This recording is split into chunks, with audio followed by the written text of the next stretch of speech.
canais da TV 3.0 simultaneamente com toda a TV aberta brasileira. A TV Senado é, ao mesmo tempo, janela para a democracia e espelho para o país se ver e pensar. 30 anos da TV Senado.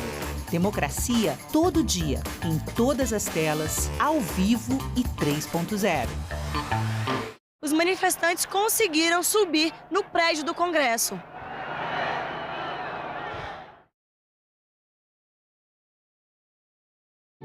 O programa a seguir é livre para todos os públicos.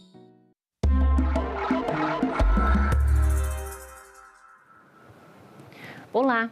As imagens das últimas semanas chamaram a atenção do mundo. Temperaturas recordes, incêndios florestais e uma intensa onda de calor atingindo o Reino Unido e outros países da Europa.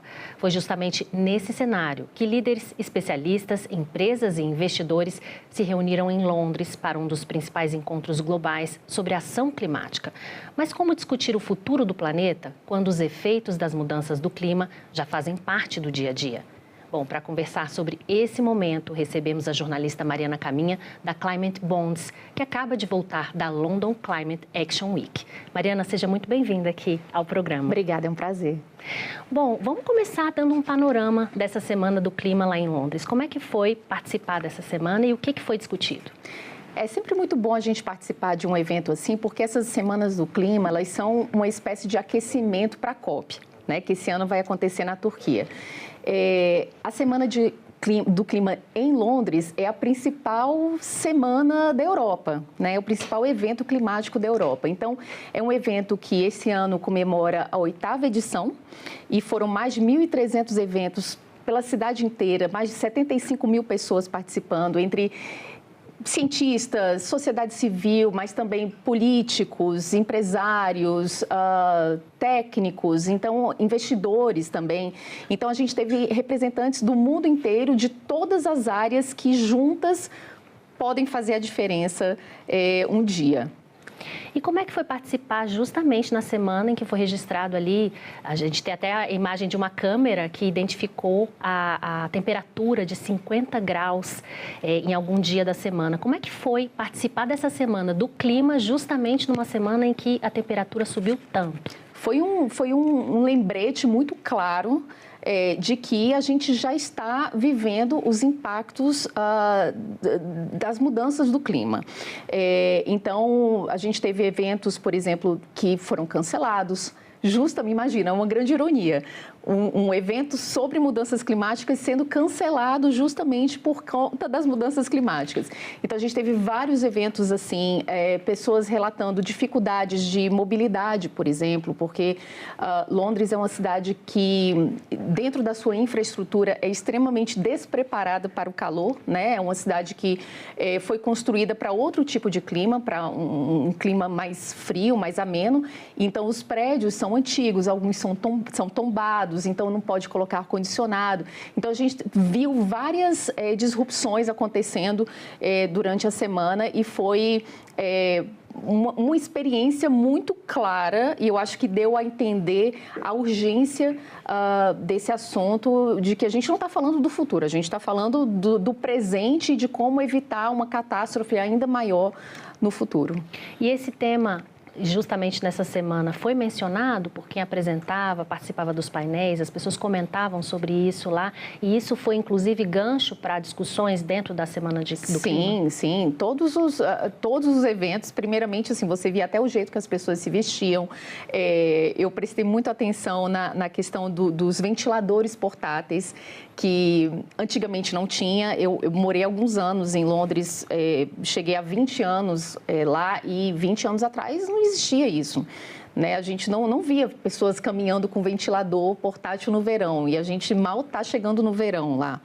Então, várias adaptações, nas lojas também, foi uma coisa que me chamou muito a atenção, de passar nas lojas e ver seções inteiras dedicadas a, digamos assim, produtos que vão amenizar o calor, aquele calor extremo que as pessoas estavam sentindo. Então, no caso dos ventiladores portáteis, desde pequenos leques simples, como também pequenos produtos de marcas muito famosas, marcas de alta tecnologia que estão investindo neste ramo agora porque sabem que esse é um problema que não vai embora. Né? É um problema que vai piorar. Antes de melhorar, vai piorar.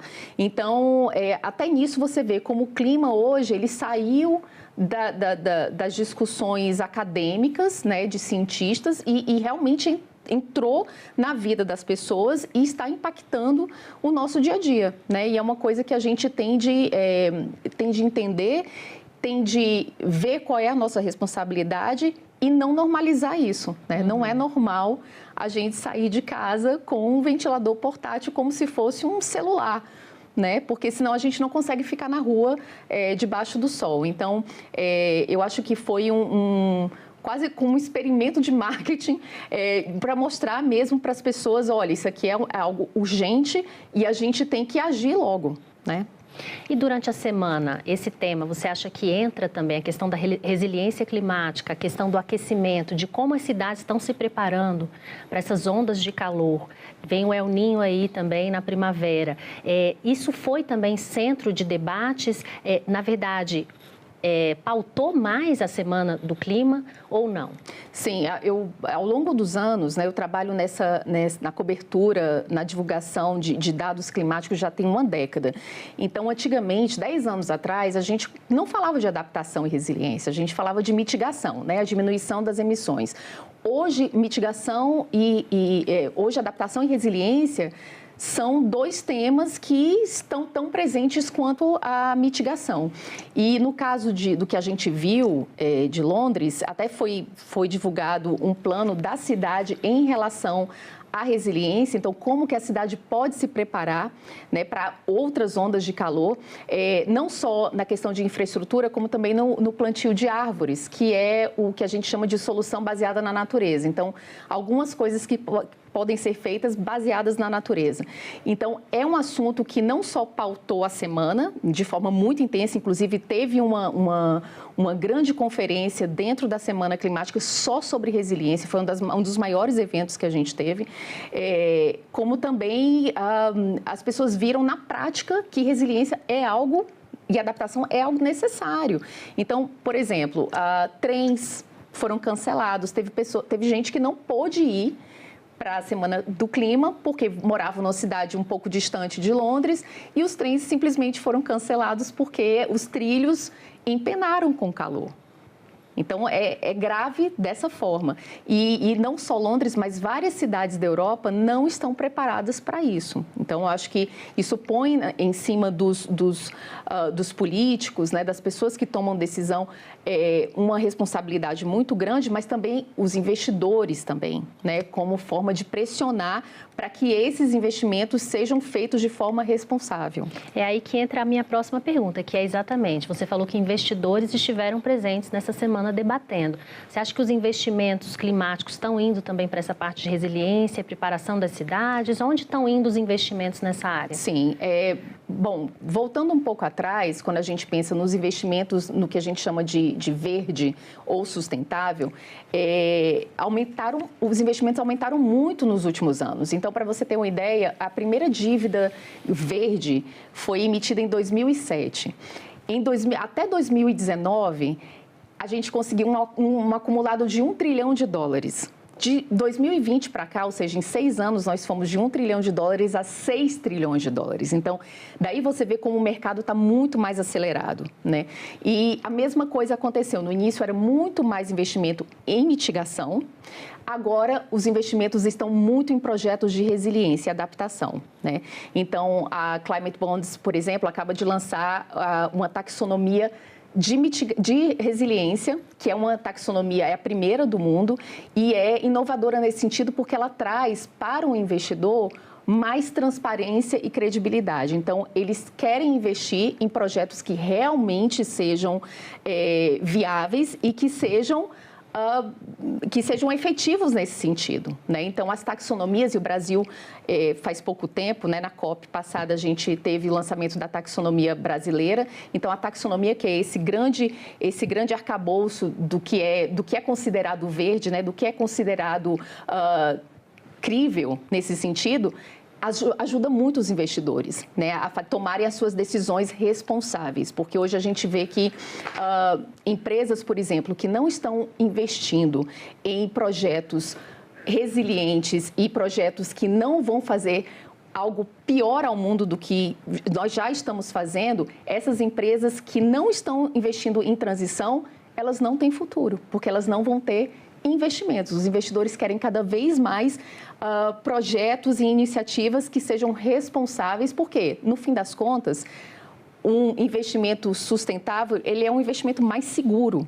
Então, acho que o mercado financeiro ele já entendeu que um risco climático ele é um risco financeiro e ninguém quer perder dinheiro, né? Então, isso aí é uma lógica que vai até acima de valores éticos, se você for pensar, né? O próprio mercado, ele já entendeu que não vale a pena financeiramente investir em algo que faça mal ao planeta.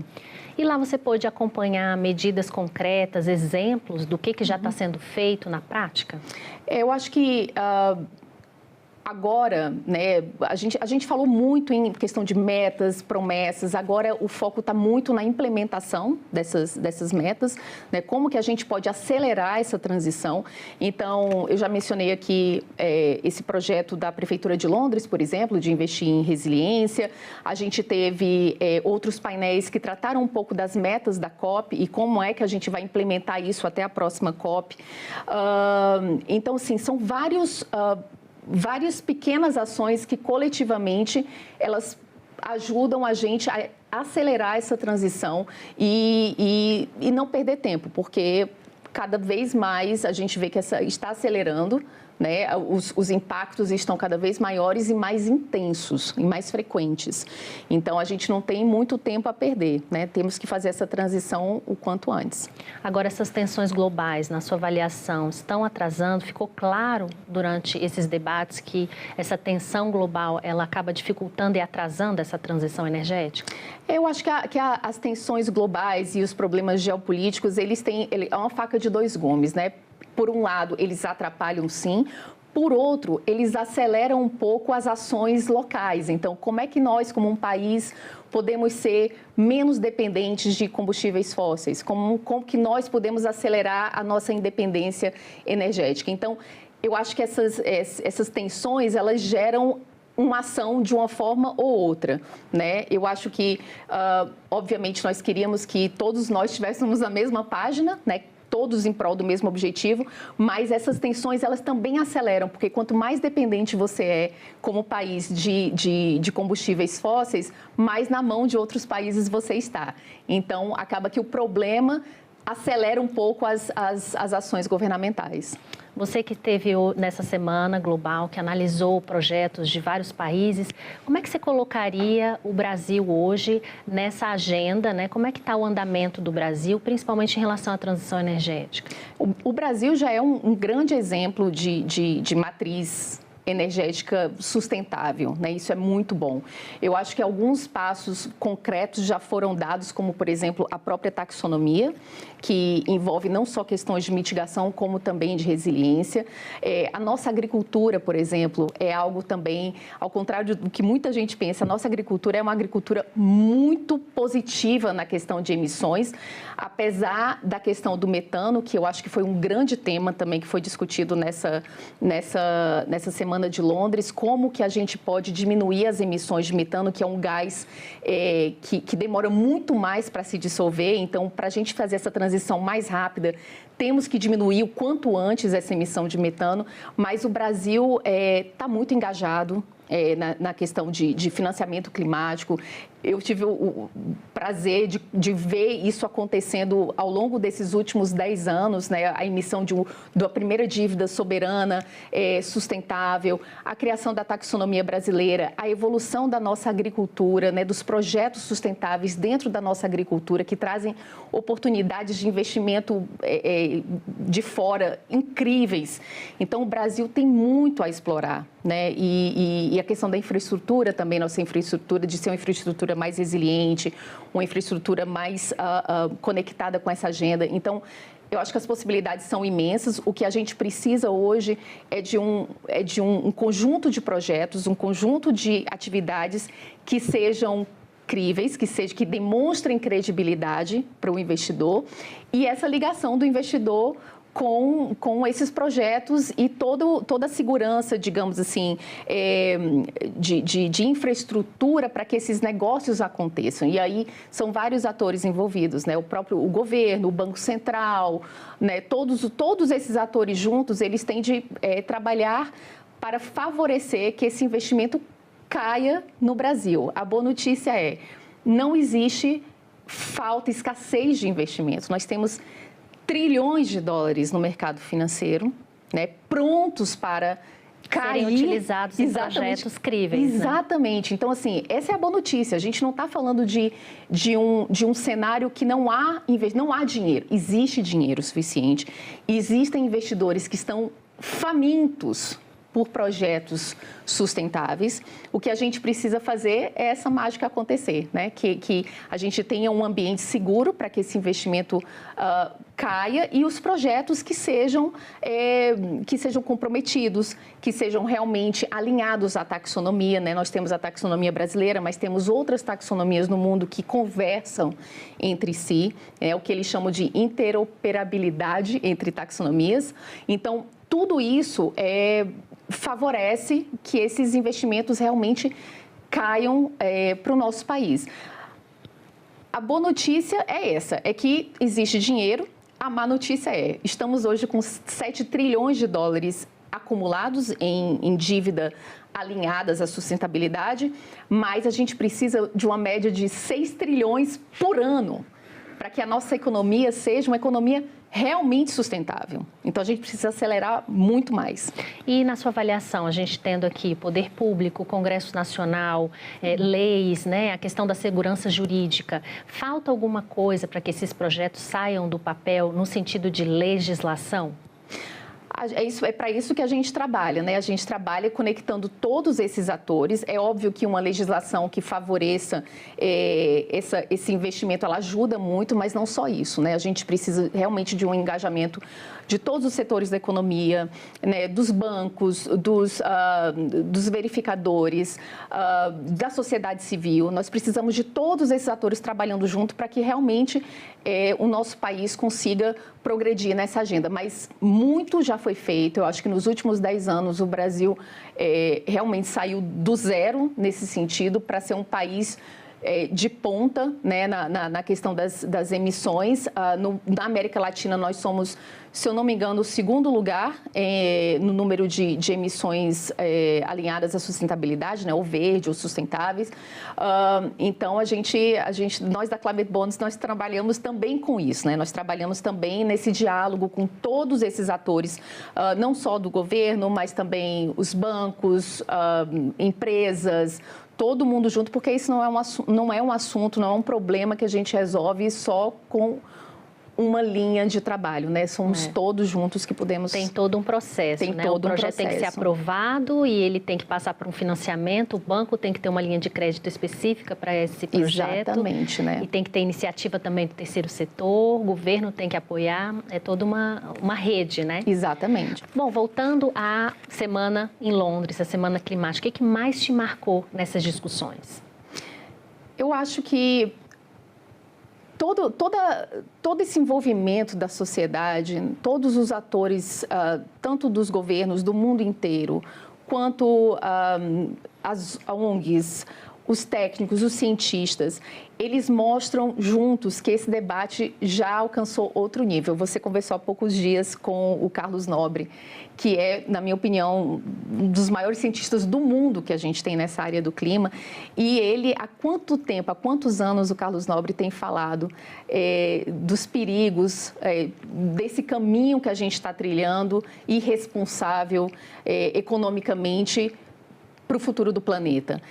Agora a gente vê que esse debate já saiu dessa esfera. Então, é muito é muito bonito ver que todo mundo está ali discutindo um problema que atinge a todos nós, mas atinge muito também aqueles países que talvez pouco contribuíram para onde a gente está agora, né? Então, são países que pouco emitem gases, mas países que mais sofrem com as consequências do clima. Então, o que me marca muito, principalmente como comunicadora, é pensar que todos esses dados, que toda essa teoria tem cara, né? A gente tem a cara das pessoas que sofrem com isso, tem CEP, tem filho. Então, eu acho que o nosso dever como comunicador é justamente traduzir todos esses dados em uma história, né? Porque a gente sabe que é assim que a gente se toca e é assim que a gente move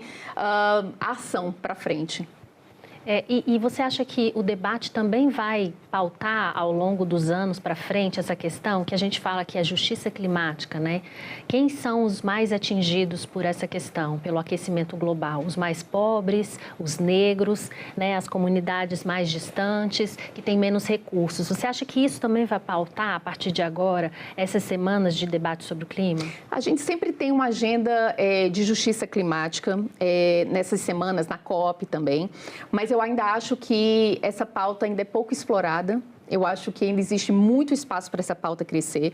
Não acredito que essa pauta seja hoje o mainstream ali das discussões. Eu acho que as discussões estão muito focadas em mitigação, em adaptação, em financiamento, mas ainda não chegou ao ponto da gente traduzir isso para uma justiça climática que realmente aconteça.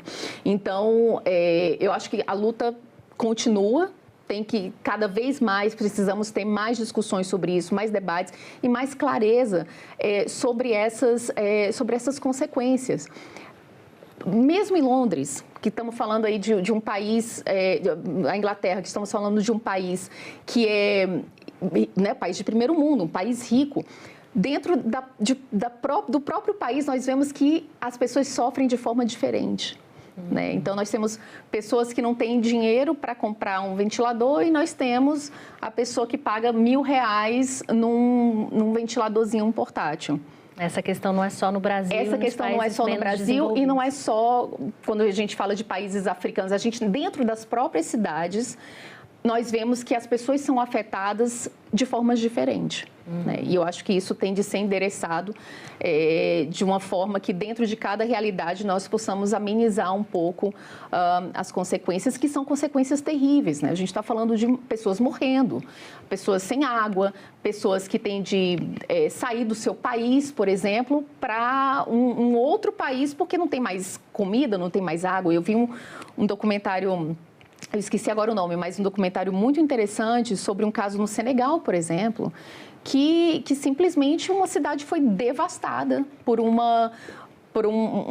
aumento do nível do mar, foi devastada, e as pessoas vivem hoje em campo, como se fosse um campo de concentração, né, com tendas. Então, assim, é muito triste. O que está acontecendo com o mundo é algo muito triste. E nós temos que... Não podemos ter medo de falar sobre isso, não podemos evitar falar sobre isso, porque é algo que nos atinge hoje, mas vai atingir de forma muito pior os nossos filhos, os nossos netos e quem está vindo por aí. Bom, você pôde enxergar do lado dos investidores, né? Tem esse trabalho na Climate Bonds, também pode enxergar pelo lado das cidades que estão sofrendo, vivenciou isso na prática durante a semana. Qual é a reflexão que a gente pode deixar sobre isso, tendo a visão de que quem pode mudar isso é exatamente quem tem mais poder? A gente sempre sai desses eventos com um misto de orgulho, no sentido de que a gente contribui para que essa discussão aconteça. Nós somos literalmente a última geração que pode fazer alguma coisa acontecer, pode mudar o futuro do planeta, porque se nós não tivermos esse protagonismo agora, realmente o futuro é catastrófico. Dá um pouco de ansiedade também, porque nós sabemos, né, diante das informações, nós sabemos o que está por vir, né, as coisas vão piorar um pouco, Se a gente não fizer o que tem de ser feito agora, as coisas vão piorar demais. E se a gente fizer tudo o que é para ser feito, ainda vai piorar um pouquinho antes de melhorar. E o que sempre me toca muito são as histórias. Né? São as histórias que a gente encontra, são as atividades que são feitas no âmbito da comunicação, como que a gente pode tocar as pessoas, né? Os tomadores de decisão, como nós podemos influenciar nessas decisões. Então, nós que somos da comunicação, tanto de comunicação corporativa, quanto nós jornalistas, né, jornalistas que estão aí no front da notícia, nós temos muita responsabilidade, né? Não só de promover os números, mas também de transformar esses números em histórias. Sensibilização. Exatamente. Né? Sensibilização e informação. Bom, Mariana, foi ótima a nossa conversa. Agradeço a sua participação aqui no programa. Obrigada, foi um prazer. Bom, hoje a gente conversou com a jornalista Mariana Caminha sobre a experiência de participar da London Climate Action Week em meio a uma intensa onda de calor no Reino Unido. Falamos sobre adaptação, investimentos, inovação, cidades, empresas e principalmente sobre como a emergência climática deixou de ser um debate sobre o futuro para se tornar uma realidade do presente. Se você quer assistir esse e outros programas da TV Senado, acesse o nosso canal no YouTube ou o site senado.leg.br/TV. Obrigada pela audiência e até o próximo programa.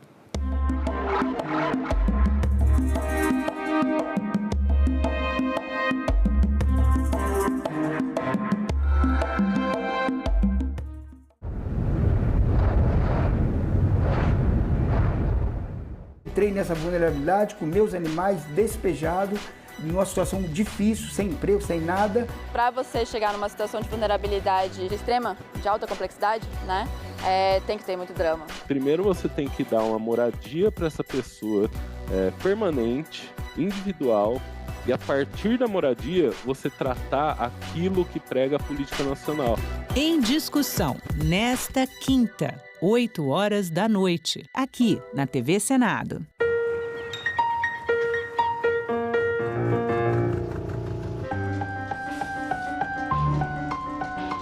A legislação trabalhista, fonte de legitimidade do governo, mantém alto o prestígio de Getúlio com os operários. É editada a CLT, Consolidação das Leis do Trabalho, reunindo as normas legais que regem as relações entre empregados e empregadores. A Guerra Mundial beneficia países fornecedores de matérias-primas, como é o caso do Brasil. A industrialização se torna efetivo e leva a uma retomada gradual do crescimento.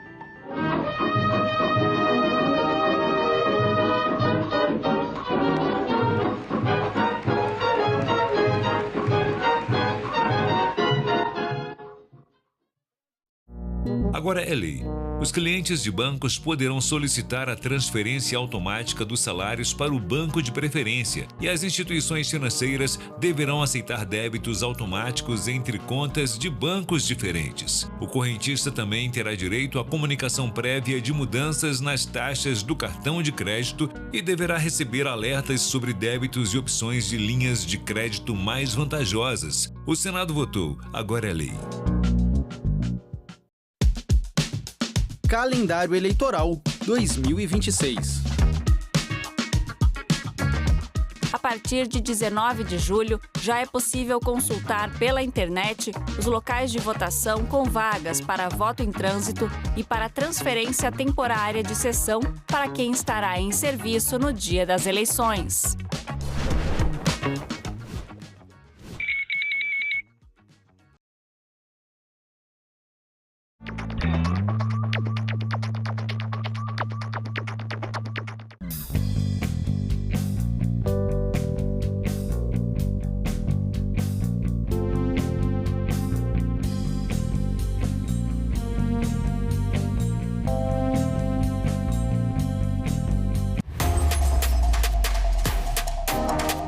A TV Senado está com tudo pronto para mais uma temporada.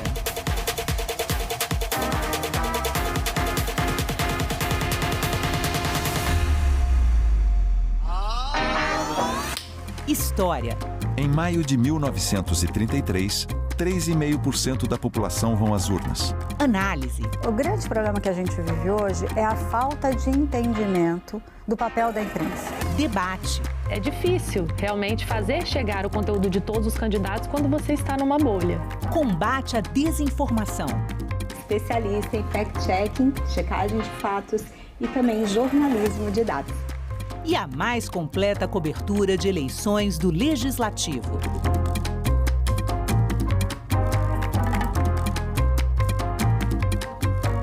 TV Senado, democracia todo dia.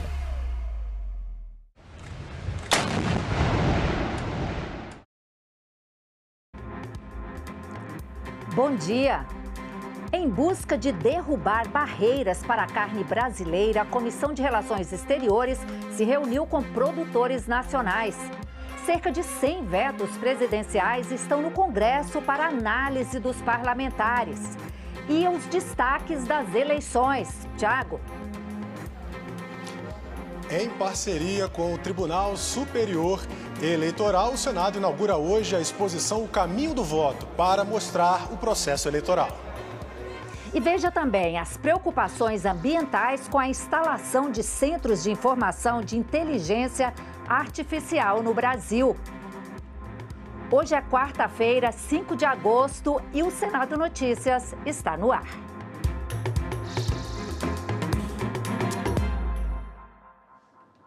Senadores e convidados discutiram nesta terça-feira na Comissão de Relações Exteriores as barreiras impostas pela União Europeia à carne brasileira.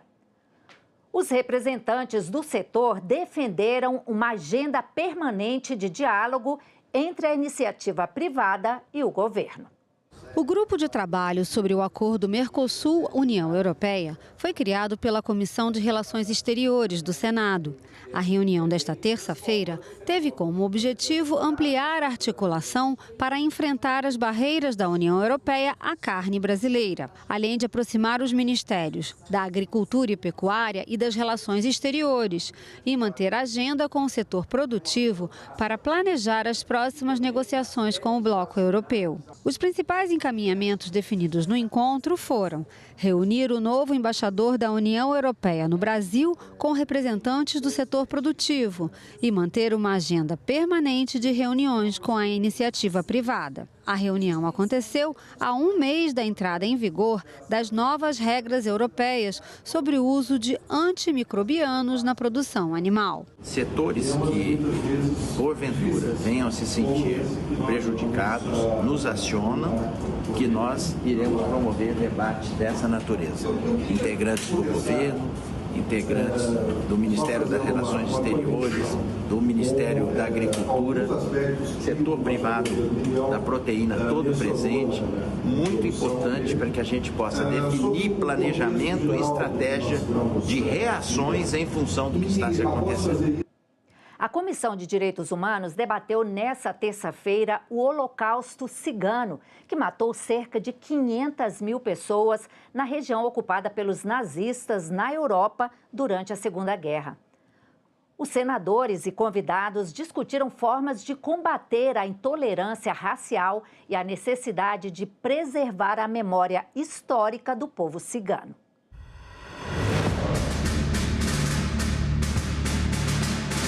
O Holocausto Cigano é um dos episódios mais trágicos e menos conhecidos da história do século XX. Estima-se que cerca de 500 mil ciganos tenham sido mortos pelo regime nazista durante a Segunda Guerra Mundial.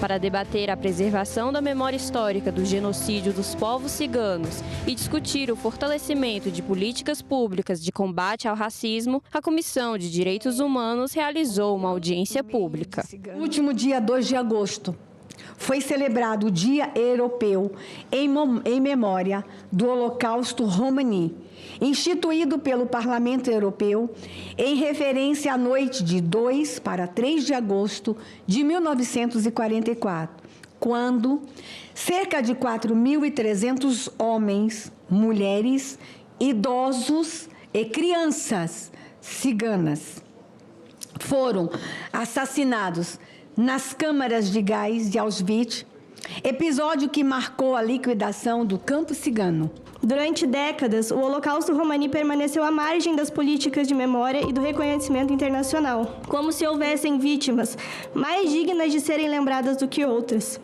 Essa invisibilização me leva a uma reflexão central de que o regime nazista terminou, mas as estruturas de produção do ódio que tornaram possível não desapareceram com a derrota do regime. Durante a audiência, foi destacada a importância de promover o enfrentamento ao antissemitismo, ao anticiganismo e todas as formas de intolerância, além de discutir a necessidade da preservação da memória histórica como ferramenta de educação e cidadania. A linguagem nunca é neutra. Ela pode preparar o caminho tanto para a discriminação como também para a dignidade humana. E é justamente por isso que a educação desempenha um papel essencial na formação de uma sociedade capaz de reconhecer, de questionar, de enfrentar os mecanismos de discurso de ódio antes que eles se convertam em violência física. Quando a discriminação e a exclusão ela é histórica, é preciso, primeiro, a gente saber a verdade do que aconteceu no passado. A gente precisa ter isso documentado, a gente precisa saber o que aconteceu com a gente, com a nossa família, para a gente ter o poder desse conhecimento para depois exigir justiça. Então, a justiça de transição ela é uma justiça histórica, porque ela fala que se a gente quer resolver um problema do presente, que ele é estrutural, a gente precisa pegar ele pela raiz. Depois que a gente faz isso, a gente pensa em medidas de reparação e medidas de não repetição.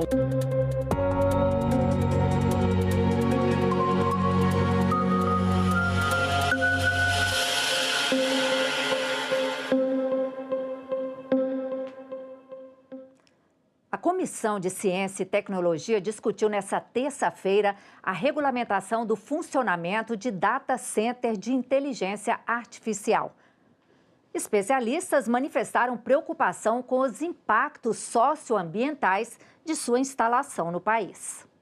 O data center de IA é uma estrutura formada por computadores com alta capacidade de armazenamento, processamento e transferência de dados, necessários para o funcionamento da inteligência artificial. Devido ao seu grande porte e ao processamento incessante, data centers consomem muita energia e água para funcionarem, além de necessitarem de grande espaço físico, o que pode causar muitos impactos ambientais. Os data centers, diferente de vários outros empreendimentos que nós estamos acostumados a acompanhar, ele não possui nenhum tipo de controle, não é capaz de conseguir controlar o seu gasto de energia durante o ano e durante o dia, ou seja, ele não consegue estabelecer limites eficientes sobre os períodos de energia que vai gerar, porque eles acabam utilizando o nosso sistema nacional de energia 7 dias por semana, 24 horas. Quando falamos sobre o uso de recursos para data centers, estamos falando na adição artificial de um consumo de novos núcleos urbanos, às vezes equivalente a uma metrópole, tanto em uso de água quanto em uso de energia. Isso precisa ser dimensionado no planejamento do setor para ambos os recursos que estamos tratando aqui. A gente percebe que data center também não é só água e energia. Data center hoje, cada vez mais a gente tem produzido evidências no campo acadêmico que ele envolve uma poluição por luminosidade, com alteração da estrutura e comportamento da fauna e da flora de entorno e da comunidade de entorno desses data centers. A audiência também tratou dos potenciais impactos que podem ser sofridos pelas comunidades e gerações futuras. Desses 200 data centers que a gente tem hoje, até então tem sido um grande foco das discussões, eles consomem uma energia proporcional de 900 megawatts de energia. Quando a gente começa a falar de data center para inteligência artificial, a gente está falando de um data center, por exemplo, em Eldorado do Sul, de 5 gigawatts de energia, ou seja, 5 vezes mais potência do que todos os 200 data centers que a gente já tinha hoje no Brasil. As escolhas que nós fazemos hoje estão definindo os ecossistemas futuros, os filhos das pessoas que estão aqui, netos, né? Então, a expansão dos data centers pelo mundo oferece sim ao Brasil a possibilidade de aprender antes que esses contratos de longo prazo, incentivos e todas as obras associadas fechem outros destinos e oportunidades de futuro. Peço que haja uma regulação para as questões de IA e data center dentro dos territórios tradicionais e originários, com participação das comunidades. Uma regulação feita sem a participação das comunidades é ditatorial. A pauta do Congresso Nacional acumula quase 100 vetos para serem apreciados. Entre eles, o que excluiria da renda familiar para fins de benefícios sociais o salário de contrato temporário na agricultura e o que reconheceria o período de estágio como experiência profissional. A sessão do Congresso ainda não tem data agendada devido às eleições. Ao todo, 99 vetos presidenciais a projetos aprovados pelo Congresso aguardam a deliberação de senadores e deputados. A maioria já está trancando a pauta. A última sessão conjunta para analisar vetos foi em maio deste ano. Entre os vetos está a rejeição a trechos do projeto da Lei de Diretrizes Orçamentárias deste ano. Dos 44 trechos vetados na LDO deste ano, 4 foram derrubados na última sessão conjunta em maio. Foi revogada, por exemplo, a proibição para que municípios com até 65 mil habitantes pudessem celebrar convênios com o governo federal e receber recursos de emendas parlamentares. No projeto da Lei Orçamentária Anual, a LOA, foram vetados 2 dispositivos que somavam quase 400 milhões em emendas parlamentares incluídas pelo Congresso no orçamento. Alguns são vetos totais a projetos aprovados pelo Congresso. O governo rejeitou totalmente, por exemplo, a isenção de IPI sobre móveis e eletrodomésticos para vítimas de desastres, a prorrogação de financiamentos rurais em municípios em emergência e a mudança no número de deputados federais.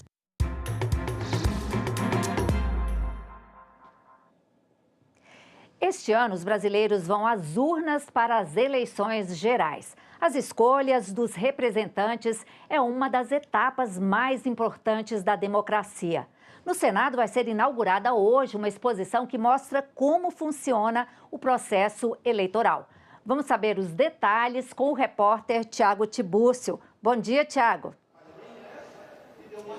Bom dia, Dinalva. Bom dia aos nossos telespectadores. É isso mesmo. A exposição O Caminho do Voto é uma iniciativa do Senado em parceria com o Tribunal Superior Eleitoral para mostrar às pessoas que passam por aqui pelo Palácio do Congresso Nacional todo o percurso e o processo eleitoral, o percurso percorrido até que no dia das eleições cada eleitor possa depositar o seu voto. Uma exposição para mostrar que esse processo começa muito antes do dia das eleições. Por exemplo, 12 meses antes de os eleitores escolherem seus votos, há um teste de integridade e também a abertura do código-fonte das urnas para que as entidades fiscalizadoras possam fazer aí a sua fiscalização, testar o código-fonte em nome da segurança do processo eleitoral.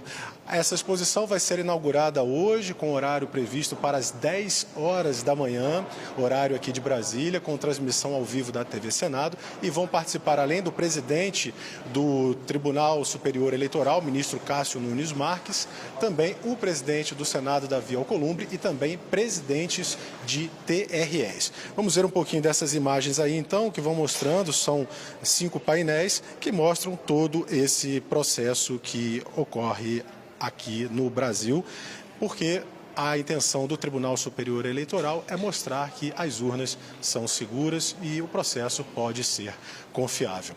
E em relação a isso também foi feito pela primeira vez ao vivo a abertura de uma urna eletrônica. A equipe da TV Senado acompanhou, veja como é uma urna eletrônica por dentro. Essa é a primeira vez que o Tribunal Superior Eleitoral abre uma urna eletrônica ao vivo, diante das câmeras, numa transmissão nacional. A ideia é mostrar ao eleitor por dentro como funciona o equipamento que será usado nas eleições deste ano. Durante a transmissão, o coordenador de tecnologia do TSE, Rafael Azevedo, fez uma desmontagem da urna e mostrou por que ela é considerada inviolável. A urna eletrônica tem uma segurança que é muito amarrada tanto com barreiras de segurança quando com rastros que nós deixamos e publicamos na internet. Então, a tabela de correspondência, tem diversas outras informações que nós publicamos que permitem com que os partidos políticos e demais entidades fiscalizadoras possam aferir que a votação está correta, está idônea, né? E que a eleição é legítima. As pessoas normalmente imaginam a urna eletrônica como se fosse uma caixa forte, em que com algum esforço você poderia furar e invadir com maçarico, alguma coisa e abrir, né? Só que a nossa filosofia é diferente, ela tem uma filosofia como se fosse um castelo de cartas. Se você mexer nela, do jeito errado, ela vai desabar, né? Então, ela para de funcionar se qualquer coisa estiver diferente do que ela esperava. Essa iniciativa inédita do TSE de mostrar a desmontagem da urna eletrônica ao vivo faz parte da primeira semana nacional do Sistema Eletrônico de Votação. Até domingo, dia 9, os TREs de todo o país e o TSE farão várias atividades com o objetivo de aumentar a transparência, mostrar o funcionamento da urna, combater a desinformação e aproximar a justiça eleitoral da população, principalmente dos jovens. Estão previstas durante essa semana demonstrações da urna, visitas guiadas, palestras, exposições, atividades educativas e encerramento com a corrida pela democracia. A iniciativa acontece justamente quando o calendário eleitoral entra na fase decisiva. Até 5 de agosto são os últimos dias para as convenções partidárias, quando os partidos oficializam os candidatos e definem coligações e federações. Dia 15 de agosto é o prazo final para registro das candidaturas na Justiça Eleitoral. Dia 16 começa a propaganda eleitoral. Dia 4 de outubro é o primeiro turno das eleições gerais e no dia 25 o segundo turno, onde houver. Importante ficar ligado aí nesses prazos eleitorais e acompanhar o processo também. Aqui no Senado, a exposição ficará neste local, o Espaço Cultural Ivandro Cunha Lima, até o dia 7, a próxima sexta-feira. A entrada é gratuita e depois todos esses painéis vão ser transferidos para uma outra área do Senado, onde a exposição permanecerá aberta, a visitação gratuita também, até o dia 21 de agosto. Dinalva Ferreira, com você. Obrigada, Tiago. Um bom dia para você. E na sessão de reabertura dos trabalhos do TSE, o presidente do tribunal, ministro Nunes Marques, disse que a urna eletrônica é um patrimônio da democracia brasileira. Ao longo desta semana serão promovidas demonstrações públicas da urna eletrônica, atividades educativas, visitas guiadas e ações voltadas ao esclarecimento da população sobre o funcionamento do sistema eletrônico de votação. O objetivo é ampliar o conhecimento da sociedade acerca das diversas etapas do processo eleitoral e reafirmar, por meio da transparência, da informação qualificada e da participação cidadã, a robustez, a auditabilidade e a permanente evolução tecnológica de um sistema que constitui patrimônio da democracia brasileira. Um grande painel que celebra a arte e a diversidade foi pintado em um dos prédios do Complexo do Senado. De longe dá para ver o grande painel que encheu de cores a parede desse prédio onde funcionam alguns setores do Senado. A novidade chamou a atenção. Desde o início, quando cercaram aqui, colocaram aquele toldo aqui, eu fiquei pensando, o que eles vão colocar nessa parede? Foram rabiscando e consegui ler as palavras. Foi até uma novidade, né? Viu o mural e achei muito legal, bem bonito, né? Realmente foi uma surpresa, né? Não sabia que ia ter. E realmente muito bonito. A ideia não é só embelezar esse local por onde circulam muitas pessoas. A intenção é celebrar a arte e também valores como respeito, solidariedade, acolhimento e equidade. Eu fui vendo os desenhos que foram criados, as imagens, né?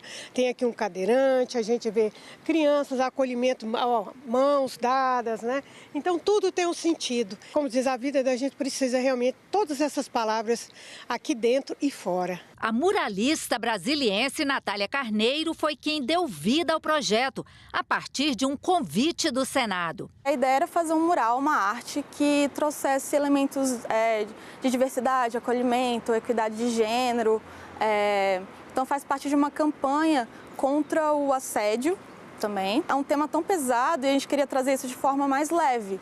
Então a gente teve a ideia de fazer um mural com cores coloridas, cores alegres. Era uma parede que as pessoas passavam e era só uma parede branca. E agora é uma parede que tem cor, tem vida, tem uma mensagem. O projeto do mural faz parte de um trabalho que o Senado já vem fazendo há mais de 10 anos. A busca de uma cultura organizacional que valorize a diversidade, combata todo tipo de violência, valorize as pessoas e crie um ambiente saudável. O Senado já tem esse compromisso com a igualdade, com a valorização das pessoas, faz parte da Carta de Compromissos do Senado. Então, quando a gente coloca um mural desse também no local visível, a gente reforça essa mensagem para a sociedade e para as pessoas que aqui trabalham também. E nós vivemos, infelizmente, uma sociedade que ainda é violenta e que precisa de ter referência, precisa de ter repertório. Então, é por isso a importância de a gente colocar mensagens também positivas. É aquela mensagem sutil, né, que você passa aqui todo dia. E todo dia você vendo um mural que por si só já mostra diversidade, né? É uma mensagem que vai ficando ali, né? Que vai ecoando ali. Um orgulho que não sei nem expressar direito, assim, porque imagina a gente na Zona Cívica de Brasília, no Senado Federal, e eu colocando aqui minha arte num assunto que é tão relevante, um assunto que também me diz respeito a todo mundo, então poder expressar esse assunto na minha arte, fazendo um mural de praticamente 70 metros quadrados e aqui no centro de Brasília, é uma honra absurda, assim. Tá bem bonito mesmo. E nós ficamos por aqui. Você pode rever as reportagens desta edição na nossa página na internet, senado.leg.br/TV. Muito obrigado pela sua companhia e continue sintonizado aqui na TV Senado.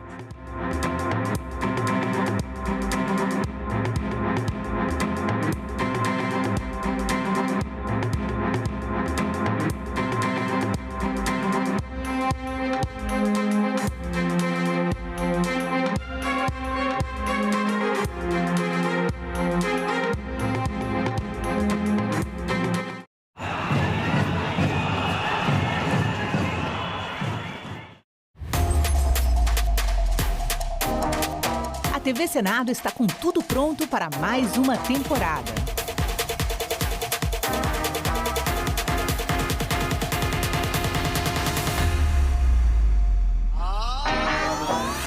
História.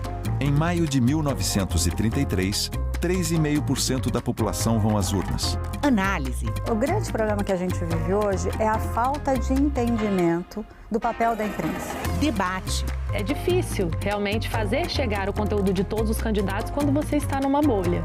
Combate à desinformação. Especialista em fact-checking, checagem de fatos e também jornalismo de dados. E a mais completa cobertura de eleições do Legislativo.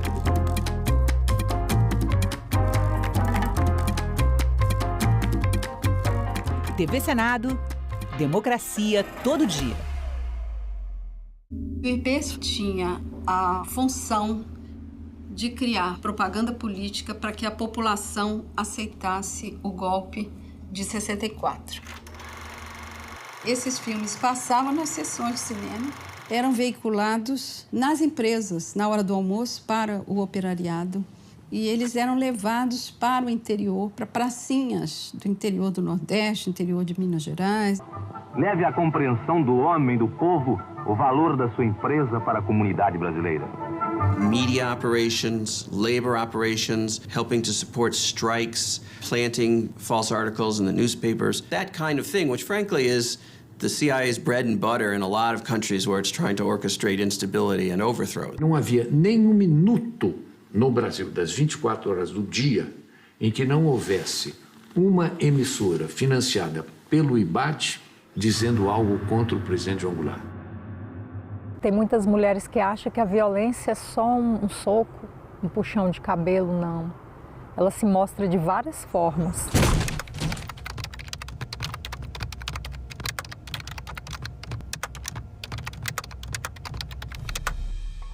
Era briga, era ciúme, era confusão. Ah, mulher minha não vai estudar. Quem é que vai te querer com esse tanto de filho? Mulher minha não dança. Mulher minha não tem amizade com homem, as falas que eu ouvia. Mulher minha tem que me servir a hora que eu quiser. Se não me servir, eu vou para a rua procurar outra. Várias vezes, inclusive, eu acordei com ele em cima de mim. Se você percebe que o seu parceiro ou não aceita o seu não, insiste muito ou desrespeita o seu estado de inconsciência e de vulnerabilidade, fique alerta porque é uma violência sexual, é uma violência grave.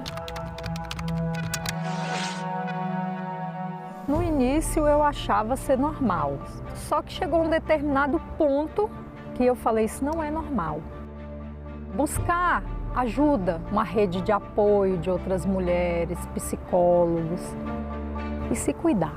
Uma boa dose de amor próprio. Eu separei, hoje eu faço tudo o que eu quero.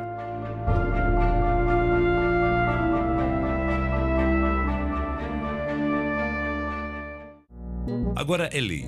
O teste de cosméticos, itens de higiene e perfumes em animais domésticos e selvagens está proibido. A vedação vale para produtos com fins estéticos e de limpeza corporal. A medida torna necessária a busca por alternativas aos testes em animais. A lei estabelece um prazo de 2 anos para adequação às normas de testagem. Já os testes de medicamentos em animais continuam permitidos. O Senado votou, agora é lei. Até 30% da chuva no Brasil depende da Amazônia e dessa interface da Amazônia com o Cerrado. Quais são hoje os maiores desafios considerados ambientais para o Brasil? O desmatamento, por exemplo, tem impacto direto sobre a qualidade do ambiente e a qualidade da nossa vida. Né? Que Brasil é este? Hoje, 20h, aqui na TV Senado. Calendário Eleitoral 2026.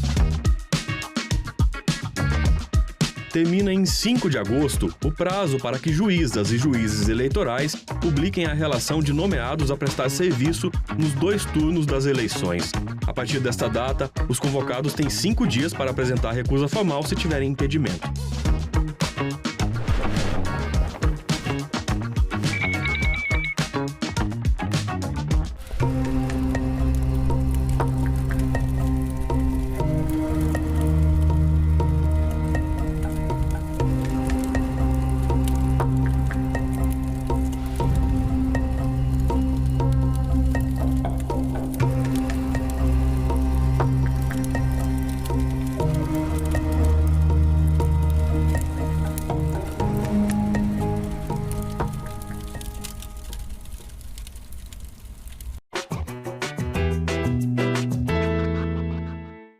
Se Nova York fosse em Pernambuco?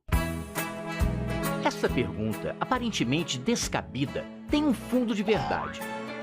Entre 1630 e 1654, o Nordeste brasileiro é ocupado pelos holandeses que passam a explorar a produção e o comércio do açúcar. Sob o comando de Maurício de Nassau, Recife se torna um moderno centro urbano com pontes, canais, saneamento e iluminação pública, e se transforma na capital da Nova Holanda.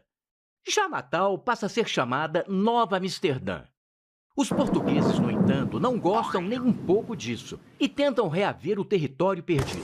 Apoiam, então, a insurreição pernambucana, um movimento que acaba expulsando os holandeses do Brasil, marcado pelas famosas Batalhas dos Guararapes. É neste momento que um grupo de moradores de Recife, que sofria perseguição religiosa, foge num navio e vai parar numa outra colônia holandesa na América do Norte, chamada Nova Amsterdã. Os holandeses não eram, digamos, tão criativos, mas aquela pequena vila se transformaria na cidade mais importante dos Estados Unidos, Nova York. É por isso que se pergunta, se os holandeses não tivessem sido expulsos do Brasil, Recife poderia ser uma cidade como Nova York? Talvez sim, talvez não.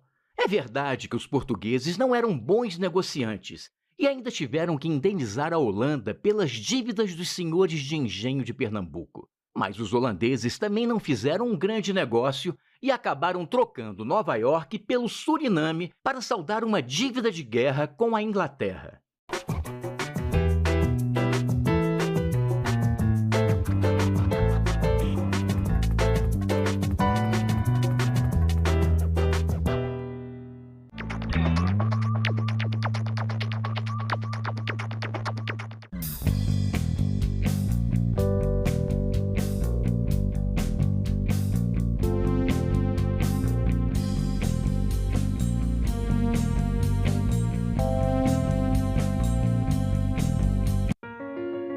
Eu sou Lívia Dias Moreira Duarte, sou jornalista e sou supervisora de qualidade de programação aqui no setor de Vivo e Íntegras da TV Senado. O que a gente faz, basicamente, é captar e transmitir tudo que é atividade legislativa aqui no Senado Federal. A pessoa que vai sentar à noite e assistir uma TV comercial do jornal mais assistido do país, ela vai assistir uma coisa que foi captada aqui por esse setor da TV Senado. A transparência é o principal produto que o Vivo oferece, a transparência pública. Então a TV, eu acho que ela contribui com a democracia e com a cidadania mesmo. Você vê a diversidade desse país, a cultura desse país, em que você está valorizando a política, em que você está valorizando o diálogo, o debate. Então, eu tenho orgulho de trabalhar nesse veículo e eu tenho orgulho de trabalhar com essa equipe. Os manifestantes conseguiram subir no prédio do Congresso.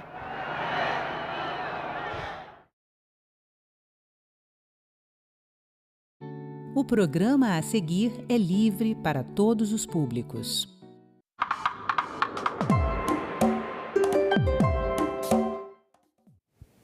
Olá, eu sou Antônia Márcia Vale e o assunto deste Agenda Econômica é o tarifaço de Trump e suas armadilhas.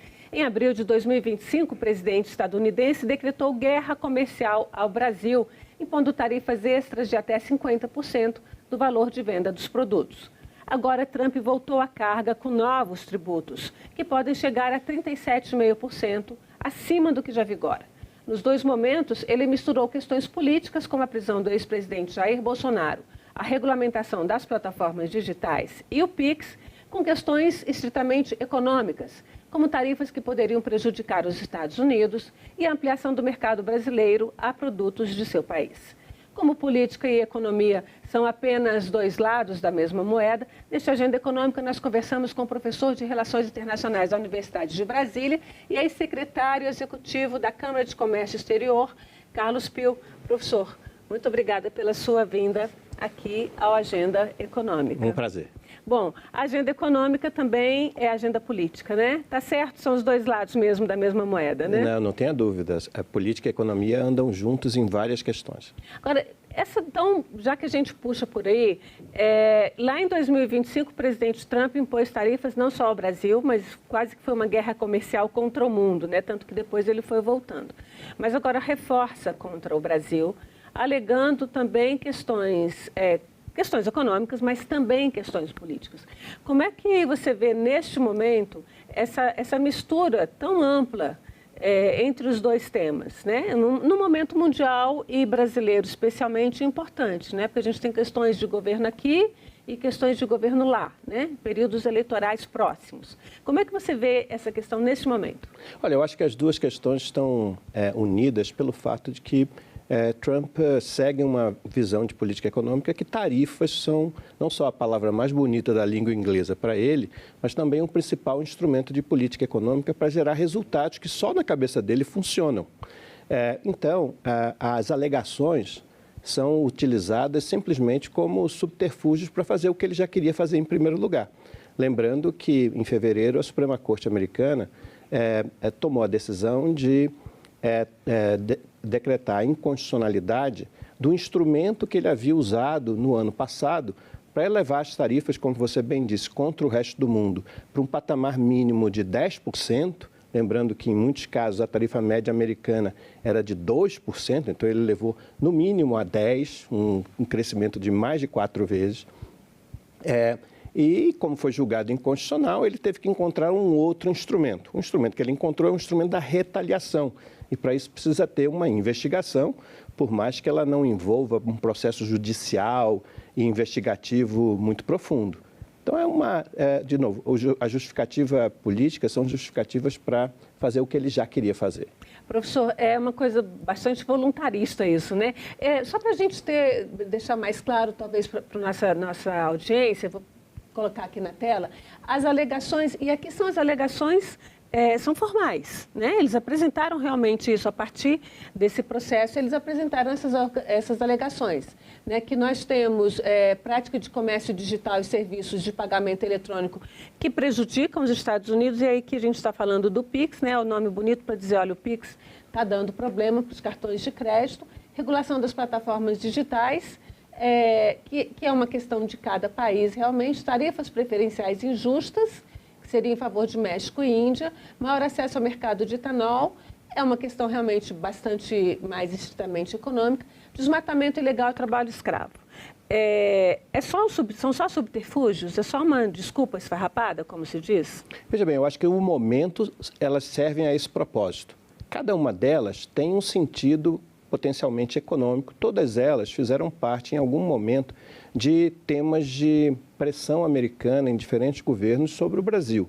Pega, por exemplo, a tarifa do etanol, ou pega, por exemplo, a discussão sobre trabalho análogo à escravidão ou trabalho forçado, né? Foram temas que, em diferentes momentos, historicamente, serviram como formas dos Estados Unidos pressionarem, mas não para justificar a elevação de tarifas nos patamares que foram colocados. Então, preciso levar em consideração isso. Trump queria fazer a elevação das tarifas, ele buscou uma série de justificativas, algumas das quais têm evidências empíricas de que fazem sentido. De novo, o caso do etanol. O Brasil já taxou num nível mais baixo e passou a taxar num nível mais elevado. Faz sentido questionar que a gente tenha tarifas preferenciais para outros países mais baixas do que para importações americanas. Mas, de novo, neste atual contexto, isso foi feito para angariar o maior nível de apoio retórico para a tomada de uma decisão que ele já sabia qual era que ia tomar. Agora, como é que é isso? Qual o impacto disso, se a gente pensasse assim, pelo lado dos Estados Unidos, qual seria o impacto positivo disso na economia dos Estados Unidos? Depois a gente vai falar dos impactos da economia brasileira, mas é tão estranho a gente ver essa tomada de decisão que a gente fica pensando, será que isso realmente trará algum benefício à economia dos Estados Unidos? Veja, Antônio, a pergunta é ótima. O Trump pensa como um político brasileiro e como um ministro da Economia do Brasil tradicional. Ele pensa que protecionismo comercial gera crescimento econômico, investimento no país, redução do desemprego, investimento estrangeiro no país. Não é muito diferente do que o Brasil faz há mais de 70 anos no que a gente chama de política industrial, políticas direcionadas ao setor produtor de manufaturas. Não é muito diferente, as justificativas não são diferentes. E o Brasil faz isso recorrentemente. Estamos fazendo uma nova rodada de política industrial no atual contexto econômico, né? Então, não é diferente. Essas são as justificativas alegadas. Agora, o Brasil é o melhor exemplo, talvez, de que medidas como essa e o uso do protecionismo de uma maneira tão elevada não gera os resultados que políticos como Trump e políticos brasileiros justificaram para a adoção desse protecionismo. Então, não é muito diferente.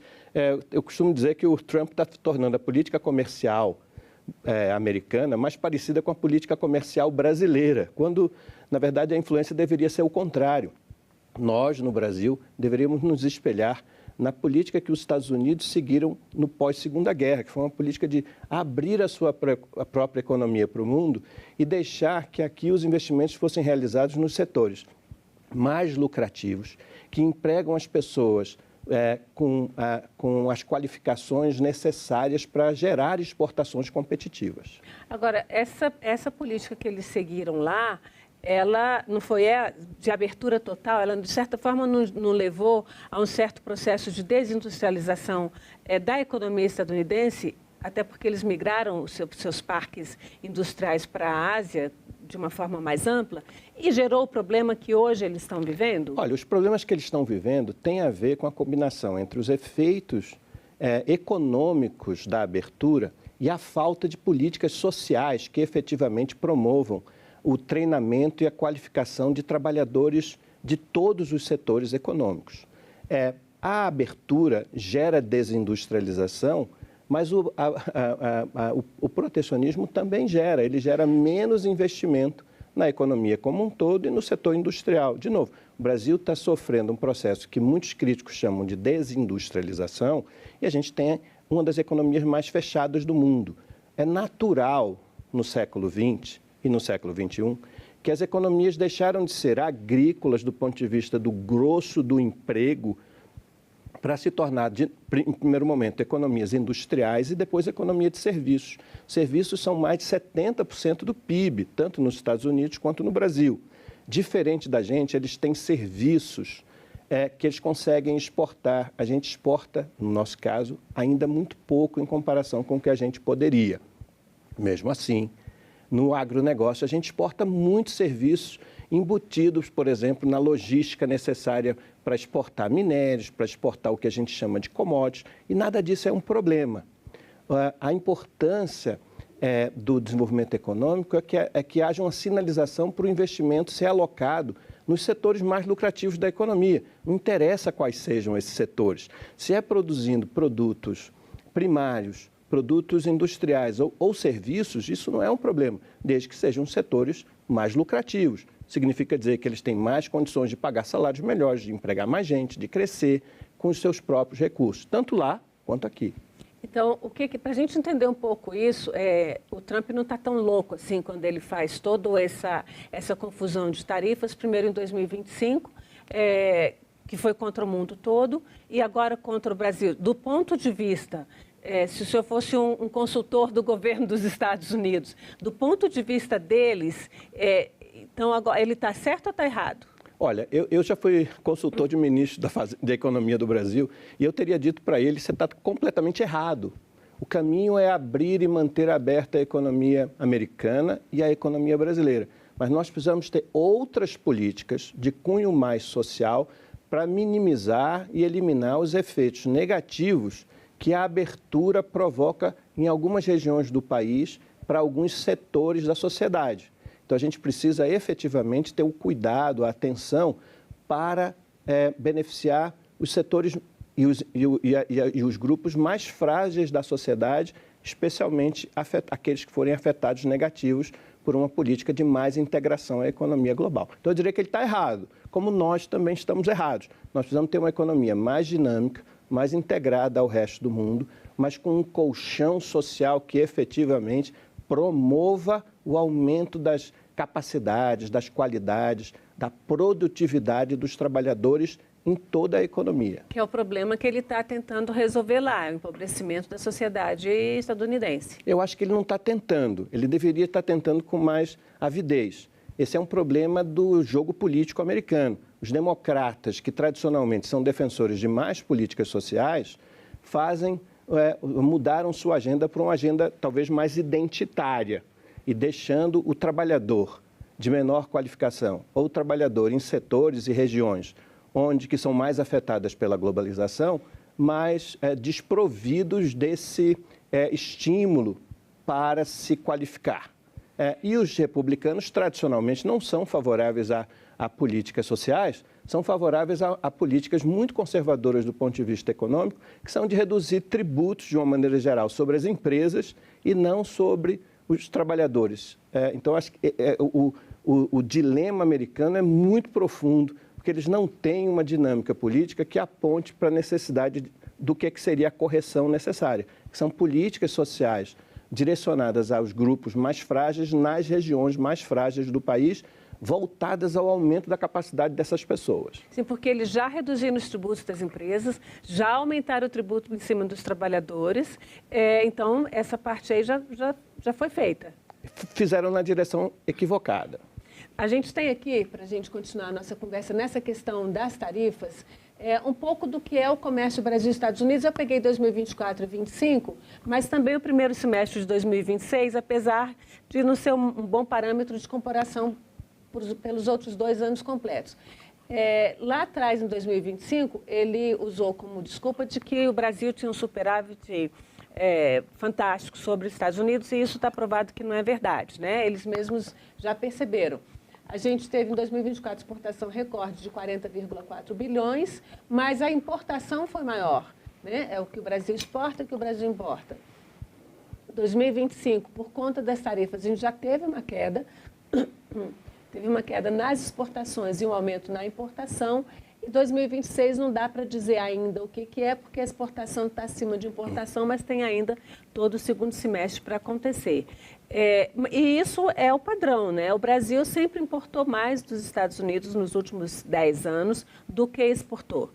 Isso não é um problema em si. Você tem toda a razão que isso foi um erro e, de novo, utilizado, seja por ignorância, seja por má intenção, um erro da justificativa que foi dada em abril para elevar tarifas contra o Brasil, especialmente a partir de julho, quando eles acresceram a tarifa anunciada de 10%, aqueles 40% adicionais. Né? Sim, que chegou nos 50%. Que chegou nos 50%, chegou nos 50% para uma parte das exportações brasileiras, em torno de 30% das exportações, mas se construíram muitas exceções. Naquele momento, 700 e tantos itens, hoje já chega a 2.100 itens. Né? Então, mais de 55% das exportações brasileiras não são taxadas de maneira nenhuma quando entram nos Estados Unidos. Agora, mas efetivamente a gente tem um déficit, o Brasil tem um déficit comercial com os Estados Unidos, né? E isso não é um problema, obviamente, para os Estados Unidos, mas tampouco deve ser visto como um problema para o Brasil. A gente importa mais porque faz sentido importar produtos mais baratos e de melhor qualidade do que custaria a gente produzir internamente. Isso vale para eles e vale para a gente também. O Brasil fez uma justificativa técnica na consulta sobre a retaliação da 301, que saiu no dia 22 de julho, ele fez um argumento técnico que deveria ser, que está corretíssimo, deveria ser tão correto que ele deveria ser aplicado à política econômica brasileira também. E assim a gente teria uma política comercial que favorecesse um crescimento sustentado, seja do ponto de vista econômico, do dinamismo, da inovação, seja do ponto de vista social. Agora, eles não deixaram tarifas, né, nos produtos que eles, de fato, não são competitivos e que eles precisam de nós, principalmente os produtos mais ligados ao extrativismo ou ao agronegócio, né, minérios, a nossa proteína animal. A nossa lista industrial é muito pequena e a gente importa produtos industrializados. Isso não é um problema para o Brasil? Você acha que não é um problema? Nenhum problema. Quer dizer, veja bem, tudo que eles importam do Brasil, numa economia bastante aberta, que era o que existia até abril do ano passado, é porque as pessoas nos Estados Unidos e as empresas americanas achavam que era o mais vantajoso que eles conseguiam comprar do mundo. E compravam e compram tanto produtos do agro quanto produtos manufaturados. O que está equivocado no Trump, que está equivocado no Brasil também, é proibir, reduzir a liberdade das empresas importarem o que elas quiserem. Porque a importação do que elas quiserem fomenta custos mais baixos e mais investimentos no próprio país. Se as empresas de aviação, por exemplo, nos Estados Unidos, não pudessem importar partes, peças e componentes de aviação que importam aqui do Brasil, que importam do Brasil, ou motores que importam do Brasil para industriais, a produção industrial nos Estados Unidos ficaria mais cara, teria menos venda, menos investimento, do mesmo jeito que ocorre no Brasil. Ao ter alíquotas e barreiras não tarifárias muito altas contra importações do resto do mundo, a gente acaba tendo mais custos, menos investimento, menos emprego, menos dinamismo, menos crescimento econômico com inclusão social. Para tentar ajudar um pouco, né, todo esses setores que foram de alguma forma prejudicados por essas tarifas, o governo federal reeditou um novo plano de apoio, como foi feito lá em 2025 também, né? E aí são financiamentos subsidiados, tanto pelo Tesouro Nacional quanto pelo Banco Nacional de Desenvolvimento Econômico e Social, e ele atende essas indústrias penalizadas nesse processo atual, também setores estratégicos, como os minerais críticos, e entrou aí indústrias ou setores atingidos por conflitos logísticos no Golfo Pérsico. Você acha que essa proposta de financiamento subsidiado do governo federal para as indústrias eventualmente atingidas, ela pode minimizar os problemas internamente para o Brasil? Olha, todo mundo que recebe subsídio gosta do subsídio. Eu não estou dizendo que o governo brasileiro não deveria fazer alguma política para minimizar, mitigar os efeitos negativos na nossa economia. Mas esse tipo de política já foi lançado no passado. É a tônica do que a gente chama de política industrial no Brasil, que é distribuir recurso escasso para quem consegue pressionar os governantes. Eu estive no governo, sofri muitas dessas pressões. E aí cabe ao governo dizer o que ele quer fazer com essas medidas. Não tem nada aí que efetivamente direcione a economia brasileira para ter mais integração com o mundo, ter mais produtividade, mais inovação, mais dinamismo e melhor inclusão social, que é o que a gente precisa. Tem aí uma resposta que atende aos interesses dos lobistas das indústrias que exportam para os Estados Unidos, e é importante notar que também não exportam para os Estados Unidos e vão se beneficiar disso. Que é essa turma que foi atingida pela Guerra do Golfo. É todo mundo que conseguir ter um bom escritório de lobby em Brasília e conseguir falar aos ouvidos dos governantes. Agora, como é que esse dinheiro sendo financiado, sendo entregue pelo governo a vários setores econômicos, ele poderia ter garantias de que ele vai ser bem aplicado e de que ele vai fazer o que ele precisa fazer? As coisas que você listou, que é gerar bem-estar, aumentar emprego. Como é que se faz isso para que o setor industrial brasileiro não só pegue esse dinheiro, mas retribua de alguma forma para a sociedade? Olha, eu acho, veja, essa é transferir dinheiro para empresas. Vamos tirar o contexto drástico do tarifaço americano. Transferir dinheiro subsidiado para a empresa é a pior alternativa de uso dos recursos do orçamento. O melhor de tudo, e essa é uma política muito conservadora, que junta, de novo, mais uma vez de maneira perversa, a nossa estratégia preferencial de fazer política econômica com a dos republicanos nos Estados Unidos. É melhorar a vida das empresas. É a melhor alternativa para gerar uma economia dinâmica, com menos pobreza, zero indigência, mais dinamismo, é reforçar as qualificações dos trabalhadores. E isso está totalmente ausente. A gente precisa aumentar a produtividade da economia como um todo e não ficar escolhendo setores. De novo, esse é um momento de emergência, mas de uma maneira geral, a gente não deve escolher setores por nenhuma razão. A gente deve focar no que nos faz brasileiros. E o que nos faz brasileiros é que nós todos somos trabalhadores e alguns têm muitos privilégios e outros têm menos privilégios. Uns são mais atendidos pela política governamental e outros menos. Então, a gente deveria ter mais ênfase na formação de capital humano, na capacidade dos trabalhadores gerarem mais riqueza e não garantindo recursos subsidiados para empresas específicas escolhidas. O que fazer, então, neste momento, com essas empresas que estão aí sob um certo cerco? O que a gente faz com os trabalhadores que estão desempregados? Essa deveria ser a preocupação. As empresas vivem num mundo de muita competição, de muito dinamismo tecnológico, de muitos problemas geopolíticos. Mas as empresas estão muito melhor capacitadas para lidar com essas vulnerabilidades do que as pessoas nas regiões mais pobres do país. Então, como política de longo prazo, a gente precisa redirecionar as nossas preocupações para a formação de capital humano. O que fazer com essas empresas? Veja, elas estão no mercado sofrendo as consequências. Elas têm que fazer rodadas de negócio, elas têm que buscar novos... Na verdade, nunca deveriam ter parado. E não é culpa delas. Veja, são empresas competitivas que vendem produtos com diferentes níveis de sofisticação para a economia onde a concorrência é mais alta do planeta. Elas são boas empresas. Elas conseguem se redirecionar para outros mercados. A ênfase nesse sentido tem que ser muito mais de colocar a diplomacia a favor de abrir mercados dos outros países do que propriamente de garantir que essas empresas não vão sofrer as consequências econômico-financeiras de uma decisão, talvez estapafúrdia, de um forte parceiro comercial do Brasil. Infelizmente, a decisão estapafúrdia foi tomada, tem impacto econômico, mas o melhor dos mundos é direcionar a energia criativa das empresas para abrir mercados dos outros países. Então, a gente tem aqui, o que o senhor recomendaria? Seguir negociando com os Estados Unidos, o governo diz que segue negociando, recorrer ao OMC, já recorreu.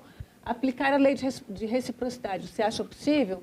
E essa ampliação, seria aí os nossos outros mercados, BRICS e União Europeia? Não, acho que a gente tem que continuar seguir negociando com os Estados Unidos e, sem dúvida, não estamos fazendo uma negociação muito forte do ponto de vista governo a governo. Talvez quando passar o governo Trump, ou quando passar o período eleitoral no Brasil, surjam novas oportunidades para negociação, mas não tem que fechar a porta. Aplicar a lei de reciprocidade só se for uma coisa muito pontual, que tenha como propósito dar um chute na canela de algum político específico nos Estados Unidos que tenha apoiado essas medidas contra o Brasil. Recorrer à OMC, a OMC está paralisada há muito tempo, tem que recorrer, mas é uma coisa retórica. E ampliar o comércio com os outros parceiros de qualquer lugar do planeta, em qualquer setor. Acabar com o nosso preconceito, seja do público em geral, seja da imprensa, seja do governo, contra a exportação de produtos do agronegócio. São os setores, são os produtos mais lucrativos de se produzir no Brasil.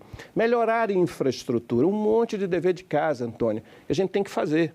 E tem que fazer, de novo, com essa preocupação de aumentar a produtividade do trabalhador brasileiro em todo o território nacional e dar os colchões sociais necessários para estimular que esse aumento de qualificação ocorra na atual geração de trabalhadores e nas próximas gerações. Então, melhor educação, melhor saúde, certamente a infraestrutura também melhora nessa direção, e tudo isso que nos permita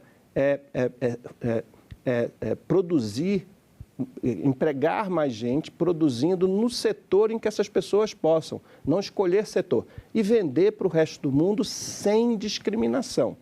O Brasil poderia deixar, se for o caso, achar tantos parceiros que não precisasse mais vender e nem comprar dos Estados Unidos? Não, de jeito nenhum. A gente tem que comprar e vender muito para os Estados Unidos. A posição dos Estados Unidos como maior comprador do Brasil já foi perdida. Era assim até o crescimento vertiginoso da China a partir do século XXI. A gente tem que vender mais e mais para os Estados Unidos, assim como a gente tem que vender mais e mais para todos os outros países do planeta. Esse é um trabalho de caixeiro viajante das empresas, elas próprias, dos setores empresariais. Bota esse lobby todo para ir abrir mercados e bota os negociadores brasileiros para irem em apoio a essas iniciativas. Então, ia abrindo, o Trump reclamou das tarifas preferenciais que nós temos, por exemplo, contra a Índia, ou a favor da Índia. E do México. E a Índia é talvez o país que tem um novo potencial de crescimento, uma nova, entre aspas, uma nova China, inclusive mais populosa, que precisa comprar e consumir mais proteína. Então, a gente tem que ir lá e vender mais para a Índia. Para isso, a gente precisa ter mais e mais acordos comerciais. Então, vamos botar os nossos diplomatas, os nossos negociadores dos diversos ministérios nessa tarefa de abrir mercados, reduzindo primordialmente a abertura, o protecionismo que o Brasil impõe às suas próprias importações. Professor Carlos Pio, muito obrigada pela sua presença aqui na Agenda Econômica. Tem uma lição de casa grande aí, né? Prazer todo meu. Até o próximo programa. Até mais. E agradeço também a você que nos acompanhou até aqui. Este programa está no site do senado.leg.br/TV e no canal da TV Senado no YouTube. Aproveite, se inscreva no canal, curta o programa e garanta seu acesso à informação de qualidade. Até a próxima Agenda Econômica.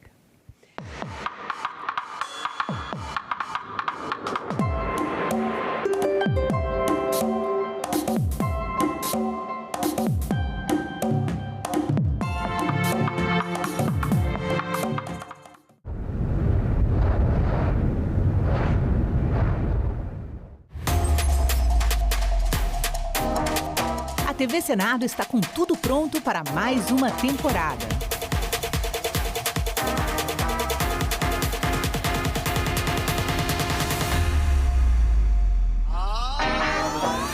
História.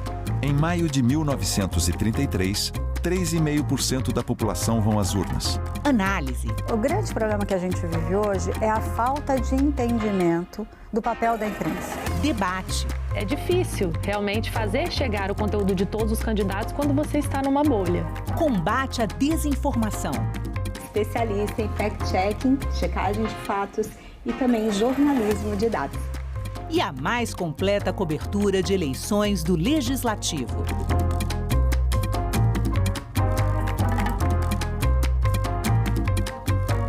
TV Senado, democracia todo dia.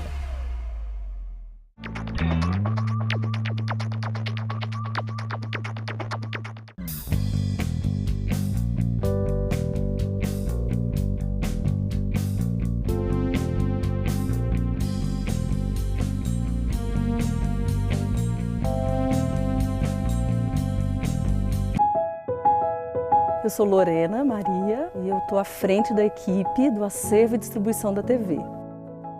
A gente cuida da programação, então, você recebeu o conteúdo que está sendo produzido ou que está sendo adquirido fora da TV. A gente distribui, porque a gente tem a TV Senado Agência, que é onde você pode passar para veículos, para pesquisadores, para produtoras. E a gente faz também a curadoria dos documentários, que vem de fora.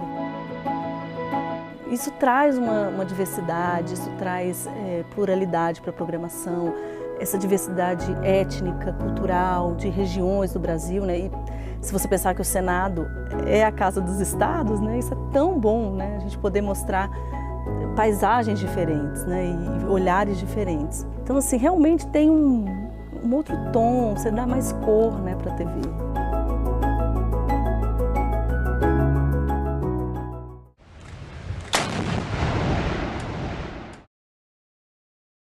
O programa a seguir é livre para todos os públicos.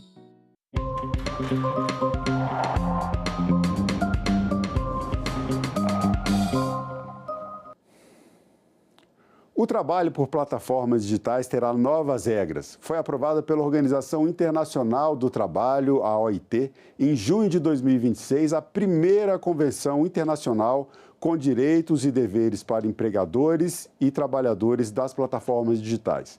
A Convenção 193 estabelece direitos fundamentais, garantias e diretrizes para normatizar as relações do mercado de trabalho diante da transição para o mundo digital. O Brasil faz parte da OIT e, como membro da organização, deverá incorporar as regras para a nossa legislação. No Senado Live de hoje, você saberá quando e o que muda para os trabalhadores e empresas das plataformas digitais.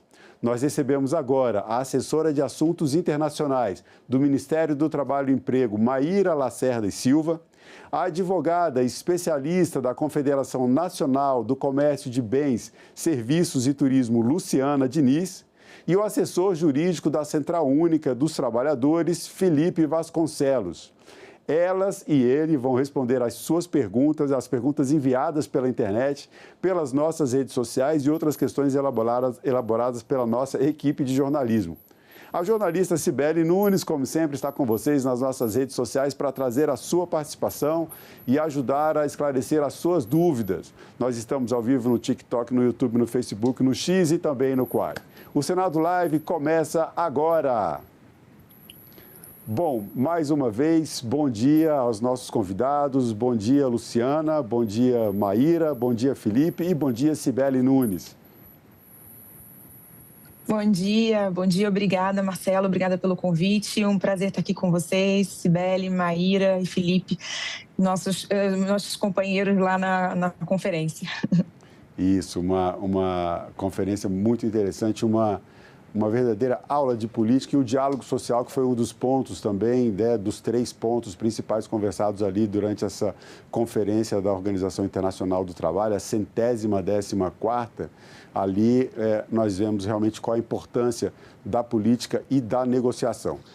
Eu tenho uma primeira pergunta, que é uma pergunta que está pulando aí nas redes sociais, na internet, e muitas pessoas também que acompanham o assunto têm falado sobre isso comigo. Essa pergunta eu vou fazer para os 3, vamos começar pela Maíra, depois Luciana e depois o Felipe. Essas novas regras estabelecidas pela Convenção 193 da Organização Internacional do Trabalho, elas obrigam que os trabalhadores por aplicativos passem a ser empregados das empresas, caracterizam algum tipo de vínculo de emprego? Vamos lá, Maíra. Muito obrigada pela pergunta, é um prazer estar aqui com vocês hoje, bom dia a todos. Não existe, a nova convenção ela gera uma flexibilidade, o que é importante para a gente, na verdade, é que ela ela tem o fator da primazia dos fatos.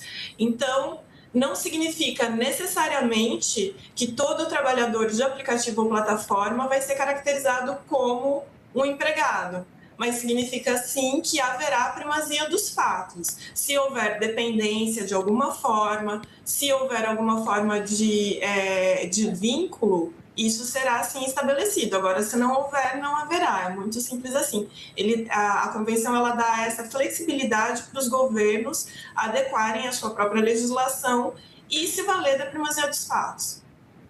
Luciana, como é que você vê essa questão? Quais os seus comentários sobre essa pergunta que está aí pipocando nas redes sociais? Excelente, já o que a Maíra traz para a gente, todo o que foi definido na Convenção 193 é justamente até reconhecendo o trabalho autônomo registrado. Então, a gente tem já no Brasil o princípio da primazia dos fatos, né, como apontado pela Maíra, e isso favorece para que a gente consiga trabalhar na realidade que existe o trabalho autônomo e existe o vínculo quando os fatos trouxerem essa realidade. Isso traz, assim, fortalece muito a flexibilidade necessária para esse modelo de negócio. Felipe, eu quero também que você faça um comentário sobre essa pergunta. A Maíra e a Luciana comentaram a primazia dos fatos como orientadora dessas relações, né, da caracterização ou classificação dessa relação de trabalho. E eu me lembro, Felipe, que eu me encontrei com você no dia 11 de junho.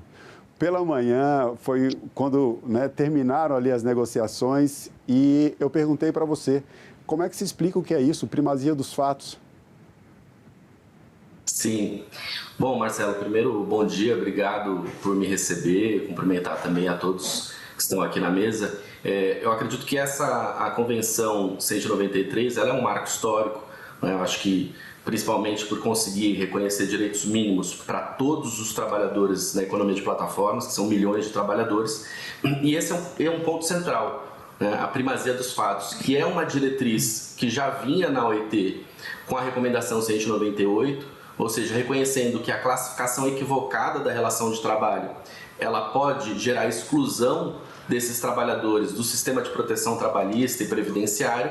Então, reconhecendo que a classificação equivocada ela pode gerar distorções, a Convenção ela estabelece essa obrigação de que os Estados reconheçam a relação correta a partir de um mecanismo que é a primazia dos fatos, que já tem uma orientação na OIT pela recomendação. No Brasil também é uma diretriz que nós seguimos, que chamamos a advocacia trabalhista de princípio da primazia da realidade, que basicamente o que deve prevalecer é a realidade daquela relação e não o contrato que foi firmado. Muitas vezes o trabalhador sequer consegue ler aqueles termos e condições de contrato e aqueles contratos estão dizendo que aquele trabalhador é um trabalhador autônomo, que não tem qualquer tipo de relação de emprego. Isso não vai prevalecer, o que vai prevalecer é a realidade. Então, se há uma relação de pessoalidade, subordinada, não eventual, deve incidir os direitos e proteções do sistema de proteção trabalhista e previdenciário característicos da relação de emprego. Basicamente, isso que é o princípio da primazia da realidade. Bom, agora nós vamos com a Cibele Nunes. Cibele, você tem enquete para a gente das redes sociais? Isso, vou trazer a primeira enquete para os nossos convidados. Nós perguntamos nas redes o que os... Eu não estou ouvindo a Cibele. Cibele? Oi? A Cibele está sem som? Alô, som na caixa, Cibele? Estou ouvindo. Marcelo, estão me ouvindo. Vamos lá. Desculpa. Você acha que os trabalhadores de aplicativos devem ter proteção garantida por normas internacionais? E a gente teve o público bem dividido nessa questão. 50% das pessoas acham que sim, 50% das pessoas acham que não. E uma grande dúvida do nosso público é se a capacidade de influência política e econômica das plataformas vai interferir na Convenção 193. Inclusive, nós recebemos uma pergunta do Wellington Araújo, que é o presidente da Associação de Trabalhadores por Aplicativo do Distrito Federal e Goiás, e o Marcelo está com esse áudio para colocar para a gente com a pergunta do Wellington. Pois é, o Wellington participando aqui da nossa entrevista, mandou a pergunta por áudio. Olha, vamos inovar hoje no Senado Live. Vamos lá, pergunta do Wellington na voz do próprio. E a minha pergunta é, de que forma a OIT, que é uma organização internacional, pode garantir ou influenciar em decisões trabalhistas de cada país, sendo que essas plataformas de aplicativo têm uma força capital tão grande, né, dentro de cada país e dentro de cada contexto de legislatura. Bom, vamos seguir a ordem. Maíra, você gostaria de começar respondendo a pergunta do Wellington Araújo? Claro, com muito prazer. Bom, para começar, aqui a OIT, ela não é uma agência da ONU como as outras agências da ONU que a gente conhece. Só dar um contexto aqui a respeito da OIT. A OIT, primeiro que ela é a única agência da ONU que cria instrumentos vinculativos, como são os casos das convenções trabalhistas. E segundo, que a OIT ela tem uma característica tripartite, ou seja, existe uma bancada de empregadores, uma bancada de governos e uma bancada de trabalhadores. Então, é dessa forma que a gente garante que nem as empresas tenham muita influência, nem os governos tenham muita influência, nem os trabalhadores tenham muita influência. É através desse equilíbrio tripartite que a organização busca estabelecer normas, regulamentos e convenções e recomendações que sejam equilibradas, que é o caso da Convenção 193. É uma convenção equilibrada, porque ela foi resolvida dessa forma, foi resolvida de maneira tripartite. Então, é dessa forma. E a pergunta também diz como é que a OIT influi na legislação do Brasil. As convenções, eu acho que nós temos advogados aqui na sala, eles vão poder falar até com mais propriedade. As convenções, elas são ratificadas pelos países. E para elas serem ratificadas, elas passam por todo o processo legislativo de um projeto de lei ou uma emenda constitucional normal. Passa pelo executivo, vai para o legislativo para ser aprovado. Então, é dessa forma que a convenção ela vai ter influência e dessa forma que a gente garantiu também que haja um equilíbrio no texto, né, na elaboração da convenção. Uma dúvida, doutora Maíra, só para ficar claro para o nosso público. Então, as plataformas participaram dessa Convenção 93 que foi decidida agora, em junho? Isso, tinha uma bancada de empregadores e tinha a bancada de trabalhadores e a bancada de governos. Então, sim, as plataformas estavam representadas junto aos empregadores. E aí quem pode falar sobre isso é a Luciana, que esteve lá justamente representando os empregadores, né? Justamente esse equilíbrio é que é o mais rico ali na Organização Internacional do Trabalho, porque você tem essa organização tripartite em que tem os três setores dialogando. Luciana, respondendo à pergunta do Wellington, do ponto de vista dos empregadores, né, sobre essa questão da influência da OIT dentro das nossas normas e se as empresas, especialmente as big techs, as empresas das plataformas digitais, se elas, de alguma forma, podem interferir no sentido de essas regras não serem adotadas, por exemplo, no Brasil ou em outro país qualquer. Bom, excelente pergunta e já vai trazendo um caldo melhor aqui para o nosso debate, porque o que acontece? A experiência foi minha quarta experiência como na OIT, nas comissões, e essa, sem dúvida, com relação às plataformas, culminando com uma convenção, foi a mais impactante.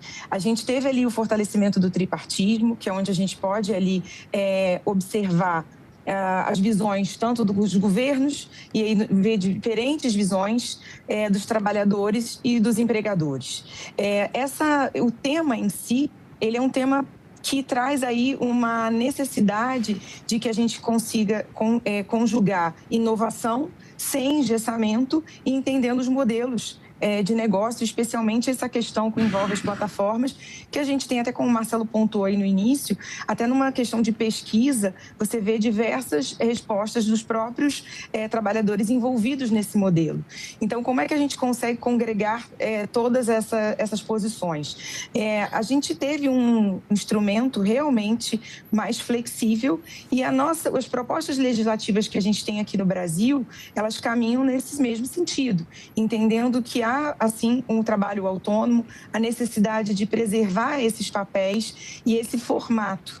E o que vai acontecer agora com relação A legislação, agora a norma internacional que foi produzida com a Convenção 193, é justamente aqui dentro do país, vai ter todo um trâmite para saber se vai ser ratificada ou não. Então, mas mesmo ela não sendo ratificada, o que já se traz de influência com relação a todos os princípios, a tudo que a gente debateu na Convenção, ela já nos traz aqui um norte de como a gente pode seguir aqui numa regulamentação nacional, com os projetos de lei que a gente tem aí em curso e baseando-se justamente nessa flexibilidade, na necessidade de a gente entender que a gente não vai para o caminho tradicional da CLT em todos os casos, mas também a gente não precisa ir para a informalidade total. Então, a gente pode caminhar aí para uma moldura específica para esse tipo de atividade, esse tipo de negócio. E aí, Felipe, como é que essa modificação vai acontecer, no caso, para a nossa legislação e quais são os riscos dessa influência que o Wellington trouxe para a gente aqui essa pergunta, né? A influência das Big Techs, o lobby para segurar um pouco essas regras, como é que... Você acha que isso deve acontecer, já que teve a participação dos empregadores também nessa negociação? Então, a gente parte do princípio que houve ali um consenso. Como é que fica essa situação aqui no nosso caso, Felipe? Olha, o poder das plataformas digitais, ele é gigantesco do ponto de vista de capital e de influenciar nas instituições e nos territórios, né? E a gente observou esse poder ao longo desses anos de negociação tripartite, inclusive ano passado, quem pôde acompanhar a dificuldade que foi de se estabelecer que nós teríamos uma convenção seguida de uma recomendação. Ou seja, uma convenção é um tratado internacional vinculante e uma recomendação é um documento que vai orientar aplicações de convenção que não tem caráter vinculante. Então, a influência das plataformas digitais, ela foi observada, ela foi sentida nos processos de negociação que avançaram madrugadas, como você bem mencionou, Marcelo, de tentar barrar a aprovação de uma convenção, mas isso foi sendo construído e acredito que um grande ganho de nós termos uma convenção num cenário também não só de influência das grandes plataformas digitais, mas de crise do multilateralismo, é um sinal muito importante para o mundo de que os organismos multilaterais ainda têm uma função importantíssima na regulação, né, e de conseguir estabelecer tratados internacionais aplicáveis a todos os trabalhadores de plataformas. E eu acredito que esse ganho que nós temos agora de uma convenção que vai se aplicar aos milhões de trabalhadores de plataforma, ser independente da classificação na relação de trabalho, é de fundamental importância e nós vamos ter agora, na hora de implementar, então a gente estabeleceu um piso mínimo, agora a gente precisa implementar os mecanismos de aplicação com a ratificação. Essa convenção ela deve ser internalizada depois de um ano do depósito da ratificação e da aprovação do Congresso Nacional, com uma hierarquia supralegal, de acordo com o entendimento do Supremo Tribunal Federal, o que significa que os termos, os direitos estabelecidos na Convenção, eles se sobrepõem sobre a legislação ordinária, a lei complementar que nós temos no Brasil. Então, é uma grande tarefa que nós temos pela frente. E nós seguimos com as nossas perguntas das redes sociais. Enquete Cibele Nunes, o que você traz agora? Bom, nós perguntamos para as pessoas também o que elas acham que pode acontecer a partir da aplicação da Convenção 193, que garante mais proteção aos trabalhadores de aplicativos. E aí 76% das pessoas, grande parte das pessoas, acham que vão ter garantia dos direitos. E 24% das pessoas acham que isso pode reduzir as oportunidades por conta da flexibilização. Eu vou emendar aqui com a pergunta do Carlos, do Paraná. O que todo mundo quer saber em relação a direitos é sobre a questão previdenciária. O que ficou discutido em relação à previdência para esses trabalhadores? Vamos começar mais uma vez com a Maíra.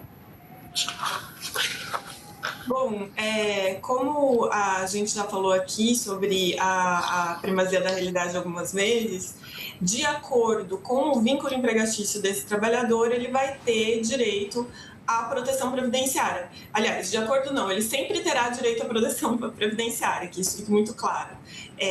Existe uma cláusula do texto que diz que os países devem buscar expandir e proteger a todos os trabalhadores.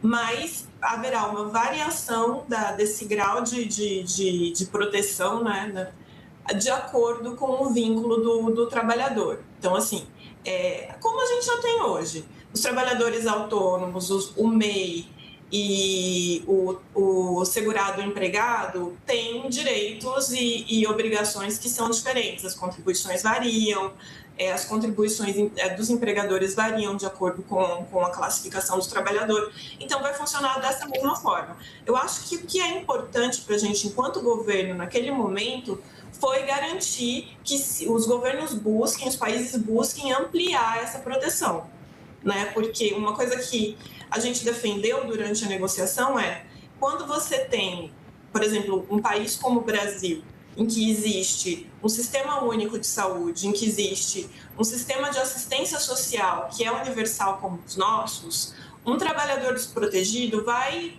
parar, vai ser responsabilidade do governo de uma forma ou de outra. Então, por que não investir em proteção desde o começo, né? É isso que a gente defendeu durante toda a discussão.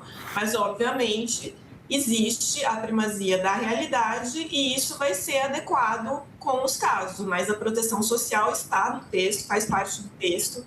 E, para a gente, aqui do governo, esse foi um ganho e uma batalha forte. Mas nós conseguimos estabelecer que isso ficasse bem claro no texto, ainda bem.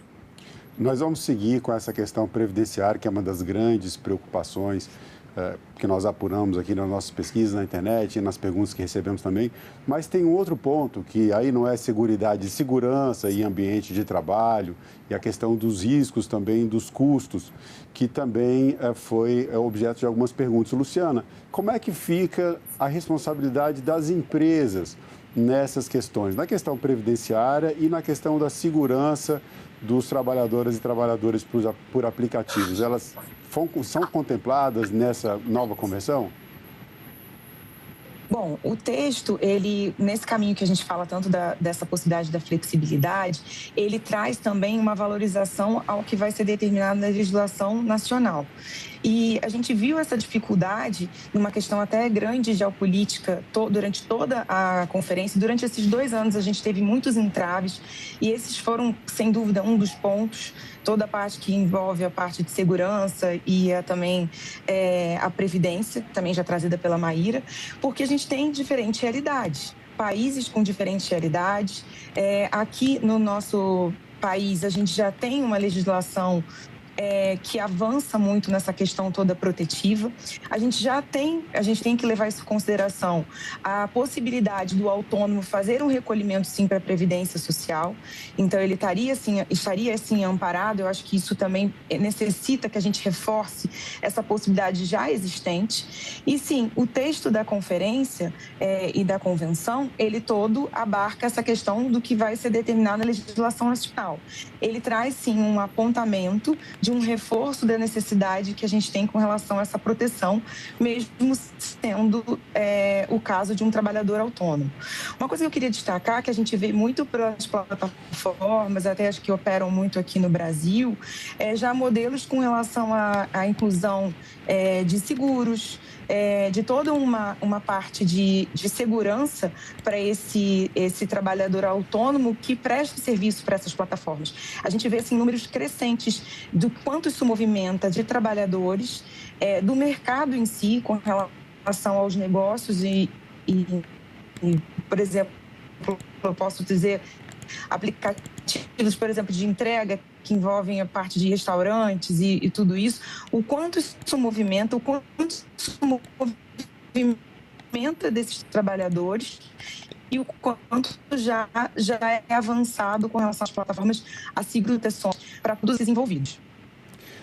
Agora vamos com o Felipe. seguindo essa questão que nós trazemos, teve mais uma pergunta também aqui sobre isso. O Paulo, do Rio de Janeiro, perguntou também sobre o reconhecimento trabalhista, né? Se essa convenção irá garantir os direitos, tais como aposentadoria e auxílio previdência social. É o mesmo ponto que nós estávamos falando, Felipe.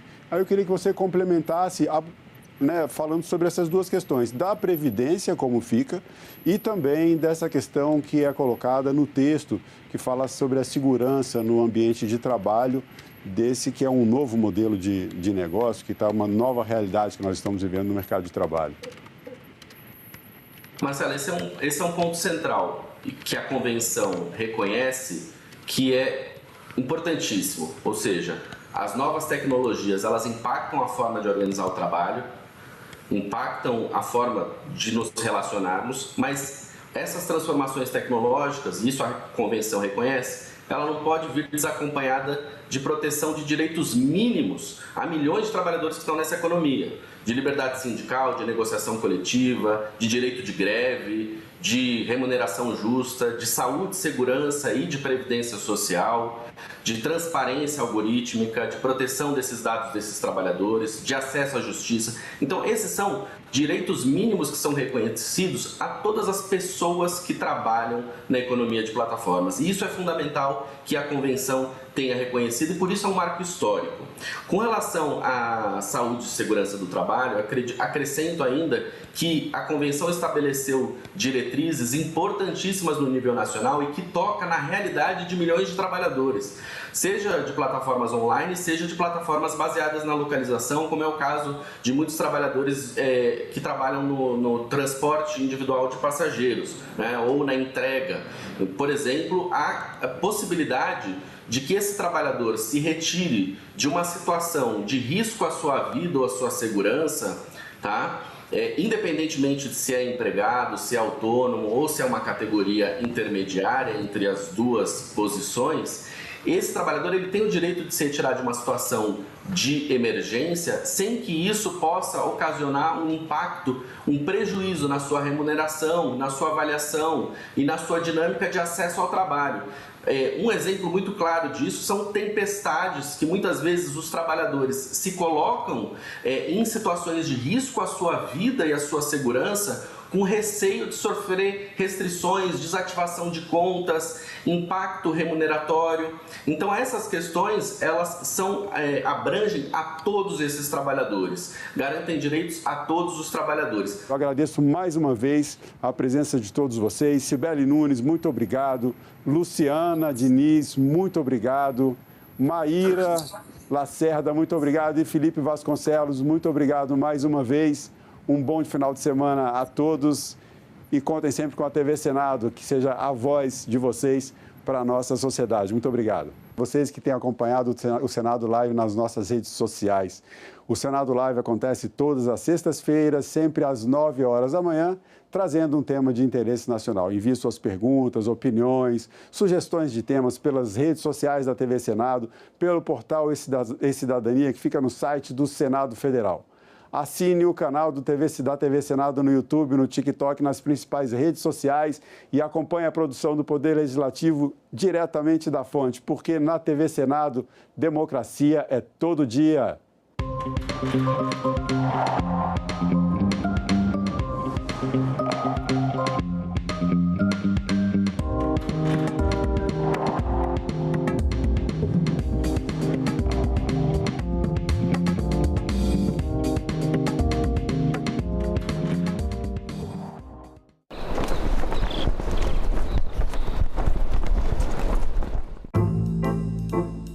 Até 30% da chuva no Brasil depende da Amazônia e dessa interface da Amazônia com o Cerrado. Quais são hoje os maiores desafios considerados ambientais para o Brasil? O desmatamento, por exemplo, tem impacto direto sobre a qualidade do ambiente e a qualidade da nossa vida, né? Que Brasil é este? Hoje, 8 horas da noite, aqui na TV Senado. A história brasileira e seus mitos. Frequentemente, esses mitos são quebrados com a busca da verdade, da realidade sobre essas pessoas. A Mary Del Priore está fazendo isso agora com a Chica da Silva, Seu livro Meu Nome é Francisca quebra o mito e revela a mulher real. A Francisca da Silva é o avesso da Chica da Silva, uma menina mulata, muito bonita, que é vendida pela mãe. A mãe era prostituta, o apelido dela era Maria Vassoura. Vende essa menina com 13 ou 14 anos para um médico importante da cidade de Diamantina.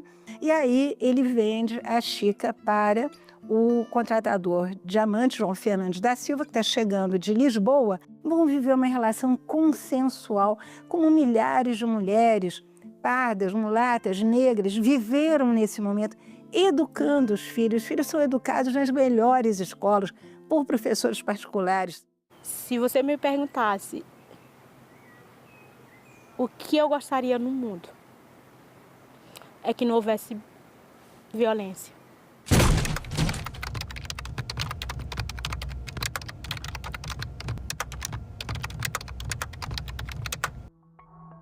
Eu fui educada assim, que a mulher tinha que sempre obedecer ao marido. Ela tinha que ser submissa ao marido. As primeiras agressões começou com insultos. Falar da minha roupa, dizer que eu era gorda, que eu era feia. Eu tinha o meu dinheiro, eu tinha minha conta, eu trabalhava, mas o meu salário quem gastava era ele. A primeira vez que eu pedi o cartão, que eu falei, o dinheiro é meu, eu trabalho, eu sei que o dinheiro é meu, eu levei um tapa. E como castigo à noite, ele me botou para dormir fora de casa na chuva. Se aquela pessoa se sente no direito de te empurrar, de te apertar, ela já está dando um sinal muito grande que ela é capaz de fazer outras coisas. A gente pode passar, às vezes, por exemplo, de um empurrão para uma facada. Eu falo, eu estou vivendo hoje, ter meu trabalho, ter dignidade, poder entrar na loja, escolher o meu sapato preferido, botar o meu batom vermelho e eu olhar para o meu corpo e não ter um roxo nele.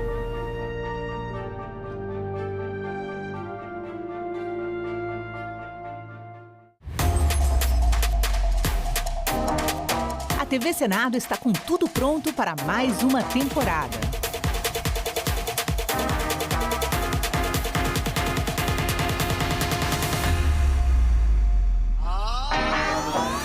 História.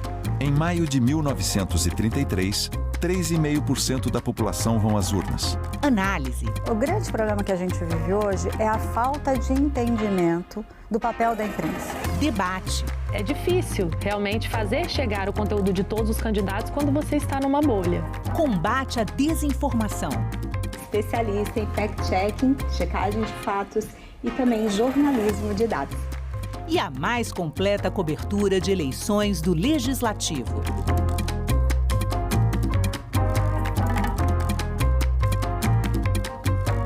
TV Senado, democracia todo dia.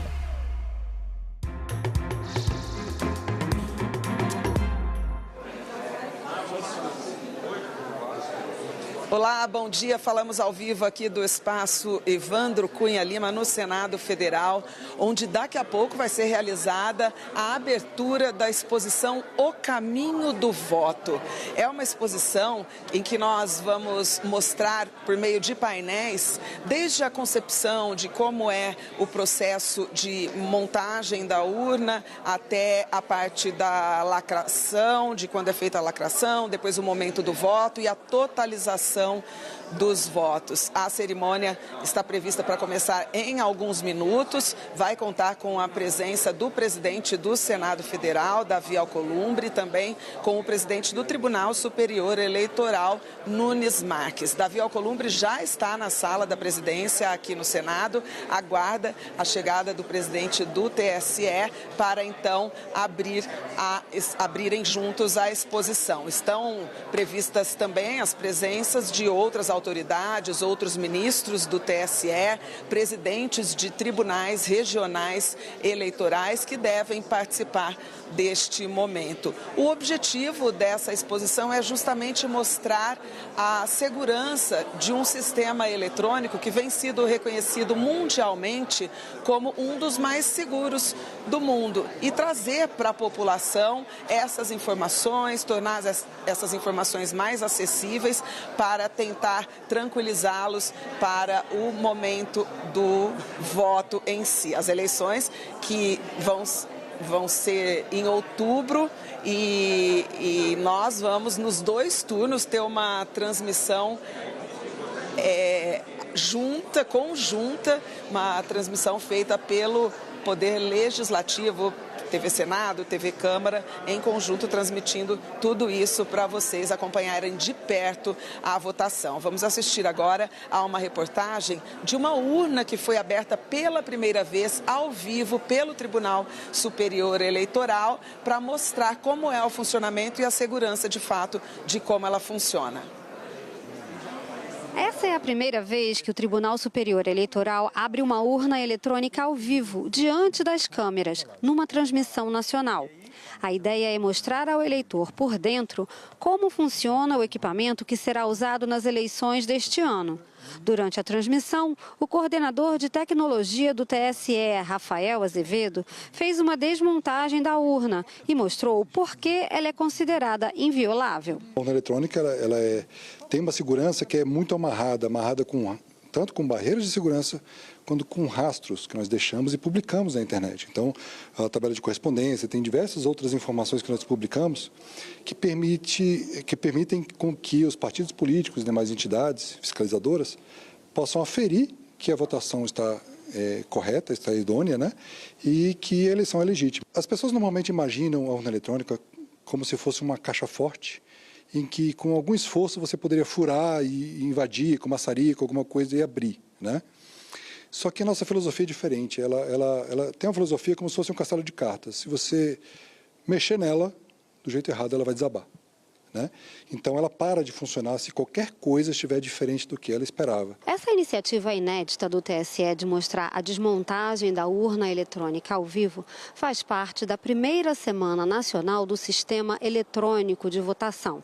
Até domingo, dia 9, os TREs de todo o país e o TSE farão várias atividades com o objetivo de aumentar a transparência, mostrar o funcionamento da urna, combater a desinformação e aproximar a justiça eleitoral da população, principalmente dos jovens. Estão previstas durante essa semana demonstrações da urna, visitas guiadas, palestras, exposições, atividades educativas e encerramento com a corrida pela democracia. A iniciativa acontece justamente quando o calendário eleitoral entra na fase decisiva. Até 5 de agosto são os últimos dias para as convenções partidárias, quando os partidos oficializam os candidatos e definem coligações e federações. Dia 15 de agosto é o prazo final para registro das candidaturas na Justiça Eleitoral. Dia 16 começa a propaganda eleitoral. Dia 4 de outubro é o primeiro turno das eleições gerais e no dia 25 o segundo turno, onde houver. E na sessão de reabertura dos trabalhos do Tribunal Superior Eleitoral, o ministro Nunes Marques, presidente do TSE, afirmou que a urna eletrônica é um símbolo da democracia no Brasil. Ao longo desta semana serão promovidas demonstrações públicas da urna eletrônica, atividades educativas, visitas guiadas e ações voltadas ao esclarecimento da população sobre o funcionamento do sistema eletrônico de votação. O objetivo é ampliar o conhecimento da sociedade acerca das diversas etapas do processo eleitoral e reafirmar, por meio da transparência, da informação qualificada e da participação cidadã, a robustez, a auditabilidade e a permanente evolução tecnológica de um sistema que constitui patrimônio da democracia brasileira. Os eleitores, no dia da votação, aqueles que têm alguma dificuldade de mobilidade, que não conseguem se locomover com muita facilidade, terão transporte oferecido gratuitamente para chegar ao local das votações. E essa iniciativa, ela faz parte do programa Seu Voto Importa, que é organizado pelo Tribunal Superior Eleitoral em parceria com os tribunais regionais. Marleide teve poliomielite quando era criança. As sequelas da doença se agravaram com o tempo e há 15 anos ela passou a depender de uma cadeira de rodas para se locomover. Desde então, a falta de acessibilidade passou a ser um obstáculo para que ela pudesse exercer várias atividades, até um dos direitos mais importantes da cidadania, o voto. Tinha que pegar o ônibus, né, e ir até o Recanto das Emas para poder votar. E aí eu não fui votar, né, pela dificuldade de acessar o ônibus, porque na época não tinha nenhum ônibus que fazia lá, que era mais próximo, tinha que pegar o ônibus do Goiás, né, descer para a BR, pegar o ônibus do Goiás, descer na passarela, pegar outro ônibus para ir até o Recanto das Emas, para votar. A gente que tem uma deficiência, nós às vezes fica muito restrito a várias coisas, né? A gente não tem o nosso direito de cidadania totalmente, nós somos esquecidos, nós somos invisíveis, né? Para mudar histórias como a da Marleide, a Justiça Eleitoral criou o programa Seu Voto Importa, que prevê transporte gratuito para eleitores com deficiência ou com mobilidade reduzida. A iniciativa chega no momento em que o número de eleitores com deficiência cresceu mais de 40% em relação às últimas eleições. Quem quiser utilizar o transporte oferecido pela Justiça Eleitoral deverá fazer o pedido até 20 dias antes das eleições. O programa foi inspirado em experiências já desenvolvidas por tribunais regionais eleitorais, como o de Pernambuco. Nós abrimos um número de WhatsApp, esse número funciona como uma central de agendamento. Nós divulgamos esse número largamente, amplamente na imprensa e esses eleitores com todos os tipos de deficiência nos procuram.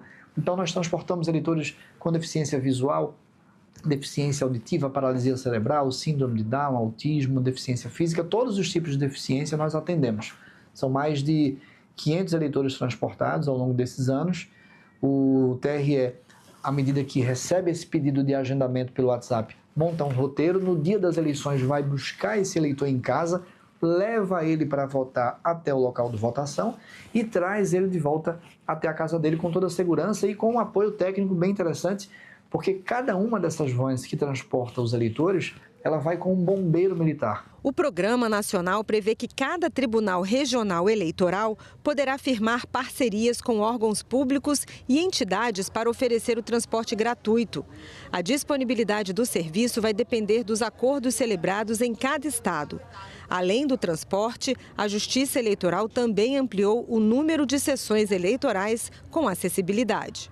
Para Marleide, a expectativa é que as novas medidas eliminem barreiras. O transporte indo até a nossa casa, pegando a gente, levando até o local de votação e trazendo, isso vai facilitar muito, né? Isso é uma acessibilidade muito viável para todas as pessoas que têm uma deficiência. E você não deixaria de votar? Não deixaria, jamais.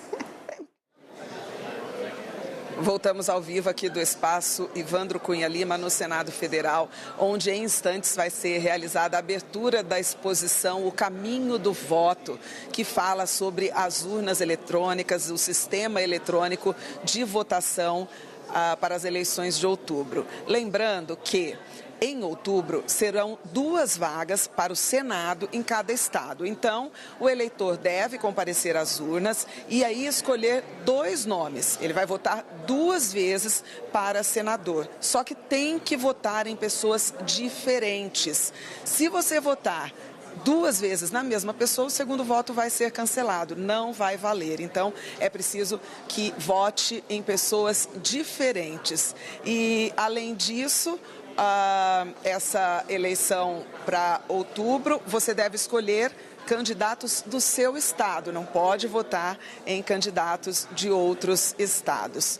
Nós estamos aqui nesse momento aguardando a chegada das autoridades para o lançamento da exposição que chama O Caminho do Voto. Você pode observar nos painéis que vai mostrando tudo o que é feito passo a passo, 1 mês antes das eleições, testes nas urnas, a organização, depois tem o momento em que as urnas são lacradas, o transporte dessas urnas para os mais diversos lugares do Brasil, lá na ponta no norte, lá na ponta no sul, essas urnas que vão sendo abertas e testadas. Então tudo isso você pode conhecer nessa exposição exposição. Ali o momento do voto, como funciona, a gente tem uma urna eletrônica aqui como demonstração também na exposição e depois o momento em que elas são lacradas após a votação e a totalização dos votos, então até a impressão dos resultados. Aí a gente vê tudo isso nessa exposição que fica aqui nesse espaço Evandro Cunha Lima até sexta-feira. É de graça, todo mundo pode visitar aqui no Senado Federal. Depois do dia 7, ela sobe para um outro espaço chamado Praça das Abelhas, aqui também no Senado Federal, e lá fica até o dia 17 para visitação também. Nós vamos continuar aqui acompanhando essa movimentação pré-abertura da exposição e voltamos a qualquer momento com novas informações. Fique na nossa programação.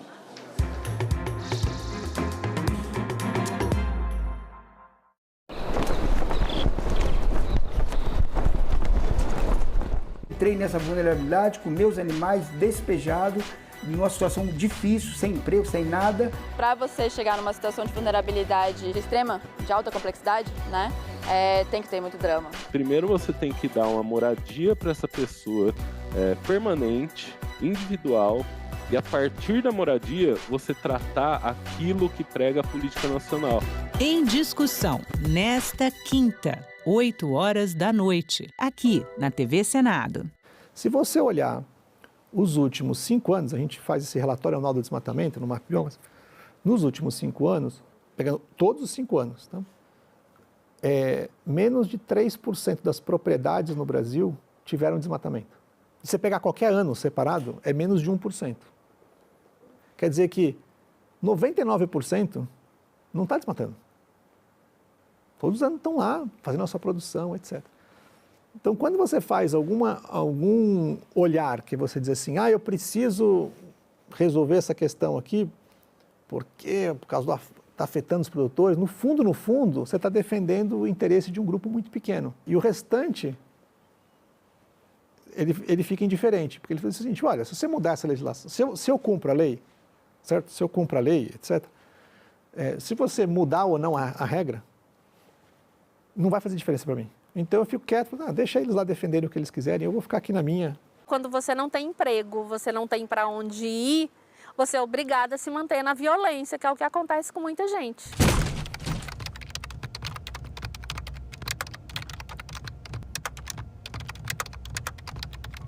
Eu fiquei casada por 22 anos. Quando aconteceu de eu denunciar a Maria da Penha, foi quando ele me pegou pelo cabelo, que ele nunca tinha encostado a mão em mim. Assim, tinha tido empurrões, né? Que ele me empurrou uma vez, eu estava grávida da minha filha quando ele me empurrou. Meu ex-marido me acusou de ter um caso com o marido da minha irmã. Qualquer homem que se aproximasse de mim, ou até os amigos que eu, na minha casa, quando ia embora, ele virava e falava, você acha que eu não vi você dando trela para fulano? Que você acaba se afastando dos amigos, da família, você acaba se isolando. A gente se assusta muitas vezes com o feminicídio, mas o feminicídio ele nasce daí. Ele nasce dessas pequenas coisas que vão tomando uma proporção maior. Então, xingamentos, ofensas, essas difamações, não respeitar essa mulher, né, perante terceiros, são um sinal de alerta. Depois que eu passei, que eu fiz o acompanhamento pelos psicólogos e tudo, você acaba entendendo e vendo que se a pessoa não tiver uma ajuda, ela não consegue sair da violência, ela não consegue se libertar. Hoje eu posso falar que a minha vida está maravilhosa, apesar dos altos e baixos, eu tenho paz.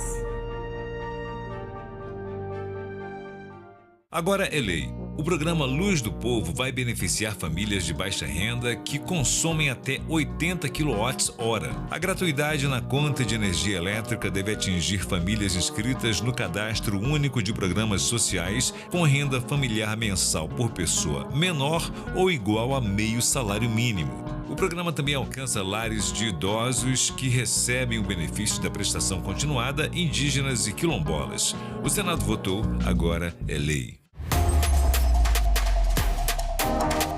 A TV Senado está com tudo pronto para mais uma temporada.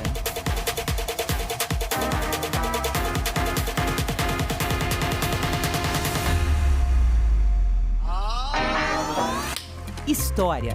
Em maio de 1933, 3,5% da população vão às urnas. Análise. O grande problema que a gente vive hoje é a falta de entendimento do papel da imprensa. Debate. É difícil realmente fazer chegar o conteúdo de todos os candidatos quando você está numa bolha.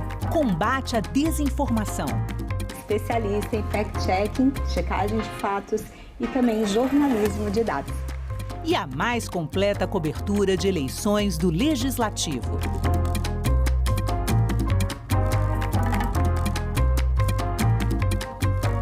TV Senado, democracia todo dia.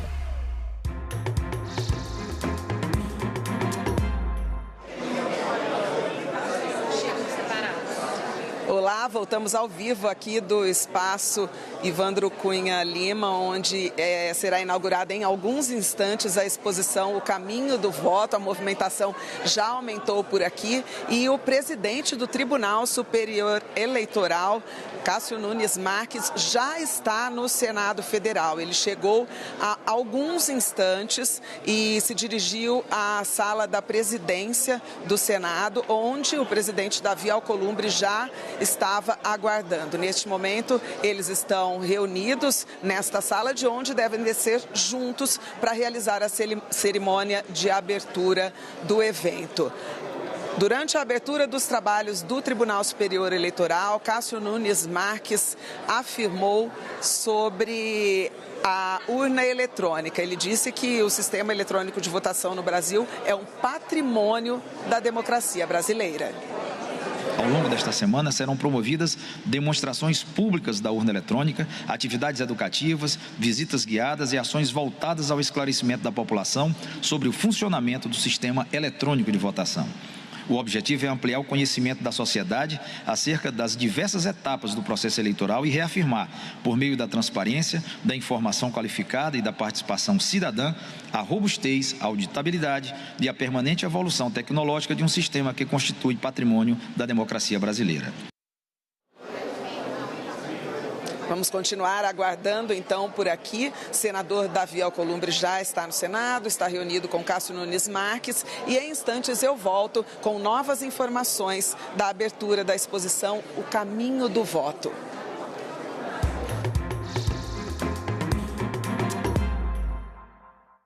Os manifestantes conseguiram subir no prédio do Congresso.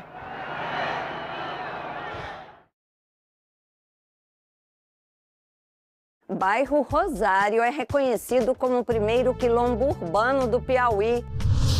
Hemocentro Veterinário incentiva a doação de sangue de cães e gatos. Coletivo Poéticas da Meia-Noite leva teatro para a rodoviária do DF. Tudo isso você vê no Parlamento Brasil.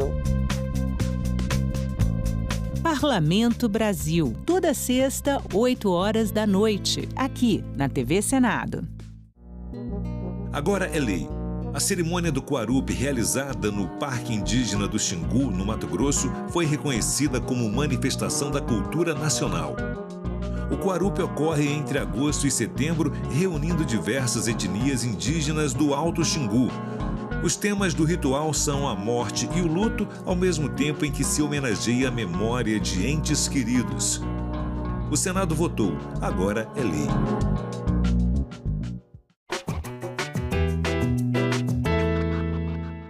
Você sabe de onde vem a palavra favela? Em 1897, o governo brasileiro estava em guerra contra Canudos, um pequeno povoado no interior da Bahia, comandado pelo líder religioso Antônio Conselheiro.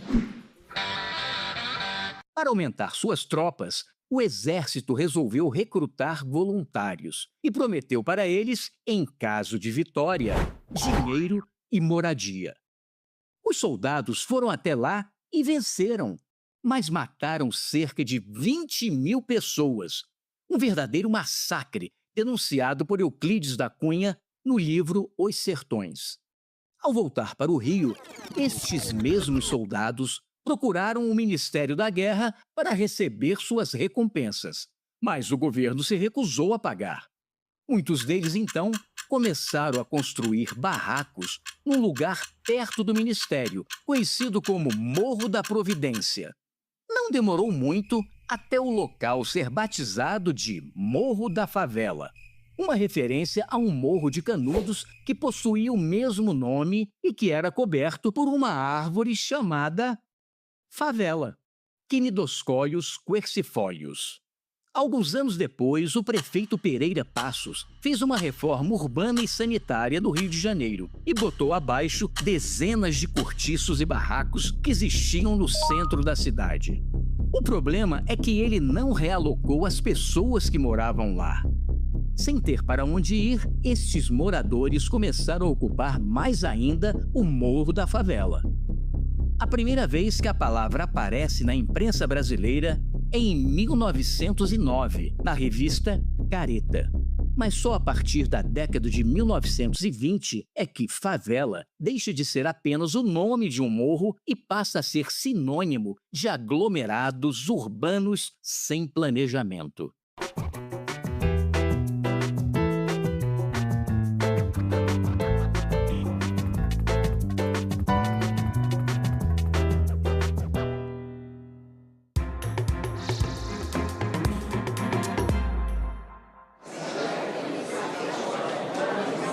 Olá, estamos ao vivo agora transmitindo, você vê a imagem do senador, presidente do Senado, Davi Alcolumbre, e do presidente do Tribunal Superior Eleitoral, Cássio Nunes Marques. Eles já estão se encaminhando da sala da presidência aqui para o local da abertura da exposição O Caminho do Voto. A gente pode ver que eles já estão aqui na ponta da escada, vão entrar na sala neste momento e aí devem então começar a abertura da exposição O Caminho do Voto, a Jornada da Democracia. É uma exposição que vai mostrar desde a concepção das urnas e para o eleitor ter um pouco mais de acesso, então, às informações sobre o sistema eletrônico do Brasil. Neste momento, o senador Davi Alcolumbre, presidente do Senado, e o presidente do TSE estão reunidos aqui, cumprimentando as pessoas. Cássio Nunes Marques e Davi Alcolumbre prontos para o início da abertura da exposição. A gente pode ver outras autoridades que chegaram com eles. As autoridades, os presidentes se cumprimentam e vão seguir agora, então, para a abertura desta exposição que deve ficar aqui no Senado Federal por 2 semanas.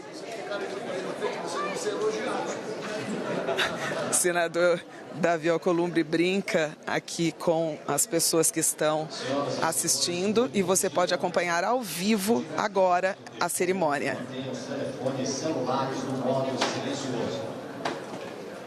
Tem início a abertura da exposição O Caminho do Voto. Essa mostra integra a Semana Nacional do Sistema Eletrônico de Votação, iniciativa do Tribunal Superior Eleitoral e dos demais tribunais regionais eleitorais para aproximar a sociedade da justiça eleitoral. O objetivo é ampliar o conhecimento sobre o funcionamento e a segurança das urnas. A programação inclui também ações educativas e culturais que visam fortalecer a confiança no processo eleitoral, promover a cidadania e reafirmar o compromisso com a democracia. Compõe o dispositivo desta cerimônia o excelentíssimo senhor presidente do Senado Federal, senador Davi Alcolumbre, e o senhor presidente do Tribunal Superior Eleitoral, ministro Nunes Marques. Gostaríamos de registrar a presença neste evento da senhora ministra do Tribunal Superior Eleitoral, Estela Aranha, do senhor ministro do Tribunal Superior Eleitoral, Floriano Peixoto de Azevedo Marques Neto, do senhor ministro substituto do Tribunal Superior Eleitoral, Nauê Bernardo Pinheiro de Azevedo, do senhor secretário-geral da Mesa do Senado Federal, Danilo Aguiar, do senhor diretor-geral do Tribunal Superior Eleitoral, Daniel Santos Rocha Sobral, e do senhor secretário-geral da Presidência do Tribunal Superior Eleitoral, Murilo Salmito Noleto.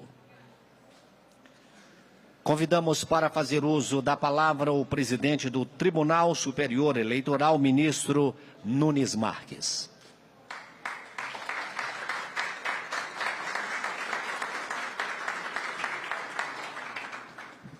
Bom dia a todos.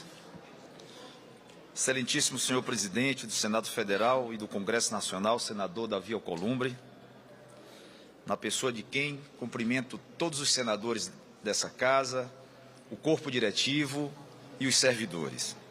Cumprimento também o ministro Floriano de Azevedo Marques, do Tribunal Superior Eleitoral, a ministra do TSE, Estela Aranha, o ministro substituto do TSE, Naue Bernardo Pinheiro de Azevedo, na pessoa de quem cumprimento o corpo diretivo do Tribunal Superior Eleitoral e os servidores aqui presentes. É com grande honra que o Tribunal Superior Eleitoral traz ao Senado Federal a exposição O Caminho do Voto, a Jornada da Democracia. Iniciativa que resgata a evolução histórica do processo eleitoral brasileiro e homenageia as instituições que, ao longo das últimas décadas, contribuíram para o fortalecimento da democracia e para o aperfeiçoamento dos instrumentos por meio dos quais o povo brasileiro exerce sua soberania. A realização desta exposição nesta casa reveste-se de especial significado, porquanto o Congresso Nacional ocupa lugar de destaque nessa trajetória. Muito antes de a urna eletrônica se tornar uma realidade em todas as eleições brasileiras, foi o Poder Legislativo quem lançou os alicerces jurídicos que tornaram possível a modernização do processo eleitoral. Embora o Código Eleitoral de 1932 já fizesse referência de uma forma visionária à utilização das máquinas de votar, foi somente com a edição da Lei 9.100 de 95 que o Brasil estabeleceu, pela primeira vez, o marco normativo para a implantação do sistema eletrônico de votação e apuração. Coube ao Parlamento compreender que a democracia brasileira necessitava de um novo sistema que registrasse com absoluta fidedignidade a vontade do eleitorado. A adoção da tecnologia constitui uma resposta institucional às vulnerabilidades que, por décadas, comprometeram diferentes etapas do processo eleitoral. A inovação foi introduzida nas eleições municipais de 1996, tendo alcançado todo o estado do Rio de Janeiro, as capitais dos estados e os municípios com mais de 200 mil eleitores. Aproximadamente um terço do eleitorado brasileiro votou na primeira eleição informatizada. O projeto técnico, desde seu nascedouro, foi desenvolvido por especialistas de diversos órgãos, incluindo, além da Justiça Eleitoral, as Forças Armadas, o Ministério da Ciência e Tecnologia e o Ministério das Comunicações. Inaugurou-se, assim, um novo capítulo na história eleitoral do país. A engenhosidade brasileira conciliou inovação tecnológica, segurança jurídica, celeridade na apuração e respeito absoluto à vontade soberana do eleitor. A universalização do sistema eletrônico ocorreu no pleito municipal do ano de 2000, coincidentemente, o último do século XX. Para a Justiça Eleitoral, a inovação tecnológica jamais foi um fim em si mesma. Sempre esteve a serviço da integridade do processo eleitoral e da proteção da vontade soberana do eleitor. E essa transformação, reitero, teve origem em um amplo processo de construção coletiva, protagonizado pelo Congresso Nacional. Ao editar o marco legal que autorizou a informatização das eleições, o Legislativo conferiu legitimidade democrática e segurança jurídica para que a Justiça Eleitoral pudesse desenvolver um sistema destinado a encerrar a morosidade da apuração. A urna eletrônica, portanto, não nasceu de uma iniciativa isolada, mas do diálogo entre instituições republicanas que souberam atuar de forma harmônica, respeitando as competências constitucionais de cada poder. O sistema eletrônico de votação constitui uma política de Estado, edificada ao longo de décadas, sob constantes aperfeiçoamentos legislativos, técnicos e administrativos. Sua evolução é fruto do amadurecimento das instituições democráticas brasileiras e demonstra que a busca pela integridade das eleições é um compromisso permanente da República. Ao percorrer esta exposição, o visitante compreenderá que o caminho do voto não começa na cabine de votação. Muito antes de o eleitor apertar o botão confirma, Dentro da cabine, a Justiça Eleitoral já percorreu longa jornada de preparação, execução e fiscalização, construída para assegurar o registro exato do sufrágio. Cada uma das etapas ilustradas nesse espaço demonstra que a confiabilidade das eleições brasileiras não repousa em um momento singular ou em um único mecanismo de segurança. A exatidão da apuração do nosso pleito está ancorada na combinação de inúmeras etapas e procedimentos técnicos, que são auditados e testados incessantemente. O caminho do voto é um atestado da competência brasileira. Mostra para o mundo que é possível organizar, em um único dia, eleições para milhões de cidadãos, conciliando eficiência operacional, ampla fiscalização e permanente evolução tecnológica. Renovo meu agradecimento ao Senado Federal, que, ao sediar esta exposição, reafirma seu compromisso histórico com o fortalecimento da democracia e oferece à sociedade a oportunidade de conhecer o permanente esforço institucional que assegura a legitimidade das eleições e a efetividade da soberania popular. Que cada visitante, ao percorrer esta exposição, possa compreender que o verdadeiro caminho do voto tem origem no trabalho coordenado das instituições da República, no compromisso permanente com a transparência e na responsabilidade compartilhada de preservar a confiança da sociedade no processo eleitoral brasileiro. Muito obrigado.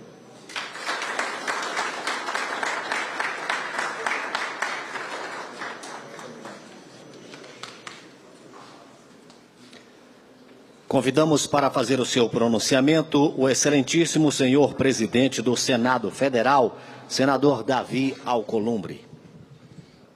Bom dia.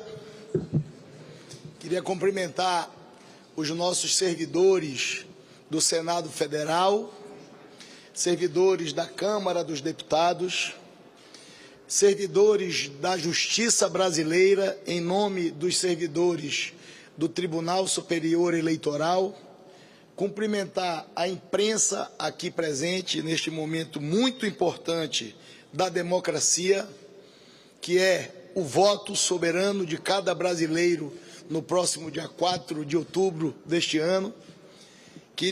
Me permitam fazer um registro e agradecer a presença do nosso ministro do Supremo Tribunal Federal e presidente do Tribunal Superior Eleitoral, ministro Cássio Nunes Marques.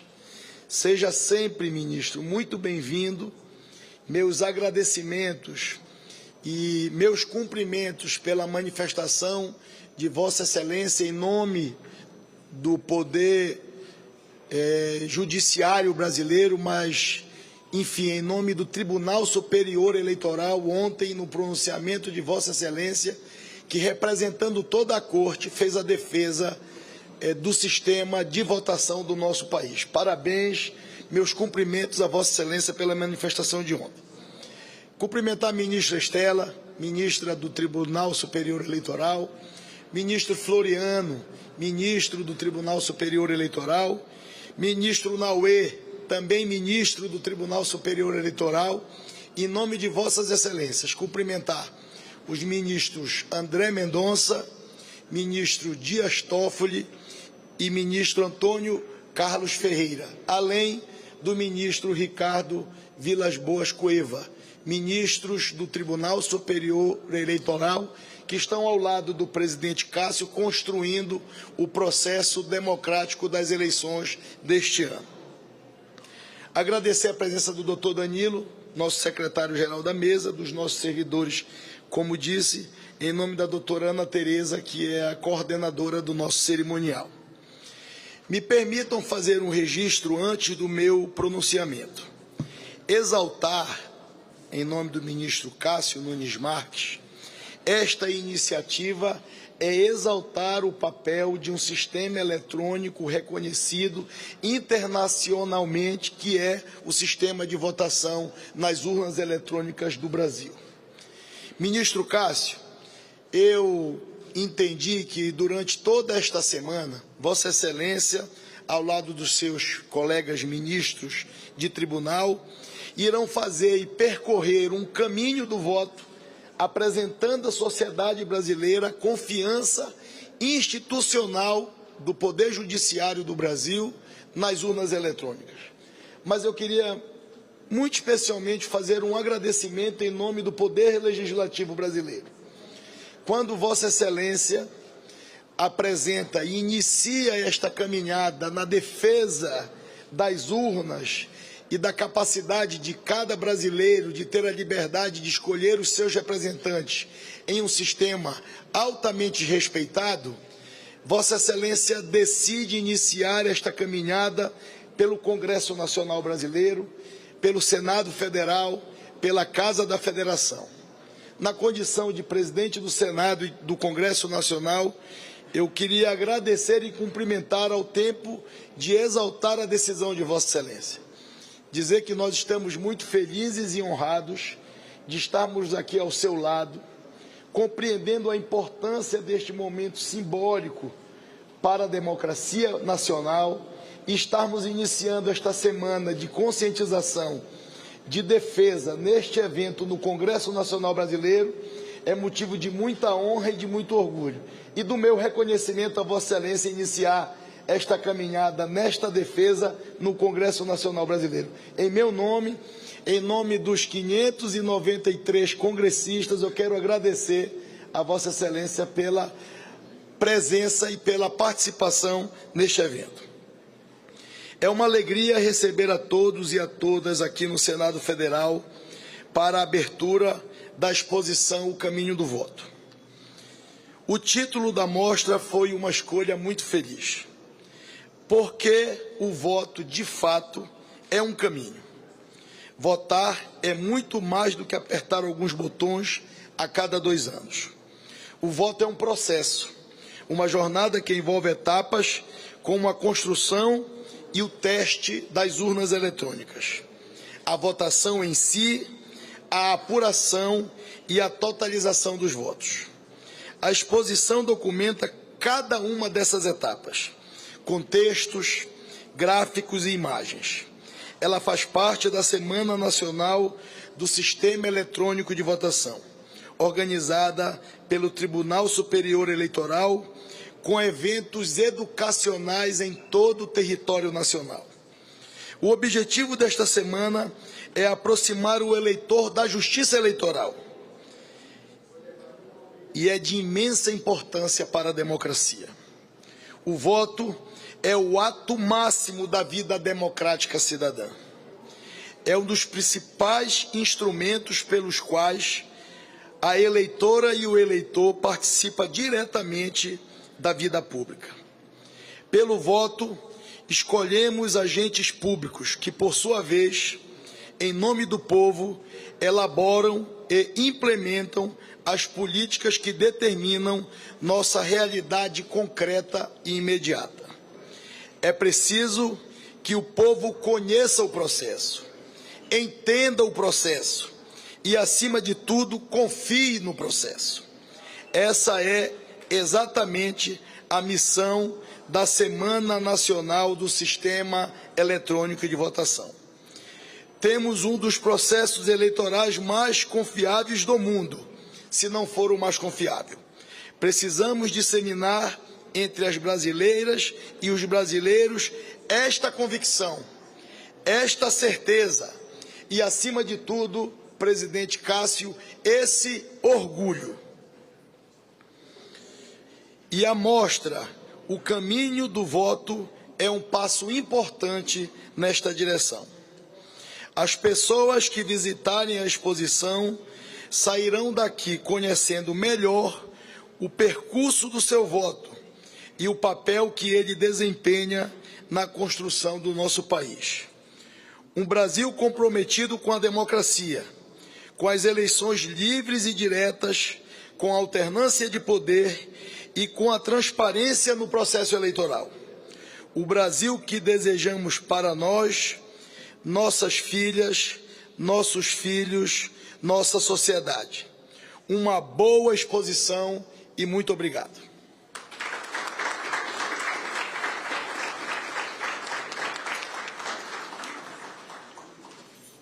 Neste momento, convidamos as autoridades que compõem o dispositivo a realizarem a abertura e a visita inaugural à exposição.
Informamos que a exposição estará disponível para visitação neste espaço de hoje até a sexta-feira, dia 7, e posteriormente será instalada no espaço da Praça das Abelhas, onde permanecerá aberta até o dia 21 de agosto.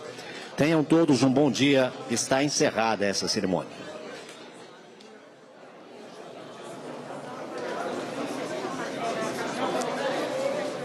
Voltamos então aqui ao vivo neste momento para mostrar o fim da cerimônia de inauguração da exposição O Caminho do Voto.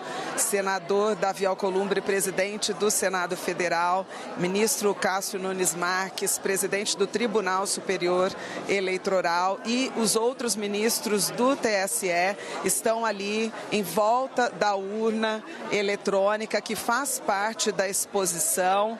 Eles fazem algumas demonstrações, as pessoas eles têm a oportunidade ali de tocar e estão conversando em volta ali da urna eletrônica. Essa exposição ficará aqui neste espaço do Senado Federal, espaço senador Evandro Cunha Lima, até a próxima sexta-feira, dia 7. Daqui, ela segue para outro espaço também aqui no Senado, onde fica por mais 2 semanas, que é na Praça das Abelhas. A visitação é gratuita, as pessoas podem chegar e ver a exposição, que é composta por painéis que mostram, além da urna eletrônica, que mostram a história desde algum tempo antes da eleição.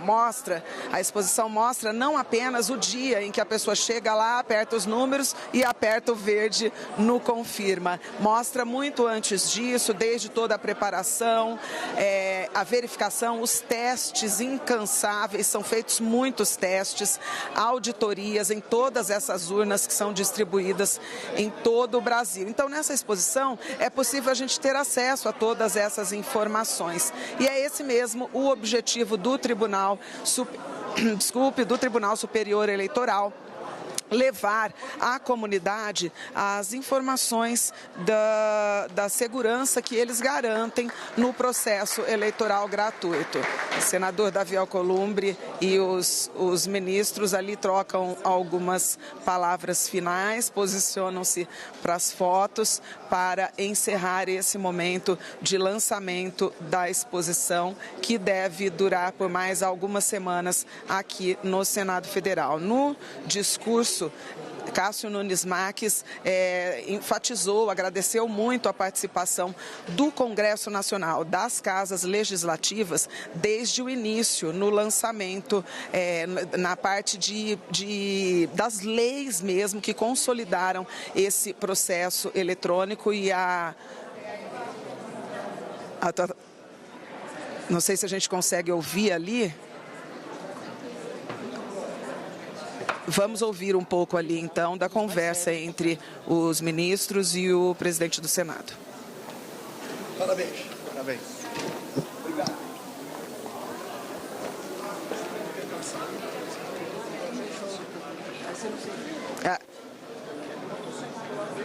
Vamos acompanhar.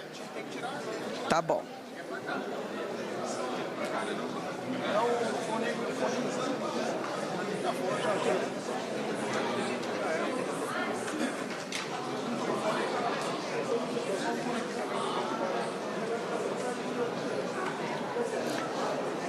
As autoridades estão saindo neste momento, a gente acompanha a saída deles aqui do local da exposição. Subindo as escadas e voltando a caminho da presidência do Senado Federal. A gente está acompanhando esse percurso.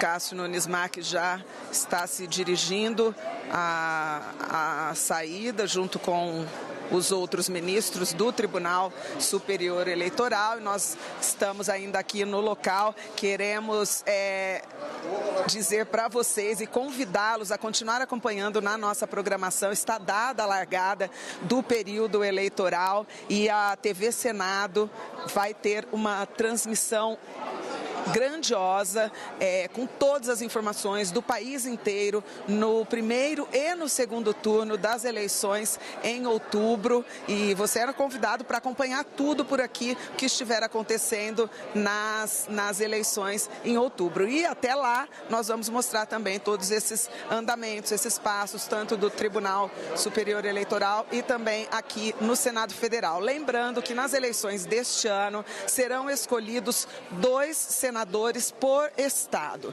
Ou seja, lá no dia da eleição você vai escolher 2 nomes para votar. Esses 2 nomes precisam ser nomes diferentes e do seu estado. Se por acaso você votar 2 vezes no mesmo nome, não serão computados 2 votos para o seu candidato escolhido. O segundo voto vai ser anulado. Eu devolvo agora para a nossa programação e convido você a continuar acompanhando.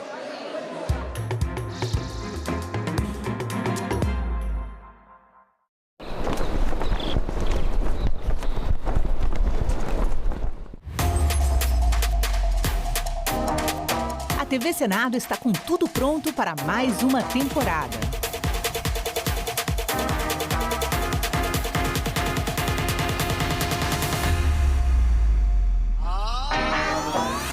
História. Em maio de 1933, 3,5% da população vão às urnas. Análise. O grande problema que a gente vive hoje é a falta de entendimento do papel da imprensa. Debate. É difícil realmente fazer chegar o conteúdo de todos os candidatos quando você está numa bolha. Combate à desinformação. Especialista em fact-checking, checagem de fatos e também jornalismo de dados. E a mais completa cobertura de eleições do Legislativo.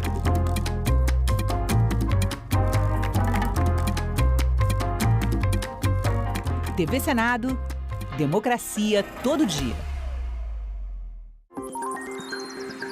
Aquele post na rede social, aquela mensagem no grupo da família, é verdade ou mentira?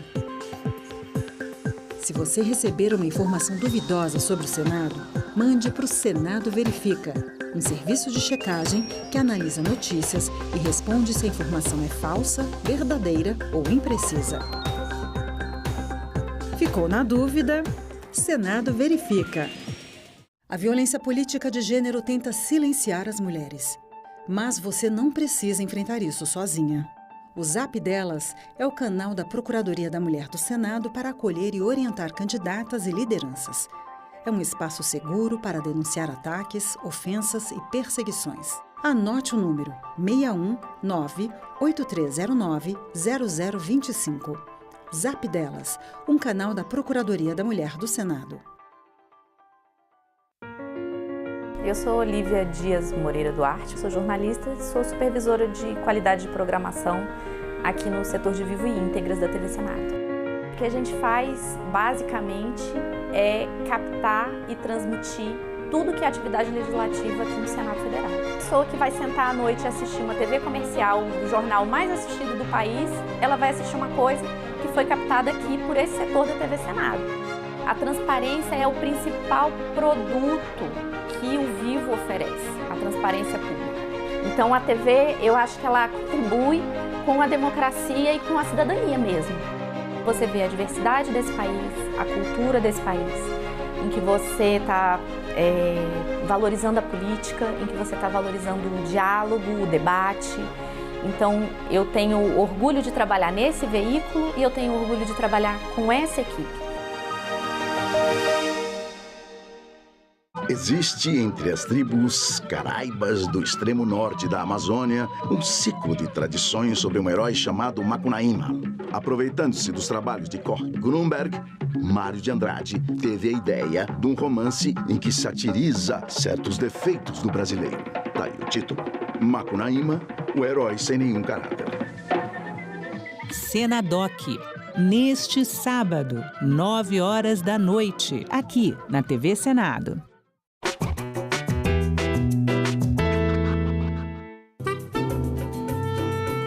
Em 1958, o Brasil vive o auge dos anos dourados.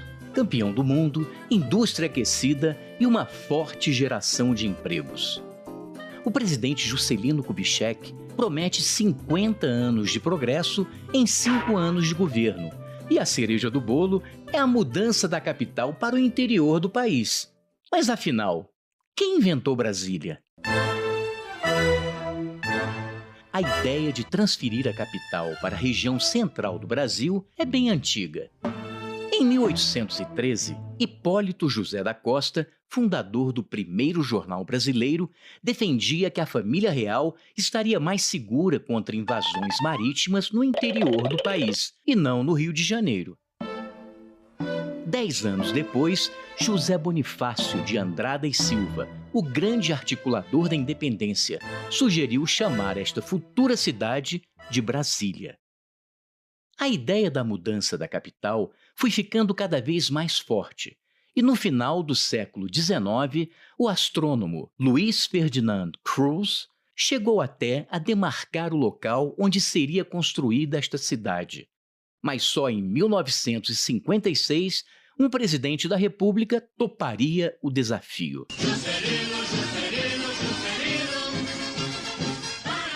JK sabia que estava mexendo num vespeiro. As elites econômicas não queriam trocar o litoral pelo interior, e as reações começaram a aparecer. A política desenvolvimentista estava dando muito certo. O capital estrangeiro entrava maciçamente, gerando atividades industriais e, é claro, empregos. A construção de Brasília, portanto, era mais uma maneira de aquecer a economia naquele momento.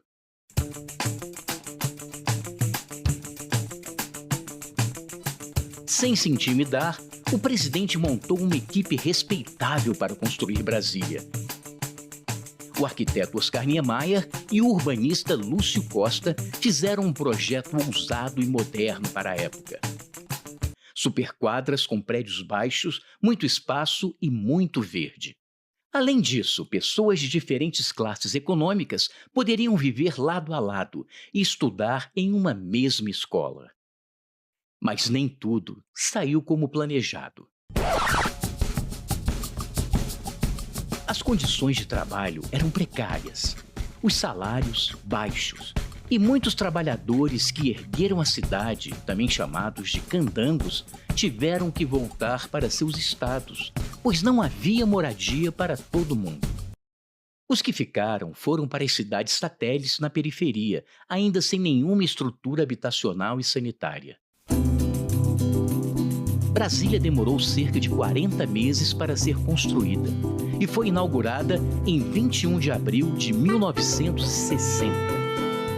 Mais do que sede do governo, tornou-se uma cidade com vida própria, com seus problemas e virtudes, e impulsionou o desenvolvimento econômico do centro-oeste brasileiro. Já Juscelino terminaria seu governo com uma forte popularidade, um ótimo índice de crescimento econômico, mas também deixando o país com uma inflação bastante alta.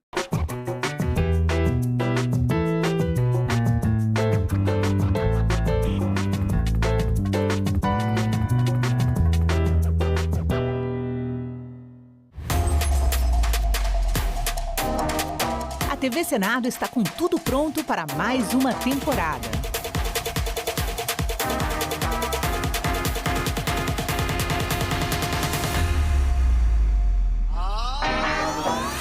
História. Em maio de 1933, 3,5% da população vão às urnas. Análise. O grande problema que a gente vive hoje é a falta de entendimento do papel da imprensa. Debate. É difícil realmente fazer chegar o conteúdo de todos os candidatos quando você está numa bolha. Combate à desinformação. Especialista em fact-checking, checagem de fatos e também jornalismo de dados. E a mais completa cobertura de eleições do Legislativo.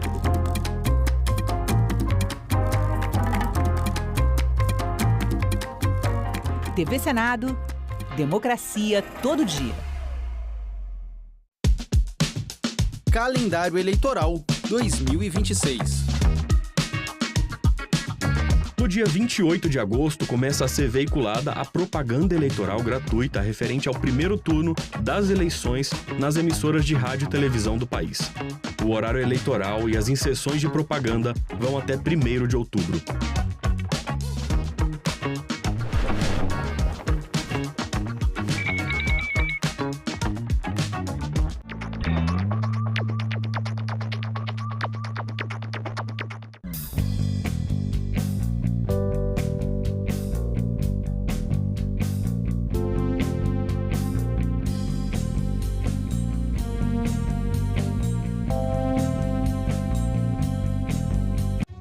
Você, mulher que quer entrar para a política, agora pode contar com o Guia da Candidata. Um manual prático, feito pela Procuradoria da Mulher do Senado para ajudar em cada passo da sua jornada. A publicação mostra o que você precisa para começar. Estar em dia com a Justiça Eleitoral, garantir sua filiação a um partido e o domicílio eleitoral 6 meses antes da eleição. Lá, você descobre como garantir os recursos para sua campanha, como os 30% do fundo eleitoral e do tempo de rádio e TV, que são seus por direito. O material também ensina a organizar a campanha, cuidar da segurança na internet e o que fazer em casos de violência política. Acesse o guia na página da Procuradoria do Senado na internet. Basta clicar em Publicações no alto da página e selecionar o Guia da Candidata. É informação rápida e segura para você ocupar o seu lugar na política. Porque não existe democracia sem a sua participação.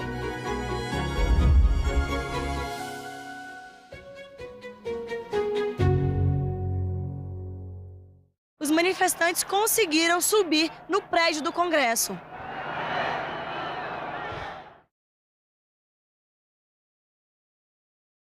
O programa a seguir é livre para todos os públicos.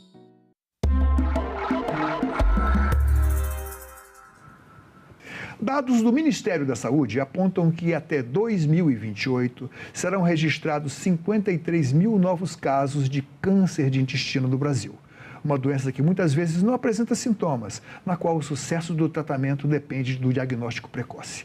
Agora o SUS anuncia um novo protocolo de rastreamento e quem vai conversar conosco aqui é o Dr. Gustavo Ribas, médico da Assessoria Política da Prevenção e o Controle do Câncer da Secretaria de Saúde do Distrito Federal. Seja bem-vindo, Dr. Gustavo. Muito obrigado pela sua presença. Olá a todos que nos acompanham. Obrigado. Eu que agradeço a grande oportunidade. Uma honra estar aqui na TV Senado para falar de um tema tão relevante, tão importante e de impacto na nossa população. Qual a importância que tem essa mudança de protocolo? Queria que o senhor falasse um pouco da história dessa doença aqui do Brasil, de como é feito o diagnóstico, o que muda agora? Nós temos, no âmbito nacional, essa incorporação do teste imunofecal, imunoquímico fecal, de extrema importância na avaliação para a pesquisa do que todos já conhecem ou já ouviram falar, do sangue oculto nas fezes, que é um método de rastreamento. é muito importante, porque ele substitui o antigo teste o imunofecal atual, ele está em substituição ao antigo teste pelo pesquisa guaiaco, de sangue oculto. De sangue oculto, pelo guaiaco, que tinha muitas variáveis, apresentava muitas alterações e muitos falsos positivos.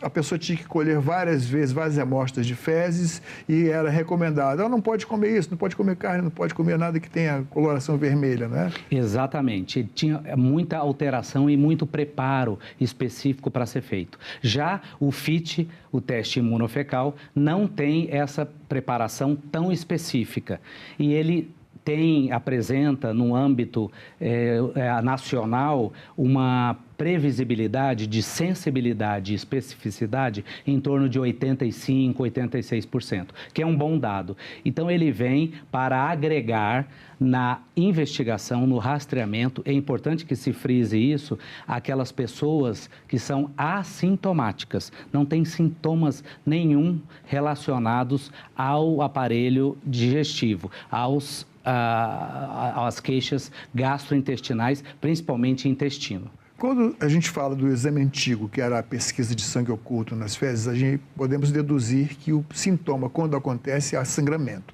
né, nas fezes. Exatamente. Identificava o sangramento. Lembrando que ele poderia gerar muitos falsos positivos por meio de uma alimentação inapropriada para aquele período do exame ou outras ações relacionadas. Mas é importante que se frise que, apesar de ser um teste mais simples, o imunofecal, ele também tem suas considerações, suas ponderações. É importante porque ele detecta a hemácia. Então, onde há hemácia nas fezes, ele vai detectar. E a hemácia pode estar presente numa doença anorretal, por exemplo, numa hemorroida, que está de difícil controle, com sangramento, ou até mesmo um sangramento digestivo alto, que pode detectar hemácias nesse conteúdo fecal. Então, é importante que o cidadão tenha essa previsibilidade de que não tenha alguma doença localizada que possa gerar o sangramento. Qual a faixa etária e o perfil das pessoas que podem ter essa doença? E como é que vem se dando a importância, se esse tipo de câncer é frequência, qual a frequência dele aqui no país? A faixa etária de rastreio que se preconiza pelo Ministério da Saúde, lembrando que o rastreio é destinado para aquela população assintomática, isto é, não apresenta sintomas. E é um rastreio que a gente busca fazer de forma organizada, isto é, o cidadão, a pessoa vai até uma UBS, uma Unidade Básica de Saúde, ser submetida a esse teste imunofecal. A faixa etária, ela permite uma variabilidade de um controle razoável na população, que vai dos 50 aos 75 anos, que é um método importante de se avaliar. Lembrando que o câncer coloretal no país, ele é o segundo mais incidente, tanto em mulheres quanto em homens. O primeiro, obviamente, em mulheres é o câncer de mama e em homens é o câncer de próstata. Isso lembrando, sempre frisando, excetuando o câncer de pele não melanoma, que é o mais frequente no nosso país. Então, o câncer coloretal é o segundo mais incidente em ambos os gêneros aqui no país. Qual a gravidade desse tipo de câncer? É um câncer que ele se torna de impacto assistencial, porque, infelizmente, ainda nós diagnosticamos em fase avançada. Esse é o grande ponto. Nós precisamos diagnosticá-lo cada vez mais em fases precoces, em fases iniciais. Isso tem um grande impacto, porque ele proporciona uma curabilidade muito maior. Para que todos tenham a ideia, se conseguirmos identificar o câncer coloretal em fase muito inicial, em fase precoce, nós conseguimos atingir taxas de cura que ultrapassam o índice de 90%. Então, quanto mais precoce, maior a chance de cura. E o fato de diagnosticá-lo numa fase avançada, nós, infelizmente, nos deparamos com casos que possam se tornar mais avançados, metastáticos, e aí a possibilidade de cura, ela cai de sobremaneira. Quais são os hábitos alimentares ou hábitos de vida que deixam a pessoa mais fragilizada, que possa contrair um câncer de intestino, câncer coloretal? Os hábitos relacionados a fatores de risco do câncer coloretal são o oposto dos hábitos saudáveis, que se preconiza muito, que se institui muito no nosso dia a dia e que está difundido na mídia.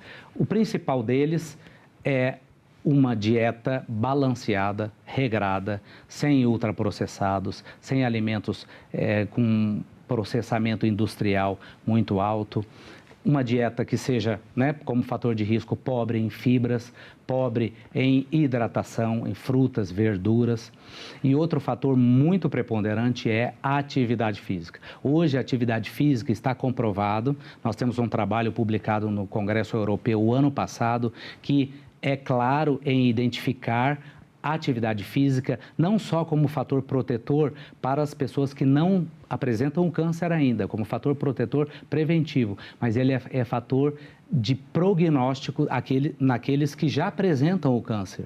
Então, a atividade física associada a uma dieta balanceada, regrada, constituída de muitas fibras, alimentos como frutas, verduras, e controle da obesidade e do sedentarismo é fundamental. Às vezes as pessoas podem pensar que o câncer de intestino, eu posso fumar, por exemplo, eu posso beber, então álcool com certeza ele deve fragilizar o organismo, as defesas e pode favorecer o aparecimento. Mas o cigarro também é um fator de complicador, né? Sem dúvida. O cigarro aliado ao álcool. O álcool tem o seu fator causal muito importante em inúmeros tumores, inúmeros cânceres. E o tabagismo também. E ele tem, de uma certa forma, o impacto também na incidência do câncer coloretal, como outros que a gente conhece muito bem, como pulmão, como estômago, bexiga e toda a árvore traqueobrônquica e de cabeça e pescoço. O senhor tem uma grande experiência, o senhor é um oncologista, lida com a terapia, inclusive quando é necessário o tratamento, o senhor prescreve aqueles medicamentos bem complicados, a quimioterapia, que tem, às vezes, uma reação muito forte. E o que acontece? A perspectiva de tratamento com a quimioterapia é frequente quando é detectado o câncer de coloretal? Sem dúvida. A quimioterapia, ela é uma ferramenta de tratamento de grande importância. Só que é importante lembrarmos que, na última década, nós tivemos o grande impacto da imunoterapia. Então, a imunoterapia tem o grande papel no tratamento do câncer coloretal associado à quimioterapia no tratamento, seja o inicial ou seja já em estágios mais avançados. Então, hoje, na verdade, é uma composição de tratamento, são tratamentos multimodais, que a gente chama, múltiplas formas de tratamento, que envolvem tanto quimioterapia como imunoterapia. E, obviamente, a gente tem que diferenciar de acordo com o perfil genético, o perfil molecular daquele tumor que é expresso naquele determinado paciente. Então, nós identificamos determinadas variações, determinadas mutações genéticas que têm a sinalização para que entremos com o tratamento, seja quimioterápico, seja imunoterápico ou terapia-alvo, que é o que a gente chama com os novos anticorpos monoclonais. Então, o tratamento, hoje em dia, ele é multimodal. E no caso de cirurgia? A cirurgia, ela vem depois do tratamento quimioterápico e imunoterápico?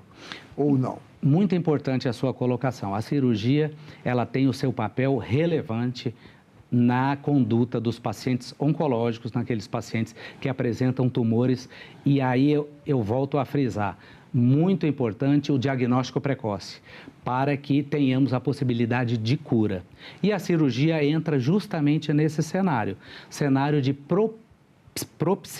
proporcionar a cura. Então, a cirurgia, para aqueles casos iniciais, para aqueles casos não avançados, ela tem um propósito claro, ela tem possibilidade de gerar a cura. Então, a cirurgia tem propósito curativo, sim, e faz parte do arsenal de tratamento, junto com a químio e com a imunoterapia. E agora, a gente não quer de maneira alguma criar um clima de insegurança, mas quer chamar a atenção para a importância do diagnóstico precoce. O que terá acontecido no caso daquela artista Preta Gil, que ela tinha todos os recursos, inclusive foi até fora do país, submeteu a vários tratamentos.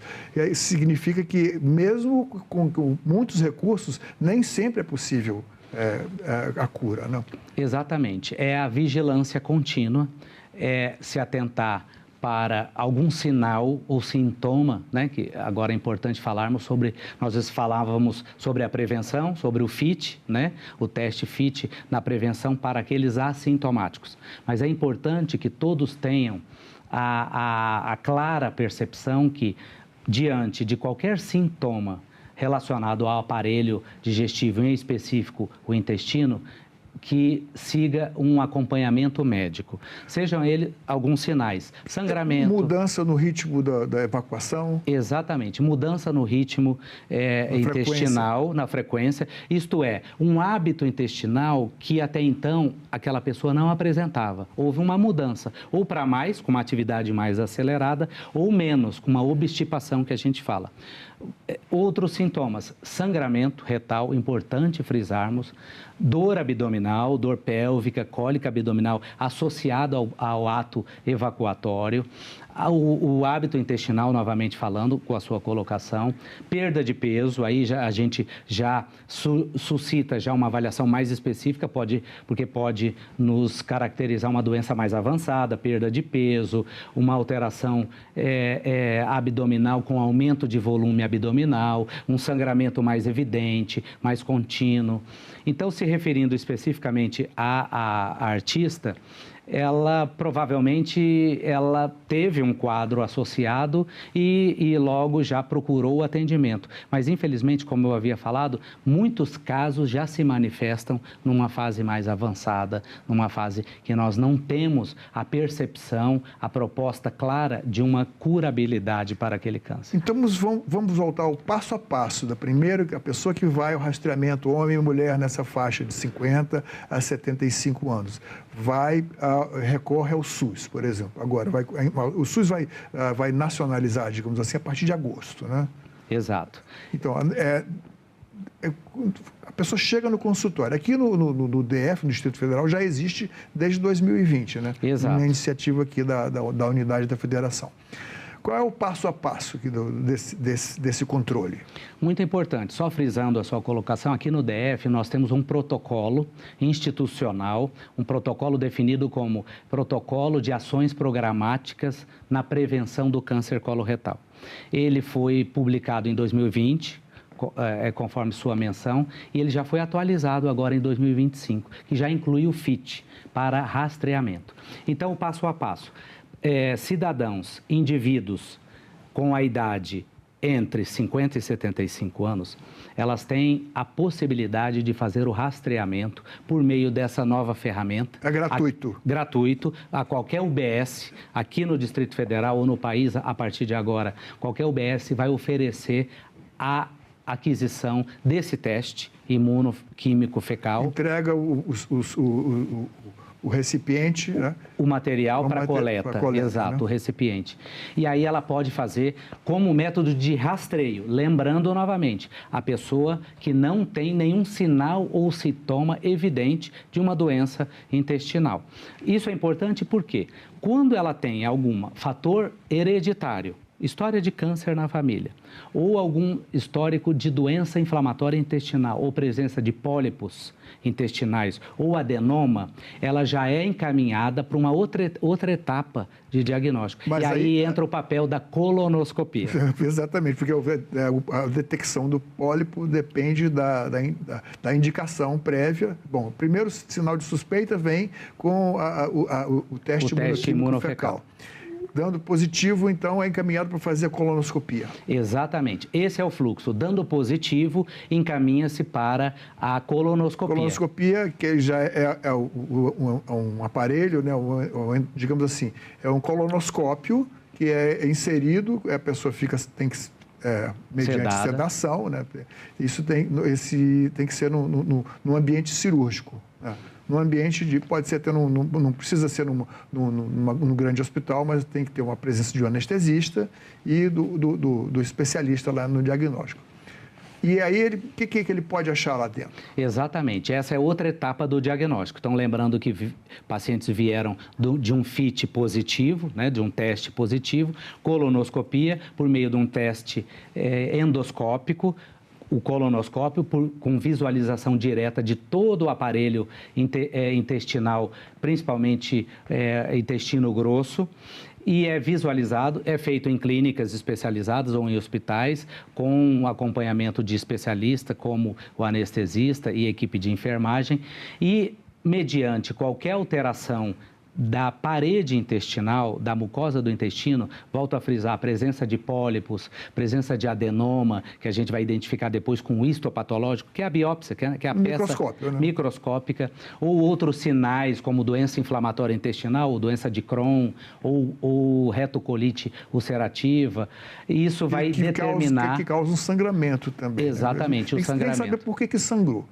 Então vai procurar. Esse é o caminho. O porquê que sangrou, o que levou ao sangramento e esse é o fluxo que leva ao diagnóstico. Se é alguma importante. lesão que é sinal de um possível câncer, pode ser até retirado lá na colonoscopia. Né? Exatamente. O pólipo, a presença de pólipo na parede intestinal é sinônimo de ressecção. Isto é, retirada. Se retira o pólipo, corta, cauteriza e encaminha para análise... análise química, histológica. Histológica, análise de material saber qual biológico. A natureza ali. Bom, aí nesse caso, no caso que dá positivo alguma lesão, já se constata o câncer coloretal, qual é o passo? Na positividade, encaminha-se para o especialista, que é o proctologista, para avaliar todo o contexto daquela doença que se apresentou. Se a lesão é localizada, se a lesão tem características de invasão da parede do órgão, né, do intestino, se já tem outros sinais que o paciente possa perceber, ou alteração na cavidade abdominal, ou linfonodos inguinais, que são os gânglios, né, que a gente avalia. E, a partir desse momento que se faz o diagnóstico do câncer coloretal, a abordagem, isso é muito importante que enfatizemos para todo cidadão, toda a população. A abordagem, ela passa a ser multidisciplinar. Então, o paciente vai ser avaliado pelo proctologista, depois pelo oncologista, depois vai, como o senhor muito bem mencionou, o cirurgião oncológico, para avaliar a possibilidade de uma proposta curativa cirúrgica. É avaliado dentro de um contexto de uma unidade que é de alta complexidade, que tenha o oncologista, o proctologista, o radioterapeuta, eventualmente, ou o cirurgião oncológico e toda a equipe de enfermagem e toda a equipe focada no atendimento desse paciente. Ou seja, o câncer que antes era considerado o diagnóstico de câncer, era quase que uma sentença de morte, digamos assim. Mas hoje vários tipos de câncer são detectados e tratados. Mudou completamente esse conceito. Né? Esse conceito, esse pensamento é totalmente proscrito. Tem cura. Tem cura. Tem possibilidade de tratamento. Por isso que a gente enfatiza que taxas giram em torno de 90% de cura quando a gente faz o diagnóstico precoce. Quando a lesão é muito inicial, muito incipiente, muito precoce, que é fácil de retirar, por meio até mesmo de procedimentos endoscópicos ou até mesmo uma cirurgia. Então, o conceito de que não há cura para o câncer e que é uma sentença de morte, ele está totalmente afastado. Mesmo em casos que são de difícil detecção, né? Mas o que isso, de uma maneira geral, para a saúde da população dessa faixa etária de 50 a 75 anos, vai representar, em termos macro, falando assim? Extrema importância é a cultura da prevenção, a cultura da conscientização de que hábitos saudáveis promovem saúde. Hábitos saudáveis evitam o câncer. Como já mencionamos, atividade física regular, se tem um cálculo de que precisamos ter ao menos 150 horas semanais de atividade física, uma dieta regrada, 150 pobre. Minutos. Exato. Dentro de um período de uma semana, né? Que daria em média de 30 minutos por semana, por dia. Caminhada rápida. Por 5 dias. Exato. Atividade física é muito regular, ligada a alimentos saudáveis, não consumo de ultraprocessados, do álcool, do controle do peso, do sedentarismo e do tabagismo. Isso é muito importante. Dados mundiais apontam que cânceres são preveníveis em até 40% dos casos, isto é, nós podemos evitar os cânceres em até 40% dos casos com medidas saudáveis de promoção de saúde. Em termos de percentual de cura, o que é a imunoterapia que foi recentemente introduzida? É uma medicação que faz com que as próprias células do corpo, o sistema imunológico, reajam especificamente àquele tipo de câncer, né? O que em termos do câncer coloretal, a entrada da imunoterapia junto com a quimioterapia possibilitou maior índice de cura? A imunoterapia proporciona maior índice de cura e controle da doença naquelas atividades da doença que são mais avançadas, naqueles cânceres mais avançados. Então, o impacto da imunoterapia é muito importante no ganho de sobrevida e principalmente em qualidade de vida. E é muito variável de tumores para tumores, mas ela impactou na ordem de 30% a 35% um ganho de sobrevida e de controle de qualidade de vida para esses pacientes que eles levam uma vida completamente normal. Então, é um grande incremento a imunoterapia nesse cenário que precisamos controlar a doença. Eu queria lhe pedir que o senhor desse um recado naquela câmera ali para as pessoas que têm de 50 a 75 anos que busquem fazer a prevenção do câncer coloretal. Exatamente. Nessa faixa etária de 50 a 75 anos, as UBSs estão de portas abertas para recebê-los, para que se realize o teste imunofecal para a detecção de sangue oculto. É um método de rastreio, lembrando que não se tem, para que aqueles cidadãos que não tenham sintomas, sinais ou sintomas evidentes de doença. Ele tem esse teste tem uma sensibilidade de 85%, 86% e ele é muito importante na detecção de sangue para que tenhamos cada vez mais um diagnóstico precoce dessa doença que é tão impactante e é a segunda mais comum, tanto em homens quanto em mulheres, excetuando o câncer de pele. Doutor Gustavo, muito obrigado pela sua presença aqui no nosso programa. Espero convidá-lo, que o senhor volte outras vezes aqui, Cidadania.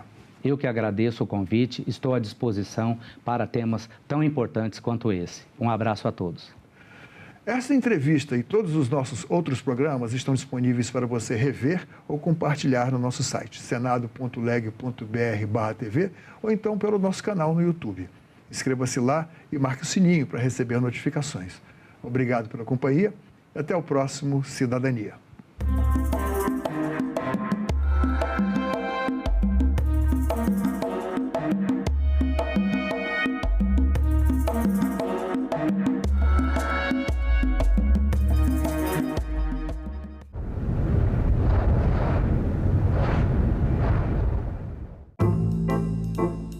Até 30% da chuva no Brasil depende da Amazônia e dessa interface da Amazônia com o Cerrado. Quais são hoje os maiores desafios considerados ambientais para o Brasil? O desmatamento, por exemplo, tem impacto direto sobre a qualidade do ambiente e a qualidade da nossa vida, né?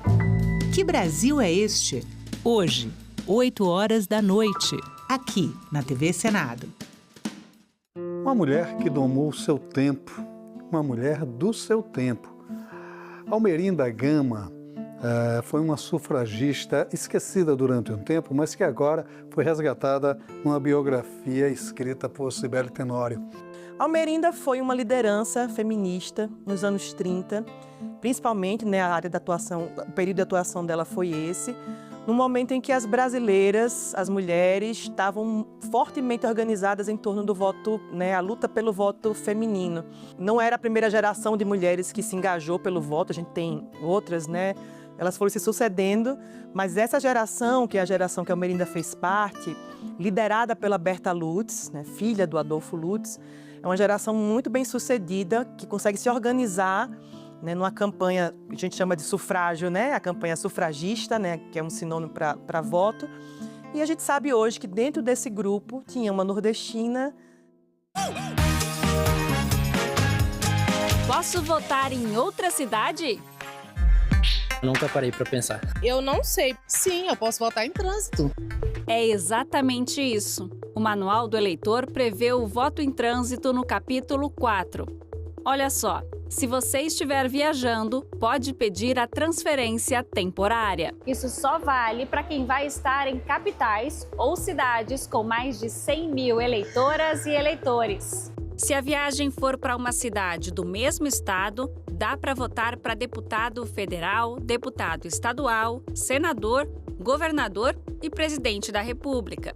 Já se a pessoa vai para outro estado, só é possível votar para presidente. Dá para solicitar o voto em trânsito pelo autoatendimento eleitoral no site do TSE ou em algum cartório eleitoral.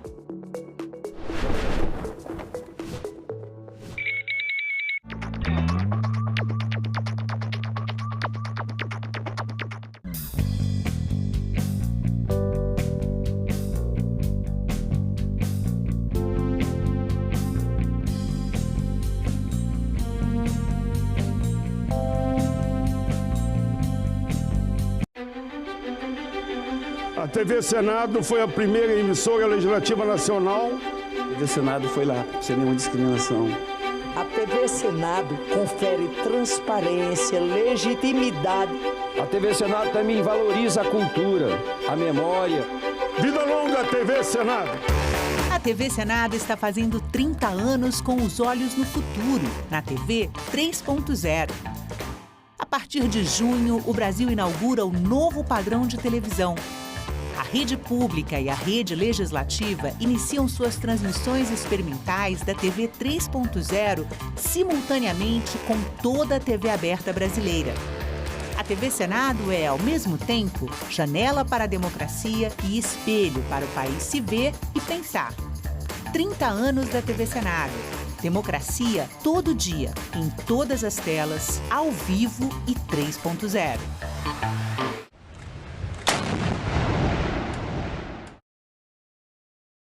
O programa a seguir é livre para todos os públicos.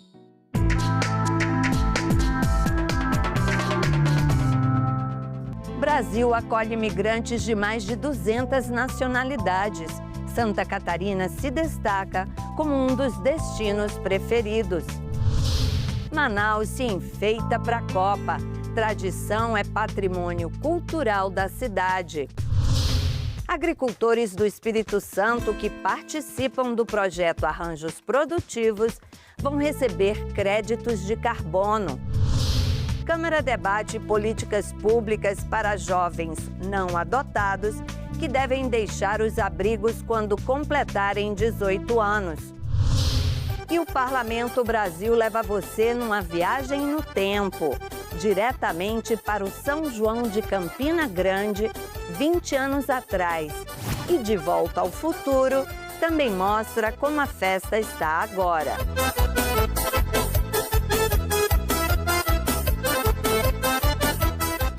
O Brasil tem mais de 5 mil parlamentos, nos municípios, estados, Distrito Federal, além do Senado e da Câmara. Em cada um, decisões importantes para o brasileiro. A gente conta tudo para você aqui no Parlamento Brasil. Há 20 anos no ar, o Parlamento Brasil é feito em parceria com as emissoras legislativas de todo o país. Eu sou Andréa Alves e te convido para um giro.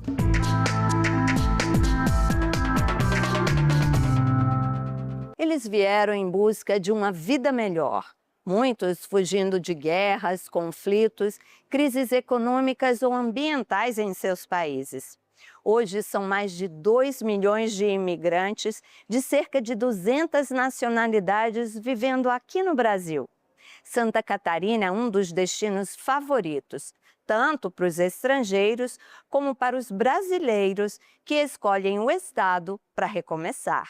Eu sou da Haiti, eu tenho 12 anos morando aqui no Brasil. Meu nome é Guerline Paul Giuseppe. Guerline deixou o Haiti aos 23 anos. Meu marido estava entrando no Brasil primeiro. Depois de 7 meses, eu entrei atrás dele.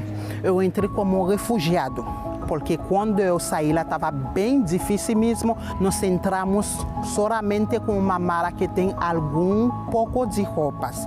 Depois que eu tenho um mês aqui, eu consegui andando, procurando serviço. No começo, ela trabalhou em 2 empregos para dar conta do sustento dela no Brasil e dos 2 filhos no Haiti. Há 11 anos, a Guerline é colaboradora de uma empresa terceirizada da Alesc. Assim como a Guerline, outros imigrantes estrangeiros têm vindo para Santa Catarina, assim como imigrantes de outros estados. Nos últimos anos, Santa Catarina recebeu mais de 500 mil pessoas de fora do estado que vieram construir a vida por aqui. Neste mês do imigrante e do refugiado, a Assembleia Legislativa promoveu, por meio da Comissão de Direitos Humanos e da Família, uma audiência pública para debater as principais demandas desta população, como a regularização de documentos, acesso aos serviços públicos e a integração social. Santa Catarina é um dos estados que mais recebe a população migrante, é um dos estados que tem maior acesso a trabalho, emprego e renda da população migrante, porém, esse número também traz a necessidade de criar estruturas, como mediadores para a população migrante que consigam ser bilíngue. E a mensagem é clara: acolher, integrar e garantir direitos para quem escolhe Santa Catarina para recomeçar e voltar a sonhar. Eu quero ser uma cozinheira aqui no Brasil. E o sonho pode ir ainda mais alto. Eu quero abrir um restaurante aqui no Brasil, por meu nome é Guerline Paul Giuseppe. Em Manaus, moradores transformam ruas e comunidades em cenários de celebração da Copa do Mundo. No Espírito Santo, agricultores vão receber dinheiro de créditos de carbono. Veja o que foi notícia nas casas de leis do país. Crédito de carbono é um tipo de moeda ambiental usada para compensar a emissão de gases que causam o aquecimento global. Com essa iniciativa, os produtores capixabas cadastrados no projeto receberão quantias em dinheiro para preservar a natureza. Então, se o solo não estiver degradado, estiver com uma boa cobertura, independente da cultura, se é uma pastagem, se é um cultivo de café, se é de pimenta do reino, se é cacau, enfim, as plantas elas têm carbono na sua composição, a matéria orgânica é carbono e isso gera um saldo positivo. E pensando aí nos acordos internacionais, o que acontece? Os países que mais poluíram, eles precisam tem metas de redução e remoção de CO2 da atmosfera. Então, ele faz a compensação de créditos para esses países onde tem saldo. E aqui no Brasil, os nossos produtores rurais, graças a Deus, eles têm esse crédito. Os produtores que assinaram o contrato passaram por reuniões de mobilização para entender a iniciativa. A remuneração a ser recebida varia conforme o desempenho ambiental de cada propriedade. Os retornos financeiros dependem de etapas de validação e certificação, não sendo imediatos. O produtor ele vai receber de acordo com a quantidade de toneladas de carbono equivalente que ele tem por hectare na sua propriedade ao longo dos 40 anos. E a previsão é que um ano após a certificação desse carbono, o recurso já comece a chegar na conta dos produtores e também o apoio aos projetos aí para o desenvolvimento da comunidade. O presidente da ALES, deputado Marcelo Santos, e a prefeita de São Domingos do Norte, Ana Malacarne, também participaram do evento. Quem cuida da terra tem direito a esse crédito de carbono. E esse é o nosso programa, que agora, além de levar conhecimento, diversificação, preservação ambiental, certificação de agroindústrias, constituição de associações, também leva o crédito de carbono para o homem e para a mulher do campo. É o trabalho do arranjo produtivo da porteira para dentro. E aqui no nosso município está acontecendo isso, o povo está acreditando, a gente está acreditando no programa porque já está fluindo, já está acontecendo. Então é uma coisa assim, que o município está encantado e se Deus quiser vai crescer cada vez mais A abertura do mercado de crédito de carbono realizada pela ALICE é conduzida em parceria com a aceleradora de Biosócio-Desenvolvimento, ACBio, associação sem fins lucrativos, com sede em Minas Gerais.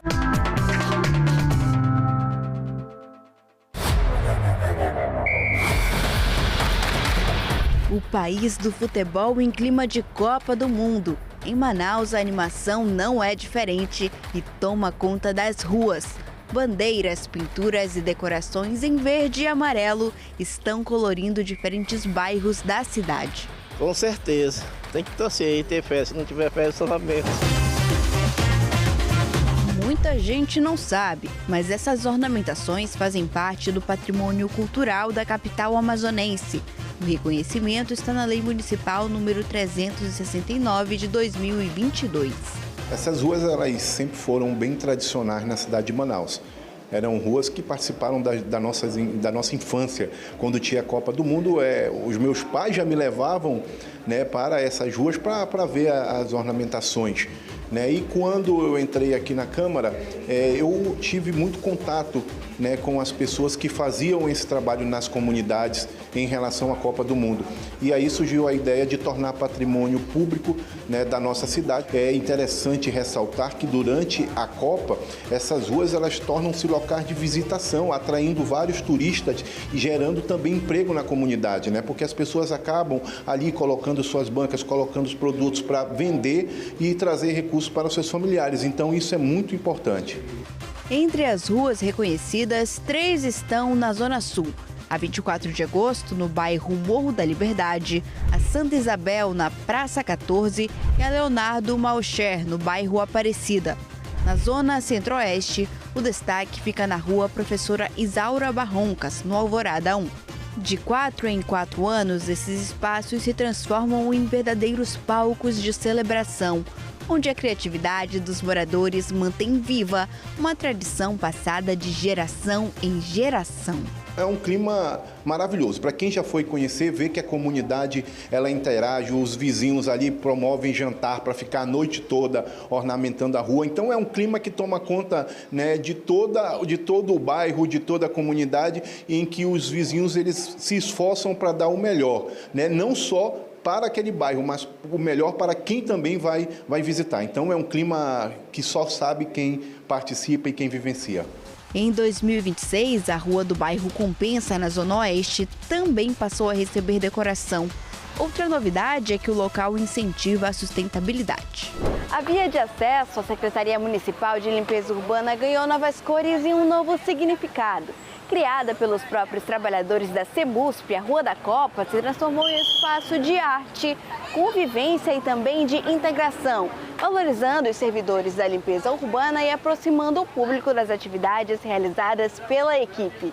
Essa é a primeira vez que nós estamos ornamentando para a Copa, mas a gente já tinha uma decoração de Natal aqui que chamou bastante a atenção da cidade. E principalmente que todo o material que a gente utiliza aqui, ferro, é material reciclado. E o que não é reciclado passa a ser reciclado após o evento. E foi uma iniciativa dos próprios servidores da limpeza pública de transformar isso aqui na Rua da Copa, como uma forma de homenagear a cidade, né? E também entrar na torcida pelo esse hexa que a gente espera que venha para a seleção brasileira, né? Ferros, resíduos e materiais que poderiam ter como destino o lixo ganharam nova utilidade. As peças se transformaram em itens decorativos. O resultado é um cenário que chama a atenção de quem passa pelo local e, ao mesmo tempo, reforça a importância da coleta seletiva e da preservação do meio ambiente. Toda a produção, desde as pinturas no chão até a confecção das bandeirolas, foi realizada pelos próprios garis e servidores da secretaria.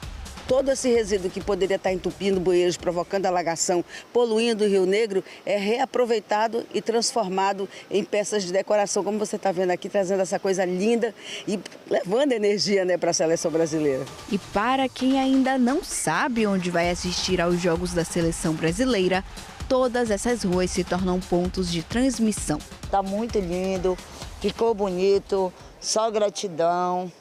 E eu espero que todo mundo venha curtir essa Copa aqui, né? A seleção brasileira ganhe também, né? E dê orgulho para o povo brasileiro, que é o nosso sonho, né? a ganhar a Copa. Com certeza, amigos, família, todo mundo trazendo para cá. Uma prova de que arte, sustentabilidade e geração de renda também podem jogar no mesmo time de futebol. O futebol é a raiz das nossas comunidades. Toda comunidade aqui na cidade de Manaus tem um campinho de futebol que a gente presencia várias crianças que têm um sonho de ser um jogador de futebol. Então o clima de Copa do Mundo é um clima maravilhoso para nós brasileiros.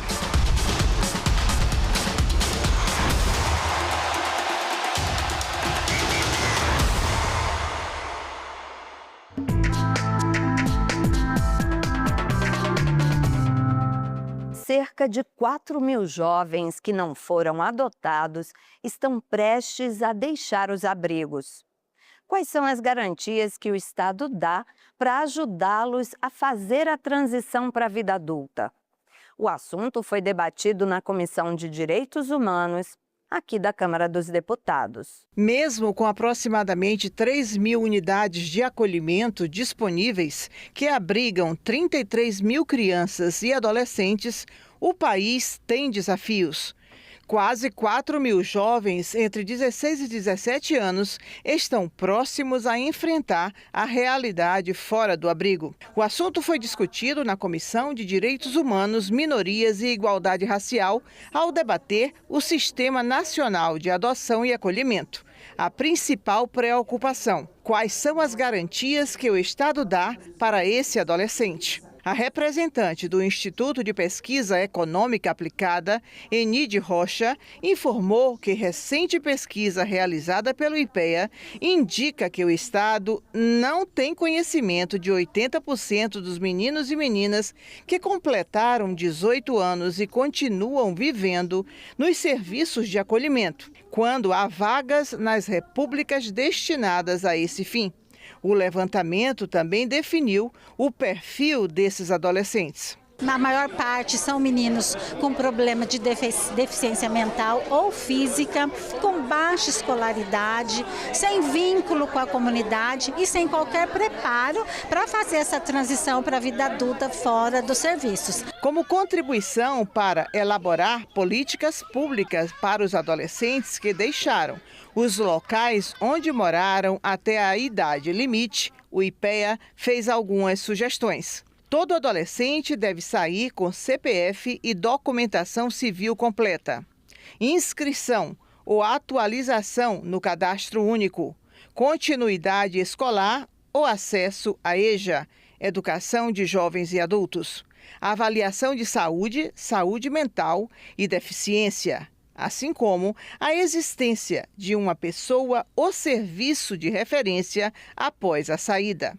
Difícil realidade enfrentada por Jackson dos Santos, ex-acolhido. Infelizmente não existe políticas públicas, para o jovem pós-acolhimento. Então, basicamente, o acolhimento faz um acompanhamento de 6 meses e muitas das vezes esses meninos vão para a rua, volta para a família que foi retirada, quando ele era criança ou adolescente, mas na maioria dos casos o adulto, agora com 18 anos, acaba indo morando sozinho mesmo. A deputada Érica Cocai, do PT do Distrito Federal, autora do pedido para a realização da audiência pública, defendeu iniciativas concretas para garantir esses direitos. Perto de chegar aos 18 anos, é fundamental que se faça uma preparação para que esses jovens possam se incorporar à própria sociedade. Então, portanto, são políticas públicas, políticas de geração de emprego e renda, políticas de priorização no mercado laboral, são iniciativas que nós precisamos tomar para que esses jovens e essas jovens possam continuar exercendo o seu direito à cidadania. A Comissão de Educação aqui do Senado aprovou um projeto que cria uma série de regras e procedimentos padronizados para orientar professores sobre casos de racismo, misoginia e discriminação nas escolas. O projeto apresentado pela senadora Tereza Leitão estabelece diretrizes gerais para orientar a atuação de professores e dirigentes escolares em casos de racismo, misoginia, discriminação por motivo de orientação sexual ou de identidade de gênero nas escolas. O texto prevê que toda manifestação ou suspeita de discriminação deve ser comunicada aos diretores, que são obrigados a notificar as autoridades competentes, por exemplo, o Conselho Tutelar ou o Ministério Público. Também prevê a adoção de medidas de conscientização e reparação e a formação de comissão representativa da comunidade escolar para acompanhar o cumprimento do protocolo. O projeto prevê ainda campanhas educativas anuais sobre o tema, capacitação de professores e profissionais da educação, a criação de espaços de reflexão e ações de apoio emocional e psicológico às vítimas por meio de equipes multiprofissionais. Embora as escolas convivam cotidianamente com situações de racismo, misoginia e outras formas de hostilidade, o que se observa na prática é uma resposta fragmentada, excessivamente dependente da iniciativa individual de professores e gestores, sem fluxos definidos e encaminhamento, registro, acolhimento e acompanhamento. Essa ausência de balizas institucionais gera insegurança para os profissionais da educação, fragiliza a proteção das vítimas e contribui para a subnotificação dos casos. Nesse cenário, o projeto sob exame apresenta mérito ao deslocar o foco da resposta improvisada para uma atuação institucional organizada.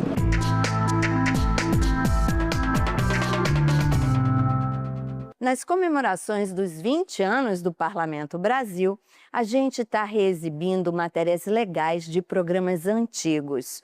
Como estamos nos festejos juninos, a gente escolheu uma reportagem de 2007 da própria TV Senado. A gente foi checar o São João de Campina Grande. A apresentação do Parlamento Brasil na época era da nossa colega Érica Seolim. Quando o assunto é festa junina, o Nordeste se destaca. Mas em qual dos estados nordestinos se faz o maior São João do mundo? O Parlamento Brasil foi a Campina Grande, na Paraíba, para conferir de perto. A 120 quilômetros de João Pessoa, Campina Grande é o destino de milhares de turistas do Brasil inteiro no mês de junho. Tudo por causa desse ritmo. O forró, que esquenta 30 dias de festa, faz a fama da cidade. E não é para menos. São quase 1,5 milhão de turistas. O Parque do Povo, ponto principal da festa, tem 43 mil metros quadrados e fica lotado de forrozeiros. São mais de 500 horas de forró, shows e quadrilhas.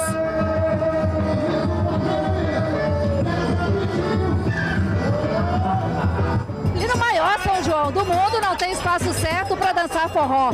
Quem pega esse trem sabe que o balanço natural dos vagões é só um empurrãozinho a mais para entrar no ritmo do autêntico forró pé de serra. Desde a Estação Velha, em Campina Grande, até o distrito de Galante, são 18 quilômetros, cerca de 2 horas de sacoleixo e muito forró. E o melhor foi ter forró, Rocha. Vem cá você ver como é que dança forró. Beleza pura, gente. Eu só peço ao povo que não se mexa, não se bula, não dê trombique, não dê bilola. Senão eu te rete lá, te for desse teu corpo igual a Arupema. Outra atração da festa é o Sítio São João, uma réplica perfeita dos antigos povoados sertanejos, com pracinha, capela, alambique e até uma autêntica bodega, com tudo que tem direito. Aqui tem um rolo de fumo, a rabada de porco, tem o coalho para fazer o queijo, para coalhar o queijo, o leite para fazer o queijo, o alho, tem aqui a cebola, tem o abano para abanar o fogo, tem a bolacha ali, o biscoito, a pão daquele balaio, viu? Tem tudo que a senhora está vendo aqui na bodega. Tem também o depósito de mangaio.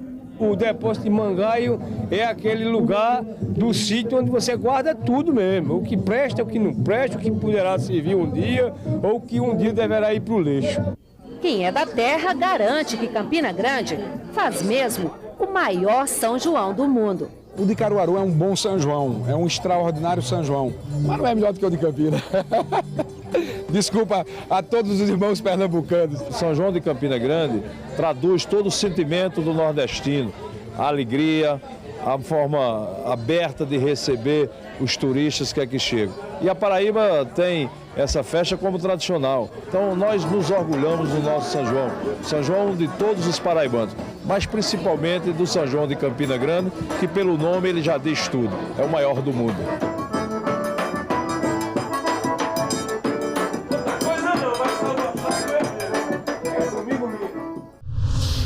Será que o São João de Campina Grande mudou muito nesses quase 20 anos? A TV Assembleia da Paraíba conta pra gente.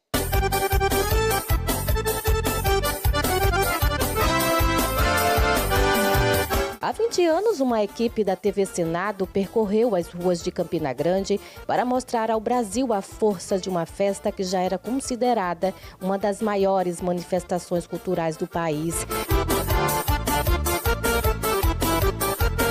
2 décadas depois, a TV Assembleia da Paraíba vai a Campina descobrir o que mudou na cidade e mostrar como o maior São João do mundo cresceu sem perder sua identidade. Campina Grande fica a cerca de 127 quilômetros de João Pessoa e hoje é reconhecida como um dos principais polos econômicos, tecnológicos e culturais do Nordeste.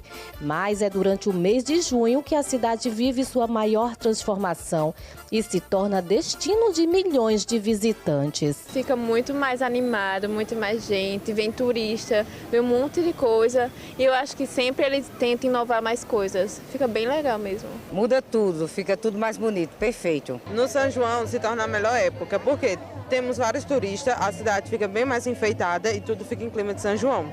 Aquele climinha gostoso que todo mundo gosta de curtir. O desenvolvimento, muitos turistas, pessoas de fora, que vêm e ajudam as pessoas que estão trabalhando, que estão fazendo seus artesanatos, estão fazendo suas comidas, tudo de bom. Quem chega a Campina nessa época do ano percebe logo as mudanças. A decoração toma conta das ruas, o fluxo de visitantes aumenta e a cidade inteira entra no clima do maior São João do mundo. Estou achando maravilhoso, adorando. O que está gostando mais?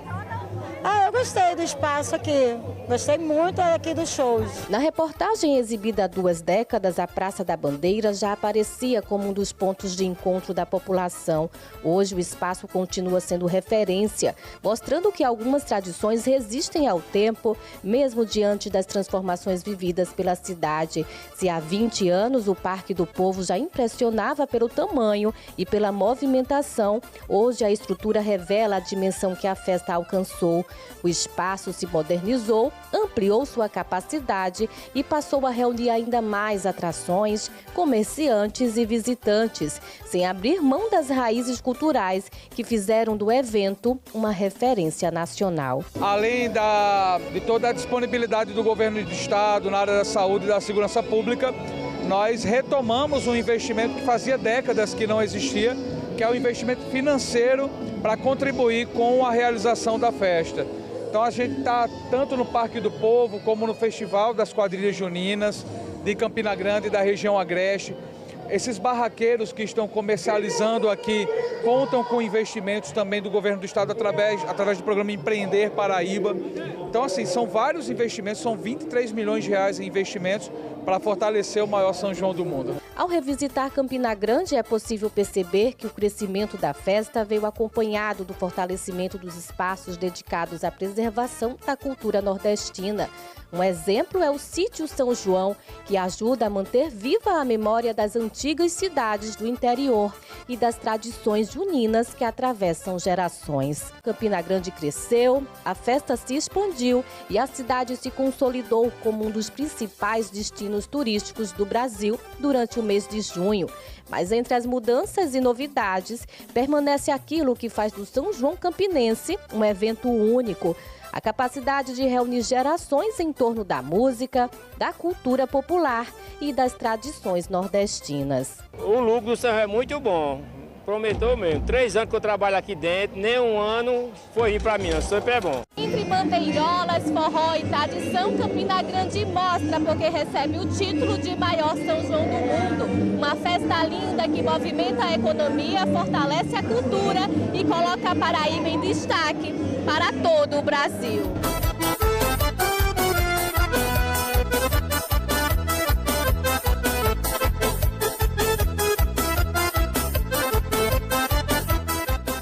Só falta uma coisa nessa festa, hein? A equipe do Parlamento Brasil curtindo por lá. Valeu, Angelina! Olha, a gente vai ficando por aqui. Você sabe que se quiser rever qualquer conteúdo da TV Senado, tem tudo na internet, no site da TV ou no YouTube. Até semana que vem, pessoal. Tchau!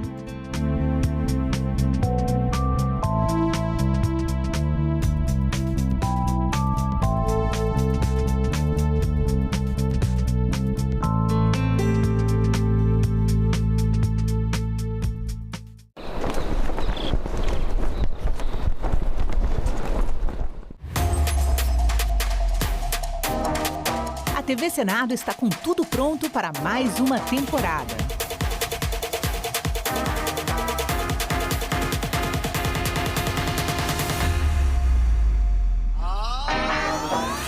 História. Em maio de 1933, 3,5% da população vão às urnas. Análise. O grande problema que a gente vive hoje é a falta de entendimento do papel da imprensa. Debate. É difícil realmente fazer chegar o conteúdo de todos os candidatos quando você está numa bolha. Combate à desinformação. Especialista em fact-checking, checagem de fatos e também jornalismo de dados. E a mais completa cobertura de eleições do Legislativo.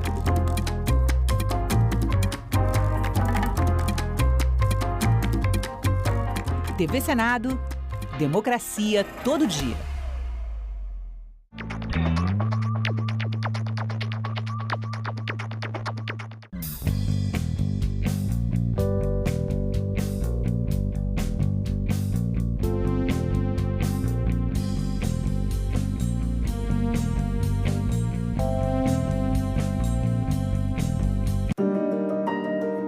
Eunice Miquiles foi a primeira senadora a romper a barreira da exclusividade masculina no Senado. A gente acompanha esse dia da articulação, onde ela vai conseguir emplacar a ministra da Educação, mas a gente acompanha também como elas viviam nessa época, né? Esse projeto, ele tem a função de fazer as pessoas que vêm visitar o Congresso conhecerem um pouco mais da história do Parlamento. No filme de realidade virtual, você tem uma câmera que capta 360 e não tem cortes. A gente nunca gravou dentro de um carro em realidade virtual, então a gente conseguiu esse carro que era maior do que os outros, para a gente fazer uma cena onde a pessoa vai se sentir teletransportada para dentro de um carro daquele período, e um carro muito lindo que os senadores usavam, aquele tipo de carro. A visita, ela deixa de ser só uma visita turística e ela vira uma visita também, de alguma forma, emocional.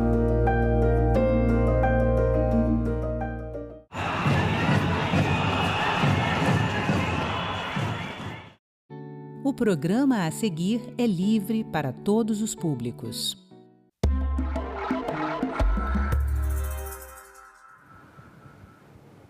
O Arquivo do Senado Federal completou 200 anos em 2026. Ele foi criado na primeira sessão ordinária do Senado do Império, como responsável pela guarda de toda a documentação produzida.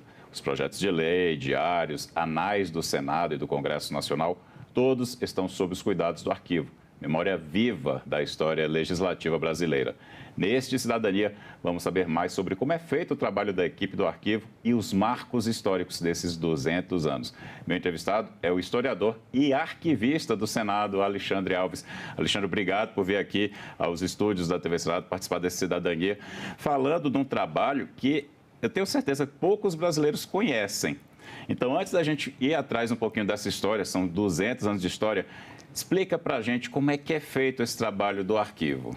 Primeiramente, eu agradeço o convite. Assim, eu estou muito lisonjeado de estar aqui representando a equipe da coordenação de arquivo do Senado Federal. Olha, o trabalho do arquivo ele é bem complexo assim, e dividido em várias etapas. para quem não está muito habituado, a gente tem a parte, vamos dizer assim, do protocolo, que é justamente aqueles documentos que são recepcionados pelo Senado. Nós temos o arquivo intermediário, que é justamente aquele espaço onde os documentos ficam aguardando um tempinho ali, esperando talvez ser eliminados ou ser guardados permanentemente, ou seja, para o resto da nossa história. Antes de você continuar, não esquece os próximos passos não, mas eu fiquei pensando, o que é que faz essa separação do material que vai ser eliminado e do material que vai ser guardado? Olha, eu gosto de pensar, enfim, o documento de arquivo ou arquivo não como algo distante da gente, porque provavelmente você também, nós podemos ser vistos, na verdade, como arquivos também, porque nós produzimos documentos, nós recebemos documentos e também nós guardamos documentos. Então, nós temos aquelas informações que elas precisam estar pertinho da gente, porque a qualquer momento elas podem ser necessárias. Nós temos aqueles documentos que ficam ali um pouquinho num cantinho, por exemplo, um diploma de curso superior. Não usual, mas em algum momento ele pode ser necessário. E tem aqueles documentos que eu guardo assim para o resto da minha vida. Na coordenação de arquivo, isso também funciona mais ou menos do mesmo jeito. Então, nós temos dois instrumentos arquivísticos. Um plano de classificação, que é justamente onde a gente define os assuntos. Nós temos uma tabela de temporalidade, que é onde a gente coloca justamente os prazos. Então, cada documento desse, dependendo do assunto ou da função que ele exerce aqui no Senado, ele tem um prazo a ser cumprido. Após esse prazo, ele passa por um processo de avaliação, que nós arquivistas, com uma comissão interdisciplinar, ou seja, formada por várias graduações, com vários campos, a gente se reúne e começa a definir esse documento aqui. Ele tem um valor histórico, ou seja, ele vai para a guarda permanente, ou esse documento aqui, ele pode ser eliminado. Então, vamos dizer assim, o arquivo, os arquivistas, eles são responsáveis justamente por cumprir essas funções, de receber o documento, de classificar o documento, de avaliar, ou seja, estabelecer prazos, e caso esse documento ele seja importante à história e à memória, ele tem que ser guardado, como eu disse, para o resto da vida. Então, a gente fica justamente responsável também por essa guarda, por essa custódia. Eu te interrompi aí na cadeia desse processo todo. Então, selecionou, viu que esse arquivo, que esse documento é importante ser arquivado, ser preservado, ser guardado. Isso. Quais são os passos seguintes? Os passos seguintes é como eu disse, após a avaliação, né, justamente, ele pode ser ou eliminado, ou ser guardado permanentemente, que a gente fala, quando tem um valor histórico. Como é que é essa guarda? Essa guarda ela é muito interessante porque, antes de entrar aqui no Senado, eu nunca havia visitado ou vivido realmente essa função de arquivista. Então, a gente realmente tem um acervo lá com uma determinada temperatura. Então, não pode ter essa mudança de temperatura justamente para não gerar fungos, não vamos esquecer. Como você disse na chamada aí, são 200 anos de história. Então, a gente tem documentos desde 1826 que devem ser guardados e permanecidos aqui dentro do Senado. Então, a gente já tem essa medição de temperatura, tem a questão da umidade e a gente recebe, na verdade, informações dentro de uns relatórios, obviamente, né, já tudo automatizado, que a gente fica, no caso, acompanhando se eles estão bem guardados, se não está tendo uma mudança de temperatura. É bem interessante esse trabalho. É como você disse, são 200 anos de história, tem documento lá de trás, mas hoje está tudo digital. Como é que está sendo, como é que é feita essa guarda nos dias de hoje? Essa sua pergunta é muito boa, porque assim, eu particularmente falando, acho que é mais fácil você guardar um documento em papel do que um documento digital. Porque o documento papel está ali, você pode tocar, como eu disse, você pode tentar preservar de uma maneira, mantendo a umidade e a temperatura. Com o arquivo digital, isso já muda. Então, a gente tem que criar um sistema em que essa digitalização ela não seja corrompida, ela não seja alterada. E dentro desse processo, porque o nosso papel aqui como arquivista é justamente fazer esse meio de campo entre a documentação e o público externo e até mesmo interno. Então, a gente tem que difundir essa informação, esse documento. Então, para a gente publicar, para a gente disseminar, para a gente inserir isso no nosso arquivo digital do Senado Federal, nós temos uma plataforma própria para isso. Para a gente difundir essa informação, a gente tem que seguir, vamos dizer assim, os pré-requisitos arquivísticos e digitais, que aqui a gente tem um núcleo próprio para isso. Gente, a impressão que dá é que só gente muito organizada pode trabalhar no setor de vocês, né? Não, assim, eu não vou falar, né? Porque se eu falar que eu estou sendo desorganizado, ainda mais quando eu estou no período de estágio probatório, eu posso ser exonerado. Mas, assim, realmente, a gente tem que ter realmente um cuidado como você disse na chamada, a gente está cuidando da história, da memória do país. Então, assim, quem escolhe esse cargo realmente de arquivista é alguém preocupado com a informação e principalmente com essa preservação da história e da memória. Alexandre, a gente começou o programa falando um pouquinho do lado arquivista, mas eu quero explorar o teu lado historiador. Vamos aqui agora contar, porque assim, na cabeça da gente, poxa, não dá para construir a história sem guardar o que é importante, e o arquivo faz isso com todo cuidado. Mas existia essa cultura lá atrás, poxa, 200 anos do Arquivo do Senado. Eles tinham essa noção dessa importância? Conta um pouquinho de como surgiu esse arquivo. É muito interessante essa sua pergunta, de novo, porque quando a gente lida com uma instituição bicentenária, a gente consegue ver realmente essas nuances, essas diferenças dentro de uma perspectiva maior. Então, já indo assim, vamos dizer assim, para alguns casos históricos do Senado Federal, por exemplo, o Senado Federal, não sei se você sabe, ele foi atacado durante a Guerra da Armada, em 1894. E o arquivo, especificamente, foi atingido por armas de calibre 70. Isso está tudo documentado. E quando os senadores se viram diante da situação, está no relatório da presidência de 1895, eles colocam assim, olha, o arquivo ele é muito importante para a nossa história política. Então, não tinha essa visão ainda, os senadores da época, de uma documentação importante para a história do Brasil. Essa documentação está muito voltada realmente para dentro, para a questão da diplomação, de posse. E já indo para um outro momento da nossa história, eu também não sei se você sabe, mas o arquivo, quando ele veio do Rio para Brasília... Ele não queriam trazer, não é? Justamente, ele não queria ter vindo. Conta essa história direitinho. Vocês queriam ficar perto da praia, Justamente, mas apesar de querer ficar perto da praia, enfim, o Rio de Janeiro, é muito interessante que o PRS 6 de 1960, o projeto de resolução, que justamente foi iniciado para o arquivo do Rio de Janeiro, né, o arquivo do Senado, não vir para Brasília. E o mais interessante é que na justificação eles colocam assim, o arquivo do Senado não deve vir para Brasília porque ele tem que ficar no que os senadores da época viam como centro cultural, no caso o Rio de Janeiro. Por quê? Porque tinha que ficar perto da Academia Brasileira de Letras, da Biblioteca Nacional, do Museu Histórico Nacional. Então, apesar de o arquivo que não era para ter vindo, eu acho esse momento muito importante, muito significativo para a história do arquivo, porque pelo menos, não vou falar que é o primeiro momento, mas é assim, um momento mesmo em que os senadores viram que aquela documentação do arquivo do Senado, como eu disse, era importante para a história do Brasil, sabe? Então, assim, que bom que o arquivo veio e que bom que teve essa mudança de perspectiva, sabe? É muito interessante isso. Eu concordo contigo, até brinquei com essa questão da praia, mas eu sabia que eles tinham um argumento para tentar deixar lá. Mas é importante que o arquivo esteja aqui, perto do local onde funciona o Senado, né? Eu acho que o poder legislativo, ele se fortalece com a presença desse registro constante que vocês fazem aqui. É uma segurança histórica para a gente. Porque você não perguntou ainda, mas o que é o documento de arquivo? A gente fala muito da questão de ser importante para a história e para a memória. Mas o documento de arquivo, vamos dizer assim, arquivisticamente falando, ele é uma informação que serve para provar uma determinada atividade. A questão da história e da memória, ela vem posteriormente, depois de cumprida essa função inicial.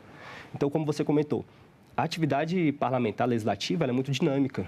Ela tem que ser rápida, então o arquivo ele tem essa função realmente de ajudar nessa tomada de decisão. Como eu disse, é muito dinâmico, é muito rápido. Então, o arquivo do Senado, quando não veio para Brasília, eles criaram um serviço aqui, mas justamente por conta dessa distância, das tecnologias e da comunicação da época, ele acabou realmente vindo para cá porque o documento de arquivo, o arquivo ele tem que estar próximo da gente. Ele demorou a vir, Alexandre? Conta um pouquinho, esmiuça um pouquinho essa história. Não tem, a gente ainda está pesquisando, não tem uma data específica, sabe? Mas como eu disse, isso daí foi no início, né? Foi assim, porque o Lauro Portela, que era o diretor de arquivo da época, ele já tinha feito um relatório super interessante, falando que o arquivo tinha que ficar aqui no Palácio Central, já tinha desenhado realmente o lugar da conservação, já tinha colocado alguns elevadores, um espaço de consulta. Então, quando a gente se deparou com esse projeto pedindo que o arquivo ficasse, foi algo assim que eu acho que foi decidido ali muito rapidamente. Inclusive, dentro do projeto, tem um requerimento de urgência.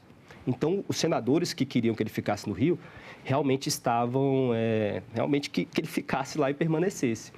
Assim, a gente não tem uma data muito específica. O arquivo do Senado realmente se mudou tal data, mas assim, a partir ali da década de 1960, quando a gente pesquisa os documentos, quando a gente vê algumas fotos, a gente já vê que ele estava aqui, povo já, enfim, né, já estava aqui. Não demorou muito, isso não é demorou certo, muito, né? porque não tem como eu disse, o documento de arquivo ele tem que estar próximo da gente. Vamos olha, não só para quem está em casa, mas para mim também, para as pessoas terem noção das preciosidades que vocês guardam lá. Por exemplo, eu vou entregar uma que eu sei. A Lei Áurea está com vocês, né? Está guardada no arquivo. Não só a Lei Áurea, a gente brinca lá no arquivo que a gente tem um processo legislativo completo da Lei Áurea. Então, a Lei Áurea, para quem não sabe, é justamente a lei que aboliu a escravidão formalmente no país. E ela está guardada aqui com a gente. Mas não é só a Lei Áurea. A gente brinca lá de novo no arquivo que a gente tem, o que vocês, vamos dizer assim, tem a gosto do freguês. O que vocês quiserem a gente tem lá. Porque realmente é um arquivo muito rico, muito vasto. E assim, aqueles documentos mais conhecidos, vamos dizer assim, eles se iniciaram na Câmara. Então, por força de lei, eles têm que ser guardados depois aqui como casa revisora no Senado. Então, a gente tem, como eu disse, o processo completo da Lei Áurea, a gente tem o Estatuto da Pessoa com Deficiência, a gente tem a Lei Maria da Penha, a Lei de Cotas, e, assim, realmente, pensando no lado arquivístico, Lei de Acesso à Informação, Lei Geral de Proteção de Dados, que são mais recentes, né, justamente porque essa informação está se tornando cada vez mais dinâmica, digital, enfim. Então, assim, o que você imaginar, a gente tem lá, porque são 200 anos de história. Isso é maravilhoso. Agora, qualquer pessoa pode visitar? Existe, porque assim, tem um local onde vocês trabalham que não é para a gente ter acesso mesmo. Isso. É um trabalho muito sério, muito importante. Mas existe uma área que o brasileiro comum ou os turistas que vêm de outros países e querem conhecer, podem visitar e ter acesso controlado a essas preciosidades? Sim, com certeza. É só mandar um e-mail para a gente, arquivo@senado.leg.br. A gente só pede uns 2 ou 3 dias ali de antecedência, justamente para a gente se organizar.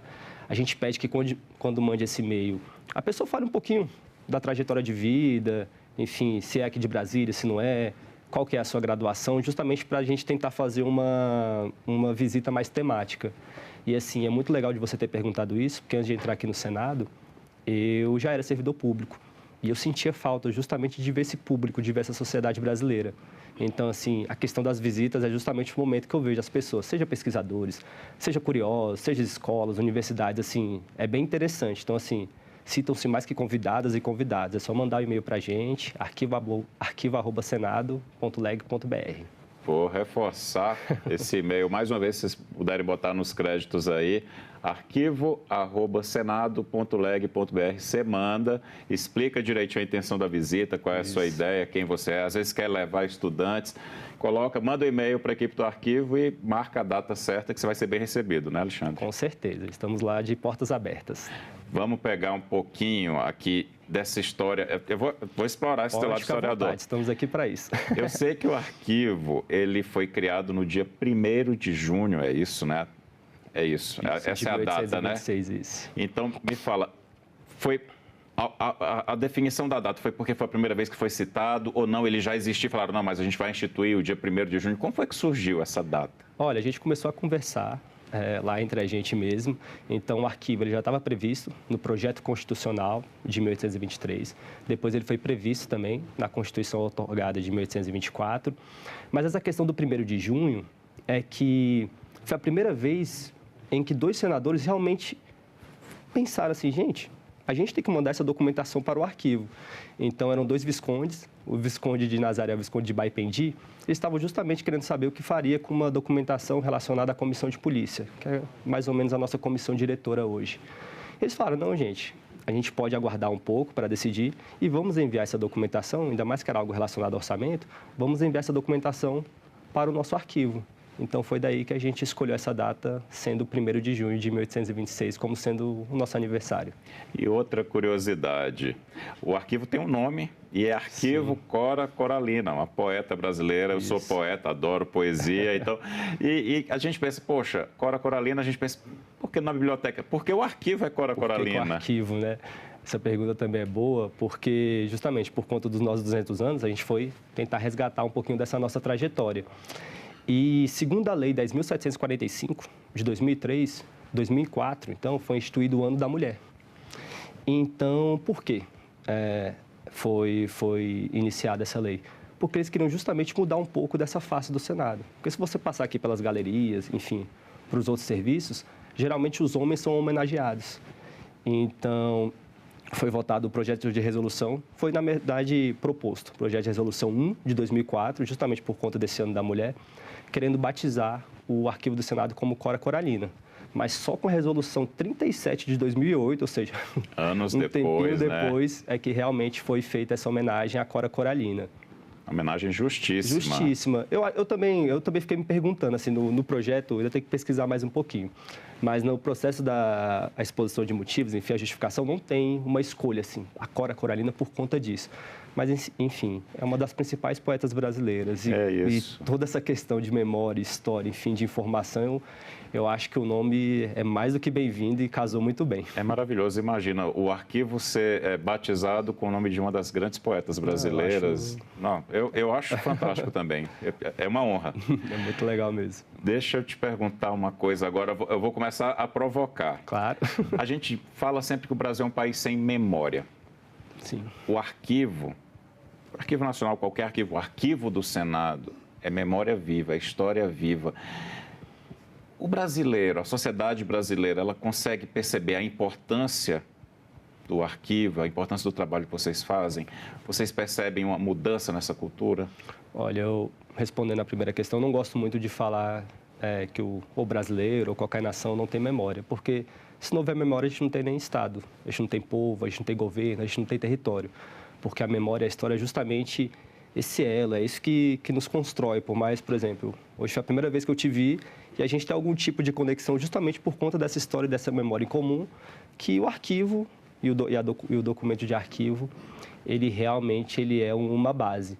A questão das pessoas conhecerem o papel do arquivista ou não, ela é um pouco complexa. Em relação ao documento de arquivo, eu acho que as pessoas não conseguem enxergar que a todo momento a gente tem que provar, vamos dizer assim, que a gente é. Para entrar aqui, por exemplo, a gente precisa de um crachá. Para conseguir uma vaga de emprego, a gente tem que ter um diploma. Enfim, o documento de arquivo é importante, mas como ele é muito usual, as pessoas muitas vezes elas não se dão conta da importância dele.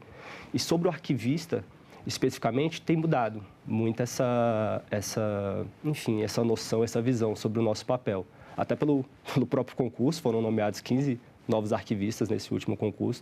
Então, já mostra essa mudança aqui dentro do Senado. Reconhecimento da importância, sim, né, do trabalho de vocês. Muito. E o que não é comum. Mas, diante da administração pública, assim, a gente vai acompanhando os editais, a gente vai vendo que está tendo essa procura, que estão ocorrendo nomeações e previsões anteriormente, né? E também estão surgindo muitas empresas privadas, assim, justamente porque, como eu disse, o documento de arquivo ele tem que estar perto. Só que assim, não basta ele estar perto. Ele tem que estar organizado, justamente para a gente conseguir tomar uma decisão de uma maneira mais rápida e justamente mais precisa, mais eficaz também.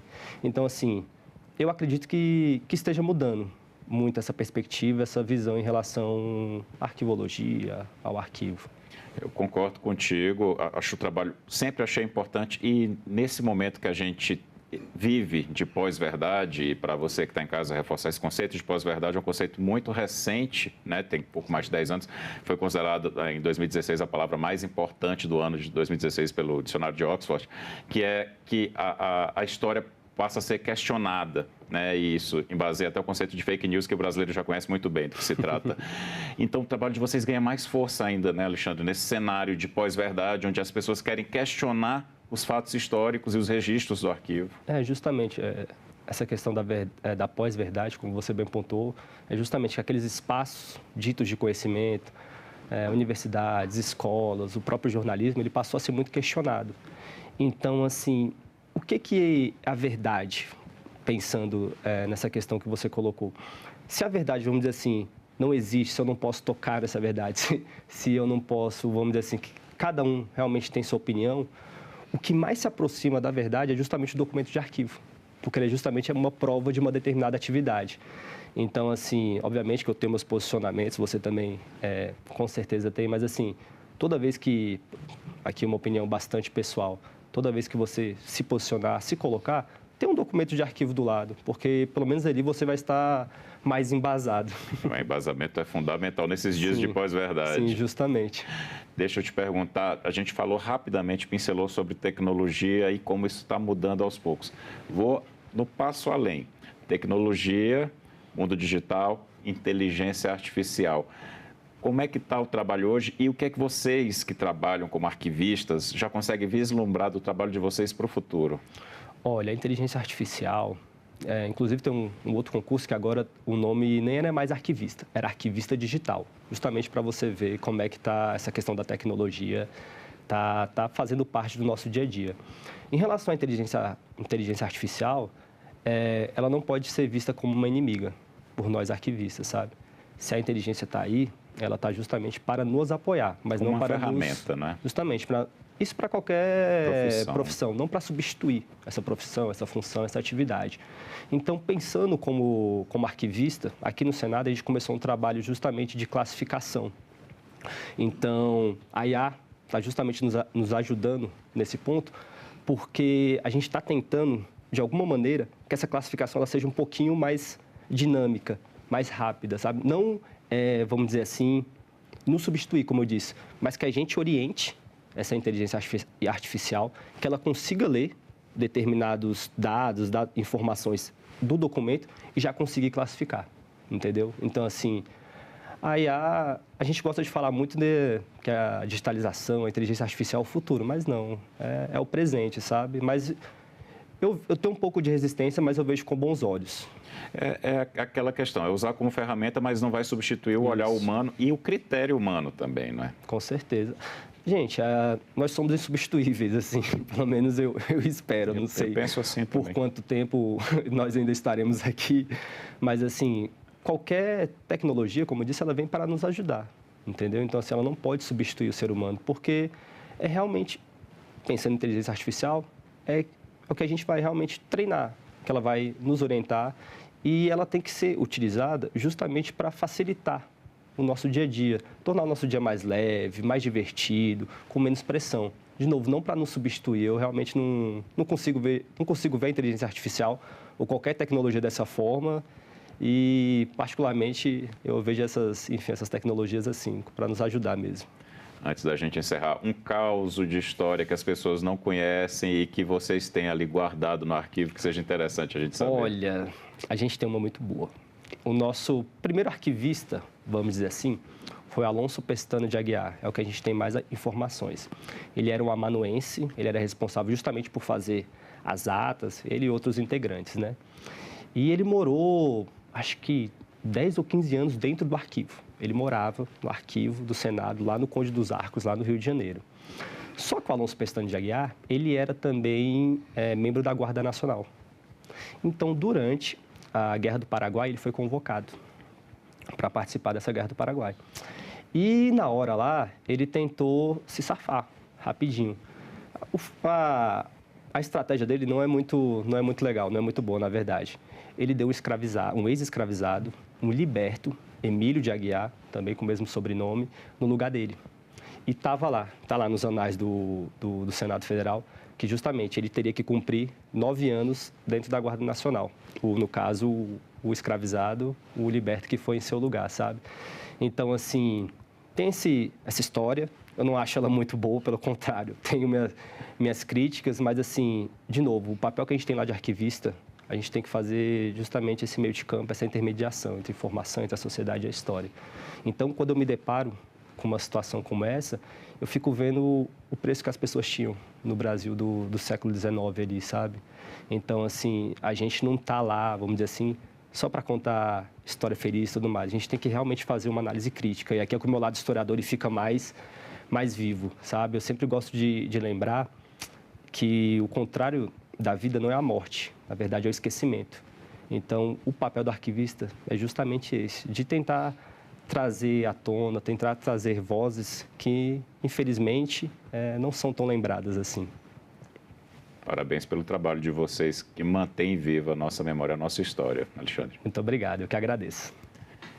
Eu agradeço também a você que nos acompanhou até aqui. Este programa já está disponível no site senado.leg.br/TV e também no canal da TV Senado no YouTube.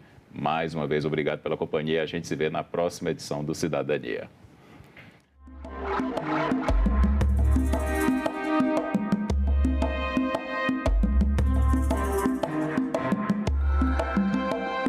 Os manifestantes conseguiram subir no prédio do Congresso.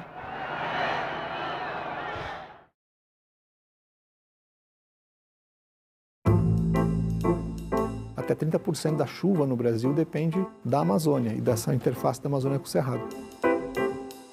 Quais são hoje os maiores desafios considerados ambientais para o Brasil?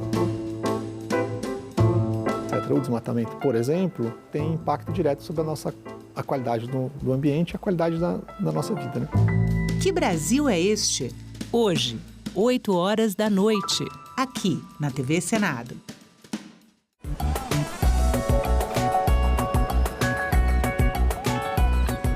Quando você olha em volta aqui, tem vários grupos de homens sentados, você tem homem sentado sozinho e tal. Não tem uma mulher sentada sozinha. Não tem um grupo que seja de mulheres.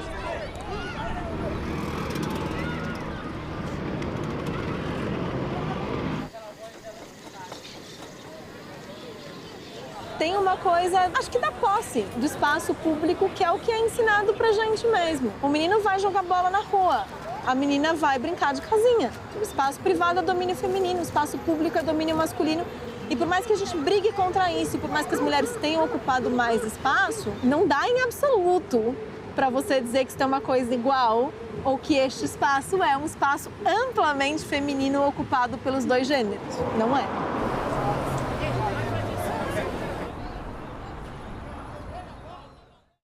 Agora é lei. Foi aprovada a legislação federal que proíbe o uso de celulares e demais dispositivos eletrônicos em escolas públicas e privadas de todo o Brasil. A medida surge em resposta ao debate sobre o uso desses aparelhos nas escolas devido aos impactos negativos no aprendizado, na concentração e na saúde mental dos jovens. O Senado votou, agora é lei.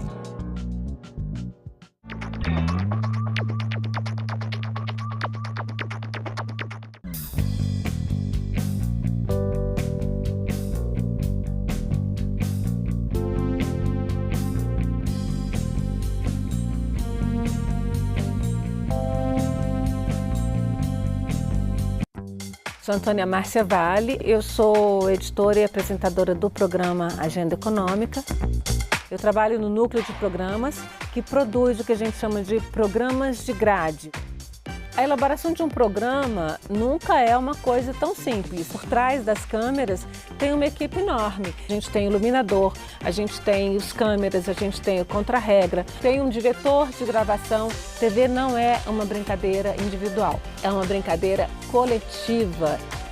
O que eu vislumbro para a TV Senado é que a gente consiga fazer produtos que sejam cada vez mais informativos, que mostrem efetivamente o trabalho dos senadores e o que esse trabalho tem de impacto na vida do cidadão diretamente.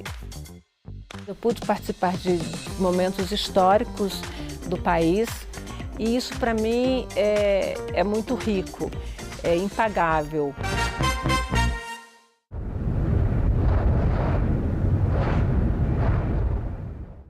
O programa a seguir é livre para todos os públicos.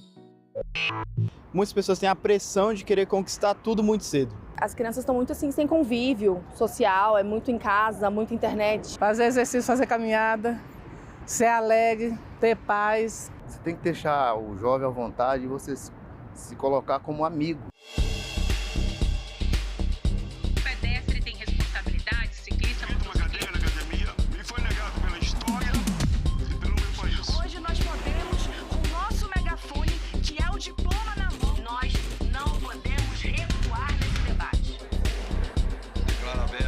Sétima reunião da Comissão do Senado.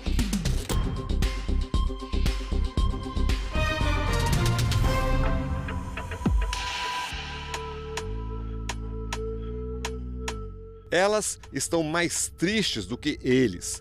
Em 2024, cerca de 30% dos estudantes entre 13 e 17 anos tinham esse sentimento. A vontade de se machucar de propósito também atinge mais as meninas do que os meninos. Mais de 40% dos adolescentes de 13 a 17 anos afirmaram a insatisfação com o próprio corpo. Yasmin, 8 anos nessa trajetória, cuidando de adolescentes. Quando a gente fala de saúde mental, muita coisa mudou de lá para cá? Sim, o mundo mudou, os adolescentes nessa fervilhão de crescer também vão mudando completamente, né? A gente tinha muito mais adoecimento nos adultos relacionados ao trabalho, e aí a gente vê isso atingir mais os adolescentes e até mesmo as crianças, né? Então a gente tem aí um aumento muito importante de casos de transtornos de saúde mental nos últimos anos. Isso coincide, seja por coincidência mesmo ou não, com o advento das redes sociais, mas a gente sabe que isso não é um fator único. O que se falava, o que se pensava sobre saúde mental, isso mudou radicalmente. Em que momento isso mudou e por que mudou? A gente vinha antigamente ainda com um estigma muito forte quando a gente falava de saúde mental, né? Muitas vezes associado à ideia de loucura mesmo, de não funcionamento dentro da sociedade. Isso vem evoluindo muito através também das manifestações sociais, do maior entendimento do que é a saúde mental, que não é só olhar para o transtorno, né? Mas olhar para ela dentro de um espectro, que você pode ter uma saúde mental ótima e do outro lado está o transtorno e você transita dentro desses eixos. O senhor foi para o plenário do Senado e começou falando que tem uma geração que está pedindo socorro e muitas vezes em silêncio. Por que isso? É inegável que nós temos num momento que grande parte da juventude está atravessando, digamos, um período muito triste da sua própria história, da história deles, né? Eu venho acompanhando isso e a pesquisa mais recente mostra, né? Grande parte da juventude brasileira está desanimado, está triste. Muitos cometem aquela violência nos pulsos e outros dizem que não têm expectativa de um futuro melhor. O mundo digital é um vilão, não tenha dúvida, cara. Essa coisa do jovem se isolar na tela de um aparelho, de um celular, e ficar nesse mundo virtual, ele esquece que a vida é real. Vamos começar lá do início, aos 14 anos. 14 anos. O que estava acontecendo nessa época? Comecei a entrar num processo assim, de tristeza profunda. Eu sempre fui uma pessoa ansiosa, né? Assim, eu sempre tive problema com ansiedade. Mas aí a depressão, ela veio depois. Foi uma época difícil, principalmente porque eu estava na escola, né? Então, passei de aluno exemplar para ter dificuldade de estudar, ter dificuldade de me relacionar. O que mexe na cabeça desse adolescente para a gente estar falando de saúde mental? A gente tem aí nessa época a formação da nossa personalidade também. Começa desde a infância, na adolescência a gente vai encontrando os nossos grupos, encontrando a nossa rede de apoio. Isso tá diferente no mundo, né? A gente está num mundo muito mais virtual do que o contato realmente físico, orgânico. O próprio bullying, né? Que sempre existiu, mas existia lá, naquele ambiente, os pais estavam observando, quando chegava um pai, isso parava, a pessoa ia para casa, isso parava, e hoje isso continua, né? Porque na casa ele tem acesso também às redes, é um bullying que perdura aí todas as esferas da vida daquele indivíduo. Bullying, na sua época, me parece que poderia ser uma brincadeira, mas no seu discurso o senhor fala, bullying não é brincadeira. Bullying é uma agressão. Ele vem de todo sentido. Porque você é negro, a tua orientação sexual, se você é migrante ou imigrante. Essa formação, infelizmente, ela vem das próprias famílias. O combate ao bullying é super importante, não é isso? E como é que ele afeta a saúde mental de jovens e adolescentes? Com certeza, o bullying é um grande fator de risco aí para problemas de saúde mental, principalmente de adolescentes, porque, de novo, essa fase de mudança, né? Então tem mudança física e também tem a mudança mental que esses jovens atravessam, e existe nesse momento uma necessidade muito grande de pertencer a grupos, né? Então essa violência, seja ela física, mas principalmente, né, a violência verbal, ela acaba afetando muito a saúde mental quando ela gera exclusão, né? Quando ela gera essa dor, esse sofrimento de não pertencer, de não ser bonito o suficiente, de não ser inteligente o suficiente, de não ter, de repente, tantos seguidores ou de não ter tantas curtidas. Agora, tudo isso entra, então, agora como fatores de popularidade, entre aspas, desse pertencimento. Isso aconteceu por algum motivo específico ou não? De repente, você começou a ter esse sentimento? A gente vai se sentindo um pouco menos disposto, um pouco menos vontade de estar em ambientes com muita gente, de conversar com as pessoas, e se incomoda com barulho. E a relação com os colegas de escola, esse distanciamento, eles notaram? Como é que foi esse relacionamento a partir daí? Eu me isolei. Eu me distanciei de todas as pessoas, eu não conseguia prestar atenção nas aulas, eu dormia nas aulas.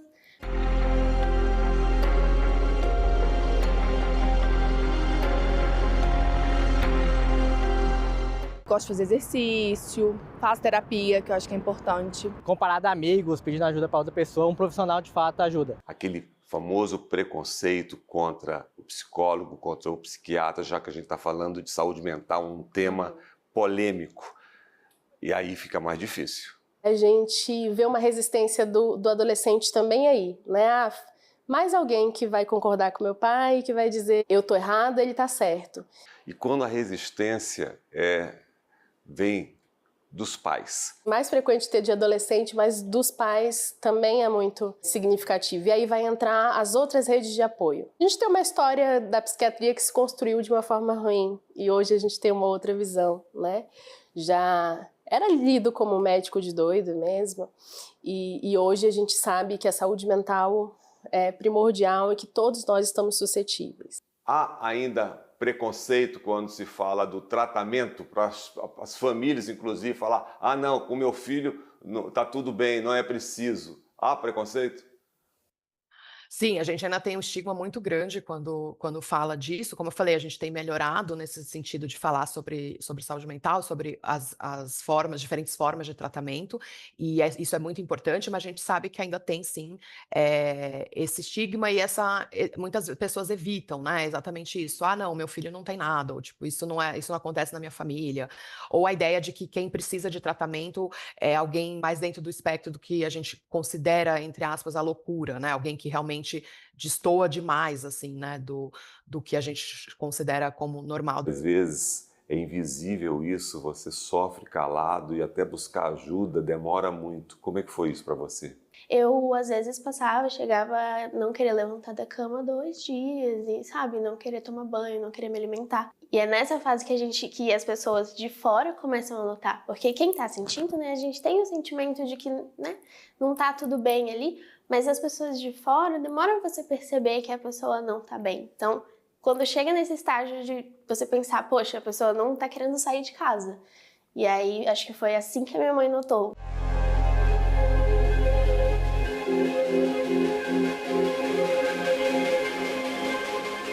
No caso dos jovens, dos adolescentes, quais são os sinais? Quando é que os pais têm que se preocupar? O que a gente costuma dizer, os especialistas também costumam trazer, primeiro é observar mudanças bruscas de comportamento. Ao acompanhar o seu filho ou sua filha, por exemplo, se ele deixa de fazer alguma atividade que ele fazia muito antes, se ele perde interesse em atividades que ele costumava ter mais interesse, isso são sinais que a gente deve monitorar, porque podem indicar algum tipo de sofrimento psíquico. Também, por exemplo, não querer mais ir para a escola, dormir muito ou deixar de dormir, mudanças de padrão de alimentação, né, de sono, de interação social, então de repente quer ficar mais isolado.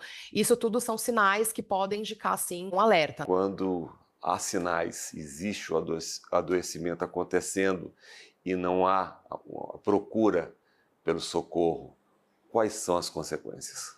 O objetivo é que a gente veja logo no início que talvez um ajuste de menos horas de telas, mais uma atividade física, uma rotina de sono para que aquilo se organize, já vai resolver. E aí a gente vai com os passinhos, né? Então, organizou isso, ainda temos algumas coisas, de repente a gente vai precisar de uma intervenção psicológica. E aí, em último caso, a gente vai pensar também numa medicação. Todos, sem exceção, deve procurar uma ajuda psíquica, fazer uma avaliação psicológica. Tantos transtornos hoje em dia, né, tem a depressão, a ansiedade, né, as neurodivergências, né, que entra o autismo, né, o TOD, o TDAH. A assistência da sua mãe, como é que ela entendeu tudo isso? Como é que foi a união de vocês para conseguir esse tratamento? O apoio dela foi essencial, sem dúvidas. De estar ao meu lado em todo o processo, de correr atrás de médico, de psicólogo, de medicamento, de acompanhar todo o tratamento. Os jovens também, dentro de casa, se sentem desamparados, eles não encontram nos pais, não identificam aquelas pessoas que podem ajudá-los. Acho que a principal violência, infelizmente, com crianças, adolescentes e idosos, vem de dentro da própria família.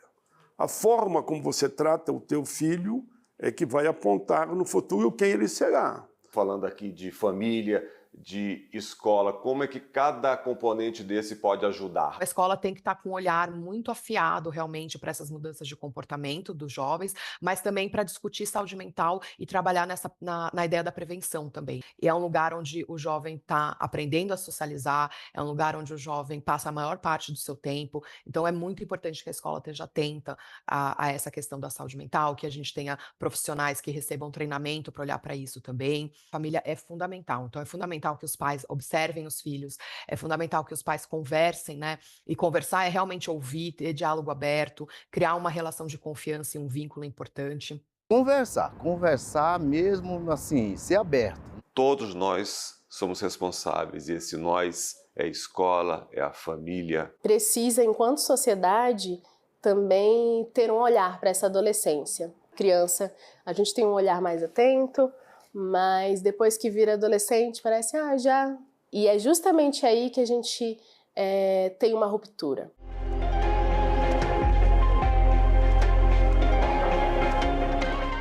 Na sua visão, como é que a rede social impacta na questão da saúde mental de crianças e adolescentes?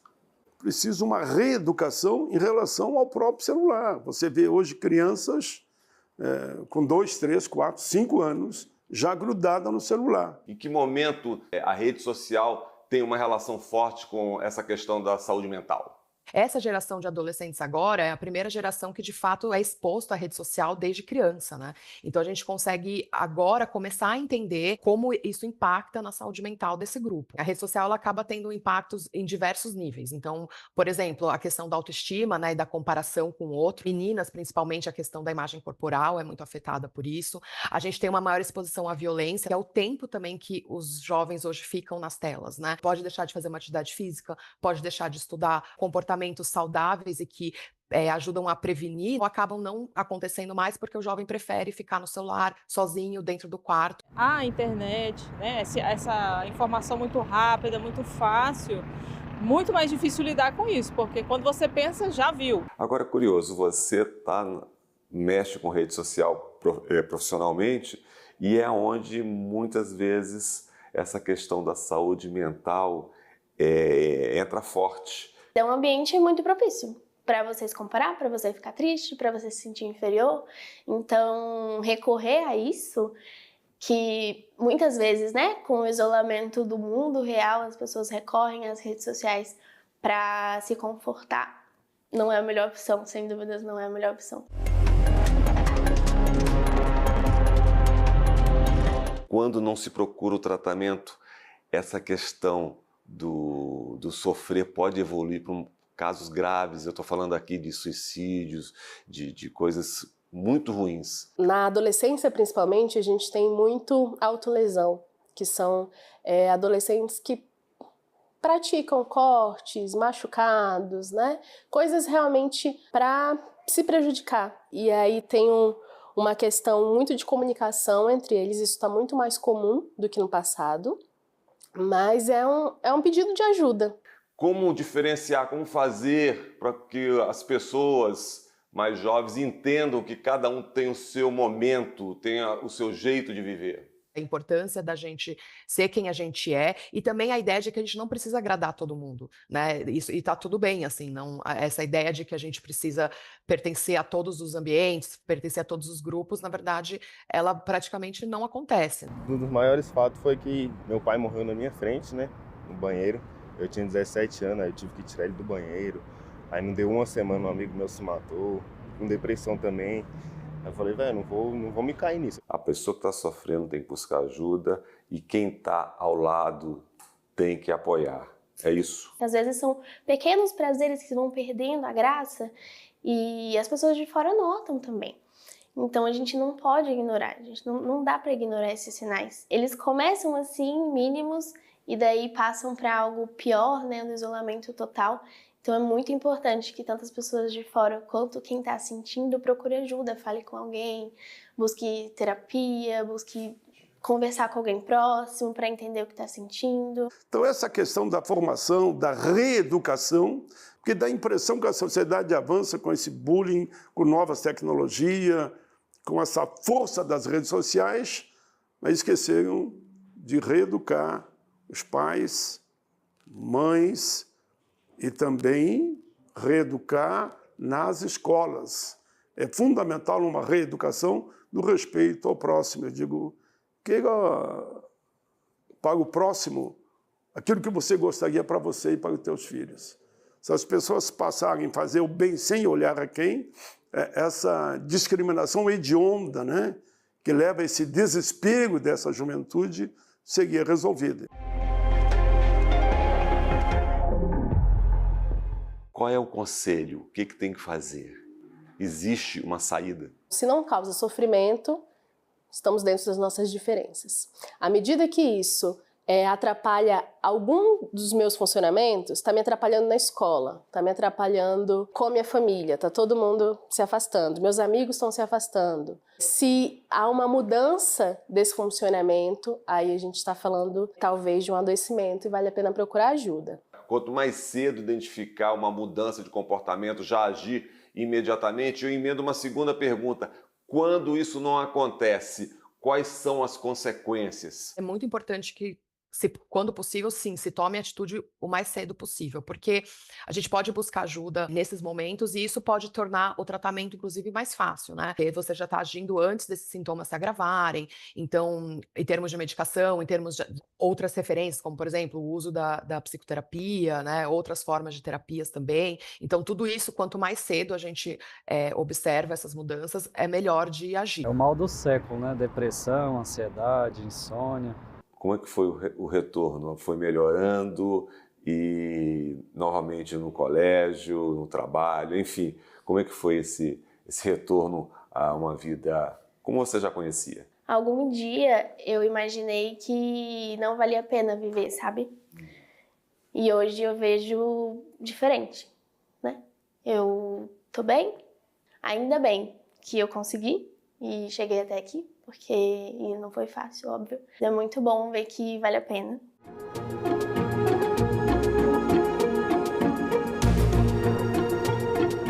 Como é que o Congresso Nacional, como é que as políticas públicas podem corrigir essa questão da saúde mental de crianças e adolescentes? O papel de nós aqui no Parlamento, como você muito bem, nós temos uma tribuna, nós temos comissões, mas tem que se aprofundar cada vez mais na valorização da nossa juventude. Você tem uma legislação onde o SUS abraça esses jovens e adolescentes no tema saúde mental. Assim como o envelhecer tem mais transtornos, a adolescência é um outro grande pico. E é importantíssimo que eles tenham acesso, né, à informação, a saber onde procurar, a ter essa resposta, esse apoio quando procurarem, né, ter acesso ao tratamento. Assistência pública existia à época, você conseguiu, como é que foi? A gente buscou, na época, o CAPS. Primeiro que para buscar o psicólogo, né, que foi lá o primeiro passo, já é muito difícil público, não tem. E aí, quando eu precisei buscar psiquiatra, eu não tinha assistência porque eu era menor de idade. Normalmente no CAPS ou no hospital psiquiátrico público são a partir de 18 anos. Então, não tive essa assistência. Tem uma legislação, um Sistema Único de Saúde, o SUS, que apoie crianças e adolescentes no tratamento de saúde mental. É uma coisa fundamental. Ter acesso a isso na saúde pública é indispensável. Só assim a gente vai conseguir solucionar os problemas de verdade. Pro psicólogo, ele falou, não precisa vir pra cá não, vai pro psiquiatra. Fui, aí me indicaram remédio. Fala um pouquinho sobre o que mudou da psiquiatria e da saúde mental. Evoluiu de que forma? A gente tinha muito mais uma lógica manicomial. Aquele indivíduo está diferente dos outros, então ele precisa ser afastado dessa sociedade. A gente entende que o diferente faz parte e que ele não precisa se adequar. Às vezes a sociedade precisa se adequar. O medicamento está aí para nos auxiliar quando for necessário, quando o especialista achar que é preciso. Esse medicamento age de que forma? Existe? Qual é o grau de uso desse? Leve, moderado, grave? O tratamento ele tende a ser bem personalizado, porque a gente vai ter que considerar diversos fatores para entender qual a melhor medicação. Mas, de maneira geral, é isso. A medicação ajuda a lidar com esses sintomas. Importante falar que a medicação ela está aí para ajudar com certeza. Ela tem seus efeitos. Então, é uma parte desse cuidado, uma parte importante, uma parte que, quando bem usada, traz resultados positivos. Mas é importante a gente associar isso com outras medidas também. O ECA, o Estatuto da Criança e do Adolescente, mudou. Agora, fica assegurado o acesso a programas de saúde mental promovidos pelo SUS, com formação específica e permanente para os profissionais que atuam na prevenção e tratamento. Nós temos aí uma lei federal que acaba de ser sancionada pelo presidente Lula, que fala sobre a abertura do SUS para crianças e adolescentes para o tratamento da saúde mental. A importância. Avançando agora com essa lei aprovada no Congresso e que o presidente Lula sancionou, nós temos condições de dar esse atendimento. Em relação à saúde mental, qual seria a mensagem? Buscar essa rede de apoio é muito importante, né? Não negligenciar essa sensação, esse sentimento, não ter vergonha, não ter medo e procurar ajuda quando necessário. A gente precisa primeiro tirar a nossa régua de medir o sofrimento do outro, mas sempre ter um olhar atento e sempre procurar. Então não dá pra gente relevar. Pedir ajuda. Não sentir vergonha, não achar que vão te julgar. Pedir ajuda, falar com alguém próximo que você confie, que você possa se abrir, falar o que está sentindo. Ou, se não, buscar diretamente um apoio profissional de um psicólogo já ajuda muito. E, óbvio, para quem está de fora, não fechar os olhos, né? Porque muita gente ignora falas depreciativas, por exemplo, ignora esse isolamento, e a gente não pode fechar os olhos para isso.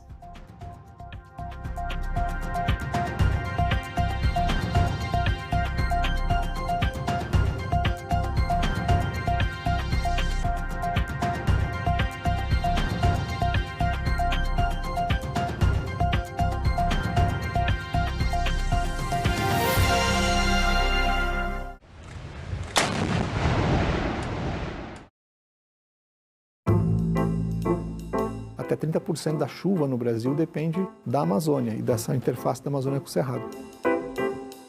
Quais são hoje os maiores desafios considerados ambientais para o Brasil? O desmatamento, por exemplo, tem impacto direto sobre a qualidade do ambiente e a qualidade da nossa vida, né? Que Brasil é este? Hoje, 20h, aqui na TV Senado.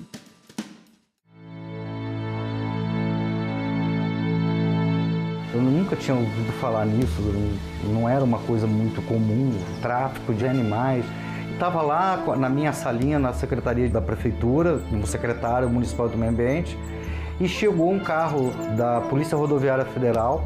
O policial me chamou e falou assim, a gente acabou de apreender uns animais e a gente veio trazer aqui na Secretaria de Meio Ambiente para ver o que você faz.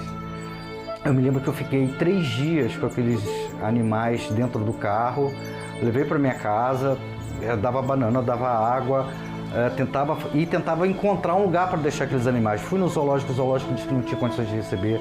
Fui no IBAMA e aquilo me chamou muita atenção. Eu falei, caramba, que é isso, né? Eu falei assim, de onde vem tanto bicho? Para onde que vai tanto bicho? O que as pessoas fazem com tanto bicho?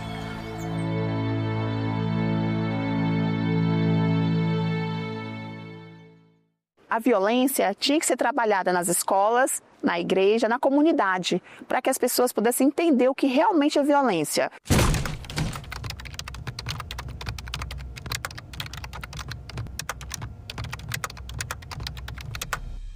Num período de uns 8 anos, eu comecei a sofrer violência com meu marido. A minha filha viu meu ex-marido me batendo, né? Me derrubou da cadeira, me bateu.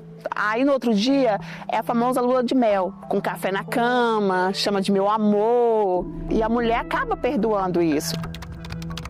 Ele me chamava de doida e que eu não ia encontrar ninguém porque não era uma pessoa que não tinha uma boa aparência, que ninguém ia me querer mais. E isso me deixou assim desmotivada. Eu estava sempre deitada na cama no meu quarto, eu não queria conversar. Se você percebe que o seu parceiro, né, utiliza expressões, tem condutas, tenta te manipular e faz você inclusive duvidar da sua capacidade, da sua autoestima e inclusive da sua sanidade, entenda que você vivencia uma violência. Hoje eu sou totalmente diferente do que eu era antes. Eu fiquei desempregada durante 7 anos e sofrendo. E eu não tinha nunca coragem de sair do relacionamento. Mas a partir do momento que eu consegui o trabalho, eu saí desse relacionamento e segui a minha vida.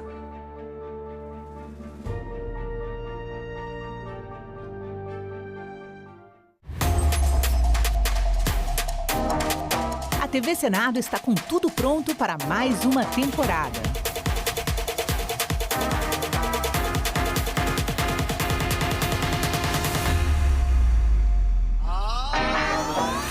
História. Em maio de 1933, 3,5% da população vão às urnas. Análise. O grande problema que a gente vive hoje é a falta de entendimento do papel da imprensa. Debate. É difícil realmente fazer chegar o conteúdo de todos os candidatos quando você está numa bolha. Combate à desinformação. Especialista em fact-checking, checagem de fatos e também jornalismo de dados. E a mais completa cobertura de eleições do Legislativo.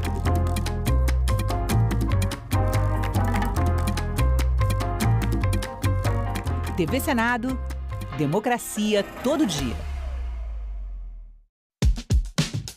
Calendário Eleitoral 2026. Começa em 16 de agosto, período em que está autorizada a propaganda eleitoral nos diversos meios de comunicação, inclusive na internet. A partir desta data, também são permitidas a distribuição de materiais gráficos e a realização de comícios, caminhadas, carreatas e passeatas eleitorais.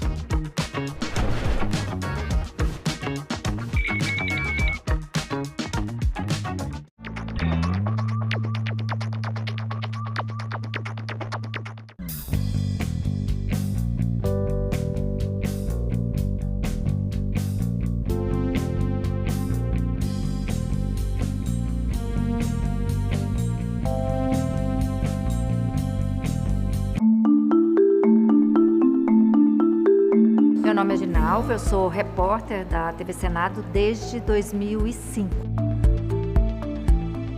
No dia a dia normal, eu acompanho a atividade legislativa. Vejo lá minha pauta, o que eu vou fazer no dia. A gente acompanha os debates, uma comissão, acompanhar um plenário. Qual é o papel do repórter depois de acompanhar tudo isso? É tentar traduzir da forma mais simples e mais imparcial para que quem nos assiste em casa possa entender o que está acontecendo. Por aqui passa a história política do Brasil. E assim, momentos bons e momentos ruins, mas momentos que fazem parte da história. Não tem como a gente mudar isso. E é um privilégio. Eu me sinto privilegiada de poder estar acompanhando isso tudo aqui de perto.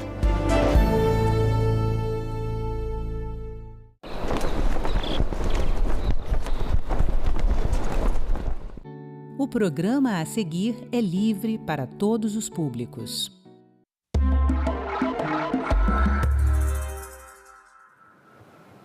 Olá! As imagens das últimas semanas chamaram a atenção do mundo. Temperaturas recordes, incêndios florestais e uma intensa onda de calor atingindo o Reino Unido e outros países da Europa. Foi justamente nesse cenário que líderes, especialistas, empresas e investidores se reuniram em Londres para um dos principais encontros globais sobre ação climática. Mas como discutir o futuro do planeta quando os efeitos das mudanças do clima já fazem parte do dia a dia? Bom, para conversar sobre esse momento, recebemos a jornalista Mariana Caminha, da Climate Bonds, que acaba de voltar da London Climate Action Week. Mariana, seja muito bem-vinda aqui ao programa. Obrigada, é um prazer. Bom, vamos começar dando um panorama dessa Semana do Clima lá em Londres. Como é que foi participar dessa semana e o que foi discutido? É sempre muito bom a gente participar de um evento assim, porque essas Semanas do Clima, elas são uma espécie de aquecimento para a COP, né, que esse ano vai acontecer na Turquia. A Semana do Clima em Londres é a principal semana da Europa, né? É o principal evento climático da Europa. Então, é um evento que esse ano comemora a 8ª edição e foram mais de 1.300 eventos pela cidade inteira, mais de 75 mil pessoas participando, entre cientistas, sociedade civil, mas também políticos, empresários, técnicos, então investidores também. Então a gente teve representantes do mundo inteiro, de todas as áreas que juntas podem fazer a diferença um dia. E como é que foi participar justamente na semana em que foi registrado ali? A gente tem até a imagem de uma câmera que identificou a temperatura de 50 graus em algum dia da semana. Como é que foi participar dessa semana do clima justamente numa semana em que a temperatura subiu tanto? Foi um lembrete muito claro de que a gente já está vivendo os impactos das mudanças do clima. Então, a gente teve eventos, por exemplo, que foram cancelados. Justamente, imagina, uma grande ironia. Um evento sobre mudanças climáticas sendo cancelado justamente por conta das mudanças climáticas. Então, a gente teve vários eventos assim, pessoas relatando dificuldades de mobilidade, por exemplo, porque Londres é uma cidade que, dentro da sua infraestrutura, é extremamente despreparada para o calor, né? É uma cidade que foi construída para outro tipo de clima, para um clima mais frio, mais ameno. Então, os prédios são antigos, alguns são tombados, então não pode colocar ar-condicionado. Então, a gente viu várias disrupções acontecendo durante a semana e foi uma experiência muito clara, e eu acho que deu a entender a urgência desse assunto, de que a gente não está falando do futuro, a gente está falando do presente e de como evitar uma catástrofe ainda maior no futuro. E esse tema, justamente nessa semana, foi mencionado por quem apresentava, participava dos painéis, as pessoas comentavam sobre isso lá, e isso foi, inclusive, gancho para discussões dentro da Semana do Clima? Sim. Todos os eventos, primeiramente, assim, você via até o jeito que as pessoas se vestiam. Eu prestei muita atenção na questão dos ventiladores portáteis, que antigamente não tinha. Eu morei alguns anos em Londres, cheguei a 20 anos lá, e 20 anos atrás não existia isso, né? A gente não via pessoas caminhando com ventilador portátil no verão, e a gente mal está chegando no verão lá. Então, várias adaptações, nas lojas também, foi uma coisa que me chamou muito a atenção, de passar nas lojas e ver sessões inteiras dedicadas a, digamos assim, produtos que vão amenizar o calor, aquele calor extremo que as pessoas estavam sentindo. Então, no caso dos ventiladores portáteis, desde pequenos leques simples, como também pequenos produtos de marcas muito famosas, marcas de alta tecnologia, que estão investindo neste ramo agora, porque sabem que esse é um problema que não vai embora, né? É um problema que vai piorar. Antes de melhorar, vai piorar. Então, até nisso você vê como o clima hoje, ele saiu das discussões acadêmicas, né, de cientistas, e realmente entrou na vida das pessoas e está impactando o nosso dia a dia, né? E é uma coisa que a gente tem de entender, tem de ver qual é a nossa responsabilidade e não normalizar isso, né? Não é normal a gente sair de casa com um ventilador portátil como se fosse um celular, né? Porque senão a gente não consegue ficar na rua debaixo do sol. Então, eu acho que foi quase como um experimento de marketing para mostrar mesmo para as pessoas, olha, isso aqui é algo urgente e a gente tem que agir logo, né? E durante a semana, esse tema, você acha que entra também a questão da resiliência climática, a questão do aquecimento, de como as cidades estão se preparando para essas ondas de calor? Vem o El Niño aí também na primavera. Isso foi também centro de debates, na verdade... pautou mais a Semana do Clima ou não? Sim, ao longo dos anos, né, eu trabalho na cobertura, na divulgação de dados climáticos já tem uma década. Então, antigamente, 10 anos atrás, a gente não falava de adaptação e resiliência, a gente falava de mitigação, né, a diminuição das emissões. Hoje, hoje adaptação e resiliência são dois temas que estão tão presentes quanto a mitigação. E no caso do que a gente viu de Londres, até foi divulgado um plano da cidade em relação à resiliência, então como que a cidade pode se preparar, né, para outras ondas de calor, não só na questão de infraestrutura, como também no plantio de árvores, que é o que a gente chama de solução baseada na natureza. Então, algumas coisas que podem ser feitas baseadas na natureza.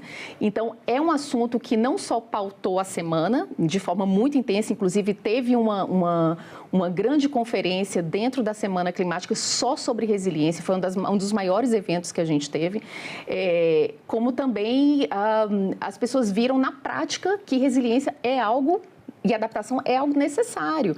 Então, por exemplo, trens foram cancelados, teve gente que não pôde ir para a Semana do Clima, porque moravam numa cidade um pouco distante de Londres, e os trens simplesmente foram cancelados porque os trilhos empenaram com calor.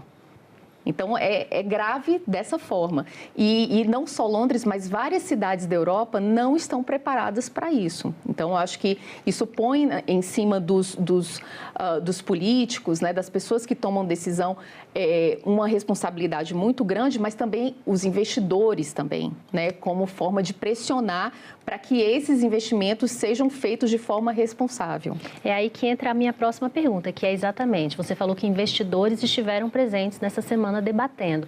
Você acha que os investimentos climáticos estão indo também para essa parte de resiliência, preparação das cidades? Onde estão indo os investimentos nessa área? Sim, bom, voltando um pouco atrás, quando a gente pensa nos investimentos no que a gente chama de verde ou sustentável, os investimentos aumentaram muito nos últimos anos. Então, para você ter uma ideia, a primeira dívida verde foi emitida em 2007. Até 2019, a gente conseguiu um acumulado de $1 trilhão. De 2020 para cá, ou seja, em 6 anos, nós fomos de $1 trilhão a $6 trilhões. Então, daí você vê como o mercado está muito mais acelerado, né? E a mesma coisa aconteceu. No início, era muito mais investimento em mitigação. Agora, os investimentos estão muito em projetos de resiliência e adaptação, né?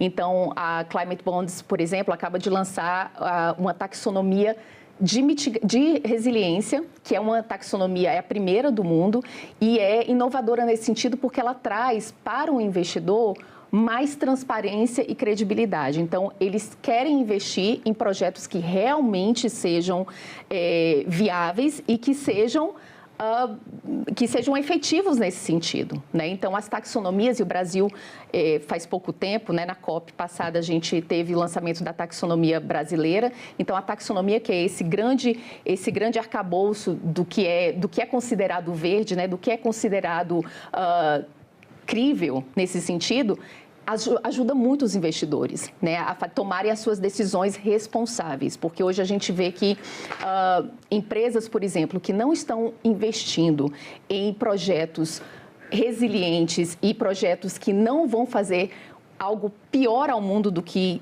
nós já estamos fazendo, essas empresas que não estão investindo em transição, elas não têm futuro, porque elas não vão ter investimentos. Os investidores querem cada vez mais projetos e iniciativas que sejam responsáveis, porque, no fim das contas, um investimento sustentável, ele é um investimento mais seguro.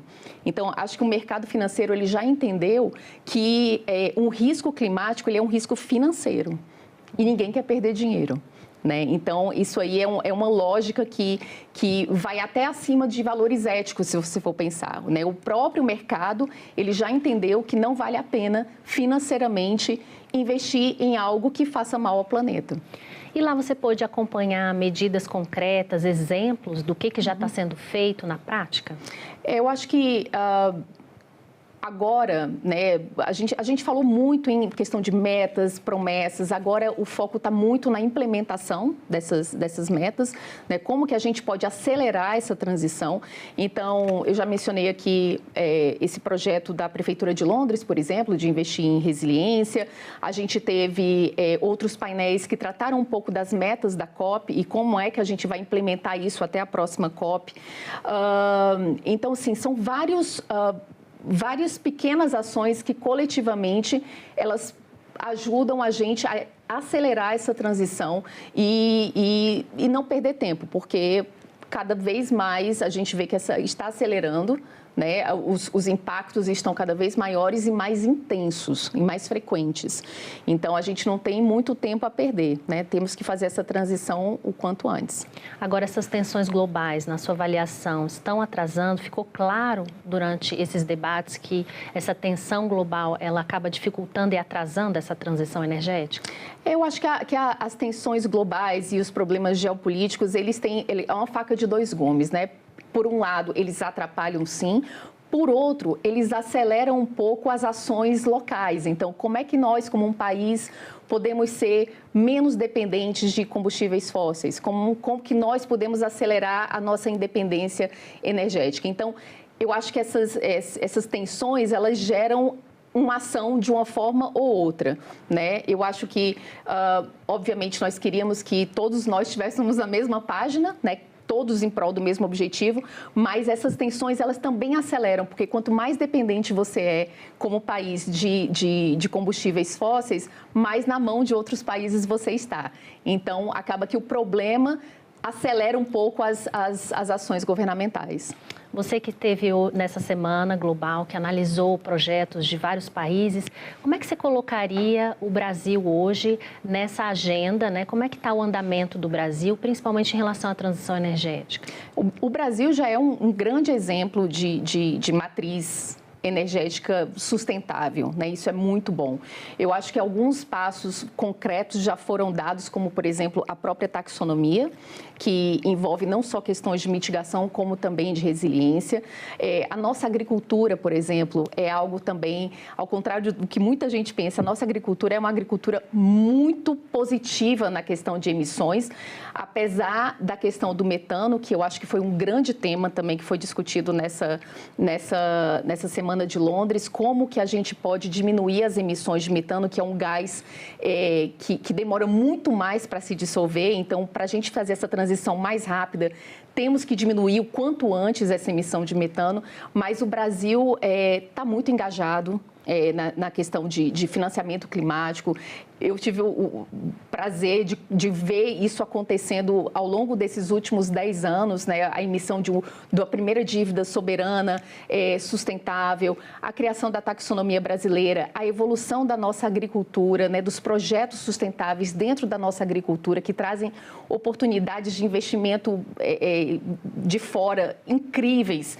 Então, o Brasil tem muito a explorar, né? E a questão da infraestrutura também, nossa infraestrutura, de ser uma infraestrutura mais resiliente, uma infraestrutura mais conectada com essa agenda. Então, eu acho que as possibilidades são imensas. O que a gente precisa hoje é de um conjunto de projetos, um conjunto de atividades que sejam críveis, que demonstrem credibilidade para o investidor e essa ligação do investidor com esses projetos e toda a segurança, digamos assim, de infraestrutura para que esses negócios aconteçam. E aí são vários atores envolvidos, né? O governo, o Banco Central, né? Todos esses atores juntos, eles têm de trabalhar para favorecer que esse investimento caia no Brasil. A boa notícia não existe escassez de investimentos. Nós temos trilhões de dólares no mercado financeiro, né, prontos para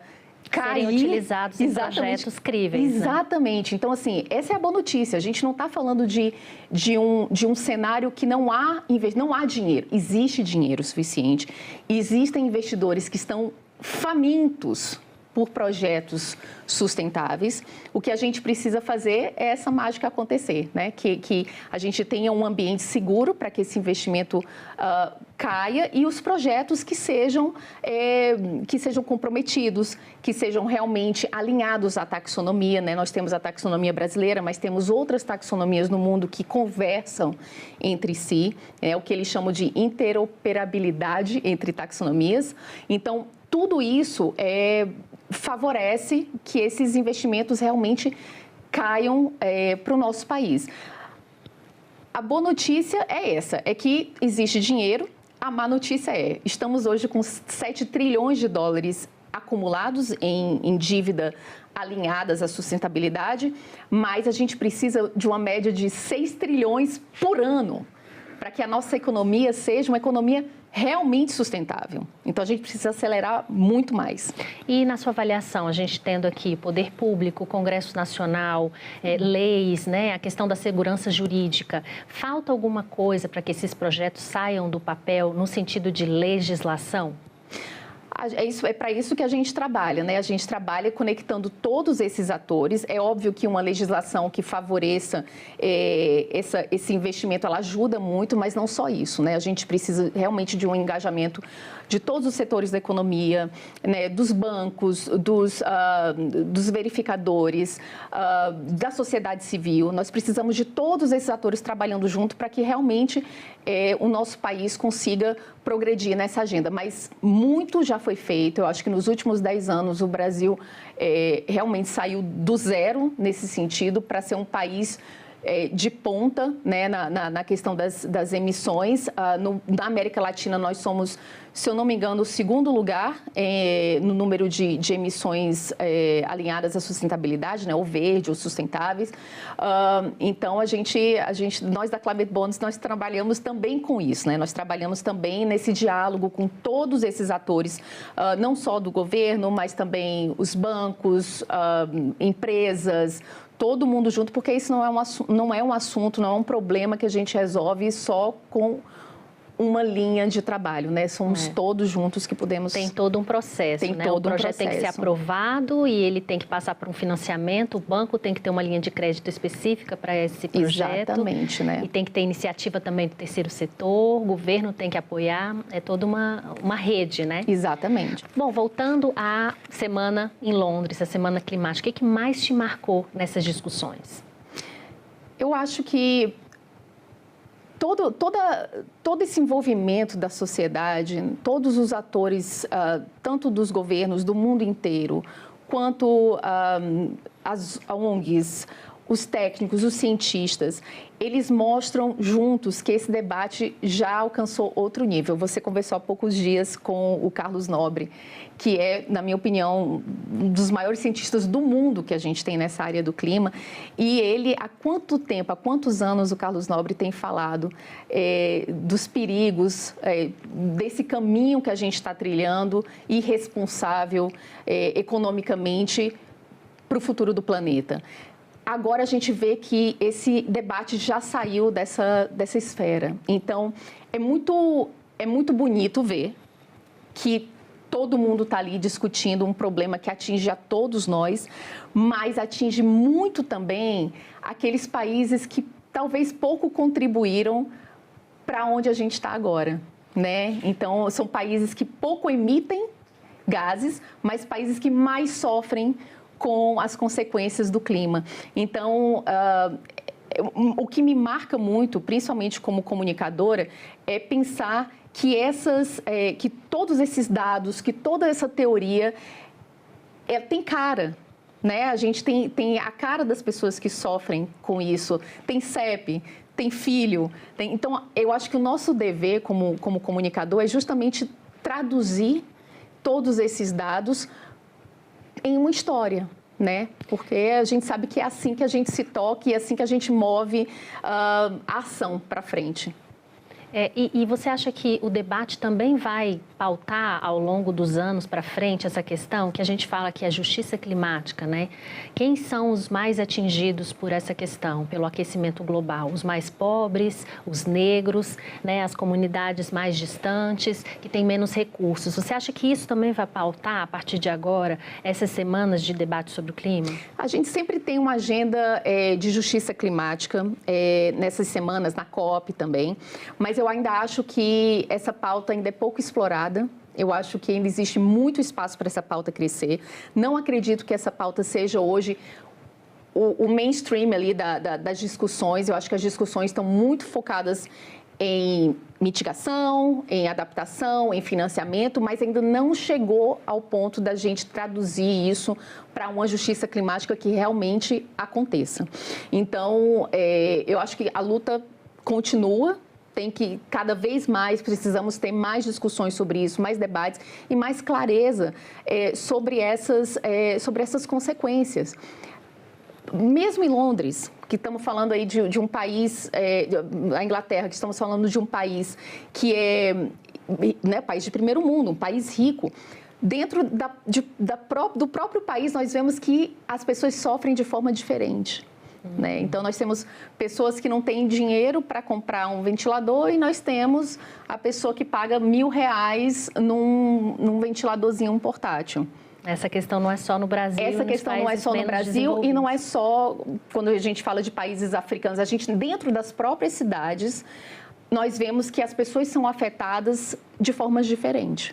Né? E eu acho que isso tem de ser endereçado de uma forma que, dentro de cada realidade, nós possamos amenizar um pouco as consequências, que são consequências terríveis. Né? A gente está falando de pessoas morrendo, pessoas sem água, pessoas que têm de sair do seu país, por exemplo, para um outro país porque não tem mais comida, não tem mais água. Eu vi um documentário...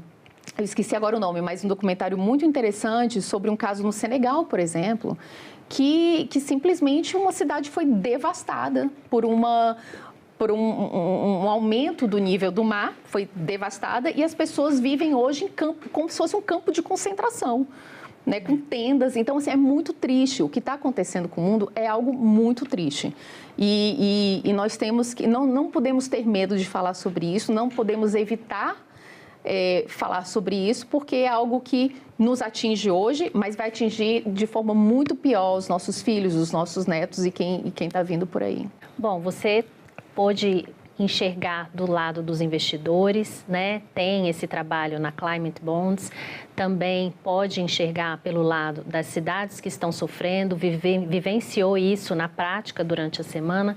Qual é a reflexão que a gente pode deixar sobre isso, tendo a visão de que quem pode mudar isso é exatamente quem tem mais poder? A gente sempre sai desses eventos com um misto de orgulho, no sentido de que a gente contribui para que essa discussão aconteça. Nós somos literalmente a última geração que pode fazer alguma coisa acontecer, pode mudar o futuro do planeta, porque se nós não tivermos esse protagonismo agora, realmente o futuro é catastrófico. Dá um pouco de ansiedade também, porque nós sabemos, né, diante das informações, nós sabemos o que está por vir, né, as coisas vão piorar um pouco. Se a gente não fizer o que tem de ser feito agora, as coisas vão piorar demais. E se a gente fizer tudo o que é para ser feito, ainda vai piorar um pouquinho antes de melhorar. E o que sempre me toca muito são as histórias. Né? São as histórias que a gente encontra, são as atividades que são feitas no âmbito da comunicação, como que a gente pode tocar as pessoas, né? Os tomadores de decisão, como nós podemos influenciar nessas decisões. Então, nós que somos da comunicação, tanto de comunicação corporativa quanto nós jornalistas, né, jornalistas que estão aí no front da notícia, nós temos muita responsabilidade, né? Não só de promover os números, mas também de transformar esses números em histórias. Sensibilização. Exatamente. Né? Sensibilização e informação. Bom, Mariana, foi ótima a nossa conversa. Agradeço a sua participação aqui no programa. Obrigada, foi um prazer. Bom, hoje a gente conversou com a jornalista Mariana Caminha sobre a experiência de participar da London Climate Action Week em meio a uma intensa onda de calor no Reino Unido. Falamos sobre adaptação, investimentos, inovação, cidades, empresas e principalmente sobre como a emergência climática deixou de ser um debate sobre o futuro para se tornar uma realidade do presente. Se você quer assistir esse e outros programas da TV Senado, acesse o nosso canal no YouTube ou o site senado.leg.br/TV. Obrigada pela audiência e até o próximo programa.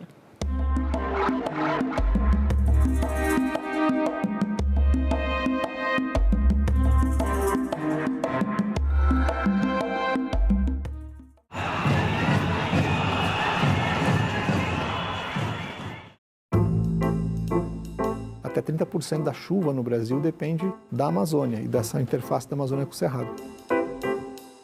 Quais são hoje os maiores desafios considerados ambientais para o Brasil?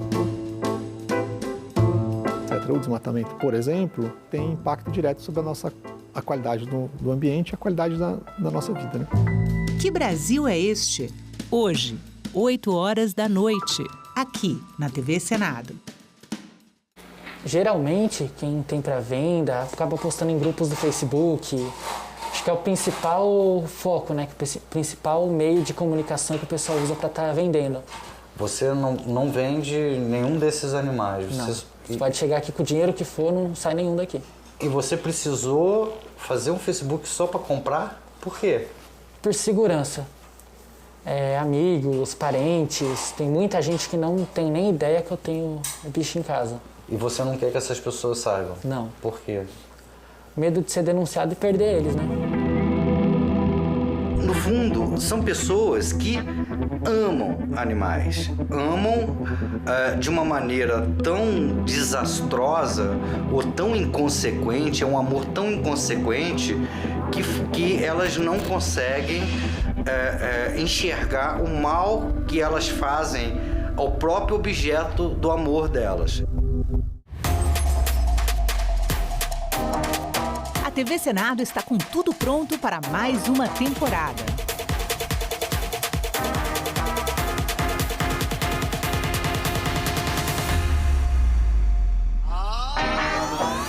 História. Em maio de 1933, 3,5% da população vão às urnas. Análise. O grande problema que a gente vive hoje é a falta de entendimento do papel da imprensa. Debate. É difícil realmente fazer chegar o conteúdo de todos os candidatos quando você está numa bolha. Combate à desinformação. Especialista em fact-checking, checagem de fatos e também jornalismo de dados. E a mais completa cobertura de eleições do Legislativo.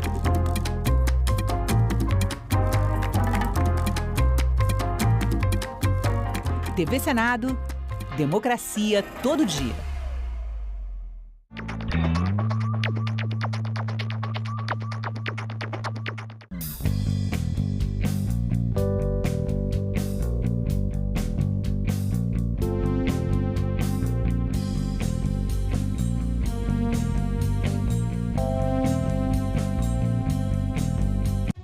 Você, mulher que quer entrar para a política, agora pode contar com o Guia da Candidata. Um manual prático, feito pela Procuradoria da Mulher do Senado para ajudar em cada passo da sua jornada.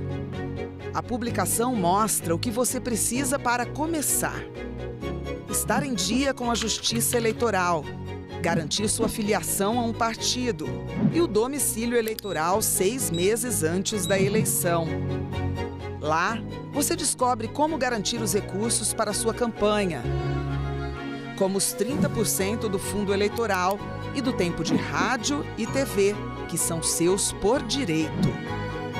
O material também ensina a organizar a campanha, cuidar da segurança na internet e o que fazer em casos de violência política. Acesse o guia na página da Procuradoria do Senado na internet. Basta clicar em Publicações no alto da página e selecionar o Guia da Candidata. É informação rápida e segura para você ocupar o seu lugar na política. porque não existe democracia sem a sua participação.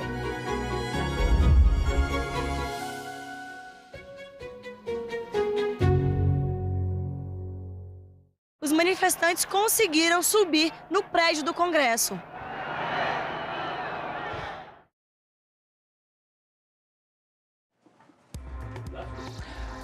Olá, boa tarde. O Senado Notícias começa agora com várias notícias do mundo da política para vocês. Agora são 13 horas e 30 minutos.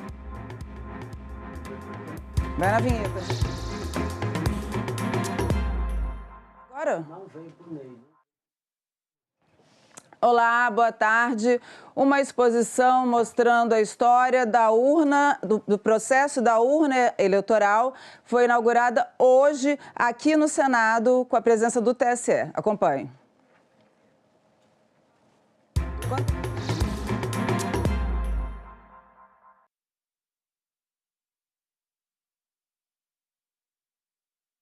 A cerimônia de abertura da exposição contou com a presença do presidente do TSE, Cássio Nunes Marques, e de integrantes da Corte Eleitoral, que foram recebidos pelo presidente do Senado, senador Davi Alcolumbre.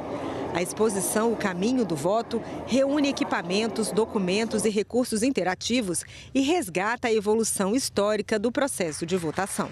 A exposição apresenta todo o processo eleitoral brasileiro, desde o desenvolvimento, os testes dos equipamentos, até a votação, apuração e a totalização dos votos. A ideia é mostrar justamente como funciona todo esse processo que envolve segurança, auditoria e fiscalização, que buscam garantir a integridade da urna eletrônica. Os presidentes do TSE e do Senado reforçaram a segurança das urnas. Essa transformação, reitero, teve origem em um amplo processo de construção coletiva, protagonizado pelo Congresso Nacional. Ao editar o marco legal que autorizou a informatização das eleições, o Legislativo conferiu legitimidade democrática e segurança jurídica para que a Justiça Eleitoral pudesse desenvolver um sistema destinado a encerrar a morosidade da apuração. O sistema eletrônico de votação constitui uma política de Estado, edificada ao longo de décadas, sob constantes aperfeiçoamentos legislativos, técnicos e administrativos.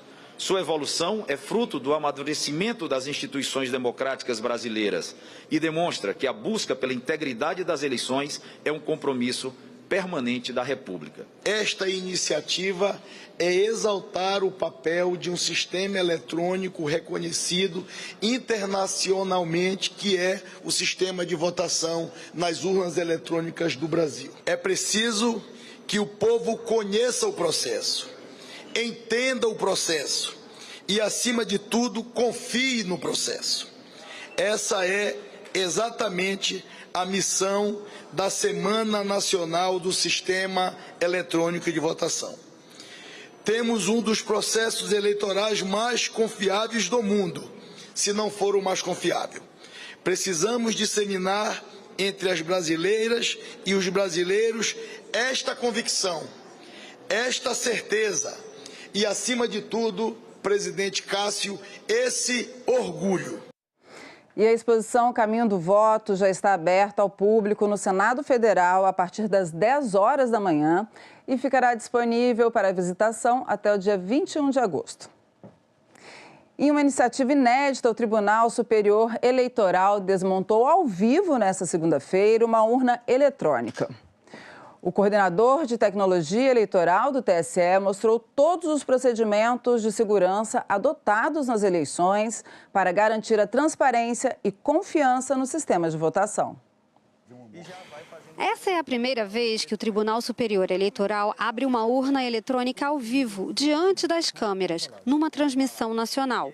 A ideia é mostrar ao eleitor por dentro como funciona o equipamento que será usado nas eleições deste ano. Durante a transmissão, o coordenador de tecnologia do TSE, Rafael Azevedo, fez uma desmontagem da urna e mostrou por que ela é considerada inviolável. A urna eletrônica tem uma segurança que é muito amarrada tanto com barreiras de segurança quando com rastros que nós deixamos e publicamos na internet. Então, a tabela de correspondência, tem diversas outras informações que nós publicamos que permitem com que os partidos políticos e demais entidades fiscalizadoras possam aferir que a votação está correta, está idônea, né? E que a eleição é legítima. As pessoas normalmente imaginam a urna eletrônica como se fosse uma caixa forte, em que com algum esforço você poderia furar e invadir com maçarico, alguma coisa e abrir, né? Só que a nossa filosofia é diferente, ela tem uma filosofia como se fosse um castelo de cartas. Se você mexer nela, do jeito errado, ela vai desabar, né? Então, ela para de funcionar se qualquer coisa estiver diferente do que ela esperava. Essa iniciativa inédita do TSE de mostrar a desmontagem da urna eletrônica ao vivo faz parte da primeira semana nacional do Sistema Eletrônico de Votação. Até domingo, dia 9, os TREs de todo o país e o TSE farão várias atividades com o objetivo de aumentar a transparência, mostrar o funcionamento da urna, combater a desinformação e aproximar a justiça eleitoral da população, principalmente dos jovens. Estão previstas durante essa semana demonstrações da urna, visitas guiadas, palestras, exposições, atividades educativas e encerramento com a corrida pela democracia. A iniciativa acontece justamente quando o calendário eleitoral entra na fase decisiva. Até 5 de agosto são os últimos dias para as convenções partidárias, quando os partidos oficializam os candidatos e definem coligações e federações. Dia 15 de agosto é o prazo final para registro das candidaturas na Justiça Eleitoral. Dia 16 começa a propaganda eleitoral. Dia 4 de outubro é o primeiro turno das eleições gerais e no dia 25 o segundo turno, onde houver. E na sessão de reabertura dos trabalhos do TSE, o presidente do tribunal, o ministro Nunes Marques, disse que a urna eletrônica é um patrimônio da democracia brasileira. Ao longo desta semana serão promovidas demonstrações públicas da urna eletrônica, atividades educativas, visitas guiadas e ações voltadas ao esclarecimento da população sobre o funcionamento do sistema eletrônico de votação. O objetivo é ampliar o conhecimento da sociedade acerca das diversas etapas do processo eleitoral e reafirmar, por meio da transparência, da informação qualificada e da participação cidadã, a robustez, a auditabilidade e a permanente evolução tecnológica de um sistema que constitui patrimônio da democracia brasileira. E olha só, eleitores com deficiência ou mobilidade reduzida terão transporte especial para chegar ao local das votações no dia das eleições. A iniciativa faz parte do programa Seu Voto Importa, organizado pelo Tribunal Superior Eleitoral em parceria com os tribunais regionais. Marleide teve poliomielite quando era criança. As sequelas da doença se agravaram com o tempo e há 15 anos ela passou a depender de uma cadeira de rodas para se locomover. Desde então, a falta de acessibilidade passou a ser um obstáculo para que ela pudesse exercer várias atividades, até um dos direitos mais importantes da cidadania, o voto. Tinha que pegar o ônibus, né, e ir até o Recanto das Emas para poder votar. E aí eu não fui votar, né, pela dificuldade de acessar o ônibus, porque na época não tinha nenhum ônibus que fazia lá, que era mais próximo, tinha que pegar o ônibus do Goiás, né, descer para a BR, pegar o ônibus do Goiás, descer na passarela, pegar outro ônibus para ir até o Recanto das Emas, para votar. A gente que tem uma deficiência, nós às vezes fica muito restrito a várias coisas, né? A gente não tem o nosso direito de cidadania totalmente, nós somos esquecidos, nós somos invisíveis, né? Para mudar histórias como a da Marleide, a Justiça Eleitoral criou o programa Seu Voto Importa, que prevê transporte gratuito para eleitores com deficiência ou com mobilidade reduzida. A iniciativa chega no momento em que o número de eleitores com deficiência cresceu mais de 40% em relação às últimas eleições. Quem quiser utilizar o transporte oferecido pela Justiça Eleitoral deverá fazer o pedido até 20 dias antes das eleições. O programa foi inspirado em experiências já desenvolvidas por tribunais regionais eleitorais, como o de Pernambuco. Nós abrimos um número de WhatsApp, esse número funciona como uma central de agendamento. Nós divulgamos esse número largamente, amplamente na imprensa e esses eleitores com todos os tipos de deficiência nos procuram. Então nós transportamos eleitores com deficiência visual, deficiência auditiva, paralisia cerebral, síndrome de Down, autismo, deficiência física, todos os tipos de deficiência nós atendemos. São mais de 500 eleitores transportados ao longo desses anos.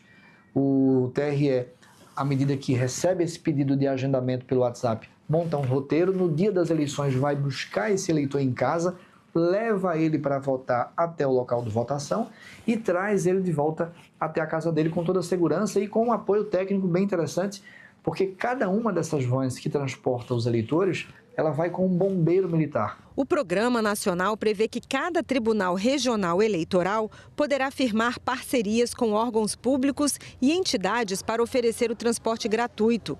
A disponibilidade do serviço vai depender dos acordos celebrados em cada estado. Além do transporte, a Justiça Eleitoral também ampliou o número de sessões eleitorais com acessibilidade. Para Marleide, a expectativa é que as novas medidas eliminem barreiras. O transporte indo até a nossa casa, pegando a gente, levando até o local de votação e trazendo, isso vai facilitar muito, né? Isso é uma acessibilidade muito viável para todas as pessoas que têm uma deficiência. E você não deixaria de votar? Não deixaria, jamais. Né? E neste ano, lembrando bem, a eleição para o Senado funciona desta maneira. Cada eleitor vai votar 2 vezes para o Senado. São 2 vagas por estado. Os votos têm que ser em pessoas diferentes. Se você votar na mesma pessoa, o segundo voto vai ser anulado. E os candidatos ou candidatas precisam ser do mesmo estado do eleitor. Senadores e convidados discutiram nesta terça-feira na Comissão de Relações Exteriores as barreiras impostas pela União Europeia à carne brasileira. Os representantes do setor defenderam uma agenda permanente de diálogo entre a iniciativa privada e o governo. O grupo de trabalho sobre o acordo Mercosul-União Europeia foi criado pela Comissão de Relações Exteriores do Senado. A reunião desta terça-feira teve como objetivo ampliar a articulação para enfrentar as barreiras da União Europeia à carne brasileira, além de aproximar os ministérios da Agricultura e Pecuária e das Relações Exteriores e manter a agenda com o setor produtivo para planejar as próximas negociações com o bloco europeu. Os principais encaminhamentos definidos no encontro foram reunir o novo embaixador da União Europeia no Brasil com representantes do setor produtivo e manter uma agenda permanente de reuniões com a iniciativa privada. A reunião aconteceu há 1 mês da entrada em vigor das novas regras europeias sobre o uso de antimicrobianos na produção animal. Setores que, porventura, venham a se sentir prejudicados, nos acionam, que nós iremos promover debates dessa natureza. Integrantes do governo, integrantes do Ministério das Relações Exteriores, do Ministério da Agricultura, setor privado da proteína todo presente, muito importante para que a gente possa definir planejamento e estratégia de reações em função do que está se acontecendo. E a Comissão de Direitos Humanos debateu nesta terça-feira o Holocausto Cigano, que matou cerca de 500 mil pessoas na região ocupada pelos nazistas na Europa durante a Segunda Guerra. Os senadores e convidados discutiram formas de combater a intolerância racial e a necessidade de preservar a memória histórica do povo cigano.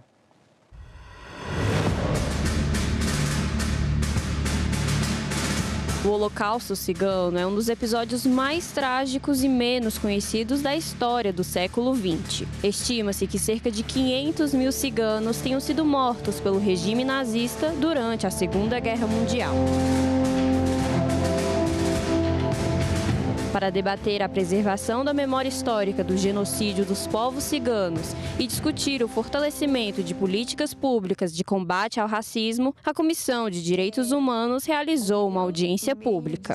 No último dia 2 de agosto, foi celebrado o Dia Europeu em memória do Holocausto Romani, instituído pelo Parlamento Europeu em referência à noite de 2 para 3 de agosto de 1944, quando cerca de 4.300 homens, mulheres, idosos e crianças ciganas foram assassinados nas câmaras de gás de Auschwitz, Episódio que marcou a liquidação do campo cigano.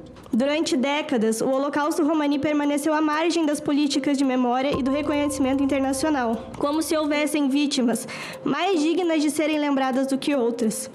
Essa invisibilização me leva a uma reflexão central de que o regime nazista terminou, mas as estruturas de produção do ódio que tornaram possível não desapareceram com a derrota do regime. Durante a audiência, foi destacada a importância de promover o enfrentamento ao antissemitismo, ao anticiganismo e todas as formas de intolerância, além de discutir a necessidade da preservação da memória histórica como ferramenta de educação e cidadania. A linguagem nunca é neutra. Ela pode preparar o caminho tanto para a discriminação como também para a dignidade humana. E é justamente por isso que a educação desempenha um papel essencial na formação de uma sociedade capaz de reconhecer, de questionar, de enfrentar os mecanismos de discurso de ódio antes que eles se convertam em violência física. Quando a discriminação e a exclusão ela é histórica, é preciso primeiro a gente saber a verdade do que aconteceu no passado. A gente precisa ter isso documentado, a gente precisa saber o que aconteceu com a gente, com a nossa família, para a gente ter o poder desse conhecimento para depois exigir justiça. Então, a justiça de transição ela é uma justiça histórica, porque ela fala que se a gente quer resolver um problema do presente, que ele é estrutural, a gente precisa pegar ele pela raiz. Depois que a gente faz isso, a gente pensa em medidas de reparação e medidas de não repetição.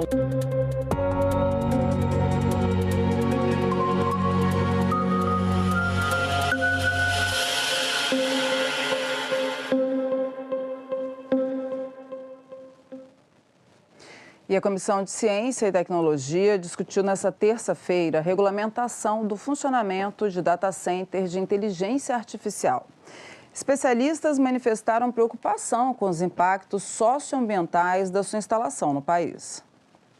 O data center de IA é uma estrutura formada por computadores com alta capacidade de armazenamento, processamento e transferência de dados, necessários para o funcionamento da inteligência artificial. Devido ao seu grande porte e ao processamento incessante, data centers consomem muita energia e água para funcionarem, além de necessitarem de grande espaço físico, o que pode causar muitos impactos ambientais. Os data centers, diferente de vários outros empreendimentos que nós estamos acostumados a acompanhar, ele não possui nenhum tipo de controle, não é capaz de conseguir controlar o seu gasto de energia durante o ano e durante o dia, ou seja, ele não consegue estabelecer limites eficientes sobre os períodos de energia que vai gerar, porque eles acabam utilizando o nosso sistema nacional de energia 7 dias por semana, 24 horas. Quando falamos sobre o uso de recursos para data centers, estamos falando na adição artificial de um consumo de novos núcleos urbanos, às vezes equivalente a uma metrópole, tanto em uso de água quanto em uso de energia. Isso precisa ser dimensionado no planejamento do setor para ambos os recursos que estamos tratando aqui. A gente percebe que data center também não é só água e energia. Data center hoje, cada vez mais a gente tem produzido evidências no campo acadêmico que ele envolve uma poluição por luminosidade, com alteração da estrutura e comportamento da fauna e da flora de entorno e da comunidade de entorno desses data centers. A audiência também tratou dos potenciais impactos que podem ser sofridos pelas comunidades e gerações futuras. Desses 200 data centers que a gente tem hoje, até então tem sido um grande foco das discussões, eles consomem uma energia proporcional de 900 megawatts de energia. Quando a gente começa a falar de data center para inteligência artificial, a gente está falando de um data center, por exemplo, em Eldorado do Sul, de 5 gigawatts de energia, ou seja, 5 vezes mais potência do que todos os 200 data centers que a gente já tinha hoje no Brasil. As escolhas que nós fazemos hoje estão definindo os ecossistemas futuros, os filhos das pessoas que estão aqui, netos, né? Então, a expansão dos data centers pelo mundo oferece sim ao Brasil a possibilidade de aprender antes que esses contratos de longo prazo, incentivos e todas as obras associadas fechem outros destinos e oportunidades de futuro. Peço que haja uma regulação para as questões de IA e data center dentro dos territórios tradicionais e originários, com participação das comunidades. Uma regulação feita sem a participação das comunidades é ditatorial. E nós voltamos a qualquer momento com mais informações ao vivo sobre as notícias do Senado. Acompanhe nosso site, senado.leg.br e também as nossas redes sociais. Até já!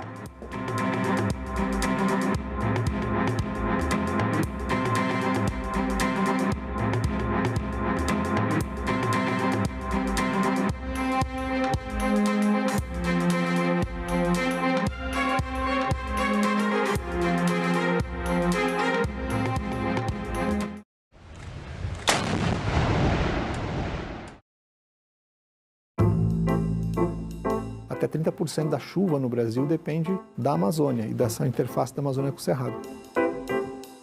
Quais são hoje os maiores desafios considerados ambientais para o Brasil? O desmatamento, por exemplo, tem impacto direto sobre a qualidade do ambiente e a qualidade da nossa vida, né? Que Brasil é este? Hoje, 20h, aqui na TV Senado.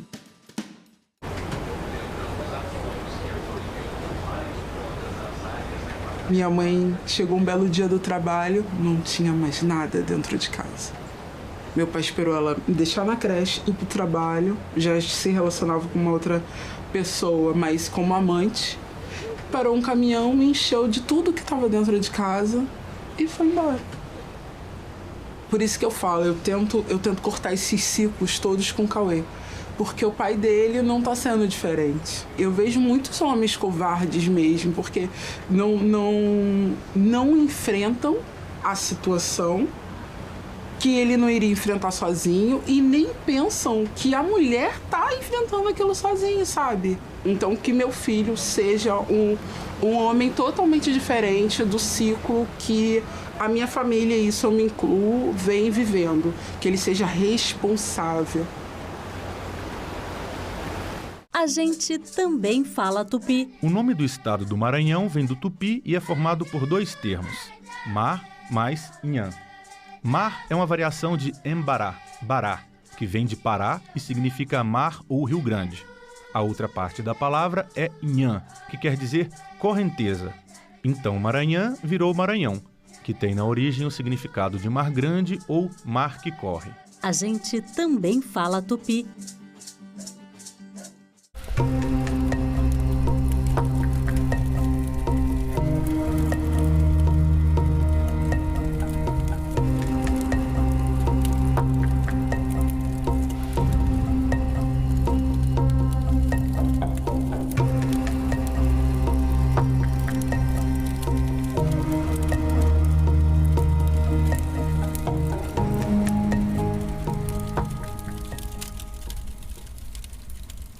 Quando você não tem emprego, você não tem para onde ir, você é obrigada a se manter na violência, que é o que acontece com muita gente.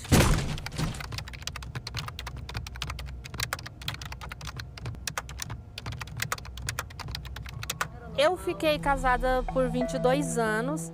Quando aconteceu de eu denunciar a Maria da Penha, foi quando ele me pegou pelo cabelo, que ele nunca tinha encostado a mão em mim. Assim, tinha tido empurrões, né? Que ele me empurrou uma vez, eu estava grávida da minha filha quando ele me empurrou. Meu ex-marido me acusou de ter um caso com o marido da minha irmã. Qualquer homem que se aproximasse de mim, ou até os amigos que eu, na minha casa, quando ia embora, ele virava e falava: você acha que eu não vi você dando trela para fulano? Que você acaba se afastando dos amigos, da família, você acaba se isolando. A gente se assusta muitas vezes com o feminicídio, mas o feminicídio ele nasce daí. Ele nasce dessas pequenas coisas que vão tomando uma proporção maior. Então, xingamentos, ofensas, essas difamações, não respeitar essa mulher, né, perante terceiros, são um sinal de alerta. Depois que eu passei, que eu fiz o acompanhamento pelos psicólogos e tudo, você acaba entendendo e vendo que se a pessoa não tiver uma ajuda, ela não consegue sair da violência, ela não consegue se libertar. Hoje eu posso falar que a minha vida está maravilhosa, apesar dos altos e baixos, eu tenho paz. Agora é lei. É obrigatório o exame clínico destinado a identificar a fibrodisplasia ossificante progressiva nos recém-nascidos na triagem neonatal das redes pública e privada de saúde com cobertura do Sistema Único de Saúde, o SUS. O exame abrange todos os recém-nascidos no âmbito do território nacional. O Senado votou, agora é lei. Bairro Rosário é reconhecido como o primeiro quilombo urbano do Piauí. Hemocentro Veterinário incentiva a doação de sangue de cães e gatos. Coletivo Poéticas da Meia-Noite leva teatro para a rodoviária do DF. Tudo isso você vê no Parlamento Brasil. Parlamento Brasil, toda sexta, 8 horas da noite, aqui na TV Senado. O Rui Barbosa na Haia ficou mais conhecido de Águia de Haia na sua defesa que ele fez da igualdade dos estados. As grandes nações queriam que prevalecesse o direito da força, quer dizer, quem era mais poderosa economicamente, quem tinha o maior poderio bélico, teria, na hora de votar sobre os grandes assuntos das grandes nações, teria o direito a um voto maior, mais poderoso, né? E o Rui diz que não é o direito da força, é a força do direito. E aí ele argumenta que todas as nações são iguais. Isso é uma tese antiga já, dessas superpotências, que queriam fazer essa discriminação e não conseguiram na Haia, e conseguiram na ONU. Está aí, os 5 membros permanentes. Compreende? Isso era uma tese que era para ser emplacada em 1907. O Rui Barbosa e o Rio Branco conseguiram o quê? Bloquear. O diplomata Rui Barbosa, que se notabilizou na Conferência de Haia, é uma voz que precisa ser ouvida ainda hoje pela ONU. Eu sou Lorena Maria e eu estou à frente da equipe do acervo e distribuição da TV. A gente cuida da programação, então, você recebeu o conteúdo que está sendo produzido ou que está sendo adquirido fora da TV. A gente distribui, porque a gente tem a TV Senado Agência, que é onde você pode passar para veículos, para pesquisadores, para produtoras. E a gente faz também a curadoria dos documentários, que vem de fora. Isso traz uma diversidade, isso traz pluralidade para a programação, essa diversidade étnica, cultural, de regiões do Brasil, E se você pensar que o Senado é a casa dos estados, isso é tão bom, A gente poder mostrar paisagens diferentes, E olhares diferentes. Então, assim, realmente tem um outro tom, você dá mais cor, para a TV.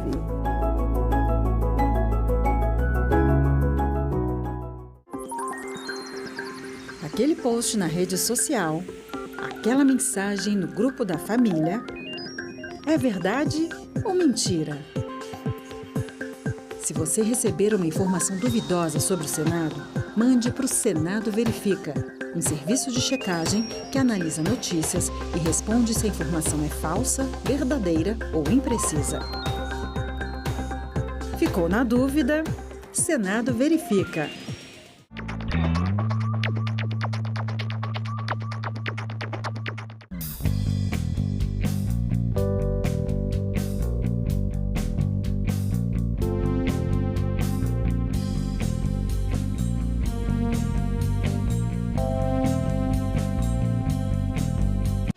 Você, mulher que quer entrar para a política, agora pode contar com o Guia da Candidata.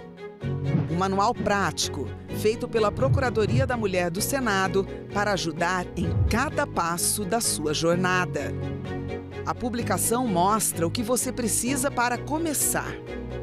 Estar em dia com a Justiça Eleitoral, garantir sua filiação a um partido e o domicílio eleitoral 6 meses antes da eleição.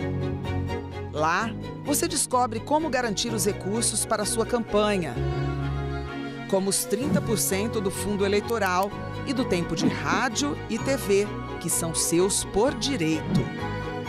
O material também ensina a organizar a campanha, cuidar da segurança na internet e o que fazer em casos de violência política. Acesse o guia na página da Procuradoria do Senado na internet. Basta clicar em Publicações no alto da página e selecionar o Guia da Candidata. É informação rápida e segura para você ocupar o seu lugar na política.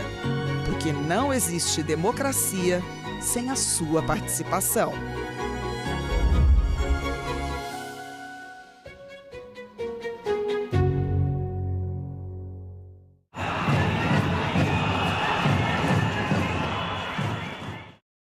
O programa a seguir é livre para todos os públicos.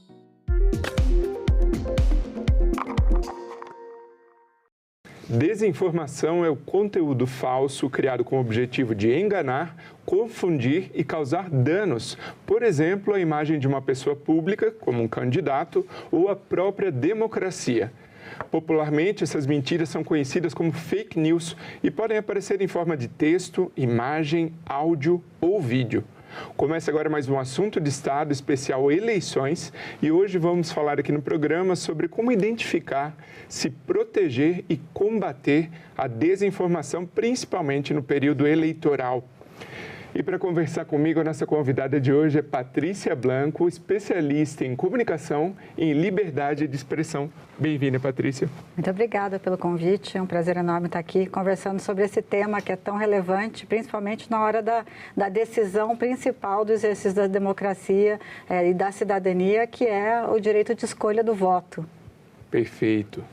Para iniciar, como que o público faz para identificar uma notícia falsa, uma fake news, identificar a desinformação?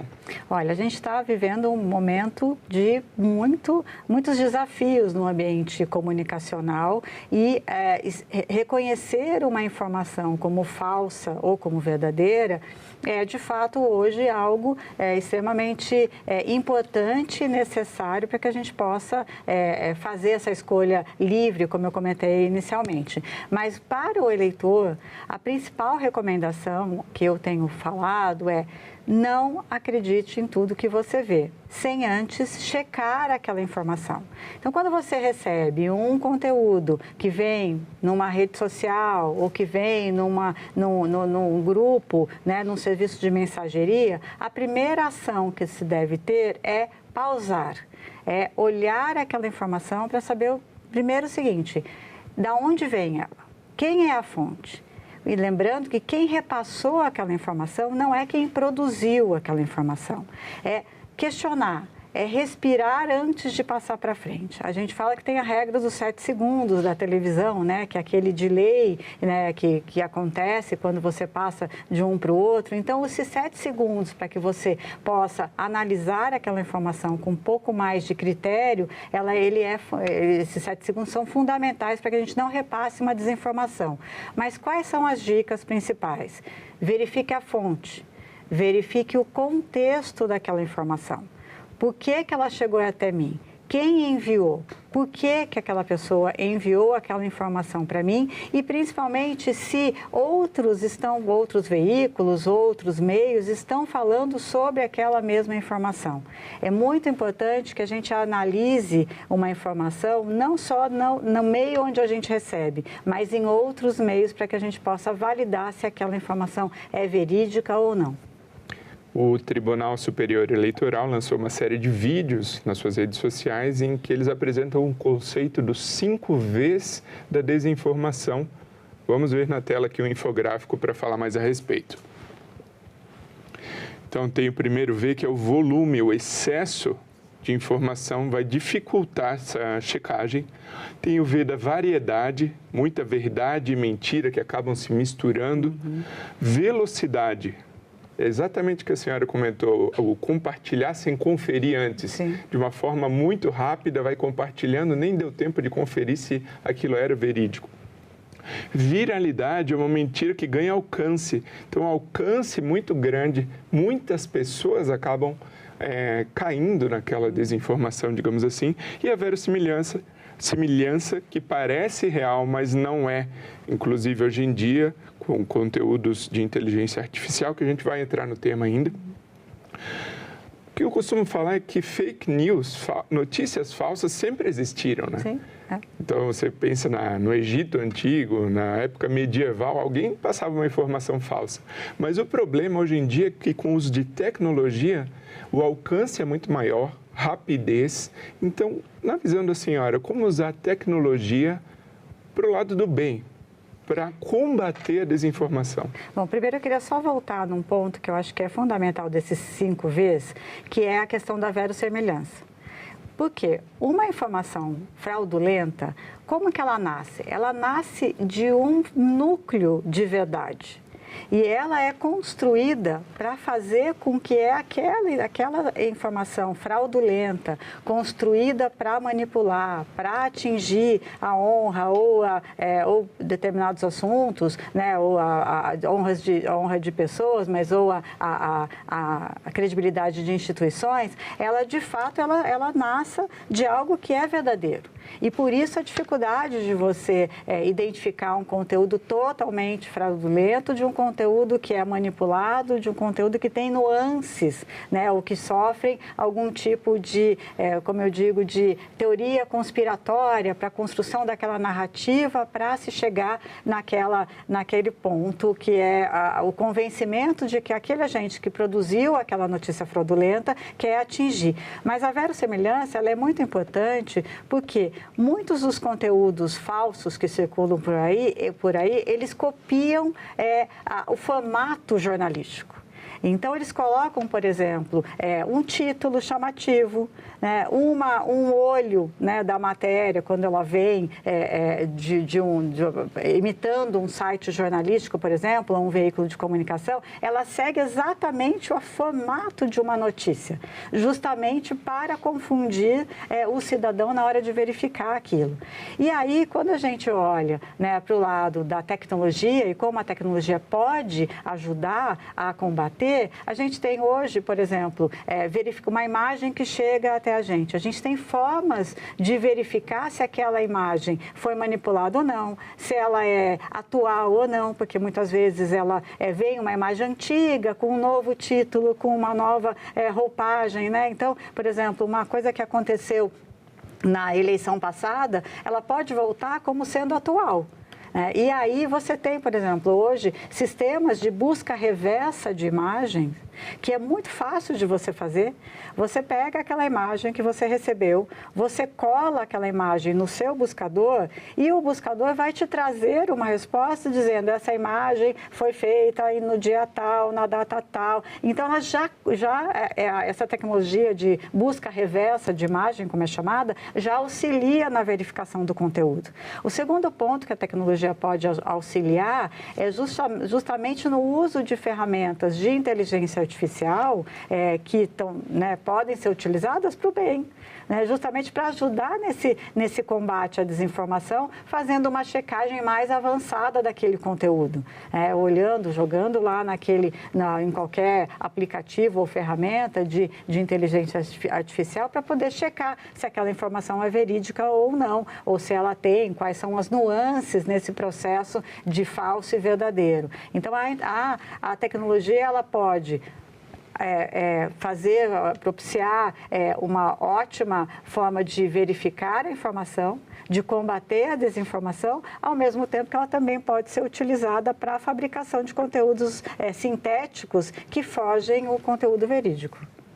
Agora, falando aqui nessa época eleitoral, quais são as regras, principalmente em termos de punição, para alguma campanha eleitoral que faça uso de informações falsas no seu bojo, no seu planejamento de comunicação?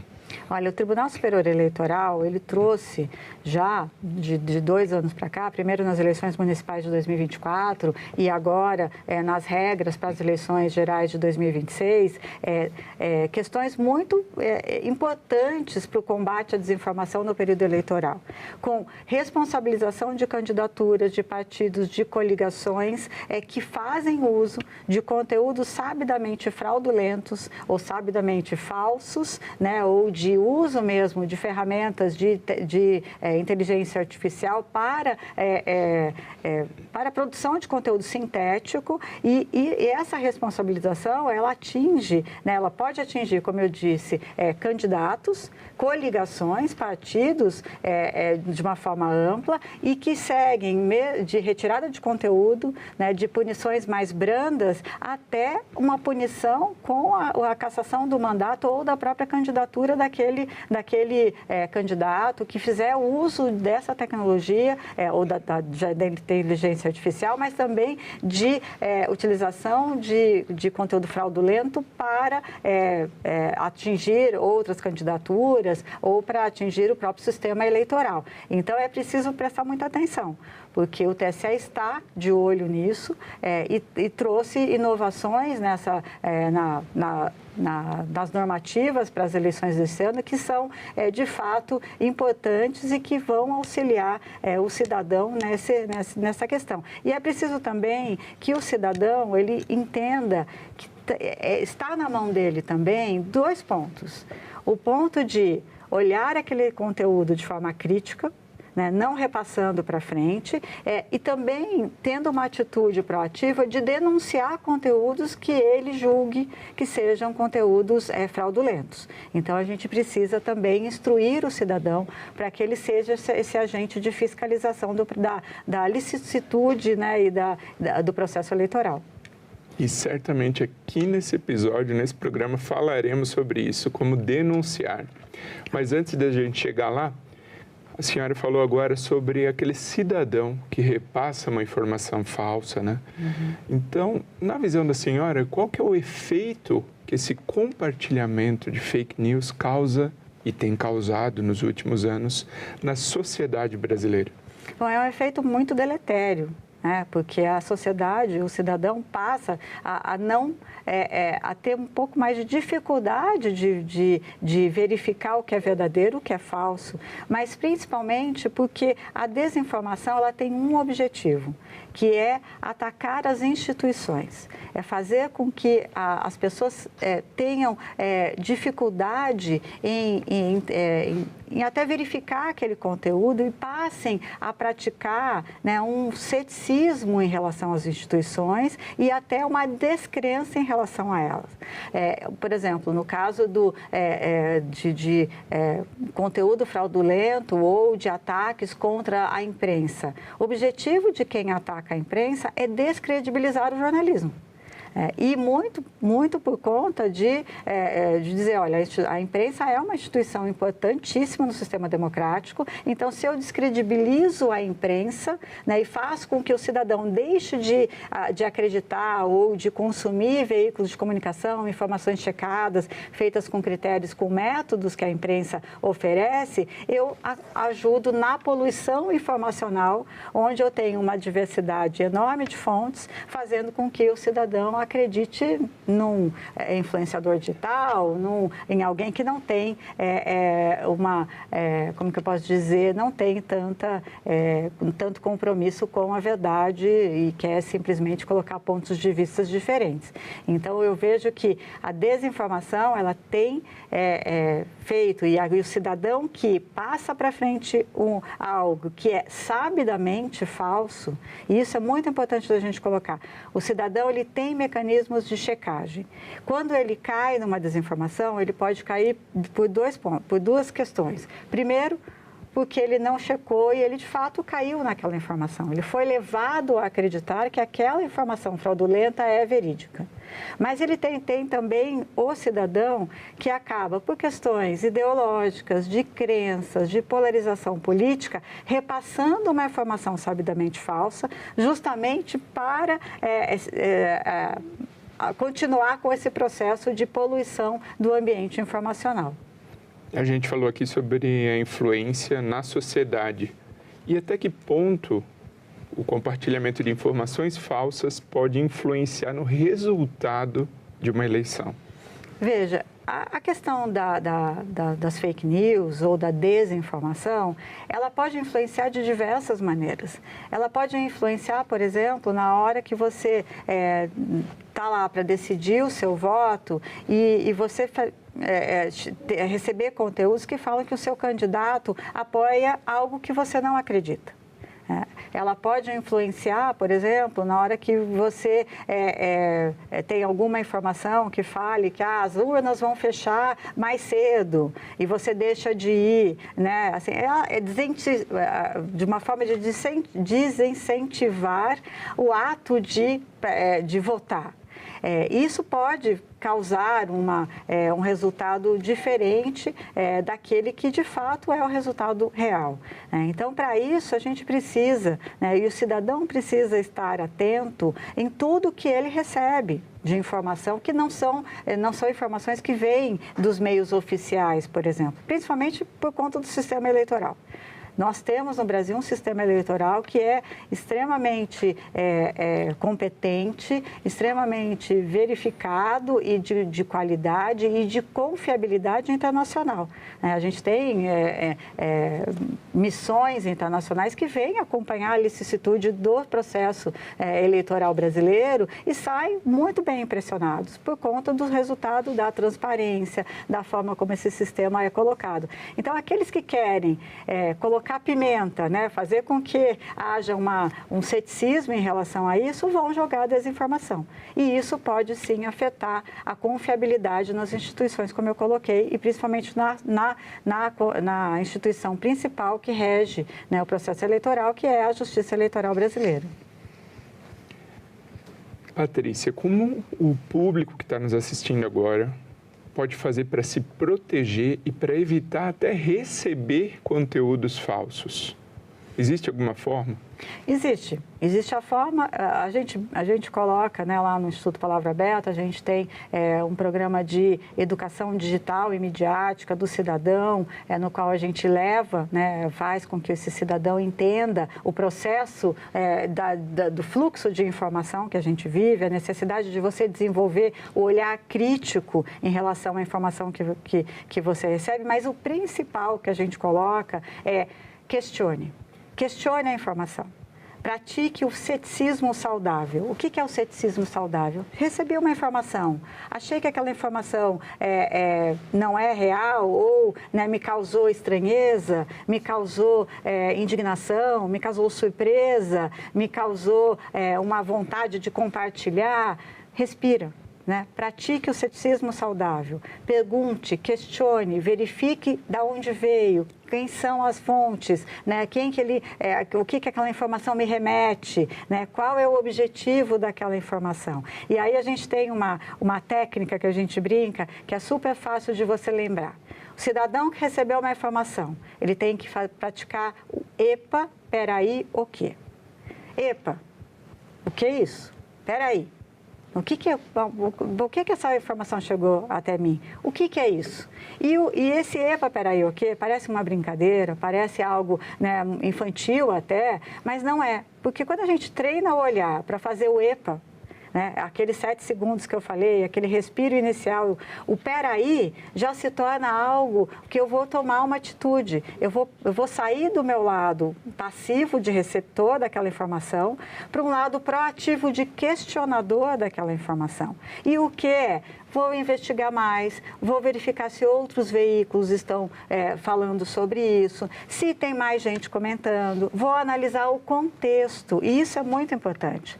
O contexto, ele hoje é um fator crucial, principalmente quando a gente recebe conteúdos sintéticos, manipulados ou feitos a partir da inteligência artificial. Porque se cada vez mais vai ser difícil a gente identificar o que é falso do que é verdadeiro, o que vai fazer com que a gente, de fato, olhe para aquele conteúdo com mais garantia de checagem e de verificação. É o contexto no qual ele se aplica. Saber o contexto, analisar onde estamos e para onde vamos, no sentido, principalmente na questão eleitoral, é fundamental para que a gente se defenda das fake news.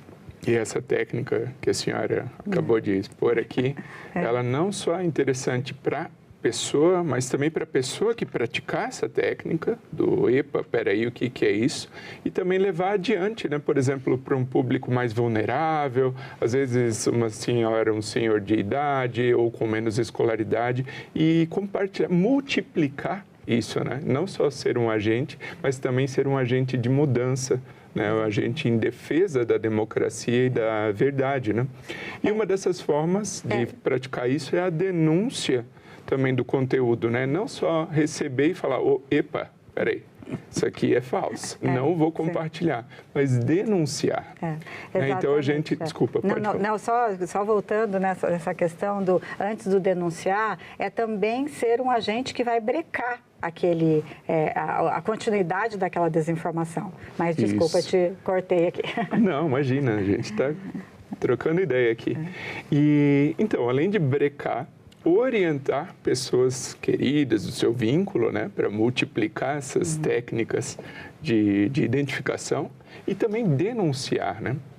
O TSE lançou aqui o Sistema de Alertas de Desinformação Eleitoral, o SIAD. Vou pedir para o nosso diretor colocar na tela o site para a gente fazer esse tipo de denúncia, que é o tse.jus.br/eleições/sistema-de-alertas.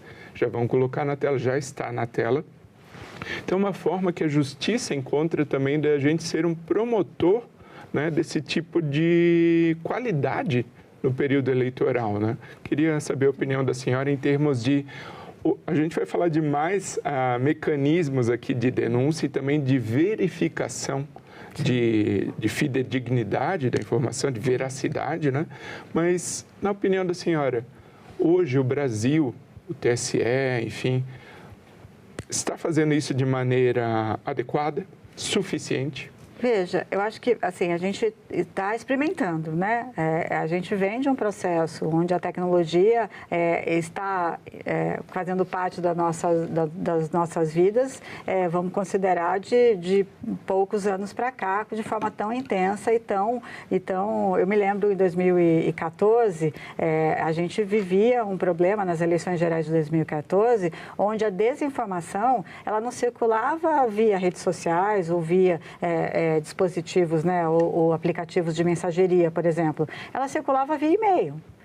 Então, assim, eram listas, né, de e-mail que eram distribuídas para todos os possíveis eleitores daquele candidato X ou Y. A gente viveu, né, períodos de que era por carta anônima, né, amanhecia no dia da eleição ou folhetos espalhados no chão, né, com informações falsas. Com o advento da tecnologia, aquele V da velocidade se tornou um grande desafio para o Tribunal Superior Eleitoral e para as próprias candidaturas. E aí entra o cidadão. Quer dizer, ele pode, sim, ser um agente de denúncia daquele conteúdo falso para alertar o Tribunal Superior Eleitoral de que existe ali uma linha ali, ou uma thread, né, que é chamado, de informações que estão sendo vinculadas a partir de algo que é falso. Qual é a preocupação que eu tenho em relação a isso?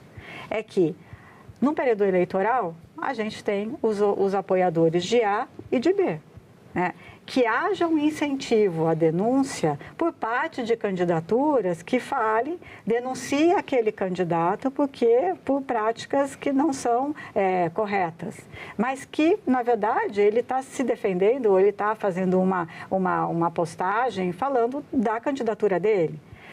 Então, o TSE vai ter que ter muito cuidado ao analisar essas denúncias que vêm do público para saber se aquela denúncia é, de fato, uma denúncia a partir de algo que é sabidamente falso, que é sabidamente fraudulento, e não simplesmente uma guerra de candidatos que estão ali usando, né, os seus eleitores para, né, denunciar conteúdos que não precisam ser retirados do ar. Num processo eleitoral, a gente tem que ter sempre, né, como primeiro ponto a questão da liberdade de comunicação. Seguindo as regras, evidentemente, por parte das candidaturas, que são regras muito rígidas de campanha eleitoral, de publicidade, né, de propaganda eleitoral. Mas o cidadão, ele também precisa estar ciente da sua responsabilidade enquanto cidadão.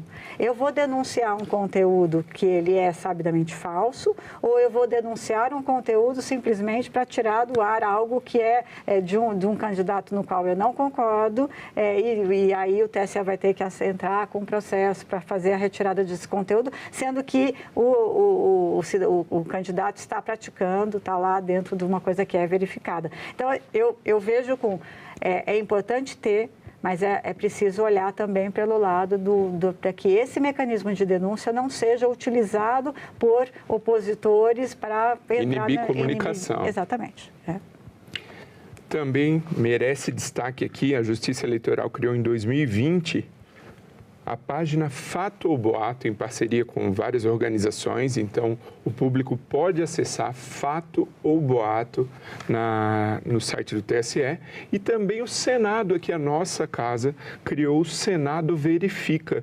O diretor vai colocar na tela, é senado.leg.br/verifica, que é um serviço oficial de checagem, né, de verificação de uma possível desinformação no Senado Federal. Então, tem alguma dúvida?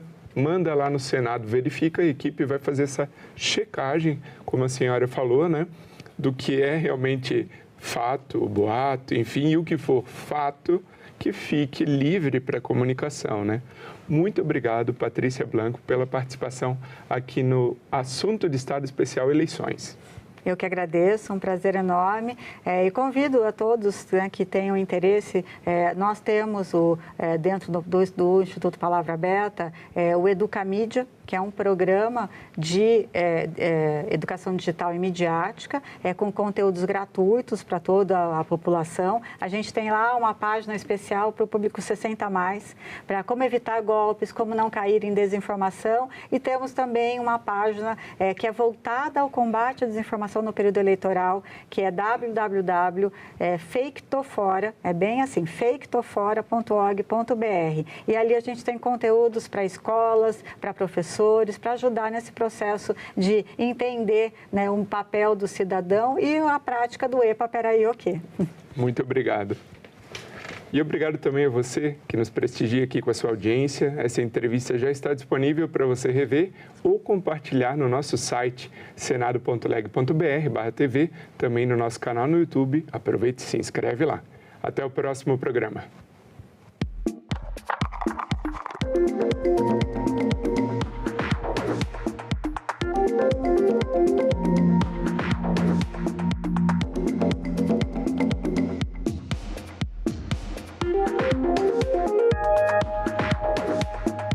Os manifestantes conseguiram subir no prédio do Congresso.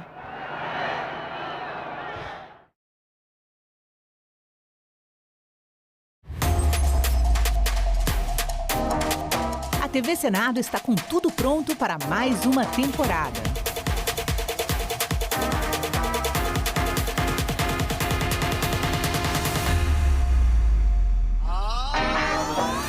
História. Em maio de 1933, 3,5% da população vão às urnas. Análise. O grande problema que a gente vive hoje é a falta de entendimento do papel da imprensa. Debate. É difícil realmente fazer chegar o conteúdo de todos os candidatos quando você está numa bolha. Combate à desinformação. Especialista em fact-checking, checagem de fatos e também jornalismo de dados. E a mais completa cobertura de eleições do Legislativo.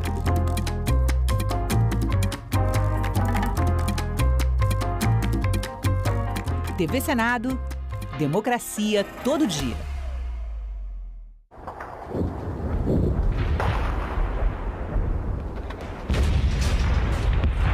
Toda a guerra é terrível, mas a Primeira Guerra Mundial foi uma guerra de trincheiras, as pessoas morriam na trincheira.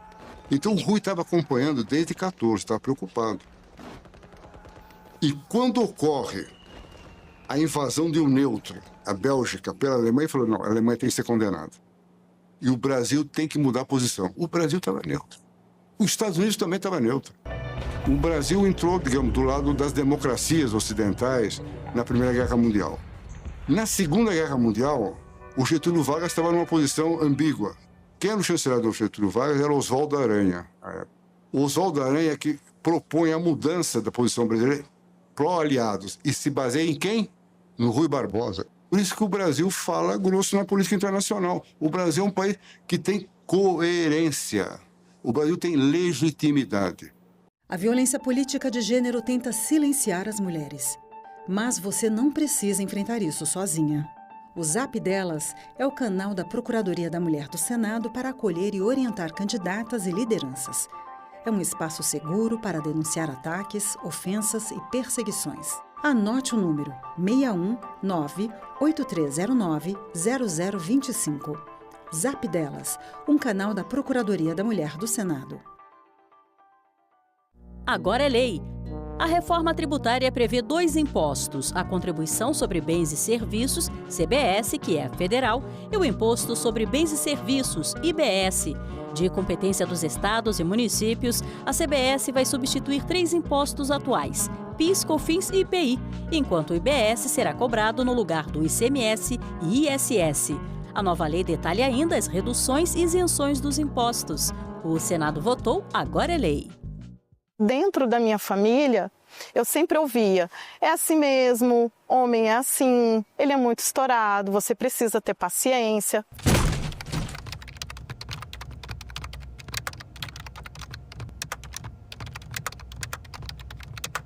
Ele me colocava numa situação de duvidar de mim mesma. Falava muito mal de mim, me chamava de descontrolada. Eu guardava uma comida na geladeira, ele tirava. Eu falava, gente, mas eu guardei na geladeira. Não, você tá louca. Ele vendeu o meu carro, me obrigou a vender para pagar uma dívida dele. E era sempre nas ameaças. Se você não fizer isso, eu me separo de você. E eu tinha uma dependência emocional muito grande. Aos finais de semana ele saía e me trancava na chave, levava cartão, dinheiro. A partir do momento que o seu parceiro, o seu companheiro ou algum familiar tenta te vulnerabilizar, tirando a sua autonomia financeira, isso é uma maneira de te enfraquecer. E aí eu comecei o meu despertar e comecei a entender o que eu estava vivendo. Eu não cortava cabelo porque ele não gostava, eu não usava meus piercings porque ele não gostava. A maioria das minhas tatuagens são novas. Foi muito difícil, mas não foi impossível.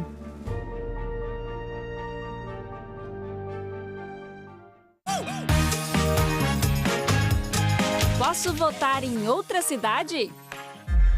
Nunca parei para pensar. Eu não sei. Sim, eu posso votar em trânsito. É exatamente isso. O Manual do Eleitor prevê o voto em trânsito no capítulo 4. Olha só, se você estiver viajando, pode pedir a transferência temporária. Isso só vale para quem vai estar em capitais ou cidades com mais de 100 mil eleitoras e eleitores. Se a viagem for para uma cidade do mesmo estado, dá para votar para deputado federal, deputado estadual, senador, governador e presidente da República. Já se a pessoa vai para outro estado, só é possível votar para presidente. Dá para solicitar o voto em trânsito pelo autoatendimento eleitoral no site do TSE ou em algum cartório eleitoral.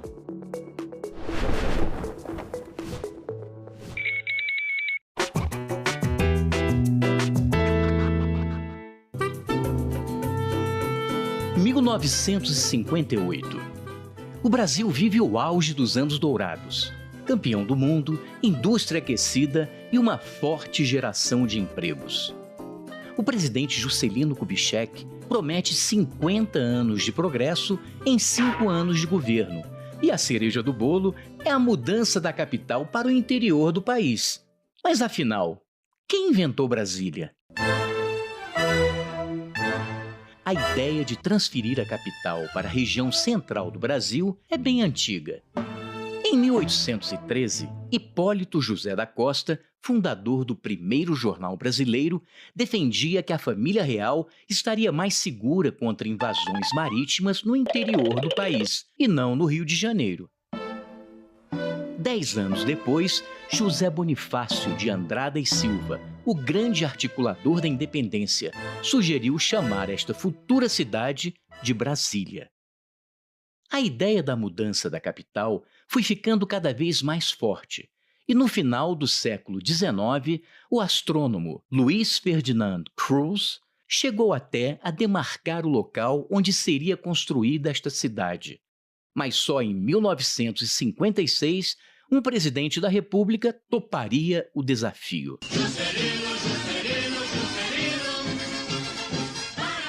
JK sabia que estava mexendo num vespeiro. As elites econômicas não queriam trocar o litoral pelo interior, e as reações começaram a aparecer. A política desenvolvimentista estava dando muito certo.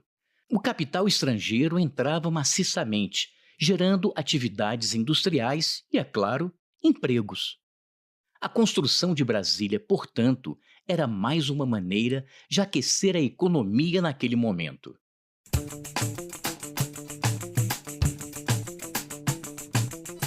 Sem se intimidar, o presidente montou uma equipe respeitável para construir Brasília. O arquiteto Oscar Niemeyer e o urbanista Lúcio Costa fizeram um projeto ousado e moderno para a época. Superquadras com prédios baixos, muito espaço e muito verde. Além disso, pessoas de diferentes classes econômicas poderiam viver lado a lado e estudar em uma mesma escola. Mas nem tudo saiu como planejado. As condições de trabalho eram precárias, os salários baixos e muitos trabalhadores que ergueram a cidade, também chamados de candangos, tiveram que voltar para seus estados, pois não havia moradia para todo mundo. Os que ficaram foram para as cidades satélites na periferia, ainda sem nenhuma estrutura habitacional e sanitária. Brasília demorou cerca de 40 meses para ser construída e foi inaugurada em 21 de abril de 1960.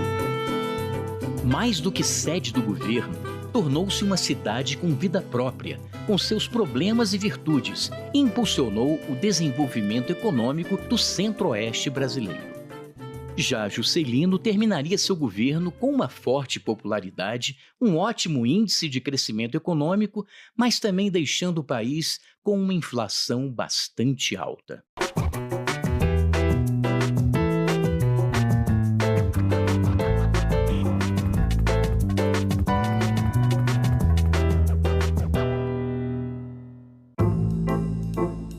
Até 30% da chuva no Brasil depende da Amazônia e dessa interface da Amazônia com o Cerrado.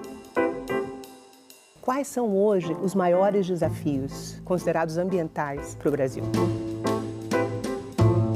O desmatamento, por exemplo, tem impacto direto sobre a qualidade do ambiente e a qualidade da nossa vida, né? Que Brasil é este? Hoje, 8 horas da noite, aqui na TV Senado.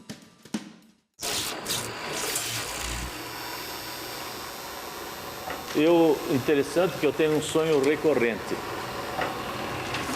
Esse sonho, eu chego no cinema, né? E aí eu chego na cabine.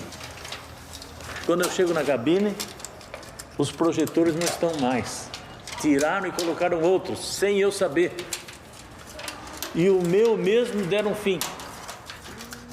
E eu começo a ficar nervoso e falar: por que não me avisaram? Tiraram o projetor daqui. E eu pergunto: onde está o meu projetor?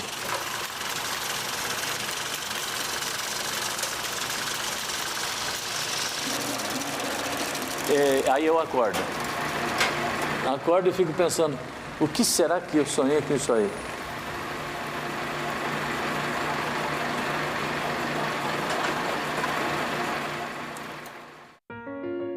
Eu sou Olívia Dias Moreira Duarte, sou jornalista e sou supervisora de qualidade de programação aqui no setor de Vivo e Íntegras da TV Senado. O que a gente faz, basicamente, é captar e transmitir tudo que é atividade legislativa aqui no Senado Federal. A pessoa que vai sentar à noite e assistir uma TV comercial do jornal mais assistido do país, ela vai assistir uma coisa que foi captada aqui por esse setor da TV Senado. A transparência é o principal produto que o Vivo oferece, a transparência pública. Então a TV, eu acho que ela contribui com a democracia e com a cidadania mesmo. Você vê a diversidade desse país, a cultura desse país, em que você está valorizando a política, em que você está valorizando o diálogo, o debate. Então, eu tenho orgulho de trabalhar nesse veículo e eu tenho orgulho de trabalhar com essa equipe.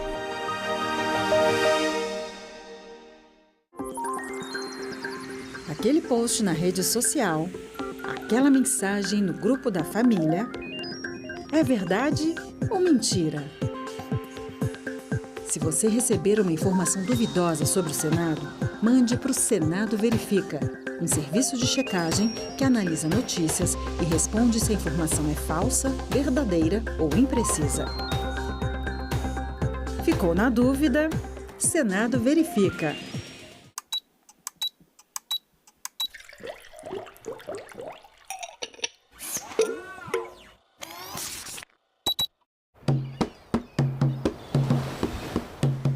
Eu tenho estudado já nos últimos 10 anos sobre a ayahuasca, principalmente, o potencial terapêutico na depressão. Esse estudo que a gente fez aqui, ele foi o primeiro a testar uma substância psicodélica para uma condição como a depressão resistente a tratamento. Foi o primeiro no mundo. A ayahuasca é uma bebida da Amazônia, utilizada por populações dessa região em rituais, tanto em rituais de cura, como rituais de caça. E desde os anos 30, com a expansão da borracha, foram criadas religiões cristãs que usam a ayahuasca como sacramento, que misturam então elementos da cultura indígena com elementos do cristianismo e com elementos de algumas religiões de matrizes africanas também. A maneira mais conhecida que a gente tem da ayahuasca, ela é feita a partir da mistura de duas plantas, que é as folhas da chacruna, ou chacrona, com um cipó, que é chamado de mariri ou jagube. Essas duas plantas, elas são fervidas em muitas horas, até que se obtenha um líquido marrom, amarronzado, né, que tem um sabor muito peculiar, meio amargo, meio azedo, meio gosto de terra, e que tem propriedades psicoativas. Uma vez que um indivíduo bebe a ayahuasca, no geral, ele vai apresentar uma série de alterações na maneira como ele percebe o mundo. Teve relatos, então, de pessoas que frequentavam essas religiões e que melhoravam de sintomas de depressão e ansiedade. A depressão é uma doença que atinge pelo menos 300 milhões de pessoas, né, no mundo inteiro. É uma das maiores causas de incapacitação para o trabalho. Os efeitos da pandemia na saúde mental, já tem muitos trabalhos mostrando como aumentou o número de pacientes com queixas de ansiedade e depressão. Depressão é um transtorno mental que a gente não sabe exatamente as causas, assim. Então, atualmente, a gente tem basicamente duas vias de tratamento para a depressão: farmacológica ou psicoterapia, que podem ser associadas ou não. Todo mundo pode ser tratado com esses remédios, mas 30% aproximadamente dos pacientes, eles são o que a gente chama de pacientes resistentes ao tratamento. Então, pessoas que tomam pelo menos 2 antidepressivos, né, em doses adequadas e pelo tempo adequado, e que não melhoram. 100 milhões de pessoas não conseguem melhorar com os tratamentos que a gente tem atualmente. Se a gente olhar, então, para esses pacientes que não respondem, né, é importante que a gente tenha tratamentos alternativos, né? Então, é aí um ponto que a gente chega, né, na pesquisa com a ayahuasca e com outros psicodélicos. Daí veio, então, a ideia da gente testar a ayahuasca dentro do hospital, que seria essa ideia, então, de tentar separar o que é o contexto religioso ou ritualístico, né, da substância em si, né, mais no aspecto farmacológico. Quando você está fazendo parte de uma comunidade, que você faz parte de, né, enfim, de algum grupo, de uma religião, você pode apresentar melhoras, né, em transtornos mentais simplesmente por fazer parte de um grupo. Eu trabalho com o professor Draulio Barros de Araújo. E Draulio, ele era professor da USP de Ribeirão Preto. E em 2006, então, eles administraram lá no hospital uma única dose de ayahuasca. E os resultados foram muito promissores, né? Então, os pacientes, eles apresentaram uma melhora já 40 minutos após a ingestão da ayahuasca. E essa melhora, ela permaneceu por 21 dias. Foram levantadas aí as primeiras evidências científicas, né, do potencial terapêutico da ayahuasca. As substâncias, né, principais que compõem a ayahuasca são a DMT. Essa DMT, ela é considerada um psicodélico clássico. Então, o psicodélico clássico é uma classe de substâncias que vão atuar em receptores de serotonina. A serotonina é um neurotransmissor que a gente tem naturalmente no nosso cérebro, que é muito importante na regulação do humor, do sono, do apetite, várias funções cognitivas que a gente tem. Se a gente olhar a molécula da DMT e a molécula da serotonina, a gente vai ver que elas são muito parecidas. Imagina como se fosse uma chave, uma fechadura. Então ele vai se ligar naquele receptor, fazendo o papel da serotonina, mesmo não sendo. Como se fosse uma serotonina extra. Das diversas teorias, né, que tentam explicar a depressão, a gente tem essa teoria, da teoria monominérgica, então que fala sobre esse desbalanço, né, da serotonina e de outros neurotransmissores. Mas vários antidepressivos que a gente tem atualmente, eles atuam nesse mecanismo de serotonina.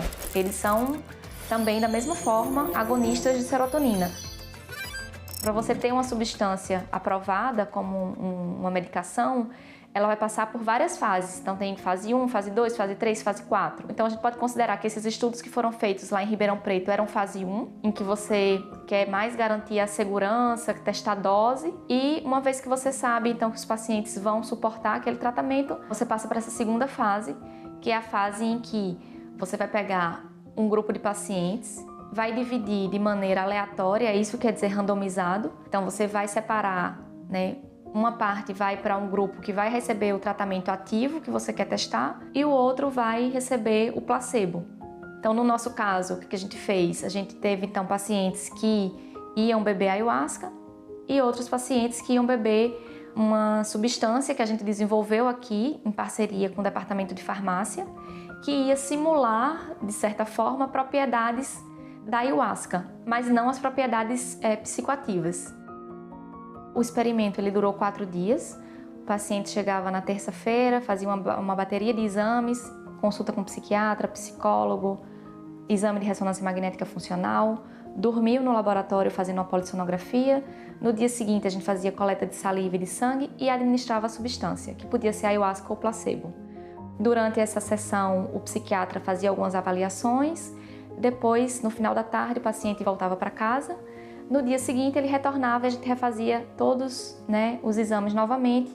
Ele ia para casa então na sexta-feira e a gente pedia para ele voltar com 7 dias, 14 dias e uma vez por mês até 6 meses. O que a gente observou nesse estudo, né, foi um efeito antidepressivo rápido da ayahuasca. Né? Então os pacientes eles apresentaram já uma redução nos sintomas de depressão um dia após a sessão. E esse resultado, essa redução, ela se manteve por até 7 dias. Eu acho que esse estudo ele serve mais como uma prova de conceito, né, de que os psicodélicos, né, eles têm um potencial terapêutico.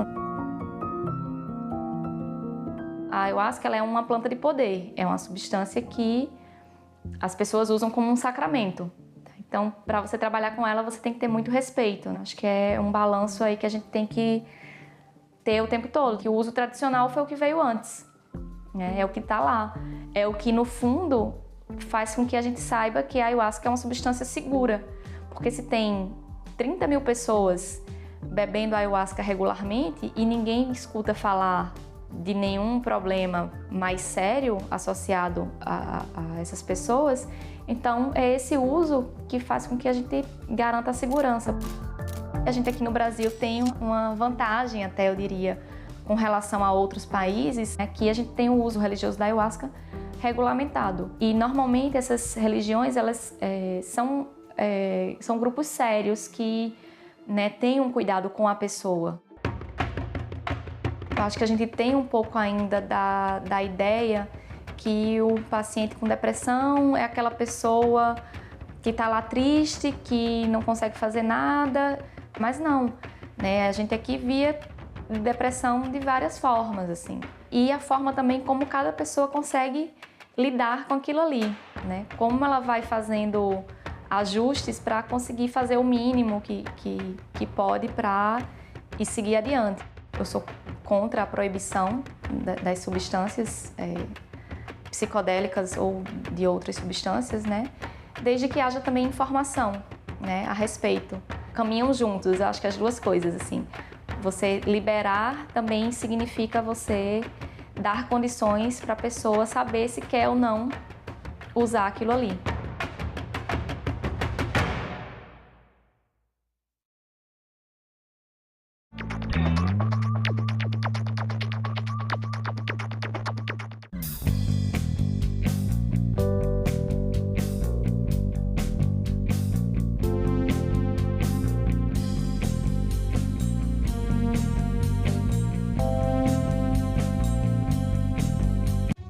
Você, mulher que quer entrar para a política, agora pode contar com o Guia da Candidata. Um manual prático, feito pela Procuradoria da Mulher do Senado para ajudar em cada passo da sua jornada. A publicação mostra o que você precisa para começar. Estar em dia com a Justiça Eleitoral, garantir sua filiação a um partido e o domicílio eleitoral 6 meses antes da eleição. Lá, você descobre como garantir os recursos para a sua campanha, como os 30% do fundo eleitoral e do tempo de rádio e TV, que são seus por direito. O material também ensina a organizar a campanha, cuidar da segurança na internet e o que fazer em casos de violência política. Acesse o guia na página da Procuradoria do Senado na internet. Basta clicar em Publicações no alto da página e selecionar o Guia da Candidata. É informação rápida e segura para você ocupar o seu lugar na política, porque não existe democracia sem a sua participação.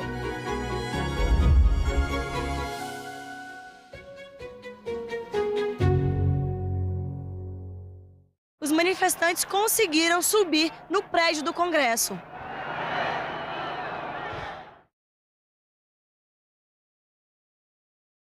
O programa a seguir é livre para todos os públicos.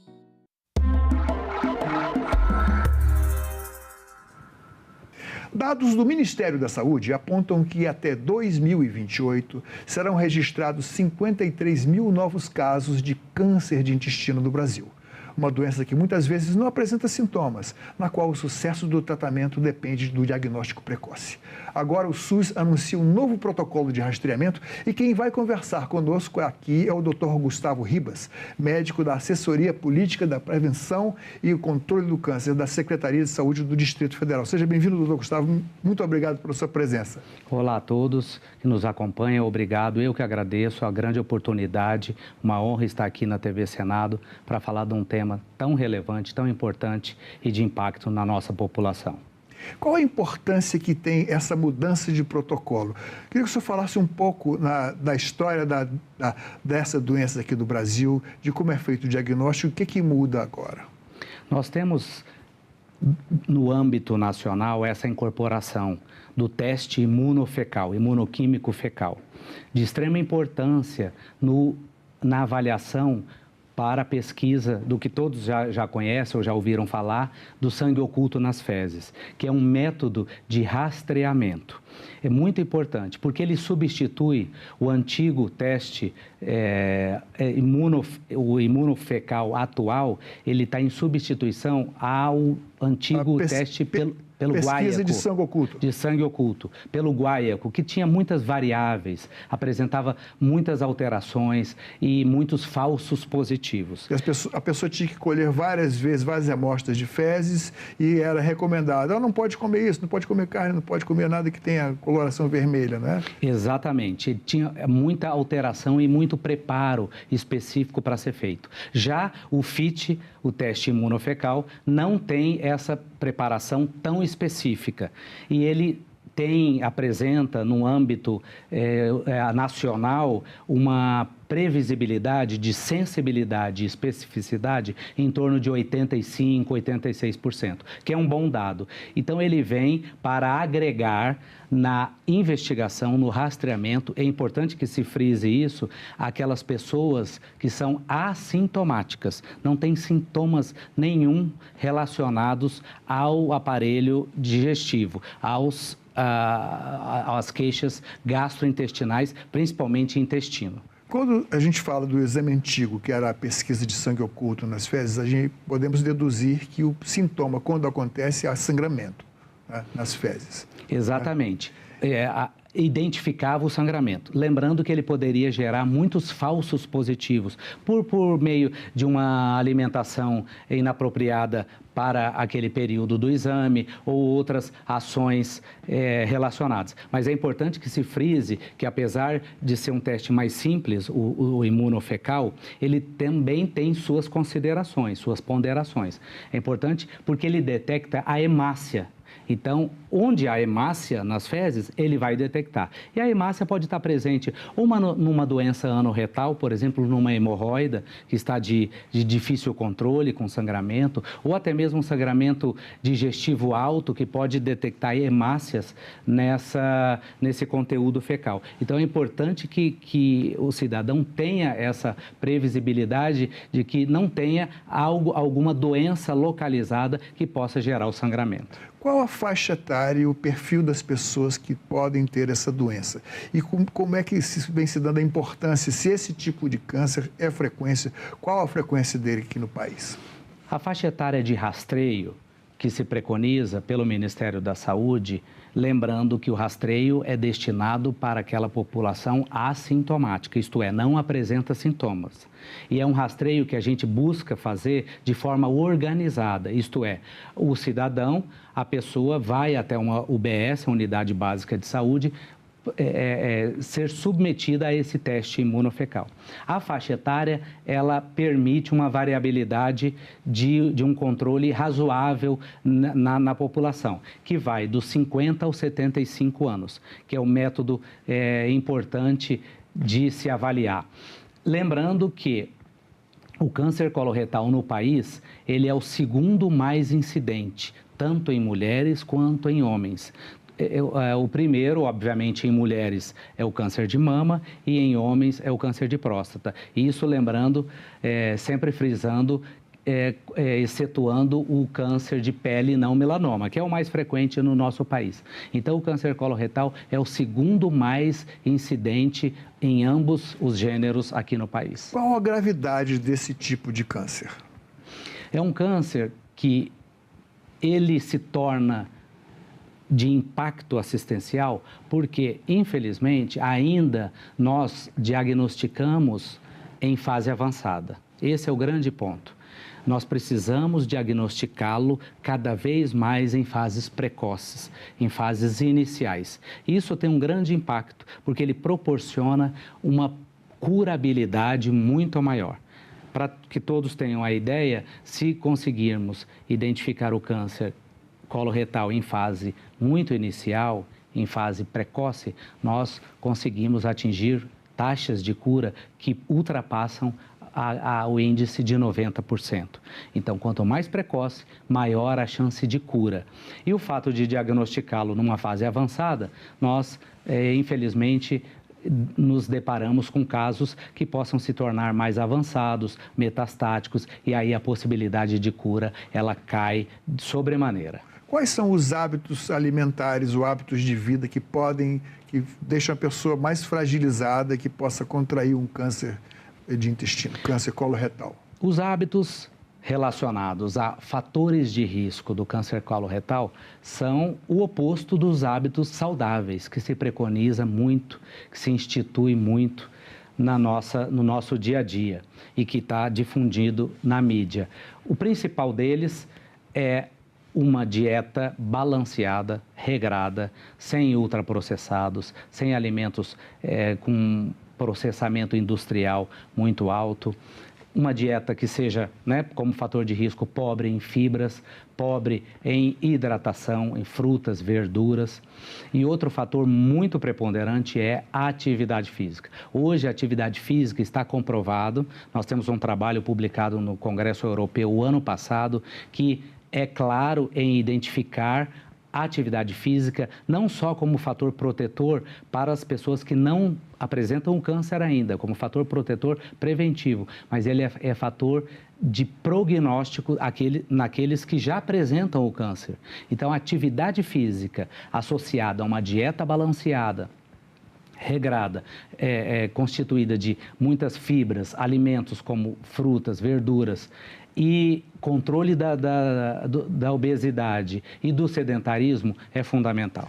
Às vezes as pessoas podem pensar que o câncer de intestino eu posso fumar, por exemplo, eu posso beber, então álcool com certeza ele deve fragilizar o organismo, as defesas e pode favorecer o aparecimento. Mas o cigarro também é um fator de complicador, né? Sem dúvida. O cigarro aliado ao álcool. O álcool tem o seu fator causal muito importante em inúmeros tumores, inúmeros cânceres. E o tabagismo também. E ele tem, de uma certa forma, o impacto também na incidência do câncer coloretal, como outros que a gente conhece muito bem, como o pulmão, como o estômago, bexiga e toda a árvore traqueobrônquica e de cabeça e pescoço. O senhor tem uma grande experiência, o senhor é um oncologista, lida com a terapia, inclusive quando é necessário o tratamento, o senhor prescreve aqueles medicamentos bem complicados, a quimioterapia, que tem, às vezes, uma reação muito forte.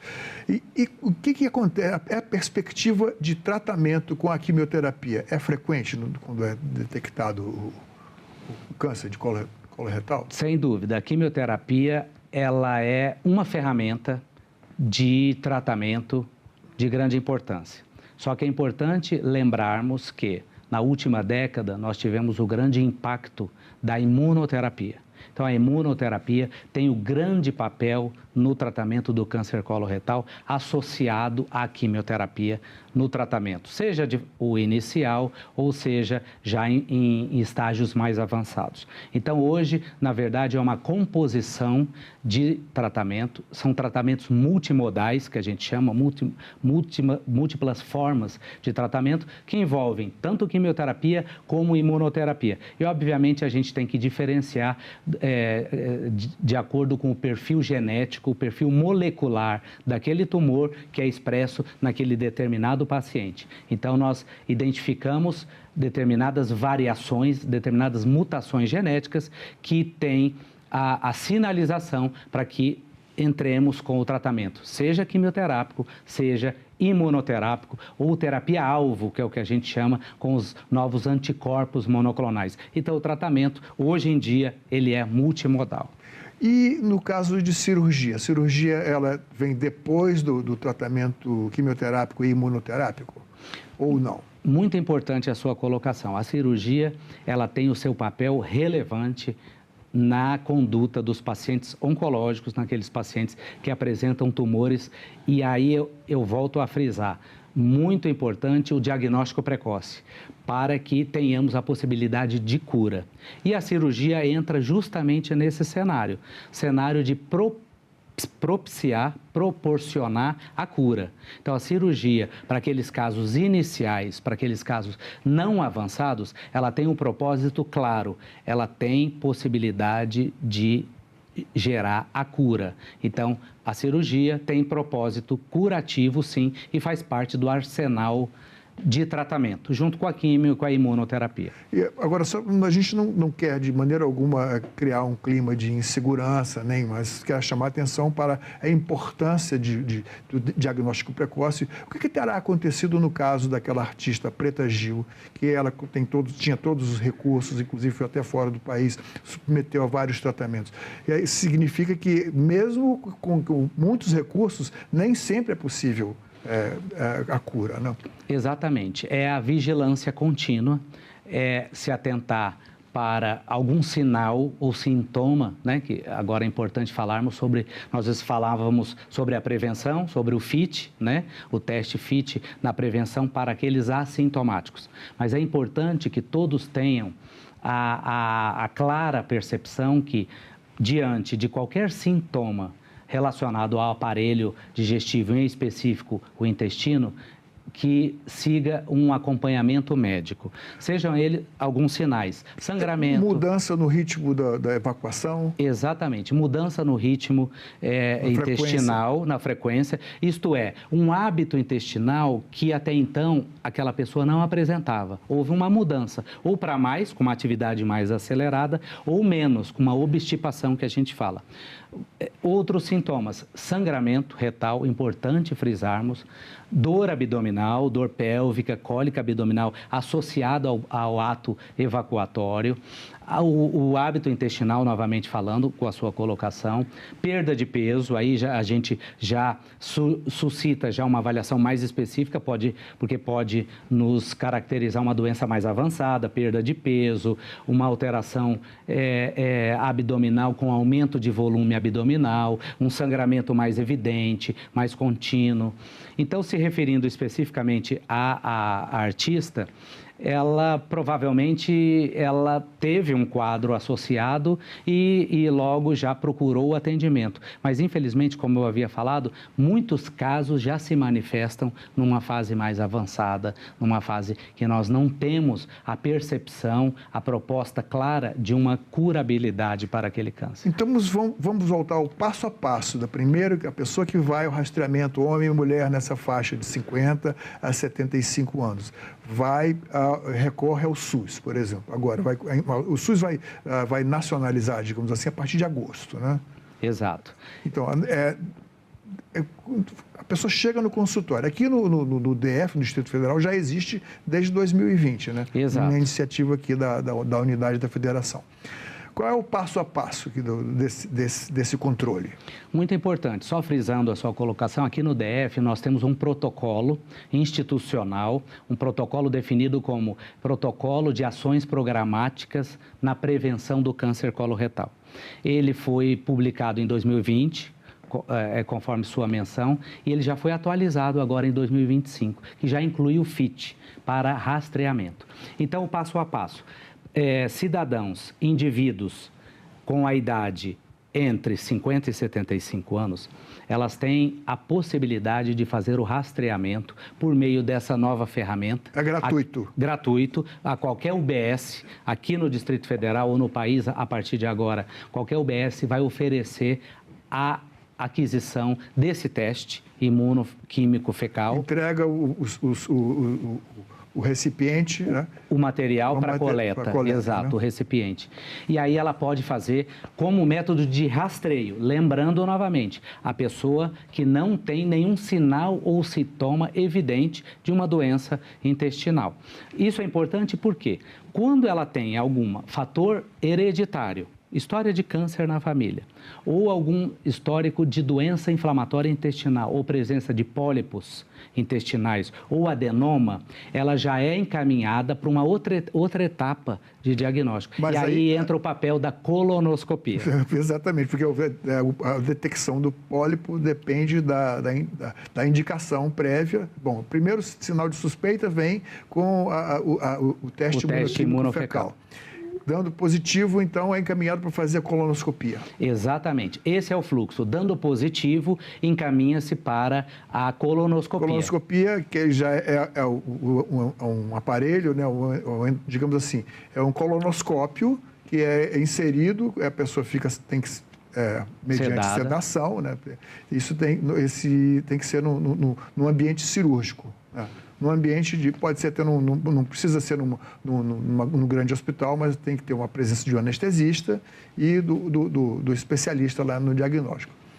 E aí, o que ele pode achar lá dentro? Exatamente. Essa é outra etapa do diagnóstico. Então, lembrando que pacientes vieram de um FIT positivo, né, de um teste positivo, colonoscopia por meio de um teste endoscópico, o colonoscópio com visualização direta de todo o aparelho intestinal, principalmente intestino grosso, e é visualizado, é feito em clínicas especializadas ou em hospitais, com acompanhamento de especialista, como o anestesista e equipe de enfermagem, e mediante qualquer alteração da parede intestinal, da mucosa do intestino, volto a frisar, a presença de pólipos, presença de adenoma, que a gente vai identificar depois com o histopatológico, que é a biópsia, que é a peça microscópica, ou outros sinais, como doença inflamatória intestinal, ou doença de Crohn, ou retocolite ulcerativa.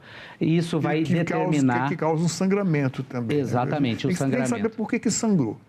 Então vai procurar. Esse é o caminho. O porquê que sangrou, o que levou ao sangramento e esse é o fluxo que leva ao diagnóstico. Se é muito alguma importante. lesão que é sinal de um possível câncer, pode ser até retirado lá na colonoscopia. Né? Exatamente. O pólipo, a presença de pólipo na parede intestinal é sinônimo de ressecção. Isto é, retirada. Se retira o pólipo, corta, cauteriza e encaminha para análise análise química, histológica. Histológica, análise de material saber qual biológico. É a natureza ali. Bom, aí nesse caso, no caso que dá positivo alguma lesão, já se constata o câncer coloretal, qual é o passo? Na positividade, encaminha-se para o especialista, que é o proctologista, para avaliar todo o contexto daquela doença que se apresentou. Se a lesão é localizada, se a lesão tem características de invasão da parede do órgão, né, do intestino, se já tem outros sinais que o paciente possa perceber, ou alteração na cavidade abdominal, ou linfonodos inguinais, que são os gânglios, né, que a gente avalia. E a partir desse momento que se faz o diagnóstico do câncer coloretal, a abordagem, isso é muito importante que enfatizemos para todo cidadão, toda a população. A abordagem, ela passa a ser multidisciplinar. Então, o paciente vai ser avaliado pelo proctologista, depois pelo oncologista, depois vai, como o senhor muito bem mencionou, o cirurgião oncológico, para avaliar a possibilidade de uma proposta curativa cirúrgica. É avaliado dentro de um contexto de uma unidade que é de alta complexidade, que tenha o oncologista, o proctologista, o radioterapeuta, eventualmente, ou o cirurgião oncológico e toda a equipe de enfermagem e toda a equipe focada no atendimento desse paciente. Ou seja, o câncer que antes era considerado o diagnóstico de câncer, não, era quase que uma sentença de morte, digamos assim. Mas hoje vários tipos de câncer são detectados e tratados. Mudou completamente esse conceito. Né? Esse conceito, esse pensamento é totalmente proscrito. Tem cura. Tem cura. Tem possibilidade de tratamento. Por isso que a gente enfatiza que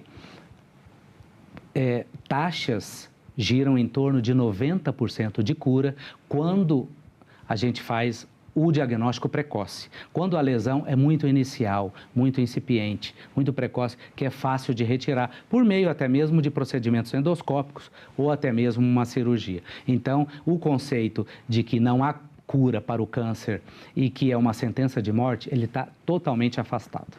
Mesmo em casos que são de difícil detecção, né? Mas o que isso, de uma maneira geral, para a saúde da população dessa faixa etária de 50 a 75 anos, vai representar, em termos macro, falando assim? Extrema importância é a cultura da prevenção, a cultura da conscientização de que hábitos saudáveis promovem saúde. Hábitos saudáveis evitam o câncer. Como já mencionamos, atividade física regular, se tem um cálculo de que precisamos ter ao menos 150 horas semanais de atividade física, uma dieta regrada, 150 pobre. Minutos. Exato. Dentro de um período de uma semana, né? Que daria em média de 30 minutos por semana, por dia. Caminhada rápida. Por dia, por 5 dias. Exato.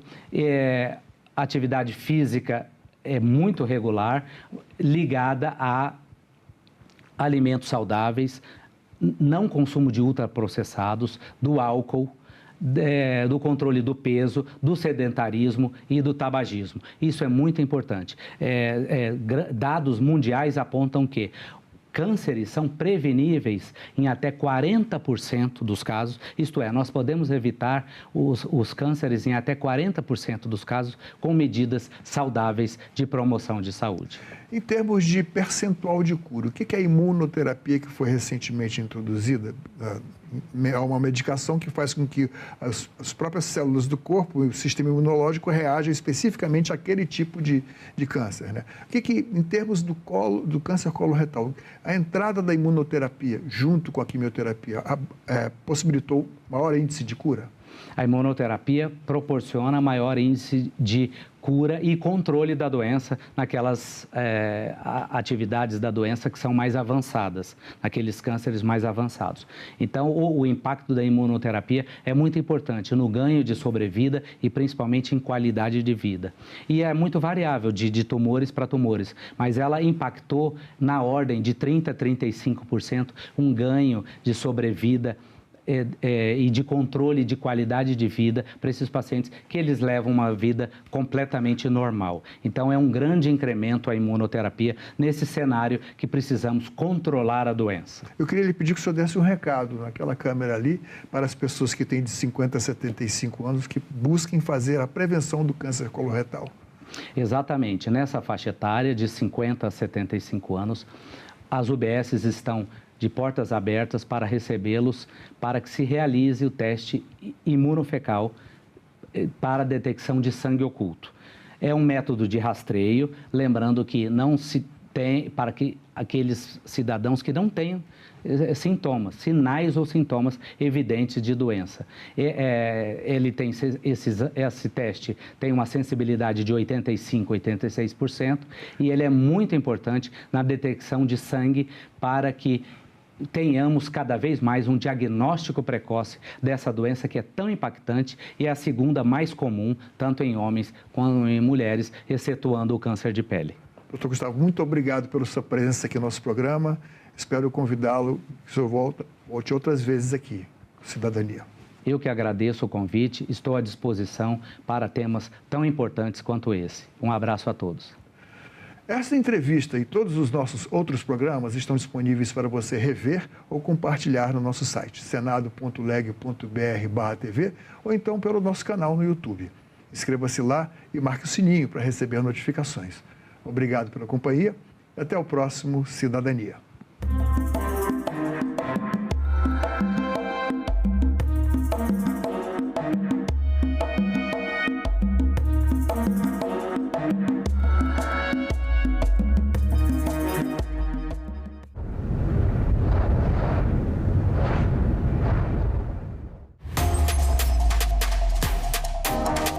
A TV Senado está com tudo pronto para mais uma temporada.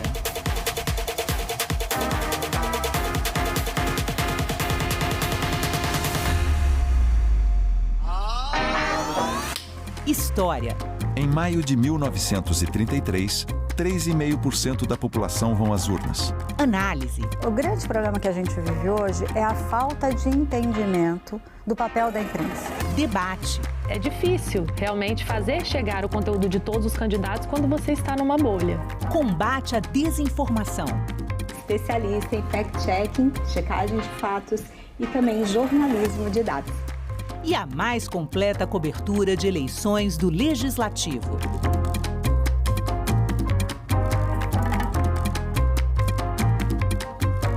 TV Senado, democracia todo dia.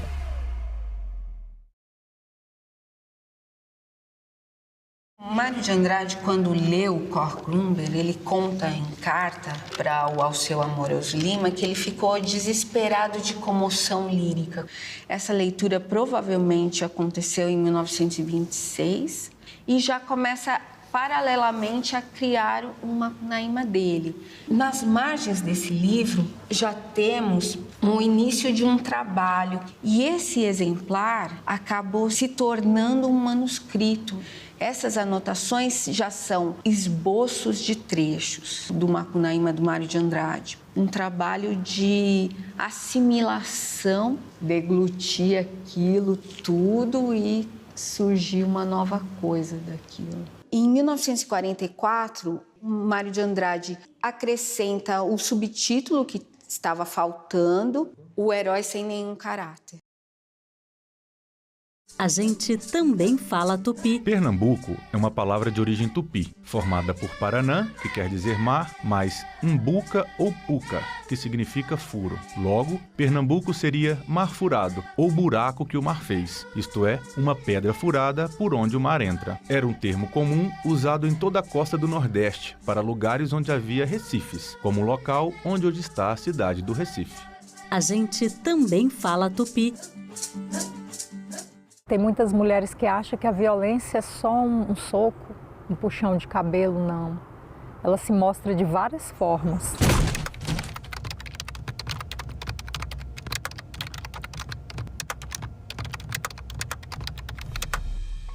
Era briga, era ciúme, era confusão. Ah, mulher minha não vai estudar. Quem é que vai te querer com esse tanto de filho? Mulher minha não dança. Mulher minha não tem amizade com homem, as falas que eu ouvia. Mulher minha tem que me servir a hora que eu quiser. Se não me servir, eu vou pra rua procurar outra.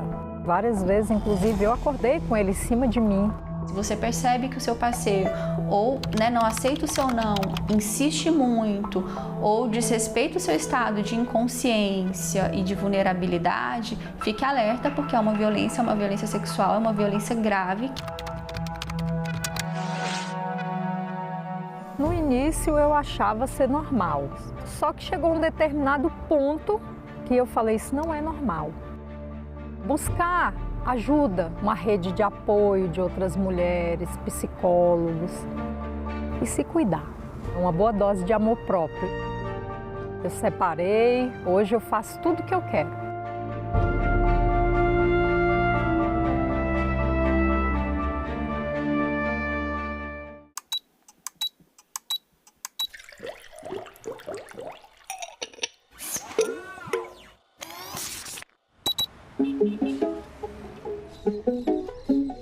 É o que eu sempre falo para os meus alunos, assim, que a ciência a gente faz por etapas, né? Na verdade, hoje em dia, eu não tenho essa preocupação de fazer a descoberta que vai revolucionar, porque a gente pavimenta o futuro. Eu não uso o DNA e as informações genéticas, porque lá atrás, né, começaram lá atrás a descobrir a estrutura do DNA, o RNA, etc. Então, eu estou usando o que fomentaram lá atrás. Então, eu espero que as minhas descobertas e o que eu for descobrindo agora, pavimenta o futuro de quem vem depois.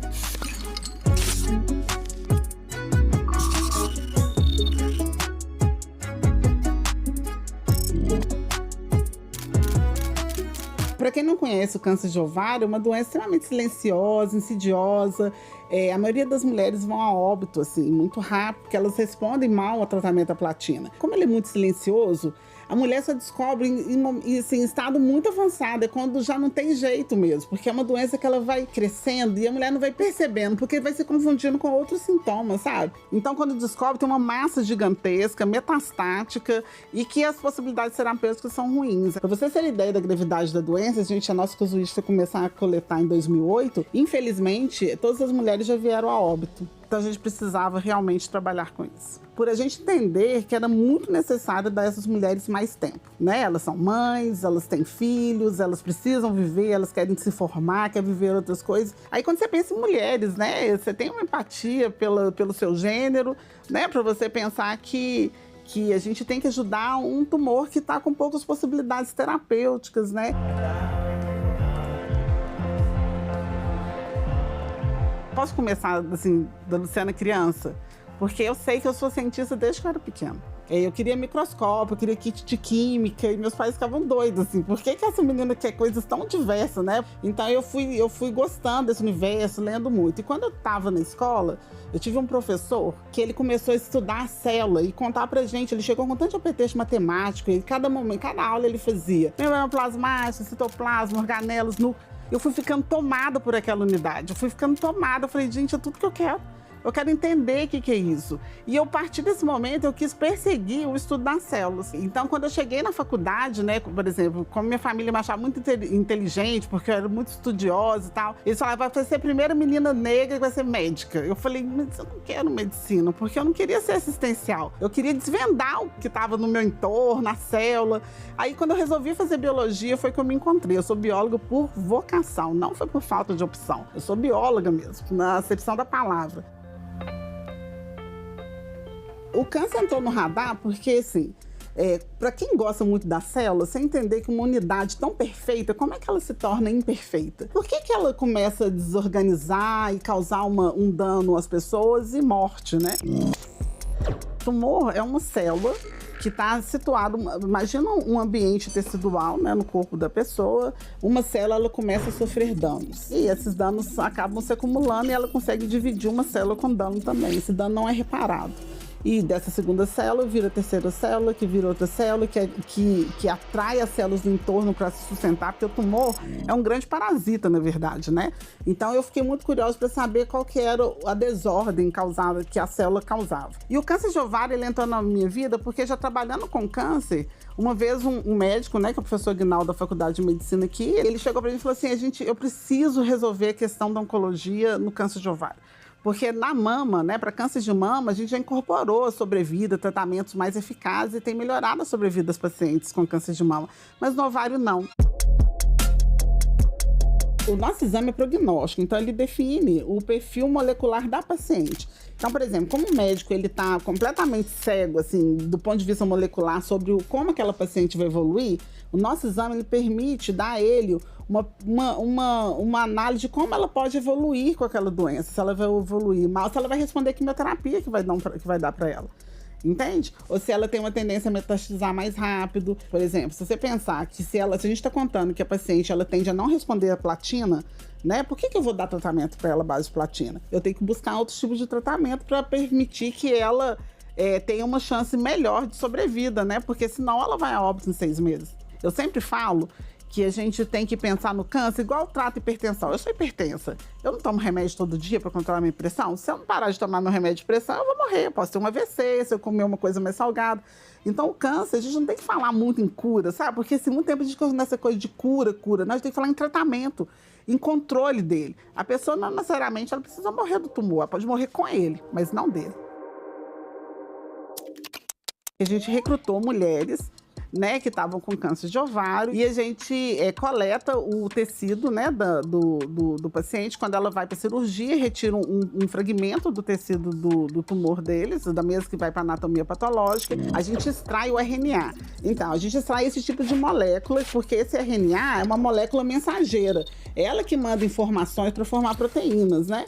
Então, esse RNA, quando ele está alterado, ele está sinalizando errado dentro da célula. Então, a gente pegou esse RNA e mediu o nível de expressão gênica. E a partir desses níveis de expressão desse gene, né, a gente correlacionou com os dados de sobrevida da paciente, epidemiológicos, e a gente submeteu isso à análise de inteligência artificial. E a gente fez um nível de expressão relativa. Então, significa que a gente comparou um alvo no ovário normal, né, de mulheres que tiraram o ovário por outras condições, com o ovário cancerígeno, com o tumor. Então a gente viu que tinha alguns genes da via que a gente trabalhou que estavam alterados 1000 vezes. Então assim, o nível de expressão de tanto a tanto está relacionado à resistência à platina. São as mulheres que mais resistiram ao tratamento quimioterápico. De tanto a tanto são aquelas que tiveram melhor sobrevida. De tanto a tanto foram as que tiveram origem do tumor, etc. Entendeu? Então ele vai me contar, a gente chama de aprendizado de máquina, né? A gente treina o algoritmo para falar, olha, esse nível de expressão é importante. Aí ele vai tentando, ele pega a amostra, o seu dado, e vai tentando acertar. Então ele vê quantas vezes ele acertou. E é um método estatístico poderoso, uma ferramenta super poderosa, e ele te dá o valor. Então, por exemplo, esses dados do Ovarian Tag, que é nosso exame, ele acertou muito, é um valor tipo de 96%.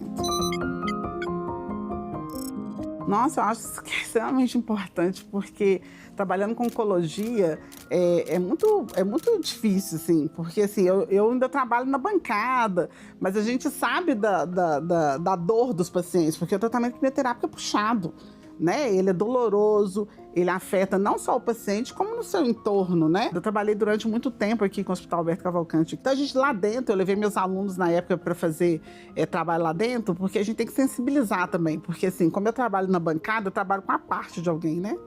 A gente tem que olhar para o humano, né? Eu tenho que saber que a parte de alguém tem alguém por trás daquilo. Então, as pessoas ficaram muito sensibilizadas, porque você vê gente sem cabelo, debilitada, etc. Mas a gente tem que pensar que o tratamento para o câncer, ele existe em alguns casos, assim. Que a gente tem que melhorar, inclusive, essa questão desse tratamento, que ele tem que ser mais personalizado hoje em dia, né? Que é o que a gente faz. Porque a quimioterapia, ela é dada de maneira geral, né? Então, não importa que tipo de perfil molecular que a paciente tem. Que é o que a gente está querendo trazer. Nós temos que trabalhar com a loja de medicina personalizada. Então, é para aquele tipo de tumor que o paciente tem, né? Então, assim, a gente começa a melhorar o tratamento e diminuir a dor, né? Diminuir os eventos adversos, né? As intercorrências, que é isso que a gente tem que buscar. Os desafios são vários, né? Assim, desafio de investimento na ciência, né? O Brasil é um país que investe pouco. Porque, assim, enquanto a gente trabalha a conta-gotas, né, a gente demora um tempo para descobrir alguma questão. Quem tem dinheiro, né, investimento é em curto tempo, né? Agora, a questão de ser mulher e negra, né, a questão da questão da negritude, ela é constante, assim. Fui alvo de várias questões por causa da minha cor. Assim. Então, assim, em lugares que você vai, que você chega... e as pessoas não te reconhecem como pesquisadora, sabe? Assim, eu já fui tudo, assim. Eu já me rotularam de todas as profissões, que é uma questão que a gente sempre fala. Não é questão de me falar que eu não posso ser uma babá. Não é isso. A questão é a pressa de me rotular. Entende? As pessoas não têm curiosidade de saber que uma pessoa negra é, né? Assim, a perguntam, olha, o que você faz? Por que não pergunto para a pessoa? Se você quer saber o que a pessoa faz, pergunte a ela. Né? Por que você tem que já colocar ela num nicho que você acha que ela deve estar, porque você acha que não merece credibilidade, entendeu? Então essas coisas incomodam e a gente passa por isso o tempo inteiro. Mas eu sou muito teimosa, né? Assim, essas coisas não me intimidam, não. Mas você vê claramente, causam desconforto, mas não me intimidaram. Meus próximos passos do meu trabalho é continuar formando gente, porque se tem uma coisa também, eu falei que eu sou bióloga por vocação, mas eu também sou docente por vocação e eu gosto de formar pessoas. Então, meus próximos passos é continuar fazendo as minhas pesquisas, conseguir meus recursos para poder investir neles, né? Expandir meus horizontes também, porque eu sou muito inquieta e eu gosto, vai surgir novas tecnologias, eu quero incorporar o laboratório, né? As coisas que eu quero fazer. Então, eu fico muito pensando nisso. E pensar no futuro é pensar que a gente tem que estar contribuindo mesmo, contribuindo com a formação das pessoas, sabe? E ajudar mais as pessoas a entender como é que a ciência funciona.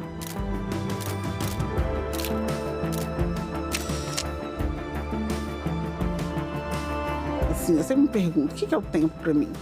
O tempo é aquilo que te permite estar no mundo. Comecei a entender que o tempo era a minha jornada aqui, o que eu quero fazer com essa jornada. Esse é o meu tempo. Então, quando eu falei do tempo das mulheres, é para dar a ela chance de ter a jornada delas, seja no que for, né? No desenvolvimento do que ela quiser, nas ações que as pessoas querem fazer. Então, o tempo, ela funciona assim.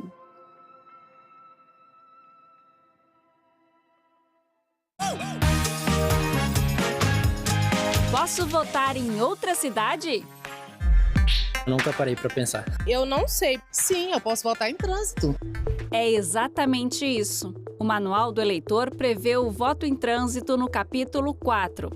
Olha só, se você estiver viajando, pode pedir a transferência temporária. Isso só vale para quem vai estar em capitais ou cidades com mais de 100 mil eleitoras e eleitores. Se a viagem for para uma cidade do mesmo estado, dá para votar para deputado federal, deputado estadual, senador, governador e presidente da República.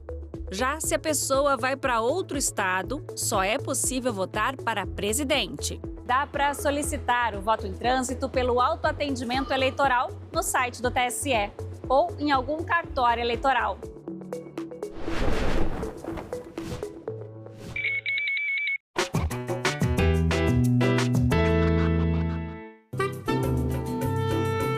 Em 1958, o Brasil vive o auge dos anos dourados. Campeão do mundo, indústria aquecida e uma forte geração de empregos. o presidente Juscelino Kubitschek promete 50 anos de progresso em 5 anos de governo. E a cereja do bolo é a mudança da capital para o interior do país. Mas afinal, quem inventou Brasília? A ideia de transferir a capital para a região central do Brasil é bem antiga. Em 1813, Hipólito José da Costa, fundador do primeiro jornal brasileiro, defendia que a família real estaria mais segura contra invasões marítimas no interior do país e não no Rio de Janeiro.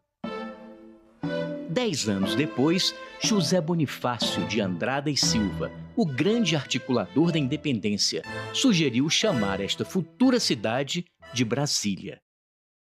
A ideia da mudança da capital foi ficando cada vez mais forte, e no final do século XIX, o astrônomo Luiz Ferdinand Cruz chegou até a demarcar o local onde seria construída esta cidade. Mas só em 1956, um presidente da República toparia o desafio.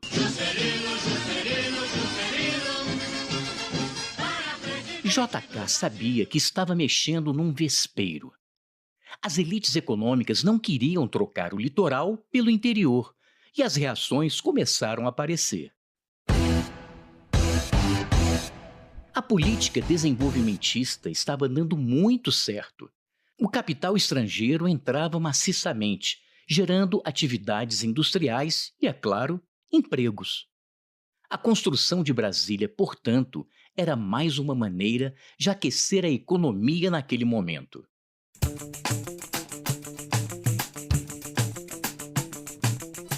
Sem se intimidar, o presidente montou uma equipe respeitável para construir Brasília. O arquiteto Oscar Niemeyer e o urbanista Lúcio Costa fizeram um projeto ousado e moderno para a época. Superquadras com prédios baixos, muito espaço e muito verde. Além disso, pessoas de diferentes classes econômicas poderiam viver lado a lado e estudar em uma mesma escola. Mas nem tudo saiu como planejado. As condições de trabalho eram precárias, os salários baixos, e muitos trabalhadores que ergueram a cidade, também chamados de candangos, tiveram que voltar para seus estados, pois não havia moradia para todo mundo. Os que ficaram foram para as cidades satélites na periferia, ainda sem nenhuma estrutura habitacional e sanitária. Brasília demorou cerca de 40 meses para ser construída e foi inaugurada em 21 de abril de 1960. Mais do que sede do governo, tornou-se uma cidade com vida própria, com seus problemas e virtudes, e impulsionou o desenvolvimento econômico do centro-oeste brasileiro. Já Juscelino terminaria seu governo com uma forte popularidade, um ótimo índice de crescimento econômico, mas também deixando o país com uma inflação bastante alta.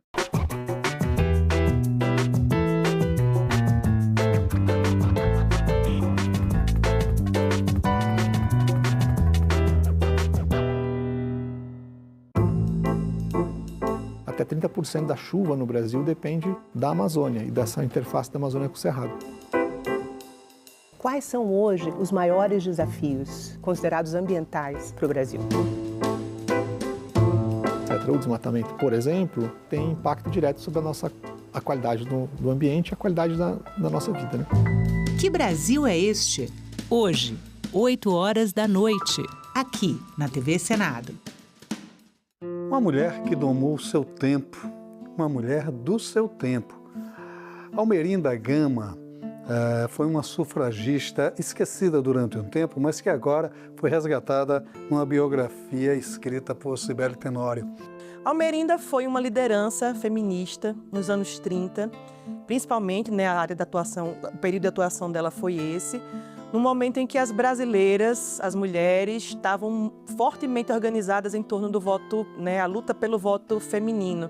Não era a primeira geração de mulheres que se engajou pelo voto, a gente tem outras, né? Elas foram se sucedendo, mas essa geração, que é a geração que a Almerinda fez parte, liderada pela Berta Lutz, né, filha do Adolfo Lutz, É uma geração muito bem sucedida, que consegue se organizar, né, numa campanha, a gente chama de sufrágio, né, a campanha sufragista, né, que é um sinônimo para voto. E a gente sabe hoje que dentro desse grupo tinha uma nordestina. Agora é lei. A reforma tributária promete simplificar o pagamento de impostos no Brasil. A nova lei detalha reduções e isenções de tributos, além de regras para a devolução de impostos para famílias de baixa renda. O mecanismo de devolução deverá valer para contas de energia, água, saneamento, gás e telefonia, e as mudanças serão implementadas de forma gradativa. O Senado votou, agora é lei. Se você me perguntasse o que eu gostaria no mundo, é que não houvesse violência.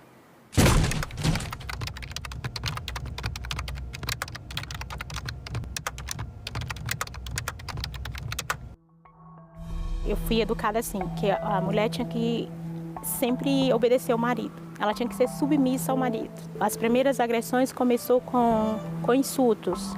Falar da minha roupa, dizer que eu era gorda, que eu era feia.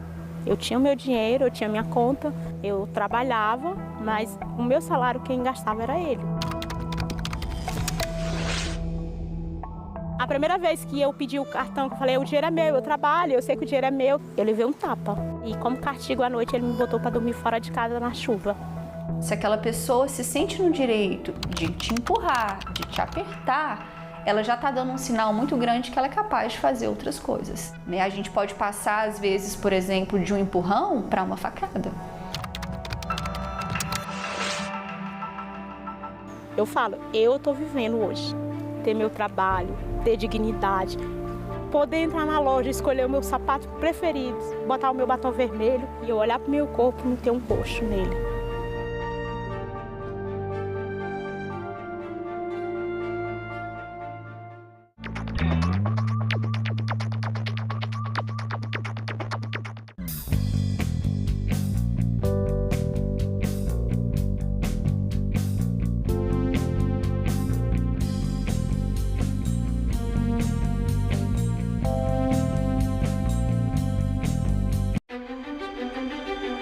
A TV Senado foi a primeira emissora legislativa nacional. A TV Senado foi lá, sem nenhuma discriminação.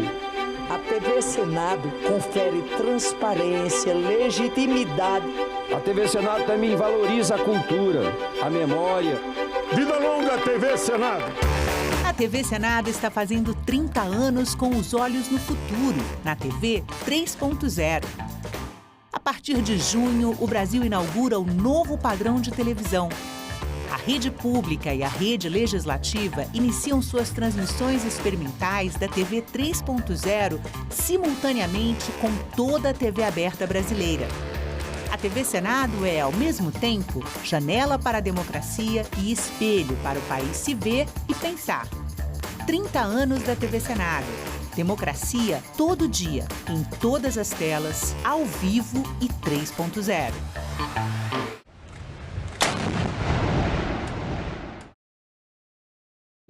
O programa a seguir é livre para todos os públicos.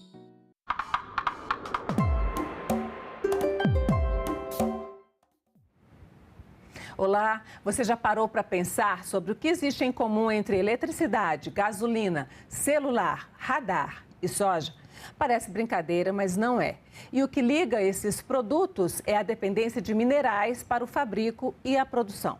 Petróleo, ferro, cobre, lítio, nitrogênio e muitos outros são fundamentais para a tecnologia e a agricultura contemporâneos. E por serem fundamentais, são estratégicos, muitas vezes críticos e sempre cobiçados. Neste Agenda, vamos conversar sobre a formulação de uma política nacional para minerais críticos e estratégicos. Para isso, eu recebo aqui Israel Lacerda de Araújo e Tarcísio Dalmaso Jardim, dois consultores aqui do Senado. Israel, muito bem-vinda mais uma vez à Agenda. Tarcísio, muito bem-vindo aqui à Agenda Econômica, para a gente conversar exatamente sobre essa política nacional. Eu vou pedir a vocês que sentem, que nós vamos começar a nossa conversa sobre essa política nacional. Vou começar aqui, o Tarcísio é um especialista em direito, em legislação nessa área de mineração, né, Tarcísio? Israel é um geólogo especialista em mineração e energia. Então, vamos falar um pouquinho, o Congresso está discutindo esse tema a partir da questão das terras raras. Então, eu vou começar aqui com o Tarcísio, pedindo para você dar um pouquinho o estado da arte hoje, como é que está a legislação brasileira sobre essa questão de minerais críticos e terras raras, né? Até a partir da decisão do governo de Goiás, que autorizou a venda de uma empresa para um país, um governo de outro país. Fala um pouquinho para a gente sobre isso. Muito bem-vindo à Agenda. É um grande prazer poder participar desse painel e, em especial, com meu colega e amigo Israel.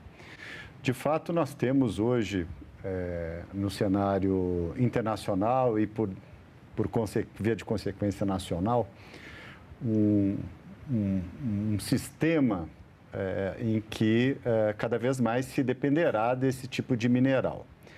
Em que sentido? Do ponto de vista da transição energética que se pretende, na segurança alimentar e o tema da defesa nacional. Não que isso substituirá, digamos, os problemas e desafios minerais clássicos, né? O petróleo ainda tem o seu lugar, né? E sabemos que a geopolítica do petróleo, ela ainda hoje toma conta das manchetes. Ainda gera guerras, ainda né? gera guerras, é isso. Pois bem, ocorre que o que se projeta para o século XXI é justamente um papel cada vez mais importante para para alguns tipos de minerais que justamente comporão essa nova etapa, digamos, da indústria e do relacionamento internacional, como, por exemplo, a elaboração de magnetos, carros elétricos, drones, material bélico de nova tecnologia e tal. Indica os geopolíticos que praticamente nós nos debruçaremos na próxima agenda internacional com justamente essa transição energética, as novas tecnologias, inteligência artificial, etc., e a soberania mineral. A gente tem legislação aí para que isso? Entra justamente isso que estamos nos debruçando, né? O Brasil tem um grandíssimo... porque a importância do Brasil? O Brasil, de fato, nós temos aí um grande manancial, né, de minerais críticos, incluindo, claro, terras raras. Se me permite, então, Antônia, até complementando meu colega amigo Tarcísio, nós temos um grande potencial geológico, temos reservas descobertas e a descobrir no leque de possibilidades de minerais considerados críticos pelo Brasil, ou por países com quem temos boas relações, ou países com quem temos relações neutras. Quiçá os demais, que nós não temos lá essa melhor relação, mas poderemos ter relações em relação ao que podem ser supridos por um ou por outro. Mas para o lado do Brasil, o que é crítico? Temos na transição energética um vetor de crescimento econômico, podemos dizer que para o século vigente, ou pelo menos para a primeira metade desse século. Temos na indústria de defesa algo que tem sido importante pelo menos por 2 séculos, ou seja, investimento em defesa para que você possa mostrar que você não vai ficar à mercê dos outros.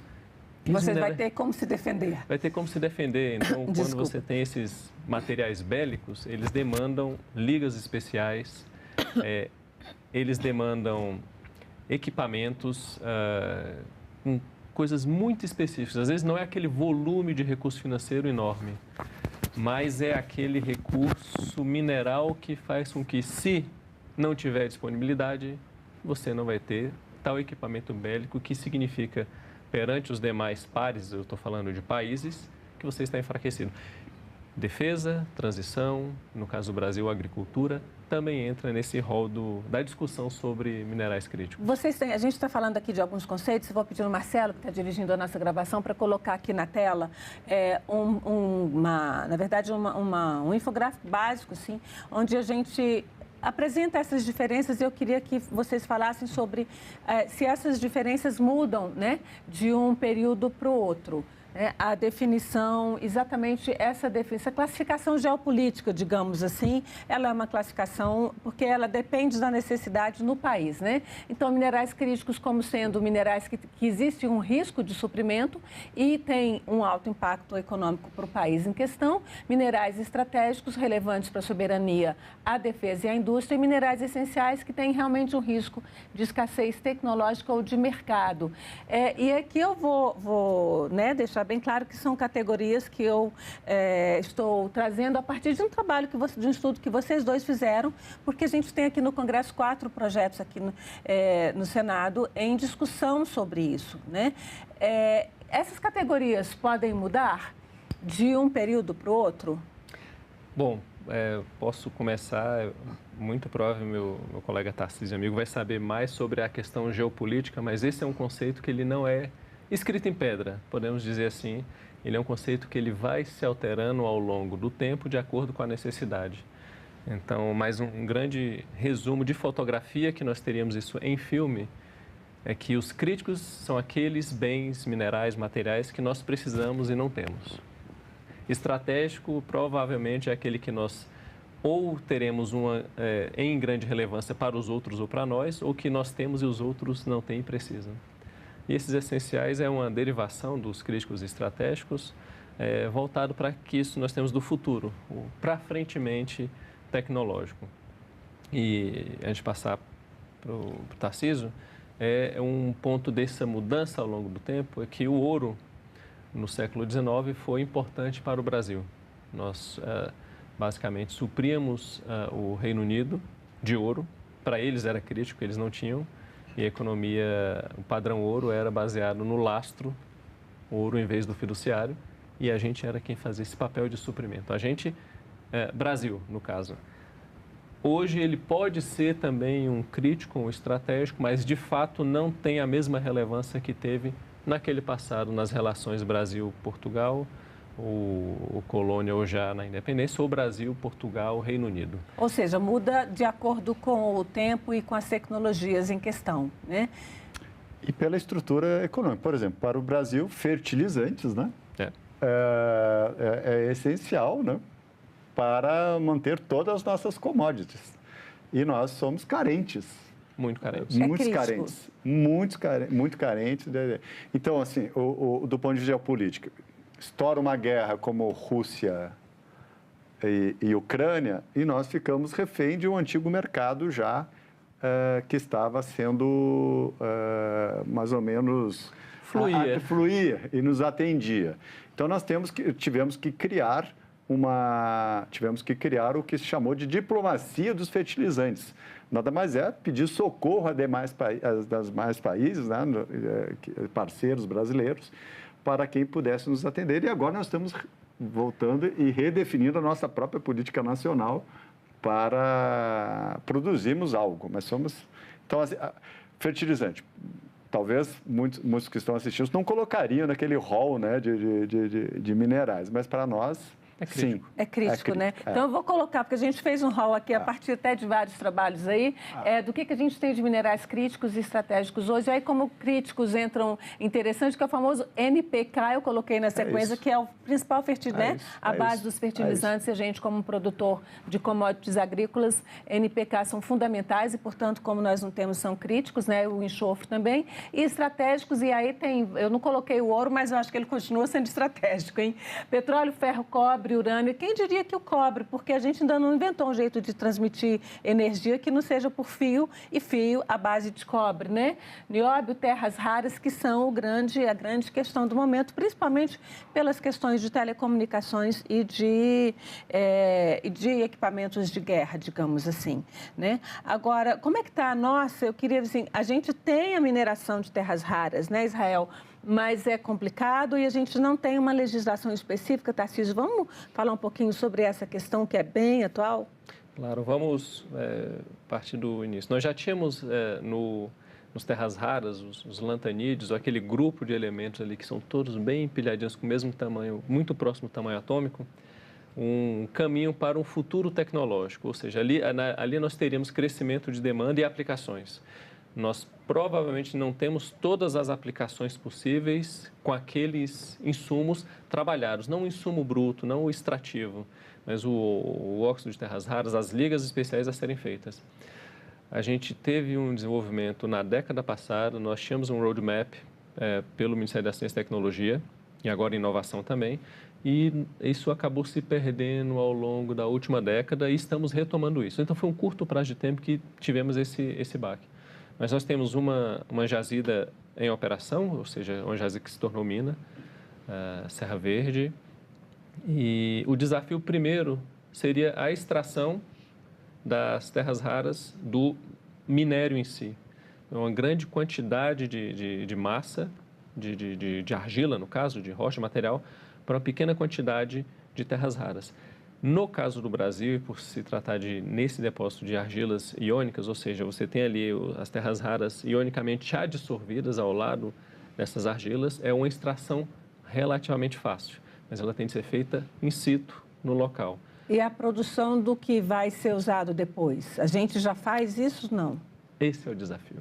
Pois então, a gente tem essa primeira etapa, ela já é um desafio em si para a mineração, mas acredito eu que consigamos fazer esta primeira etapa da extração das terras raras como um todo, com menos dificuldade, eu não posso nem dizer que seria uma facilidade, com coordenação e investimento privado, público, países, ou seja, empresas, agentes públicos e países se ajudando, se coordenando, conseguimos fazer a primeira etapa sem muita dificuldade. O desafio está ao longo da cadeia. Seria a tal da transmissão, da transmissão de tecnologia, né? Da transferência de tecnologia, de quem já tem essa tecnologia para as empresas brasileiras que estiverem fazendo aqui. Ou melhor ainda, de reinventar a tecnologia daquilo que não puder ser transferido, porque em alguns casos, Antônia, quem tem provavelmente teria uma grande resistência de transferir tecnologia para um outro país, ainda que seja um país parceiro. Como é que fica isso? Temos Isso é uma coisa né? Na verdade, quem tem é a China, né? Que é o Israel, o grande diplomata. O grande detentor da tecnologia hoje. E, na verdade, domínio do mercado, né? Está quanto em 80-90%? Como é que fica a nossa legislação? Porque aí entra essa questão específica, então, vamos falar dar o nome aos bois, que é a questão aí da mina de Rio Verde, de Serra Verde, em Goiás. Como é que, o que diz, afinal, a nossa legislação sobre quem é, digamos, dono desse patrimônio? A nossa legislação, ela pretende ir um pouco além, justamente não só para garantir, porque nós temos, digamos, in situ, né, o patrimônio, mas nós precisamos explorar isso, de certa maneira, controlar de maneira soberana o destino disso, né? Controlar exportações, controlar quem vai explorar, de certa maneira, ter uma certa consciência estatal de como isso será feito. Depois, o processamento disso e o destino também, porque seria interessante criarmos uma economia em que também estivesse no Brasil o consumidor disso. Em outros termos, a produção de magnetos, né? Sim. E isso é um caminho longo, Antônia, porque quando a gente fala desse controle, coordenação, é muito mais ter o que a gente chama no inglês do fair play, que seja justo para todos os parceiros, para que nós não entramos na armadilha da cadeia extrativa. Que a gente não vai exportar só argila, que nem exporta minério de ferro bruto, é isso? Não chega nem a ser argila, o material derivado da argila, que é a primeira etapa, que não seja só isso, para o bem no longo prazo do país e dos outros países parceiros também. Isso não é um fator de exclusão, mas para que isso funcione, precisaremos todos de muita boa fé de parceiros que podem até ser antagônicos em questões de espectros políticos, mas no negócio, questões de Estado, eles trabalhem juntos. Mas tirei uma dúvida aqui. Essa questão hoje, o que diz a nossa... Constituição, as nossas leis infraconstitucionais, os decretos normativos sobre a quem pertence esse bem que está no subsolo. Houve um tempo que ele pertencia à União, então a União tinha que autorizar uma empresa a extrair, isso tudo era regulamentado. Como é que está isso hoje? Bom, isso ainda é assim, mas não tem exatamente os critérios que estão sendo discutidos. O nosso Código de Minas é um código do século passado que veio sendo aperfeiçoado, renovado. Ele é velho, mas ele ainda funciona. Funciona, tem funcionado, mas ele tem funcionado no que nós podemos chamar na área de relações internacionais e defesa, que o Tarcísio muito bem entende, que teve uma herança dos dividendos da paz pós Guerra Fria. Os negócios no mundo fluíam com mais tranquilidade, tudo era muito mais supostamente aberto, sem travas de países para que os negócios fluíssem. E nesse sentido, já constituía, o subsolo é um bem da União, o bem mineral é um bem da União, que ele é explorado, ele é extraído com autorização da União. Com isso o título é ponto mineral. pacífico. Isso é ponto pacífico, isso existe, mas a própria Constituição, ela garante à União quesitos de soberania nacional na parte que trata da ordem econômica. Então, elas não são coisas dissociadas, do contrário. Mas, ao longo desse dividendos de paz que nós tivemos por 2, 3 décadas, pelo menos nesse último ciclo, quando um vai bem, você não precisa ativar o outro. Ou seja, o que é exatamente essa soberania nacional? Mas essa soberania ela tem que ser algo muito bem colocado, muito bem negociado, para que a gente não possa acabar matando a galinha dos ovos de ouro, né? Basicamente nisso. Agora, o salto tecnológico se assemelha muito ao tema nuclear, né? Os países detentores desse tipo de tecnologia, eles não tendem a transferi-la. Então, realmente necessitamos incentivos, fundos, ambiente tecnológico e toda uma estrutura burocrática, agilidade burocrática que nós não temos. Exato. Né? Para que cooperação, sim, né? Por que não? Para que nós pudéssemos, para que possamos, chegar a um patamar tecnológico de poder beneficiar, separar os elementos das terras raras, enfim, gerar magnetos. Isso é um salto enorme, né? Então, a legislação, ela também vem não só para controlar quem detém, mas todo esse ciclo até atingirmos o patamar... Para definir, né? Israel falou de um bônus da época da Guerra Fria, a gente agora está em períodos de guerra quente, literal, né? Não dá para desconsiderar isso. A gente tem legislações, alguns projetos de lei em tramitação aqui no Congresso, eu vou pedir pessoal para colocar aqui na nossa tela, e eu gostaria que vocês, assim, a gente está trazendo o número dos projetos, porque quem tiver interesse pode ir em busca de descobrir o que eles dizem, cada um.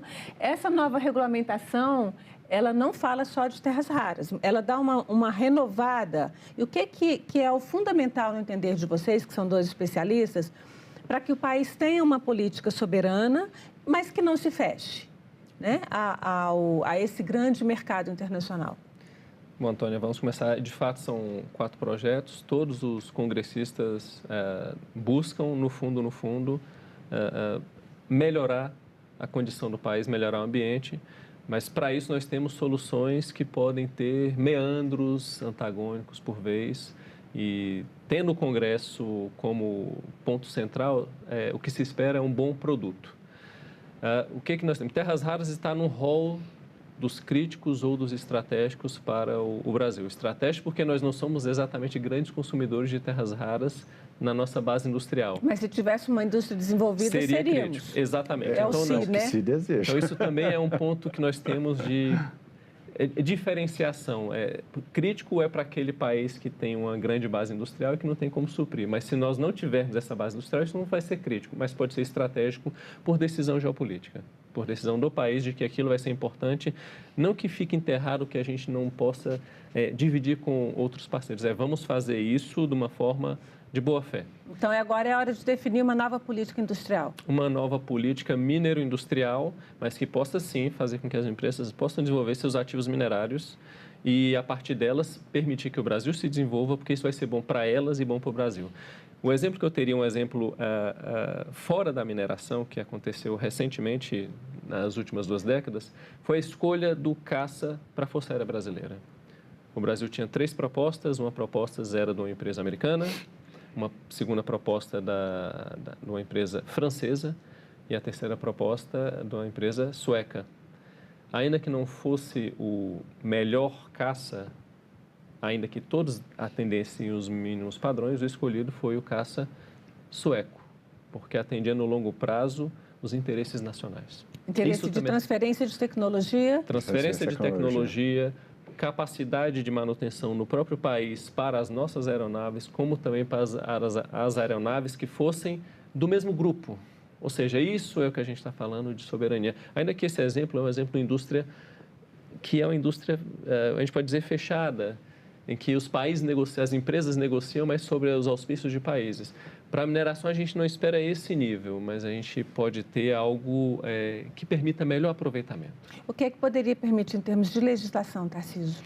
Então, eu acredito que a burocracia brasileira ela precisa ser repensada. A estrutura de controle da mineração? A estrutura, a proposição de criação de comitês, enfim. Mas é preciso que isso se transforme em uma certa agilidade, né? Eficiência, efetividade para implementar essa política nacional. Segundo, benefícios, incentivos, uma inteligência de cooperação, a ideia, a citação dos aviões Gripens, né? É um exemplo de boa estratégia de cooperar. Ninguém vai criar isso isoladamente, nós precisamos de cooperação internacional para levar a cabo essa pretensão. Não podemos, se nós temos 0, como passamos a ter 1, né? É preciso... nós não temos 0, né, minha filha? Mas quais são os passos a serem dados? Então, a gente precisaria de quê? Uma agência de mineração que fizesse uma prospecção do território brasileiro, que tipo de minérios a gente tem, porque dizem que a gente não sabe o que a gente tem exatamente, que outros países sabem e nós não. Mais técnicos especializados, assim. Como é que poderia ser uma estrutura básica disso? Bom, nós podemos começar pelo básico. Soberania nacional começa pelo conhecimento do seu subsolo. Saber o que nós temos numa certa base geológica e, a partir dela, ter o conhecimento para a mineração, para saber o que é uma jazida, o que é ali uma ocorrência mineral, porque aquilo passa a ser o leque, o portfólio para desenvolvimento da atividade mineral para além do conhecimento geológico. Então, o conhecimento geológico é importante, a Agência Nacional de Mineração, que ela já existe, com mais robustez. Aliás, isso é um outro tema que as agências elas precisam ser repensadas no sentido de como tirá-las do estrangulamento em relação ao orçamento que está disponível, sabendo que isso não é um problema só das agências, mas é um problema fiscal do país como um todo. Mas, tirante esse problema, coordenação e concentração de esforços, mas são esforços público-privados. O Tarcísio muito bem levanta que a burocracia não pode ser um problema para a implementação de toda e qualquer ação que envolva soberania nacional ou interesse público. Ela tem que ser uma ação rápida, ainda que seja um conselho ou qualquer entidade desse tipo, que seja algo rápido, que as empresas que fiquem dependendo deste aval, desta homologação, não fiquem esperando por meses. Isso acabaria com o setor. Tarcísio, para a gente fechar aqui o nosso programa, nossa conversa, o que você acha que é fundamental em termos de regulamentação nessas legislações que estão em debate no Congresso? O que não pode deixar de ter numa nova lei para o setor mineral brasileiro? Então, o projeto que vem da Câmara agora, mais robusto, acredito que vai congregar os debates em torno dele, ele tem elementos essenciais que estão lá colocados, acredito que o Senado vai se debruçar sobre eles, mas já há essas preocupações que nós colocamos aqui de preparar o Brasil para essa transição energética, para a segurança alimentar, lembrando dos fertilizantes, né? Da nossa soberania, da defesa nacional e criar estruturas, incentivos, benefícios. Esses elementos já estão postos na mesa para ser discutido pelo Senado Federal. Acredito que o Senado se debruçará, aperfeiçoará, mas esses elementos estão já colocados. Essa legislação nova precisa ser para 2026 ou pode esperar para 2027? Na minha humilde percepção, quanto antes melhor. O ponto é que essa legislação, a proposta que está mais desenvolvida e que pode acabar tomando a frente e cumprindo a função que as outras fariam. Na verdade, isso é um esforço coletivo do Congresso, podemos assim dizer. Ela traz em torno de 9 instrumentos financeiros, regulatórios ou de governança para tentar alavancar esses projetos. Por quê, Antônia? Esses minerais críticos, muitos desses setores ou subsetores dentro da mineração são setores com grandes falhas de mercado, de oligopólios, de monopsônios. Então, você tem um estrangulamento ao longo da cadeia que aquele pequeno agente, no começo da indústria extrativa, da mineração em si, acaba ficando penalizado se ele não tem ativos para deixar como garantias, por exemplo. Então, são empresas quase pré-operacionais. O que o projeto faz? Pega essas falhas de mercado, traz uma legislação nova, instrumentos para que isso possa ser resolvido e, assim, a gente consiga tirar a primeira etapa que a mineração possa acontecer, mas com benefício para todos, para as empresas, para o país e para os parceiros. Bom, Israel, Tarcísio, eu agradeço a presença de vocês. Daqui a pouco, quando essa legislação for aprovada, a gente volta a conversar para ver como é que ela pode ser implementada. E agradeço também a você que nos acompanhou até aqui. Este programa está no site senado.leg.br/TV e no canal da TV Senado no YouTube. Aproveite, se inscreva no canal, curta o programa e garanta seu acesso à informação de qualidade.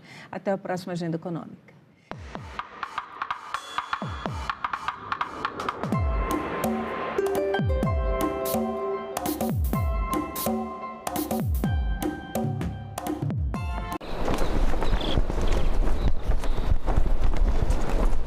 Entrei nessa vulnerabilidade com meus animais despejados, numa situação difícil, sem emprego, sem nada. Para você chegar numa situação de vulnerabilidade extrema, de alta complexidade, né, tem que ter muito drama. Primeiro você tem que dar uma moradia para essa pessoa permanente, individual, e a partir da moradia você tratar aquilo que prega a política nacional. Em discussão, nesta quinta, 20h, aqui na TV Senado. O IPES tinha a função de criar propaganda política para que a população aceitasse o golpe de 64. Esses filmes passavam nas sessões de cinema, eram veiculados nas empresas, na hora do almoço, para o operariado. E eles eram levados para o interior, para pracinhas do interior do Nordeste, interior de Minas Gerais. Leve à compreensão do homem, do povo, o valor da sua empresa para a comunidade brasileira. Media operations, labor operations, helping to support strikes, planting false articles in the newspapers, that kind of thing, which frankly is the CIA's bread and butter in a lot of countries where it's trying to orchestrate instability and overthrow. Não havia nenhum minuto no Brasil, das 24 horas do dia, em que não houvesse uma emissora financiada pelo IBAT dizendo algo contra o presidente João Goulart. Eunice Miquiles foi a primeira senadora a romper a barreira da exclusividade masculina no Senado. A gente acompanha esse dia da articulação, onde ela vai conseguir emplacar a ministra da Educação, mas a gente acompanha também como elas viviam nessa época, né? Esse projeto, ele tem a função de fazer as pessoas que vêm visitar o Congresso conhecerem um pouco mais da história do Parlamento. No filme de realidade virtual, você tem uma câmera que capta 360 e não tem cortes. A gente nunca gravou dentro de um carro em realidade virtual, então a gente conseguiu esse carro que era maior do que os outros, para a gente fazer uma cena onde a pessoa vai se sentir teletransportada para dentro de um carro daquele período, e um carro muito lindo que os senadores usavam, aquele tipo de carro. A visita, ela deixa de ser só uma visita turística e ela vira uma visita também, de alguma forma, emocional.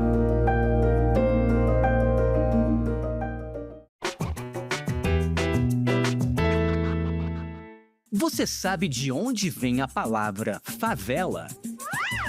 Em 1897, o governo brasileiro estava em guerra contra Canudos, um pequeno povoado no interior da Bahia, comandado pelo líder religioso Antônio Conselheiro.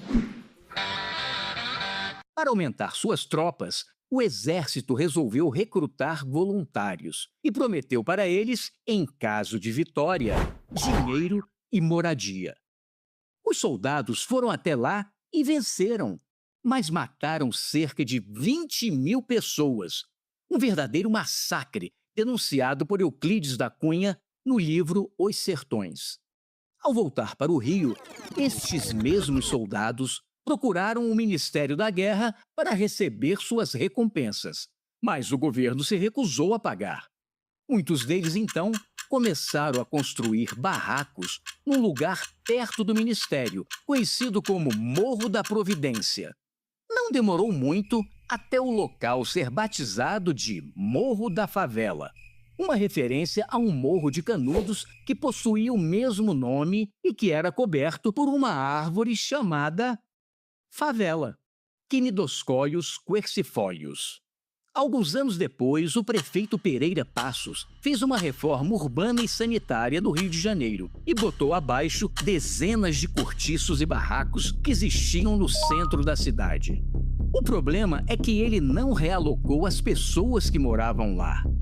Sem ter para onde ir, estes moradores começaram a ocupar mais ainda o Morro da Favela. A primeira vez que a palavra aparece na imprensa brasileira é em 1909, na revista Careta. Mas só a partir da década de 1920 é que favela deixa de ser apenas o nome de um morro e passa a ser sinônimo de aglomerados urbanos sem planejamento.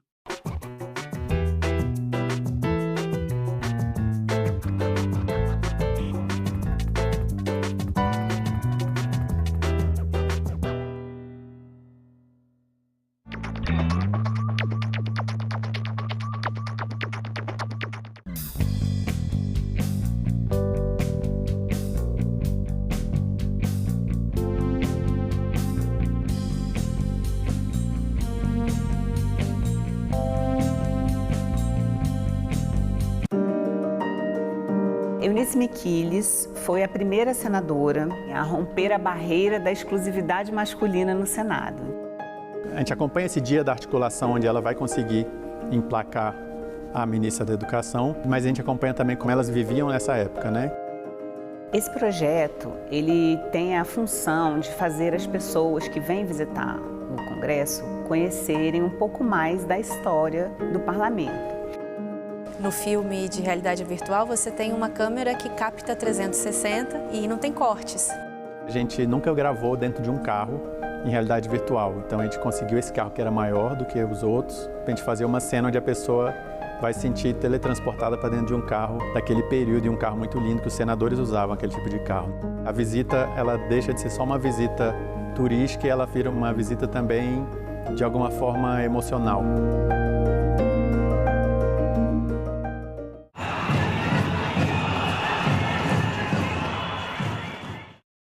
O programa a seguir é livre para todos os públicos.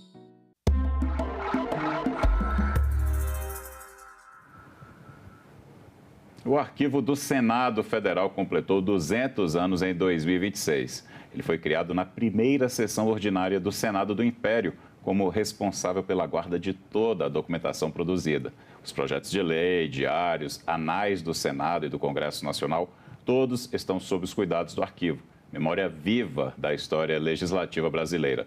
Neste Cidadania, vamos saber mais sobre como é feito o trabalho da equipe do arquivo e os marcos históricos desses 200 anos. Meu entrevistado é o historiador e arquivista do Senado, Alexandre Alves. Alexandre, obrigado por vir aqui aos estúdios da TV Senado participar desse Cidadania, falando de um trabalho que eu tenho certeza que poucos brasileiros conhecem. Então, antes da gente ir atrás um pouquinho dessa história, são 200 anos de história, explica para a gente como é que é feito esse trabalho do arquivo. Primeiramente, eu agradeço o convite. Assim, eu estou muito lisonjeado de estar aqui representando a equipe da coordenação de arquivo do Senado Federal. Olha, o trabalho do arquivo ele é bem complexo assim, e dividido em várias etapas. Para quem não está muito habituado, a gente tem a parte, vamos dizer assim, do protocolo, que é justamente aqueles documentos que são recepcionados pelo Senado. Nós temos o arquivo intermediário, que é justamente aquele espaço onde os documentos ficam aguardando um tempinho ali, esperando talvez ser eliminados ou ser guardados permanentemente, ou seja, para o resto da nossa história. Antes de você continuar, não esquece os próximos passos não, mas eu fiquei pensando, o que é que faz essa separação do material que vai ser eliminado e do material que vai ser guardado? Olha, eu gosto de pensar, enfim, o documento de arquivo ou arquivo não como algo distante da gente, porque provavelmente você também, nós podemos ser vistos, na verdade, como arquivos também, porque nós produzimos documentos, nós recebemos documentos e também nós guardamos documentos. Então, nós temos aquelas informações que elas precisam estar pertinhos da gente, porque a qualquer momento elas podem ser necessárias. Nós temos aqueles documentos que ficam ali um pouquinho no cantinho, por exemplo, um diploma de curso superior. Não usual, mas em algum momento ele pode ser necessário. E tem aqueles documentos que eu guardo assim para o resto da minha vida. Na coordenação de arquivo, isso também funciona mais ou menos do mesmo jeito. Então, nós temos dois instrumentos arquivísticos. Um plano de classificação, que é justamente onde a gente define os assuntos. Nós temos uma tabela de temporalidade, que é onde a gente coloca justamente os prazos. Então, cada documento desse, dependendo do assunto ou da função que ele exerce aqui no Senado, ele tem um prazo a ser cumprido. Após esse prazo, ele passa por um processo de avaliação, que nós arquivistas, com uma comissão interdisciplinar, ou seja, formada por várias graduações, com vários campos, a gente se reúne e começa a definir aí, esse documento aqui, ele tem um valor histórico, ou seja, ele vai para a guarda permanente, ou esse documento aqui, ele pode ser eliminado. Então, vamos dizer assim, o arquivo, os arquivistas, eles são responsáveis justamente por cumprir essas funções, de receber o documento, de classificar o documento, de avaliar, ou seja, estabelecer prazos, e caso esse documento ele seja importante à história e à memória, ele tem que ser guardado, como eu disse, para o resto da vida. Então, a gente fica justamente responsável também por essa guarda, por essa custódia. Eu te interrompi aí na cadeia desse processo todo. Então, selecionou, viu que esse arquivo, que esse documento é importante ser arquivado, ser preservado, ser guardado. Isso. Quais são os passos seguintes? Os passos seguintes é como eu disse. Após a avaliação, né, justamente, ele pode ser ou eliminado, ou ser guardado permanentemente, que a gente fala, quando tem um valor histórico. Como é que é essa guarda? Essa guarda ela é muito interessante porque, antes de entrar aqui no Senado, eu nunca havia visitado ou vivido realmente essa função de arquivista. Então, a gente realmente tem um acervo lá com uma determinada temperatura. Então, não pode ter essa mudança de temperatura justamente para não gerar fungos, não vamos esquecer. Como você disse na chamada aí, são 200 anos de história. Então, a gente tem documentos desde 1826 que devem ser guardados e permanecidos aqui dentro do Senado. Então, a gente já tem essa medição de temperatura, tem a questão da umidade e a gente recebe, na verdade, informações dentro de uns relatórios, obviamente, né, já tudo automatizado, que a gente fica, no caso, acompanhando se eles estão bem guardados, se não está tendo uma mudança de temperatura. É bem interessante esse trabalho. É como você disse, são 200 anos de história, tem documento lá de trás, mas hoje está tudo digital. Como é que está sendo, como é que é feita essa guarda nos dias de hoje? Essa sua pergunta é muito boa, porque assim, eu particularmente falando, acho que é mais fácil você guardar um documento em papel do que um documento digital. Porque o documento papel está ali, você pode tocar, como eu disse, você pode tentar preservar de uma maneira, mantendo a umidade e a temperatura. Com o arquivo digital, isso já muda. Então, a gente tem que criar um sistema em que essa digitalização ela não seja corrompida, ela não seja alterada. E dentro desse processo, porque o nosso papel aqui como arquivista é justamente fazer esse meio de campo entre a documentação e o público externo e até mesmo interno. Então, a gente tem que difundir essa informação, esse documento. Então, para a gente publicar, para a gente disseminar, para a gente inserir isso no nosso arquivo digital do Senado Federal, nós temos uma plataforma própria para isso. Para a gente difundir essa informação, a gente tem que seguir, vamos dizer assim, os pré-requisitos arquivísticos e digitais, que aqui a gente tem um núcleo próprio para isso. Gente, a impressão que dá é que só gente muito organizada pode trabalhar no setor de vocês, né? Não, assim, eu não vou falar, né? Porque se eu falar que eu estou sendo desorganizado, ainda mais quando eu estou no período de estágio probatório, eu posso ser exonerado. Mas, assim, realmente, a gente tem que ter realmente um cuidado. Como você disse na chamada, a gente está cuidando da história, da memória do país. Então, assim, quem escolhe esse cargo realmente de arquivista é alguém preocupado com a informação e principalmente com essa preservação da história e da memória. Alexandre, a gente começou o programa falando um pouquinho do lado arquivista, mas eu quero explorar o teu lado historiador. Vamos aqui agora contar, porque assim, na cabeça da gente, poxa, não dá para construir a história sem guardar o que é importante, e o arquivo faz isso com todo cuidado. Mas existia essa cultura lá atrás, poxa, 200 anos do Arquivo do Senado. Eles tinham essa noção dessa importância? Conta um pouquinho de como surgiu esse arquivo.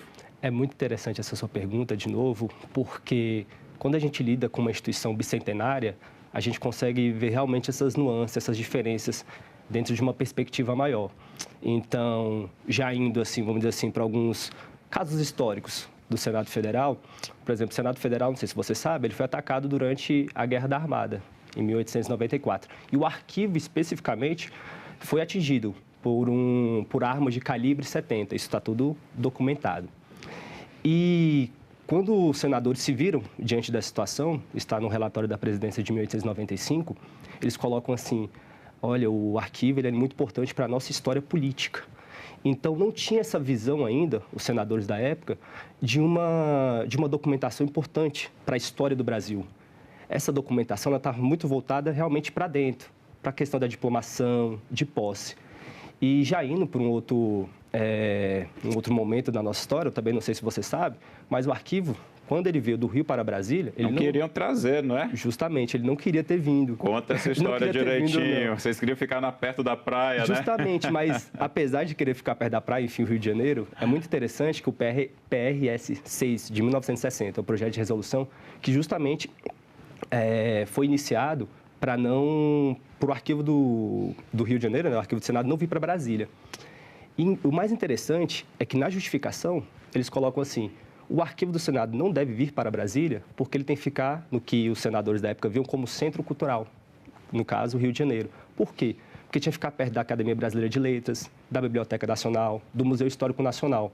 Então, apesar de o arquivo que não era para ter vindo, eu acho esse momento muito importante, muito significativo para a história do arquivo, porque pelo menos, não vou falar que é o primeiro momento, mas é assim, um momento mesmo em que os senadores viram que aquela documentação do arquivo do Senado, como eu disse, era importante para a história do Brasil, sabe?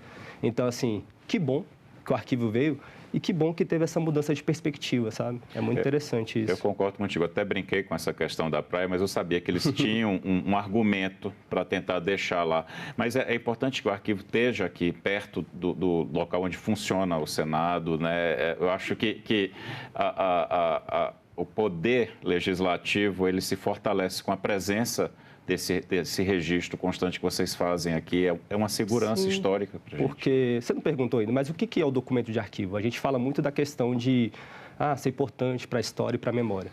Mas o documento de arquivo, vamos dizer assim, arquivisticamente falando, ele é uma informação que serve para provar uma determinada atividade. A questão da história e da memória, ela vem posteriormente, depois de cumprida essa função inicial. Então, como você comentou, a atividade parlamentar legislativa ela é muito dinâmica. Ela tem que ser rápida, então o arquivo ele tem essa função realmente de ajudar nessa tomada de decisão. Como eu disse, é muito dinâmico, é muito rápido. Então, o arquivo do Senado, quando não veio para Brasília, eles criaram um serviço aqui, mas justamente por conta dessa distância, das tecnologias e da comunicação da época, ele acabou realmente vindo para cá porque o documento de arquivo, o arquivo ele tem que estar próximo da gente. Ele demorou a vir, Alexandre? Conta um pouquinho, esmiuça um pouquinho essa história. Não tem, a gente ainda está pesquisando, não tem uma data específica, sabe? Mas como eu disse, isso daí foi no início, né? Foi assim, porque o Lauro Portela, que era o diretor de arquivo da época, ele já tinha feito um relatório super interessante, falando que o arquivo tinha que ficar aqui no Palácio Central, já tinha desenhado realmente o lugar da conservação, já tinha colocado alguns elevadores, um espaço de consulta. Então, quando a gente se deparou com esse projeto pedindo que o arquivo ficasse, foi algo assim que eu acho que foi decidido ali muito rapidamente. Inclusive, dentro do projeto, tem um requerimento de urgência. Então, os senadores que queriam que ele ficasse no Rio, realmente estavam, realmente que ele ficasse lá e permanecesse. Assim, a gente não tem uma data muito específica. O arquivo do Senado realmente se mudou, tal data. Mas, assim, a partir ali da década de 1960, quando a gente pesquisa os documentos, quando a gente vê algumas fotos, a gente já vê que ele estava aqui povo já, enfim, né, já estava aqui. Não demorou muito, isso não é demorou certo, muito, né? porque não tem como eu disse, o documento de arquivo ele tem que estar próximo da gente. Vamos olha, não só para quem está em casa, mas para mim também, para as pessoas terem noção das preciosidades que vocês guardam lá. Por exemplo, eu vou entregar uma que eu sei. A Lei Áurea está com vocês, né? Está guardada no arquivo. Não só a Lei Áurea, a gente brinca lá no arquivo que a gente tem um processo legislativo completo da Lei Áurea. Então, a Lei Áurea, para quem não sabe, é justamente a lei que aboliu a escravidão formalmente no país. E ela está guardada aqui com a gente. Mas não é só a Lei Áurea. A gente brinca lá de novo no arquivo que a gente tem o que vocês, vamos dizer assim, tem a gosto do freguês. O que vocês quiserem, a gente tem lá. Porque realmente é um arquivo muito rico, muito vasto. E, assim, aqueles documentos mais conhecidos, vamos dizer assim, eles se iniciaram na Câmara. Então, por força de lei, eles têm que ser guardados depois aqui como casa revisora no Senado. Então, a gente tem, como eu disse, o processo completo da Lei Áurea, a gente tem o Estatuto da Pessoa com Deficiência, a gente tem a Lei Maria da Penha, a lei de cotas, assim, realmente pensando no lado arquivístico, lei de acesso à informação, lei geral de proteção de dados, que são mais recentes, né, justamente porque essa informação está se tornando cada vez mais dinâmica, digital, enfim. Então, assim, o que você imaginar, a gente tem lá, porque são 200 anos de história. Isso é maravilhoso. Agora, qualquer pessoa pode visitar? Existe, porque assim, tem um local onde vocês trabalham que é para a gente ter acesso mesmo. Isso. É um trabalho muito sério, muito importante.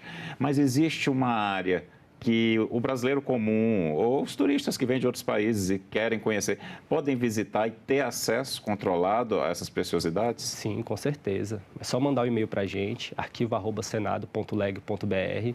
A gente só pede uns 2 ou 3 dias ali de antecedência, justamente para a gente se organizar. A gente pede que quando mande esse e-mail, a pessoa fale um pouquinho da trajetória de vida, enfim, se é aqui de Brasília, se não é, qual que é a sua graduação, justamente para a gente tentar fazer uma visita mais temática. E, assim, é muito legal de você ter perguntado isso, porque antes de entrar aqui no Senado, eu já era servidor público. E eu sentia falta justamente de ver esse público, de ver essa sociedade brasileira. Então, assim, a questão das visitas é justamente o momento que eu vejo as pessoas, seja pesquisadores, seja curiosos, seja escolas, universidades, assim, é bem interessante. Então, assim, citam-se mais que convidadas e convidados. É só mandar um e-mail para a gente, arquivo@senado.leg.br. Vou reforçar esse e-mail. Mais uma vez, se vocês puderem botar nos créditos aí, arquivo@senado.leg.br. Você manda, explica direitinho a intenção da visita, qual é a sua ideia, quem você é. Às vezes quer levar estudantes, manda um e-mail para a equipe do arquivo e marca a data certa que você vai ser bem recebido, né, Alexandre? Com certeza, estamos lá de portas abertas. Vamos pegar um pouquinho aqui dessa história. Eu vou explorar esse teu lado historiador. Estamos aqui para isso. Eu sei que o arquivo ele foi criado no dia 1º de junho, é isso, né? É isso. Essa é a data, né? Isso. Então, me fala, foi a definição da data foi porque foi a primeira vez que foi citado ou não? Ele já existia e falaram, não, mas a gente vai instituir o dia 1º de junho. Como foi que surgiu essa data? Olha, a gente começou a conversar lá entre a gente mesmo. Então, o arquivo ele já estava previsto no projeto constitucional de 1823. Depois, ele foi previsto também na Constituição outorgada de 1824. Mas essa questão do 1º de junho é que foi a primeira vez em que 2 senadores realmente pensaram assim, gente, a gente tem que mandar essa documentação para o arquivo. Então, eram 2 viscondes, o Visconde de Nazaré e o Visconde de Baipendi. Eles estavam justamente querendo saber o que faria com uma documentação relacionada à comissão de polícia, que é mais ou menos a nossa comissão diretora hoje. Eles falaram, não, gente, a gente pode aguardar um pouco para decidir e vamos enviar essa documentação, ainda mais que era algo relacionado ao orçamento, vamos enviar essa documentação para o nosso arquivo. Então, foi daí que a gente escolheu essa data, sendo o 1º de junho de 1826, como sendo o nosso aniversário. E outra curiosidade, o arquivo tem um nome, e é Arquivo Sim. Cora Coralina, uma poeta brasileira. Isso. Eu sou poeta, adoro poesia, então... E a gente pensa, poxa, Cora Coralina, a gente pensa, por que na biblioteca? Porque o arquivo é Cora Coralina. Porque o arquivo, né? Essa pergunta também é boa, porque justamente por conta dos nossos 200 anos, a gente foi tentar resgatar um pouquinho dessa nossa trajetória. E, segundo a Lei 10.745, de 2003, 2004, então, foi instituído o Ano da Mulher. Então, por quê foi iniciada essa lei? Porque eles queriam justamente mudar um pouco dessa face do Senado. Porque se você passar aqui pelas galerias, enfim, para os outros serviços, geralmente os homens são homenageados. Então, foi votado o projeto de resolução, foi, na verdade, proposto, o projeto de resolução 1 de 2004, justamente por conta desse ano da mulher, querendo batizar o arquivo do Senado como Cora Coralina. Mas só com a resolução 37 de 2008, ou seja, anos um depois, tempinho depois, é que realmente foi feita essa homenagem à Cora Coralina. Homenagem justíssima. Justíssima. Eu também fiquei me perguntando, assim, no projeto, eu tenho que pesquisar mais um pouquinho, mas no processo da exposição de motivos, enfim, a justificação não tem uma escolha, assim, a Cora Coralina por conta disso. Mas, enfim, é uma das principais poetas brasileiras. E toda essa questão de memória, história, enfim, de informação, eu acho que o nome é mais do que bem-vindo e casou muito bem. É maravilhoso. Imagina, o arquivo ser batizado com o nome de uma das grandes poetas brasileiras. Eu acho fantástico também. É uma honra. É muito legal mesmo. Deixa eu te perguntar uma coisa agora. Eu vou começar a provocar. Claro. A gente fala sempre que o Brasil é um país sem memória. Sim. O arquivo nacional, qualquer arquivo, o arquivo do Senado é memória viva, é história viva. O brasileiro, a sociedade brasileira, ela consegue perceber a importância do arquivo, a importância do trabalho que vocês fazem? Vocês percebem uma mudança nessa cultura? Olha, eu respondendo à primeira questão, não gosto muito de falar que o brasileiro ou qualquer nação não tem memória, porque se não houver memória, a gente não tem nem Estado, a gente não tem povo, a gente não tem governo, a gente não tem território, porque a memória, a história é justamente esse elo, é isso que nos constrói. Por mais, por exemplo, hoje foi a primeira vez que eu te vi e a gente tem algum tipo de conexão justamente por conta dessa história e dessa memória em comum, que o arquivo e o documento de arquivo, ele realmente é uma base. A questão das pessoas conhecerem o papel do arquivista ou não, ela é um pouco complexa. Em relação ao documento de arquivo, eu acho que as pessoas não conseguem enxergar que a todo momento a gente tem que provar, vamos dizer assim, que a gente é. Para entrar aqui, por exemplo, a gente precisa de um crachá. Para conseguir uma vaga de emprego, a gente tem que ter um diploma. Enfim, o documento de arquivo é importante, mas como ele é muito usual, as pessoas muitas vezes elas não se dão conta da importância dele. E sobre o arquivista, especificamente, tem mudado muito essa noção, essa visão sobre o nosso papel. Até pelo próprio concurso, foram nomeados 15 novos arquivistas nesse último concurso. Então, já mostra essa mudança aqui dentro do Senado. Reconhecimento da importância, sim, do trabalho de muito, vocês. Muito, e o que não é comum. Mas, diante da administração pública, assim, a gente vai acompanhando os editais, a gente vai vendo que está tendo essa procura, que estão ocorrendo nomeações e previsões anteriormente, né? E também estão surgindo muitas empresas privadas, assim, justamente porque, como eu disse, o documento de arquivo ele tem que estar perto. Só que, assim, não basta ele estar perto. Ele tem que estar organizado, justamente para a gente conseguir tomar uma decisão de uma maneira mais rápida e justamente mais precisa, mais eficaz também. Então, assim, eu acredito que esteja mudando muito essa perspectiva, essa visão em relação à arquivologia, ao arquivo. Eu concordo contigo, acho o trabalho, sempre achei importante e nesse momento que a gente vive de pós-verdade, e para você que está em casa reforçar esse conceito de pós-verdade, é um conceito muito recente, né? Tem pouco mais de 10 anos, foi considerado em 2016 a palavra mais importante do ano de 2016 pelo dicionário de Oxford, que é que a história passa a ser questionada, né? E isso embaseia até o conceito de fake news, que o brasileiro já conhece muito bem do que se trata. Então, o trabalho de vocês ganha mais força ainda, né, Alexandre, nesse cenário de pós-verdade, onde as pessoas querem questionar os fatos históricos e os registros do arquivo. Justamente, essa questão da pós-verdade, como você bem pontuou, é justamente que aqueles espaços ditos de conhecimento, universidades, escolas, o próprio jornalismo, ele passou a ser muito questionado. Então, assim, o que é a verdade, pensando nessa questão que você colocou? Se a verdade, vamos dizer assim, não existe, se eu não posso tocar essa verdade, se eu não posso, vamos dizer assim, que cada um realmente tem sua opinião, o que mais se aproxima da verdade é justamente o documento de arquivo, porque ele justamente é uma prova de uma determinada atividade. Então, assim, obviamente que eu tenho meus posicionamentos, você também com certeza tem, mas assim, toda vez que, aqui uma opinião bastante pessoal, toda vez que você se posicionar, se colocar, tem um documento de arquivo do lado, porque pelo menos ali você vai estar mais embasado. O embasamento é fundamental nesses dias de pós-verdade. Sim, justamente. Deixa eu te perguntar, a gente falou rapidamente, pincelou sobre tecnologia e como isso está mudando aos poucos. Vou no passo além. Tecnologia, mundo digital, inteligência artificial. Como é que está o trabalho hoje e o que é que vocês que trabalham como arquivistas já conseguem vislumbrar do trabalho de vocês para o futuro?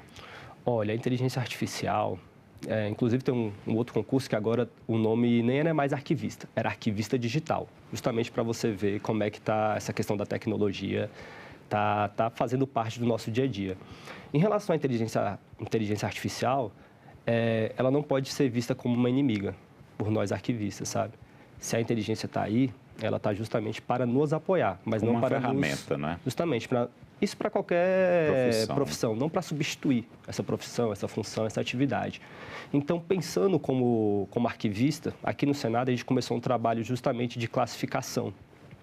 Então, a IA está justamente nos ajudando nesse ponto, porque a gente está tentando, de alguma maneira, que essa classificação ela seja um pouquinho mais dinâmica, mais rápida, sabe? Não, vamos dizer assim, nos substituir, como eu disse, mas que a gente oriente essa inteligência artificial, que ela consiga ler determinados dados, informações do documento e já conseguir classificar, entendeu? Então, assim, a IA, a gente gosta de falar muito que a digitalização, a inteligência artificial é o futuro, mas não, é o presente, sabe? Mas eu tenho um pouco de resistência, mas eu vejo com bons olhos.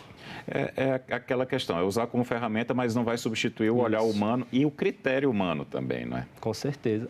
Gente, nós somos insubstituíveis, assim, pelo menos eu espero, não sei. Eu penso assim por também. Quanto tempo nós ainda estaremos aqui, mas assim, qualquer tecnologia, como eu disse, ela vem para nos ajudar, entendeu? Então, assim, ela não pode substituir o ser humano, porque é realmente, pensando em inteligência artificial, é o que a gente vai realmente treinar, que ela vai nos orientar e ela tem que ser utilizada justamente para facilitar o nosso dia a dia, tornar o nosso dia mais leve, mais divertido, com menos pressão. De novo, não para nos substituir, eu realmente não consigo ver a inteligência artificial ou qualquer tecnologia dessa forma e, particularmente, eu vejo essas tecnologias assim, para nos ajudar mesmo.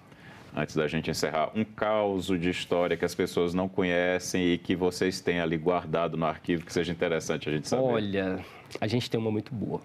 O nosso primeiro arquivista, vamos dizer assim, foi Alonso Pestana de Aguiar, é o que a gente tem mais informações. Ele era um amanuense, ele era responsável justamente por fazer as atas, ele e outros integrantes, né? E ele morou, acho que 10 ou 15 anos dentro do arquivo. Ele morava no arquivo do Senado, lá no Conde dos Arcos, lá no Rio de Janeiro.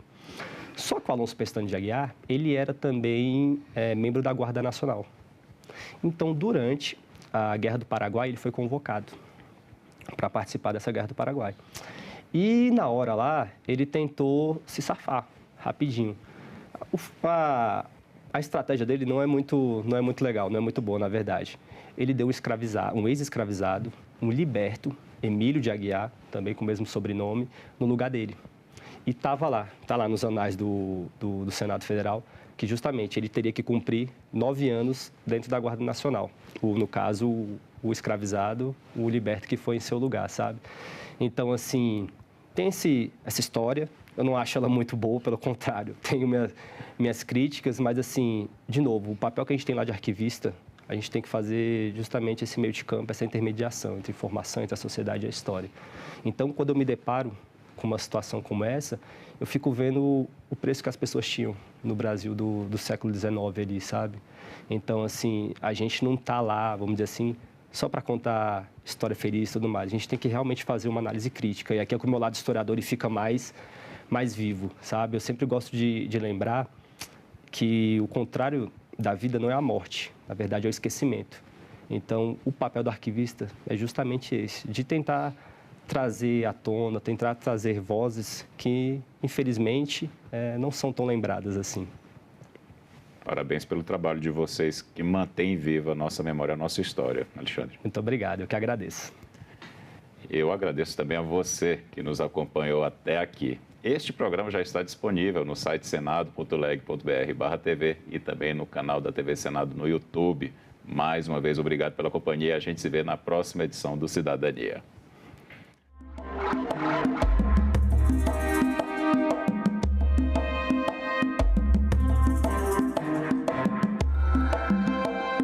Os manifestantes conseguiram subir no prédio do Congresso.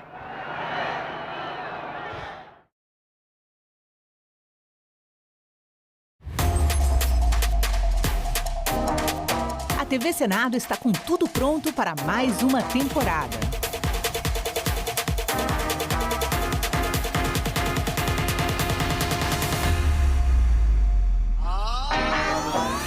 História. Em maio de 1933, 3,5% da população vão às urnas. Análise. O grande problema que a gente vive hoje é a falta de entendimento do papel da imprensa. Debate. É difícil realmente fazer chegar o conteúdo de todos os candidatos quando você está numa bolha. Combate à desinformação. Especialista em fact-checking, checagem de fatos e também jornalismo de dados. E a mais completa cobertura de eleições do Legislativo.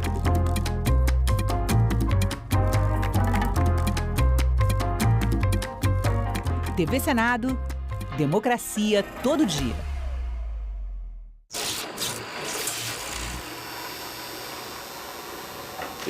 Interessante que eu tenho um sonho recorrente. Esse sonho, eu chego no cinema, né? E aí eu chego na cabine. Quando eu chego na cabine, os projetores não estão mais. Tiraram e colocaram outros, sem eu saber. E o meu mesmo deram um fim. E eu começo a ficar nervoso e falar, por que não me avisaram? Tiraram o projetor daqui. E eu pergunto, onde está o meu projetor?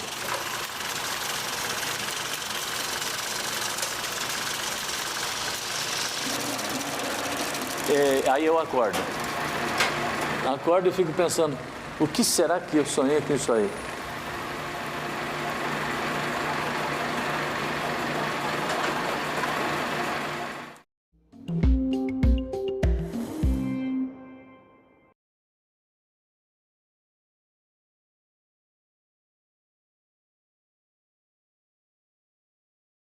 Estávamos o ministro Guilherme Boulos também, e outros deputados, e a gente estava debatendo justamente financiamento, educação, várias políticas que a gente já aprovou, como a política, como a Lei 15.326, de minha autoria, e buscando articulações para a efetivação. Então, e atrasou a agenda com o presidente, então quero primeiramente me desculpar com todo mundo, dizer que foi de uma reunião, uma agenda do presidente, importante para a agenda da educação, do financiamento do Brasil, das políticas públicas. Então, já quero chamar imediatamente para fazer a sua exposição o representante do Tribunal de Contas da União, o senhor Paulo Malheiros de Franca Júnior, auditor-chefe adjunto da Audi Educação da Secretaria de Controle Externo de Desenvolvimento Sustentável. Já chamo para compor a mesa. Quem mais está presencial? É uma reunião sem presencial. O tempo de fala dele. Tá.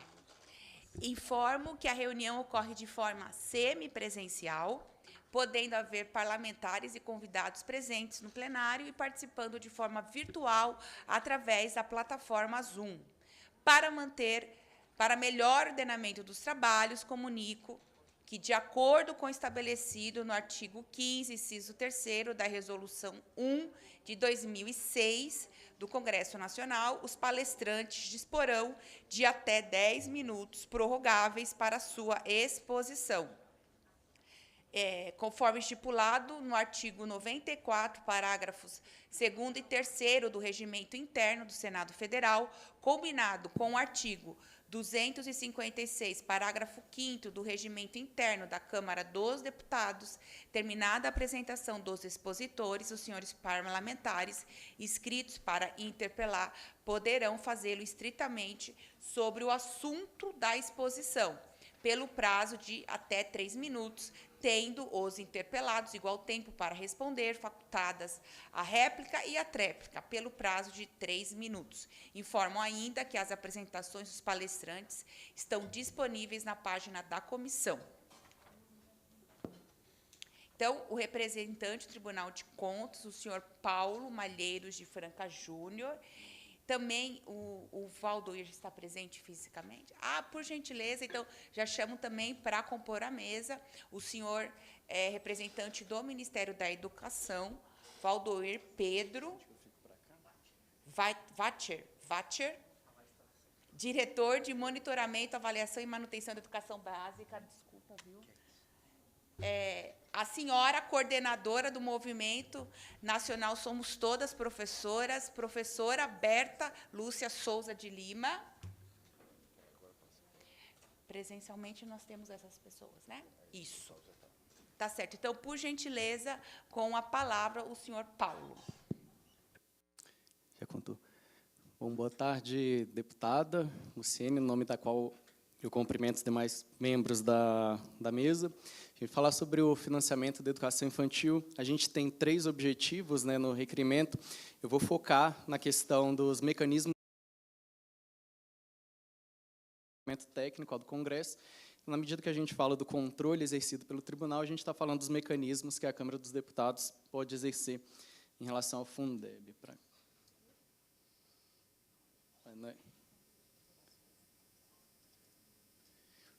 Ele tem um... calma, ele... tá, é porque ele... bom, ele tinha um outro... Bom, aqui está um pouco diferente o slide, mas, enfim. Eu quero falar sobre a responsabilidade da União, que cresceu em relação ao Fundeb. Então, em 2021, a gente tinha uma complementação de 23 bi, e esse percentual, para esse ano, está em 69 bi, então, assim, um aumento de quase 3 vezes. Então, a participação da União ela cresceu significativamente nos últimos anos, e isso graças às novas modalidades de financiamento. Bom, então, a atuação do TCU ela se restringe aqui no que seria a complementação da União e os tribunais de contas dos estados e dos municípios no que seria o principal do Fundeb. E a gente atua de forma conjunta para fazer a fiscalização disso por meio da Rede Integrar, que é uma rede formada pelos tribunais de contas para fiscalizar políticas públicas descentralizadas. E por que atuar dessa forma é importante? A gente tem, dentro do mesmo cesto, o recurso do Fundeb e o recurso da complementação.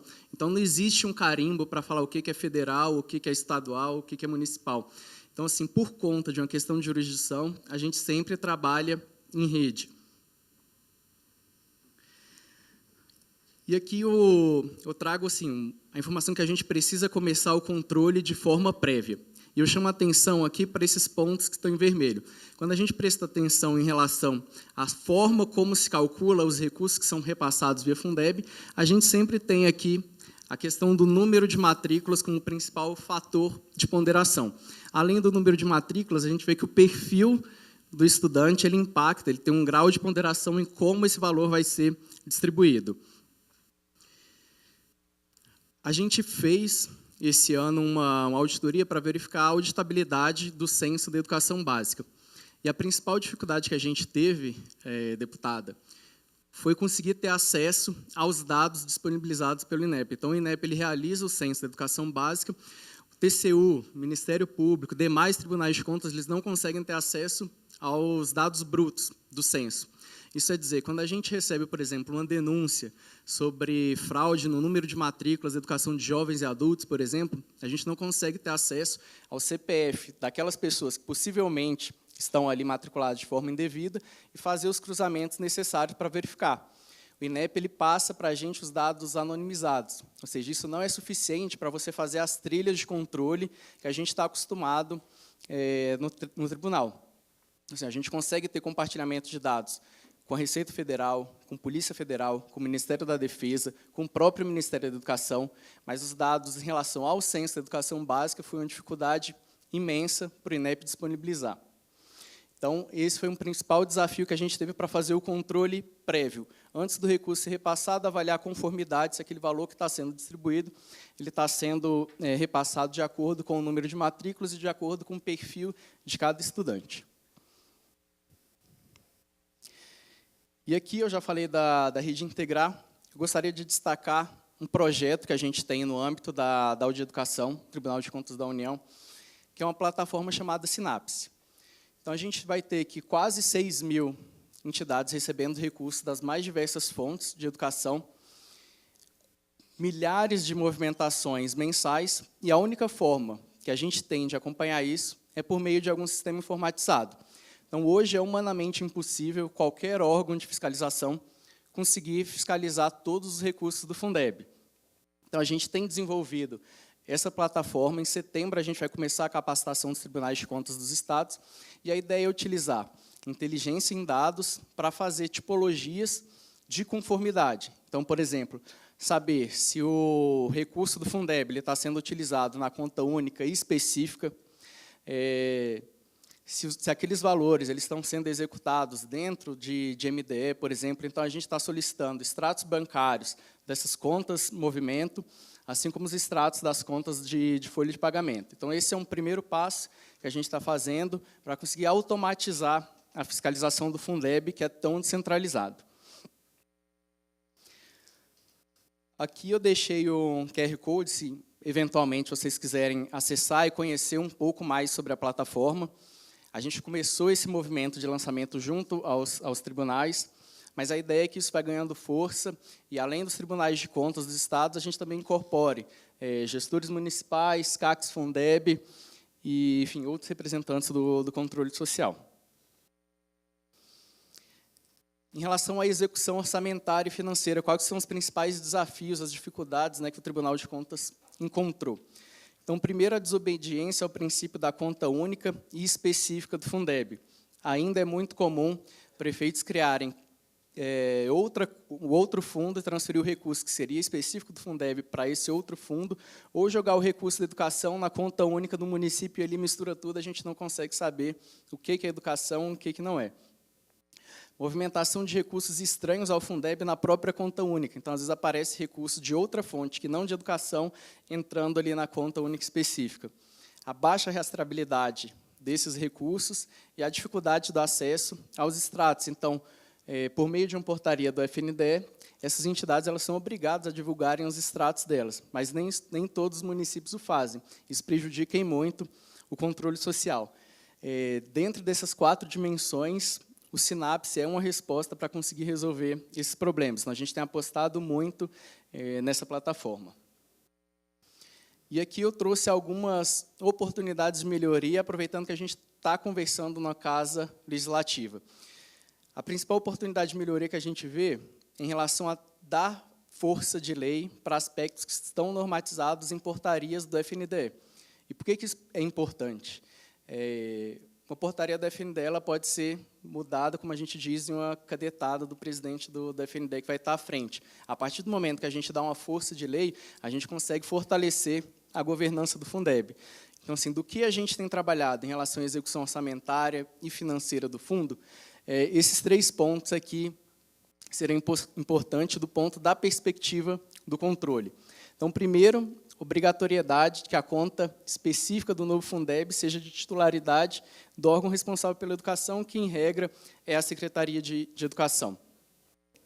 Embora, assim, para o TCU isso pareça ser óbvio, lendo a legislação atual, ainda existe muitos prefeitos que desobedecem esse requisito. Talvez ele está muito explícito nos normativos da FNDE, mas talvez positivando isso na lei do novo Fundeb, dê uma força, deixe mais explícito e eles comecem a seguir melhor. Outra questão é conferir força de lei à rastreabilidade dos recursos do Fundeb. Então, quando a gente lê ali o artigo 21 da lei do novo Fundeb, a gente vê que ele está muito vago. Então, isso permite as mais diversas interpretações sobre como você vai disponibilizar as informações constantes no extrato daquele fundo. A portaria conjunta, FNDE, STN, ele é muito mais criteriosa e muito mais objetiva em relação ao que deve constar ali. Então, por exemplo, fala indicação de CPF, CNPJ do destinatário, a finalidade, o valor que foi repassado. Isso permite você fazer, por exemplo, no âmbito do SINAP, um DEPAR, saber a conformidade, se a execução daquele recurso foi em conformidade com a legislação. Então, assim, o normativo do FNDE, ele já é uma evolução em relação à lei, mas a gente entende que dar força de lei ordinária para essa portaria seria interessante.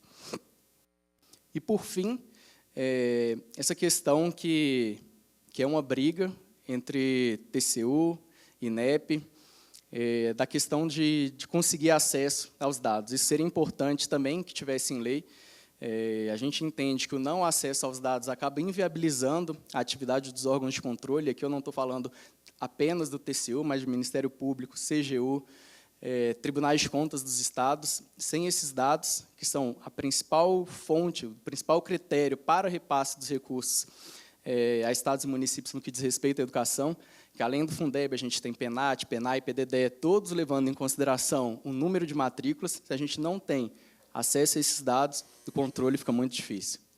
Então, só explicitar a necessidade desse compartilhamento de dados, respeitando a LGPD entre INEP e os órgãos de controle. É isso, obrigado.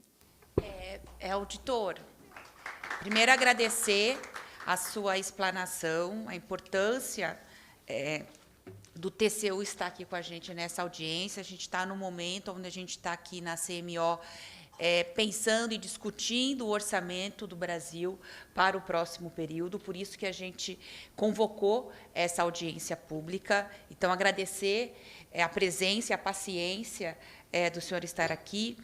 E uma dúvida que eu fiquei é se, por exemplo, essa questão do censo, do acesso aos dados, vocês têm acesso aos dados hoje dos trabalhadores, dos profissionais? Também não. Vocês não têm nem dos alunos e nem dos trabalhadores? Não. A gente teve dificuldade de acesso também, né? O André participou dos dados. O INEP ele disponibiliza um acesso por meio da sala segura do INEP. A gente acessa essa sala, mas você não pode sair dali com o que ele chama de evidência de auditoria. Ou seja, é uma sala que ela serve para fins de estudo, mas não para fins de controle. Então, e mesmo para fins de estudo, a gente encontrou exemplos de dados que foram anonimizados, mas com erros na hora da extração deles. Então, por exemplo, CPFs que começavam com o número 0, esse número ele não estava sendo contado. Isso dava erro quando você fazia a checagem de CPFs que começavam com o número 0. Agora, sim, uma coisa que é até intrigante, a gente fez um trabalho sobre o programa PED-6, que ele está sendo gerido no âmbito do Ministério da Educação. O Ministério da Educação, que é o órgão central da educação, concedeu os dados ao TCU. E a gente conseguiu fazer uma verificação de todos os estudantes beneficiários do PED-6. O INEP, a autarquia vinculada ao Ministério da Educação, não concede acesso aos dados. Então, é algo também que chama a atenção. Esse processo ele não foi julgado, ele está sobre relatoria do ministro Walton Alencar, mas assim, a expectativa que a gente tem é de firmar o entendimento que essas informações elas precisam ser compartilhadas assim, com os órgãos de controle. Fundamental. Muito obrigada. Muito obrigada.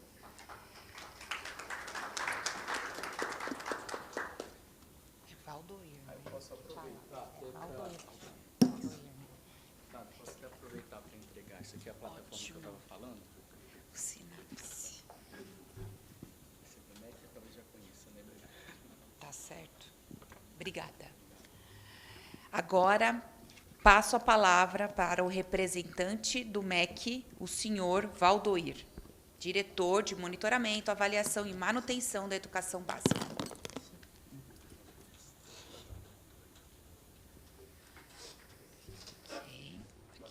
Boa tarde a todas e todos. Muitíssimo obrigado pelo convite, deputada. Cumprimento também a todos da mesa, aqui no nome da professora Berta. E dizer que é um prazer especialmente vir para falar de uma temática tão importante como é a educação infantil. Né? Claro, e acho que de uma temática também tão estruturante como é a questão do financiamento.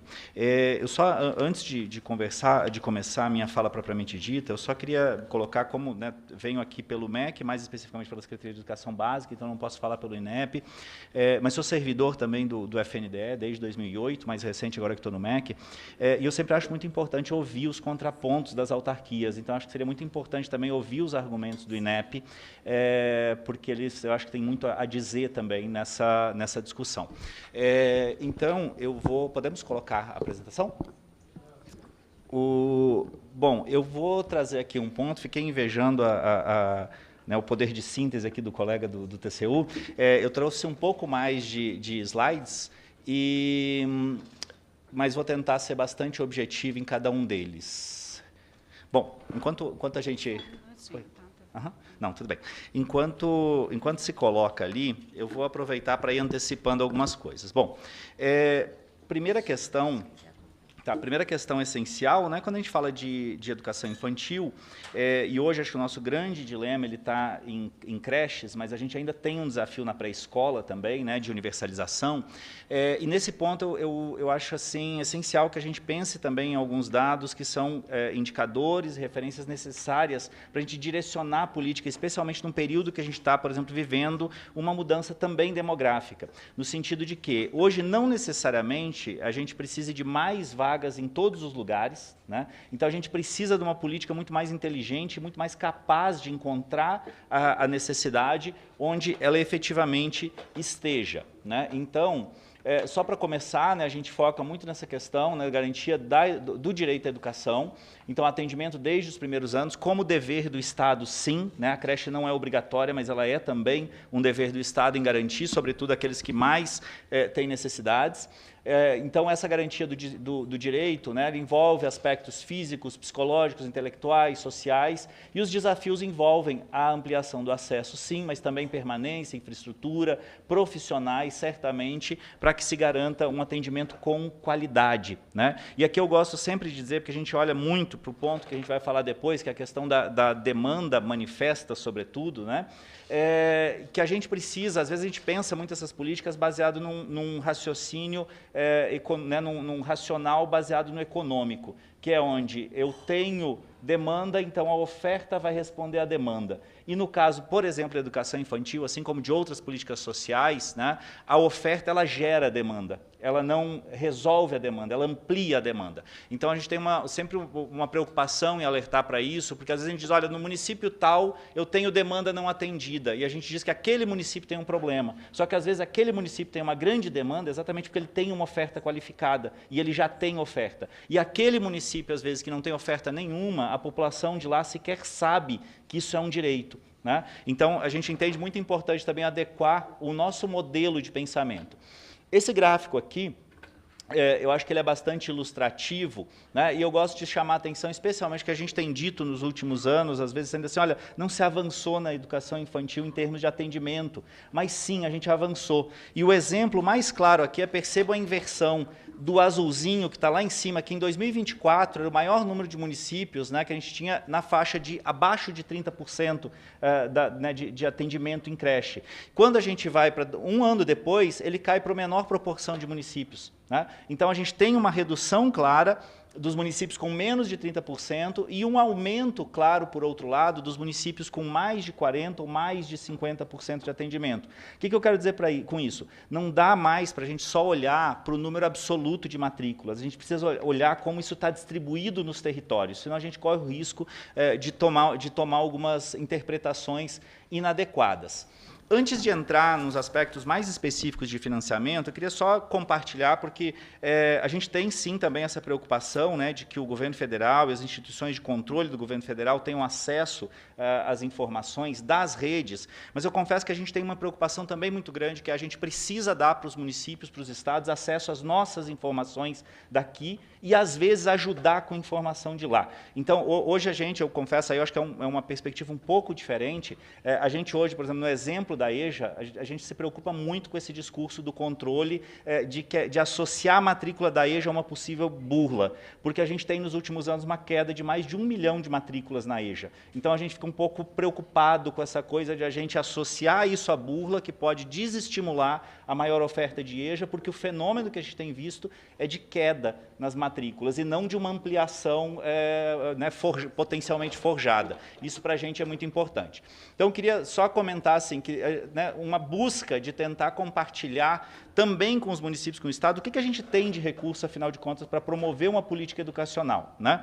Então, nesse link que eu coloco aqui na apresentação, mais para ficar disponível, é uma abordagem que a gente dá que foge um pouco daquela que é, se você quer dado do Fundeb, você entra na página tal, se você quer dado do salário de educação, você entra na página tal, se você quer dado do PNAE, você entra na página tal, se você quer dado do recurso do município, você não sabe nem onde buscar, né? Então, a intenção aqui é tentar transformar isso numa abordagem mais sistêmica, para a gente olhar para a educação básica e para os recursos da educação básica de uma forma integrada, né? E aí convido depois, né, quem quiser conhecer um pouco mais a partir daí, e também encadeando com uma solução que tem sido integrada ao Plano de Ações Articuladas, né, que é um painel específico que permite ao gestor da educação do município visualizar todos os recursos que ele tem para a sua educação. Hoje, a gente sabe que, embora tenha realmente ressalvas a ser feitas, né, como o TCU muito bem traz, mas hoje a gente entende que o recurso do Fundeb está muito bem rastreado, assim como o Salário Educação, assim como os programas do FNDE, mas o recurso que menos chega para a educação, muitas vezes, é o recurso próprio da rede, que o secretário de Educação sequer tem acesso a saber qual é o montante desse recurso ou quais os critérios estão sendo utilizados para direcionamento. Então, a gente tem a preocupação também em colaborar para fortalecer a condição que o secretário de Educação municipal e estadual tem para dar conta das informações que ele precisa. Então, para entender, né, o financiamento e para entender quais são esses recursos, a gente defende muito que é preciso olhar para o conjunto dos recursos, não para eles fatiados, olhar para o conjunto dos recursos que a gente tem e compreender os arranjos, né, que são presentes nisso. E aqui eu chamo a atenção para um elemento, né, que é uma mudança sistêmica que a gente tem tido no modelo de financiamento, que é, em síntese aqui, a linha amarela mostra o crescimento da complementação do Fundeb ao longo dos últimos anos, e a outra linha mostra o discricionário do governo federal. Quer dizer, a gente tem tido uma queda, né, uma transição de discricionário do governo federal para complementação do Fundeb. O recurso chega mais facilmente na ponta, mais diretamente. E aí a gente trabalhar induções tem sido talvez o grande desafio. Então, opa, acho que parou aqui, algo não está funcionando. Você pode passar para mim, por favor? Ou talvez... Aí. Então, aqui exemplificando, né, o crescimento do Fundeb nos últimos anos, que tem muito a ver com uma coisa que veio aqui, né, da Câmara, do Senado, que foi a aprovação da Emenda Constitucional 108, que a gente sabe que foi o Legislativo que teve o papel-chave, né, nesse avanço. O Fundeb tem tido um crescimento orgânico de cerca de 4% acima da inflação, então nós temos tido um ganho em termos de recurso, mas também, né, como já apresentado, esse aumento de 10% para 23%, que representa uma evolução muitíssimo expressiva. E dentro disso, aí vem a parte que a gente olha um pouco mais para a questão da educação infantil. Hoje, dentro das matrículas do Fundeb, cerca de 19,5% são relacionadas à educação infantil. Mas um caminho que tem se seguido é dar um peso maior para essas matrículas dentro da distribuição do recurso. Então, por exemplo, embora sejam menos de 20% ainda em termos de matrículas nominais, digamos assim, elas representam 21% quando a gente fala na distribuição dos recursos dos fundos estaduais e da complementação VAAF, que aí a gente está falando de algo para cima de 300 bilhões, né, sendo distribuídos por esse regramento. E quando a gente vai especificamente para a complementação VAAT, né, que tenta uma indução mais forte da educação infantil dentro do Fundeb, a educação infantil representa, então, cerca de 25% das matrículas dentro do efeito de distribuição da complementação VAAT. Ou seja, né, elas ganham, de modo geral, um peso um pouco maior. Também chama atenção para um modelo que porque o Fundeb, ele sustenta quem está no sistema, mas ele tem ainda um desafio que é de entrar no sistema. E esse desafio ele afeta, sobretudo, hoje, a educação infantil, né? Então, para municípios, especialmente para municípios menores, é difícil custear a criação de uma nova escola, a criação de uma nova turma. Ele precisa de um apoio para isso. E aí, o EI Manutenção, né, ele é um programa essencial para financiar tanto novas turmas quanto novos estabelecimentos, também se mantido num patamar, né, de investimentos expressivos para viabilizar essa entrada no sistema.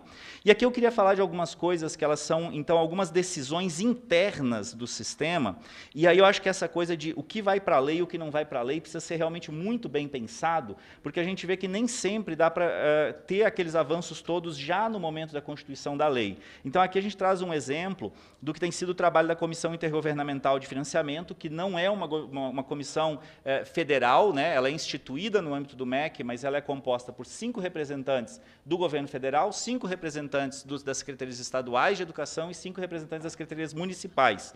E bastante em síntese, né? E um de cada região, que também é importante. E bem em síntese aqui, eu chamo a atenção para uma comparação aqui, 2007, né, que é o ano do início do Fundeb, né, 2015, o primeiro ano ano depois da aprovação do PNE anterior, e 2026, agora o ano da aprovação do novo PNE. E aqui a gente mostra um pouco de como mudou o peso da educação infantil dentro do Fundeb. Então, a gente vê, por exemplo, a creche em tempo parcial, se a gente voltar lá para 2007, ela era 0,8 dentro do Fundeb, ou seja, uma criança na creche contava 80%, né, do que um estudante de outras etapas, né, menos do que um. Hoje, ela está pontuada como 1,25. Né? Então, é uma evolução que a gente tem aí ao longo do tempo. Aqui tem os demais dados, mas chama atenção especialmente a creche em tempo integral, né, que lá no início ela também era pontuada porque ela nem estava destacada originalmente no Fundeb, então ela era interpretada como 0,8 também, uma creche em tempo integral, era 80% de uma matrícula dentro do Fundeb. Hoje, ela é o maior peso que a gente tem dentro do Fundeb, ela é 1,55, que é o maior ponderador que se tem dentro do Fundeb. Então, isso mostra também que dentro desse partilhamento de recursos, a educação infantil tem ganhado mais peso. Agora, é preciso a gente ter um olhar um pouco crítico para isso também, porque aqui eu estou falando do critério para direcionamento do recurso, mas o que ocorre? Quando esse recurso chega na rede, não existe uma vinculação de que esse recurso seja gasto com a educação infantil. Então, está totalmente dentro da legalidade ele, por exemplo, pegar a maior parte desse recurso e direcionar para o ensino fundamental. Por isso que eu costumo dizer que hoje um dos nossos grandes problemas, né, para avançar na educação infantil não está na educação infantil, está numa melhor distribuição e organização do ensino fundamental, porque por ser uma etapa obrigatória, ele tem drenado muito dos esforços dos municípios. Se os municípios não têm condição de garantir o ensino fundamental com qualidade, ele possivelmente vai drenar parte desse recurso que é canalizado para a educação infantil para dar conta do ensino fundamental. E aí eu falo aqui rapidamente de dois elementos que acho que a gente gostaria de destacar. Um deles é uma priorização que a gente entende que foi muito efetiva, que é a priorização dos ponderadores do VAAT na educação infantil, que é onde a gente vai para além daqueles ponderadores ali. E outro que a gente entende que ele foi muito bem tratado na Constituição, mas ele vai perdendo um pouco de força no caminho, são os 50% do valor global do VAAT, da complementação VAAT, direcionado para a educação infantil. E aí eu quero mostrar aqui rapidamente por que essa conta é importante. A gente costuma dizer que o Fundeb é 60% dos recursos da educação. Isso é verdade quando a gente olha para o Brasil, mas quando a gente olha para cada município, isso pode variar de 90% a 20%, 30%. Então, é perigoso a gente tomar decisões com base no 60%, porque ele é muito diferente em cada lugar. Mas, e o que é... Então, mas, de modo geral, só para o exercício aqui, vamos pensar assim. Fundeb é 60% dos recursos. A complementação VAAT é um pouquinho mais de 10%, né? Vamos analisar como 10%. Então, eu estou pegando 10% de 60%, né? Isso dá 6%. E eu estou dizendo que 50% disso vai ir para a educação infantil. Então, quando a gente fala isso, a gente está dizendo que aproximadamente 3,15% dos recursos da educação vão para a educação infantil. E a gente já viu lá que, na verdade, as matrículas são coisa de 20%. Então, na prática, esse dispositivo ele não tem o condão de induzir. Por quê? Porque ele não direcionou isso para... Ele direcionou isso com base no mesmo modelo que já era adotado no Fundeb. Aqui é um ponto que eu defendo, que a Constituição iniciou um processo muito consistente de dizer 50% dos recursos para a educação infantil, que na lei isso se constituiu como, né, que vai ter a realização da distribuição nos termos do anexo, que direcionou para o anexo, e o anexo eu acho que é um lugar que o Tecniquez tomou conta, e aí eu falo como matemático, para mim essa forma, que não é como professor de matemática, na verdade, né, essa fórmula aqui, ela na verdade, ela trouxe essencialmente o seguinte: a distribuição vai se dar tal qual antes. Né? Então, embora tenha direcionamento de 50% dos recursos, mas ele não foi para onde mais precisa ter ampliação, ele foi para onde já existe o atendimento. E eu acho que nos avanços da lei, né, que é um próximo desafio, a gente precisa tomar cuidado para que o aspecto técnico, né, ele não se sobreponha ao princípio essencial, que é esse que está dito antes, que é eu quero sim priorizar a educação infantil. O que essa fórmula faz, na verdade, é reduzir a priorização que a Constituição colocou. E avançando, então, Só para a gente exemplificar que, mesmo assim, hoje, se a gente olhar para a complementação VAAT, ela é direcionada com base nesses valores, ou seja, uma creche pública em tempo integral hoje, para fins da distribuição da complementação VAAT, ela tem um peso 1,9, que é a previsão que a gente chama de efetiva, que é maior peso na distribuição da complementação VAAT. E isso vai representar hoje no Brasil, no mínimo, R$19 mil.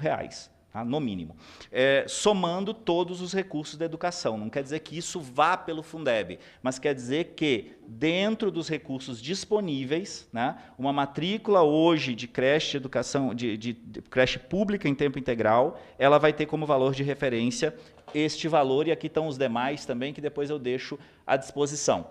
O fato de direcionarmos 50%, então, ainda que tenha aquelas ressalvas, ele leva a isso. Em 2026, a complementação do Fundeb está próxima a 70 bilhões, metade disso, 31,6, né, é destinado, está relacionado à complementação VAAT, quase metade disso, né, 50% é o que deve ser direcionado para a educação infantil, o que vai representar 15,8 bilhões no ano, né? Então, isso representa, sim, um direcionamento expressivo, ainda que feitas essas ressalvas. E lembrando que também no VAAT, a gente tem um direcionamento de 15% para despesas de capital, e isso também reforça a questão de viabilizar que os municípios, especialmente os municípios, tenham também uma condição de investimento na educação, de melhoria de infraestrutura, né?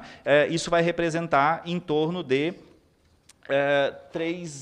4,74 bilhões anuais direcionados para despesa de capital por dentro da complementação VAAT. E esse gráfico aqui, eu faço questão de trazer ele, porque a gente acaba, quando vai falar de educação infantil, falamos muito da questão da complementação VAAT, e aqui eu chamo a atenção essencialmente para o seguinte: a complementação VAAT ela é transformadora no Fundeb, por fazer isso aqui de baixo, ó, elevar os municípios com o menor VAAT, aquelas barrinhas laranjas menores, até a segunda linha vermelha, que é o VAAT mínimo, né? Só que, reparem, a partir da segunda linha vermelha, que tem duas chaves. Ó. Essa chave mais de baixo, aqui da direita, do canto inferior direito, ela é a desigualdade que foi superada pelo modelo do VAAT. A parte de cima, essas chaves mais para cima, é o residual de desigualdade que a gente tem. Quer dizer, uma desigualdade ainda muito ampla, que também a gente precisa dar mais passos na direção de superá-la. Trago, por fim, aqui uma questão que é essencialmente para exemplificar do quanto em cada estado tem sido distribuído, né, em decorrência da educação infantil, quanto do Fundeb é direcionado. A gente vê percentuais muito distantes, de percentuais acima de 30%, até percentuais na faixa dos 15% apenas, então é muito diferente, né, aquilo que eu falei lá em torno dos 20%, na verdade temos diferenças muito grandes quando a gente abre em estados. Se a gente abrir isso para municípios, então, vai ser absolutamente mais diferente. A gente vai ir literalmente de 0% a 100% para a educação infantil. Então, né, o Fundeb ele tem feito esse processo de indução, a gente entende que tem melhorias a serem perseguidas, mas tem feito muito desse processo. E, para não me estender mais, eu queria só chamar a atenção aqui para uma questão, quando a gente fala de financiamento, que temos discutido muito a questão da pirâmide etária, né, e muita gente, me parece, tem se precipitado um pouco em dizer que a mudança da pirâmide etária, ela dispensa a gente de aumentar investimentos em educação. A nossa interpretação é um pouquinho diferente, porque me permito dizer aqui, olhando também para o auditório, alguns vão estar um pouco fora dessa faixa, mas essa parte mais barrigudinha aí da pirâmide etária somos nós, né? Essa parte somos nós. E nós somos exatamente hoje uma grande camada da população ativa para dar atenção para uma camada menor, né, de estudantes, de pessoas, de crianças, de jovens em faixa de escolarização. Daqui a uns anos, nós vamos ser a camada lá de cima.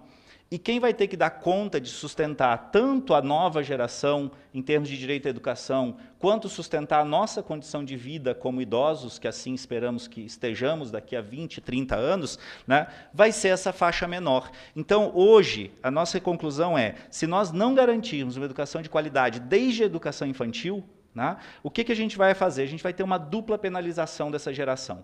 Primeiro, porque não vão ter acesso a um direito que é essencial, e segundo, porque depois vão ter que carregar aquela parte barrigudinha nas costas, e isso vai ser muito pesado para o ombro das nossas crianças de hoje e de amanhã. E para isso a gente precisa sim ainda dar mais alguns passos em termos de financiamento. Talvez isso nos leve, acho que isso nos levará a em algum momento investir menos em educação, mas esse momento ele não vai chegar em menos do que 10 anos. Então a gente tem convicção disso, de que se nós queremos ter garantia do direito, não só das crianças, porque nós somos bonzinhos, não, do nosso direito também de ter uma terceira idade em razoáveis condições, a gente precisa de mais investimento para garantir a qualidade da educação para essas crianças. Obrigado. Muito obrigada, Valdoir, pela sua colaboração. Quero agora passar a palavra para o ambiente virtual, para a senhora Marina Fragata, representante da Fundação Maria Cecília Souto Vidigal. Boa tarde a todas e a todos. Boa tarde, deputada professora Luciene. Só para checar se vocês estão me ouvindo. Sim? Sim. Tá ótimo. Vou compartilhar a minha tela. Só um momentinho enquanto eu carrego. Pronto. Bom, primeiro agradecer muito o convite por estar aqui fazendo um debate que é tão relevante para o nosso país e nós nos somamos aqui às palavras do nosso colega Valdoir, do MEC, falando sobre a importância do investimento na educação infantil do nosso país, como uma estratégia de potência para o nosso presente, mas também para o nosso futuro, inclusive por esse desafio que a gente tem da mudança das nossas curvas demográficas. Muito brevemente, eu sou Marina, diretora de Políticas Públicas da Fundação Maria Cecília Souto Vidigal, que há 60 anos atua tanto na agenda, né, primeiro da hematologia e hoje em dia já há 20 no campo da primeira infância, com um enfoque muito cada vez maior no combate às desigualdades, entendendo que o começo da vida, então a educação infantil, o investimento nas crianças, nos bebês, são uma estratégia para além do direito para um presente e um futuro melhor, e a gente sabe isso pelas várias evidências, o tempo da gente está curto, mas tanto as evidências da neurociência, que mostram esse como um período, uma janela de oportunidade, né, para o desenvolvimento do ser humano, quanto por toda a nossa legislação, os diferentes normativos, desde a Constituição Federal, e eu não vou me estender neles, é uma questão de direito, mas também porque esse investimento é um investimento efetivo para a gente mudar a realidade de cada criança e ter impacto positivo em toda a sociedade, inclusive falando sobre esse desafio das nossas curvas demográficas, é um investimento que é feito hoje e que gera comprovadamente economia no futuro, com evasão escolar, com questões de aprendizagem, com criminalidade, com indicadores de saúde e assim por diante. Então, tendo isso em vista, a gente sabe que a educação infantil é esse direito das crianças hoje que ajudam um melhor desempenho, uma menor chance de evasão e também contribuem para romper o ciclo de pobreza. A gente vai falar um pouco sobre essa dimensão do que vem sendo o debate sobre orçamento público e do quanto nessa última década, sobretudo de Plano Nacional da Educação, nós temos nos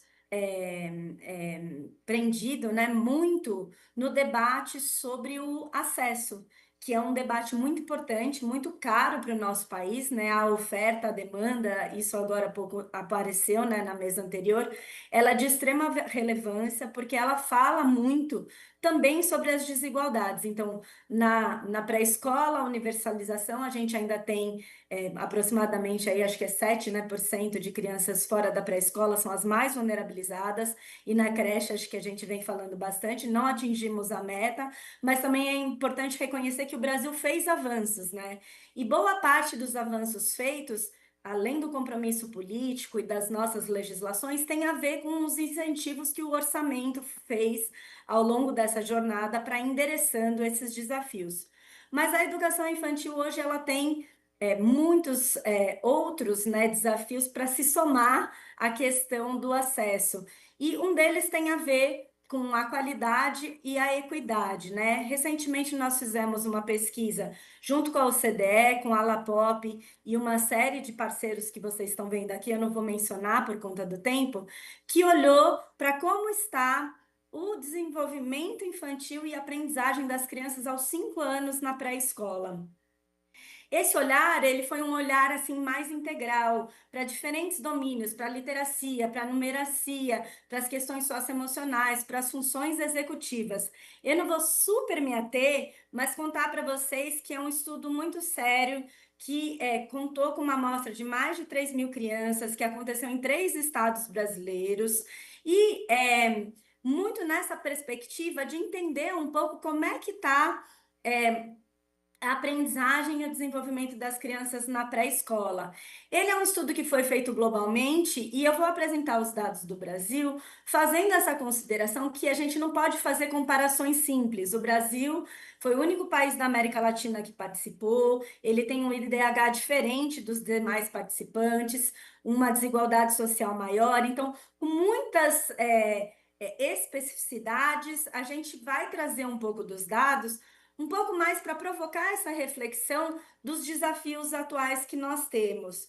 E o Brasil vem fazendo investimentos importantes, por exemplo, na dimensão, aqui os nomes estão sendo utilizados, são os nomes internacionais, tá, gente? A gente vai usar literacia, mas na nossa base nacional comum curricular a gente adota, né, outras nomenclaturas, mas a gente vem fazendo, por exemplo, investimentos que têm mostrado um caminho de melhoria, por exemplo, na questão da literacia ou da agenda de alfabetização, né, por exemplo. E dentro desses olhares, a gente viu que o domínio das crianças brasileiras em literacia e nas questões socioemocionais como empatia está próximo à média global, né? Já em numeracia, né, memória de trabalho, controle inibitório e flexibilidade mental, que são funções executivas, que são a base para o aprendizado, nós ainda estamos distantes, né, do que a gente tem observado nos outros países. Mas o que mais eu queria chamar a atenção aqui é que quando a gente olha para as desigualdades dentro do nosso país, esses números eles ficam gritantes. Em quase todos os domínios, quando a gente olha para crianças de nível socioeconômico mais baixo e de nível socioeconômico alto, a gente vê uma disparidade nessa aprendizagem que precisa ser endereçada. Isso também acontece em menor medida, mas por cor e raça e nas questões de gênero. E o que a gente sabe é que a sobreposição dessas diferentes condições ou características vai fazendo com que, por exemplo, crianças de nível socioeconômico mais baixo, negras, né, pretas, meninos, vão tendo ainda mais desafios, né, de conseguir aprender em comparação com outras crianças. Por que eu estou trazendo tudo isso? Porque quando a gente discute o orçamento, a gente vem trazendo uma convocação cada vez maior para a gente também olhar para quais são os mecanismos orçamentários que têm feito incentivos para a gente buscar uma agenda mais direcionada de qualidade e de equidade no nosso país, de combate às desigualdades.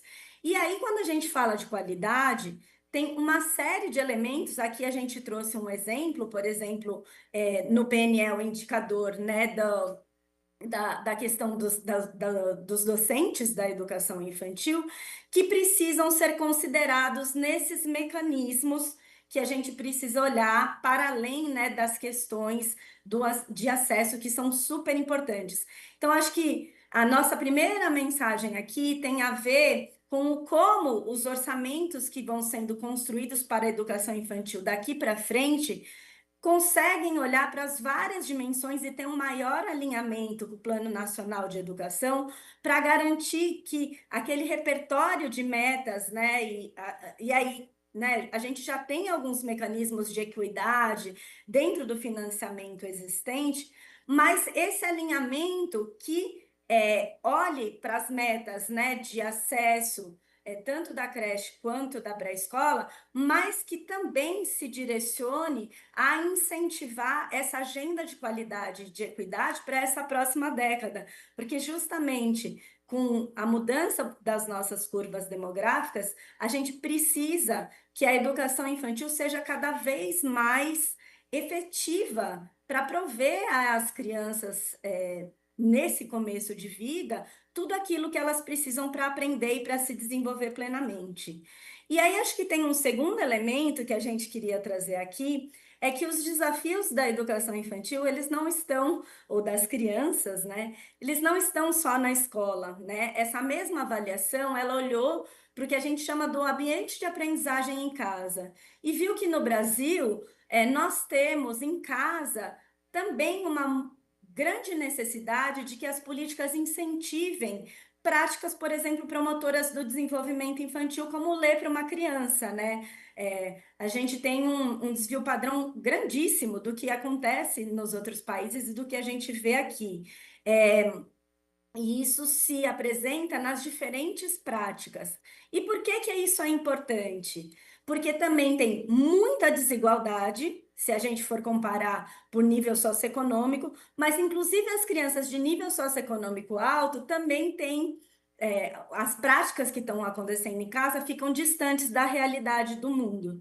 E a gente sabe, então o estudo comprovou, e existem vários outros estudos que mostram, que o que acontece em casa retroalimenta os resultados da educação infantil. Então, aquelas crianças que em casa, por exemplo, têm acesso à contação de histórias, aos pais lerem livros, a conversarem sobre os sentimentos, têm um melhor desfecho no seu aprendizado e no seu desenvolvimento. Então, essas coisas, o desenvolvimento da criança, ele é interconectado em termos de domínio e ele acontece nesses múltiplos ambientes. E o que acontece em casa repercute na escola.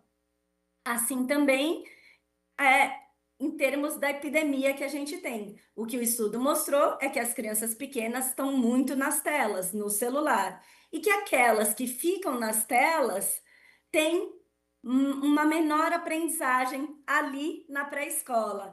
Então, acho que primeiro, né, a qualidade, a equidade, como o orçamento se alinha ao PNE para que a gente possa, de fato, endereçar mais do que o acesso.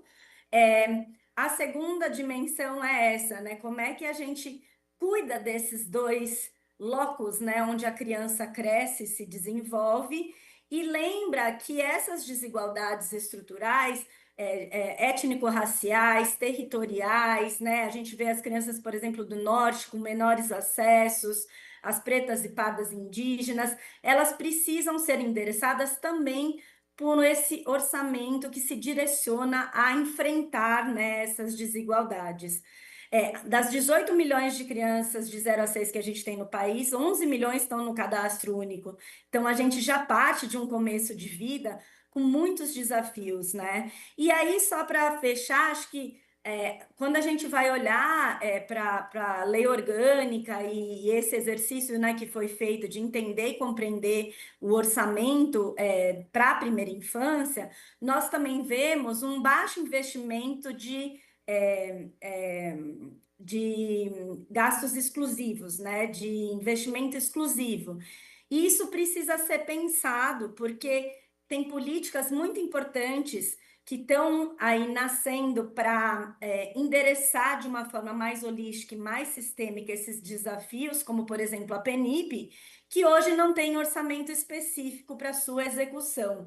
Então, tanto o orçamento da educação infantil precisa estar mais direcionado e com esse olhar, né, da qualidade, da equidade, crescendo, inclusive, nos incentivos que já existem dentro de Fundeb, VAR, VAT e assim por diante, quanto considerar que os desfechos da educação infantil também são codependentes das outras políticas, né? E eu dei esse exemplo do aprendizagem em casa, mas a gente sabe que uma criança em insegurança alimentar também não vai aprender adequadamente, ou em situação de violência e assim por diante. Então, a intersetorialidade e o olhar, né, do orçamento nessa perspectiva mais integral do desenvolvimento da criança é uma necessidade que a gente ainda precisa e tem muito espaço para avançar enquanto país.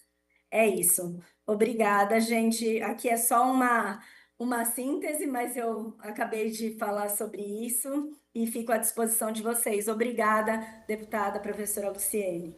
Muito obrigada, Marina. E quero aqui mais uma vez testemunhar e parabenizar a Fundação Maria Cecília Souto Vidigal pelo trabalho que realiza em defesa das políticas para a primeira infância.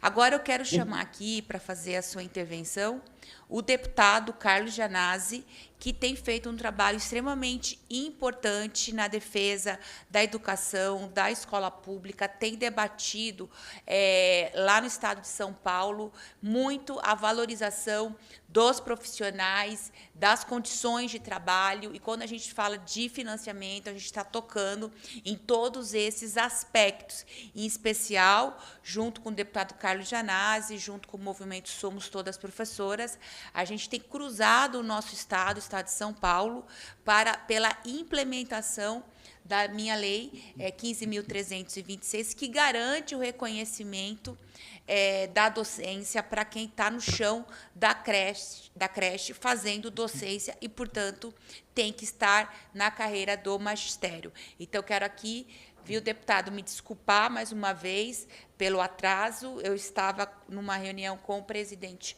Lula. Foi uma reunião que não estava previamente agendada, ele que chamou, então a gente teve que atender, porque é o presidente chamando, tá bom? Então, passo a palavra para o senhor.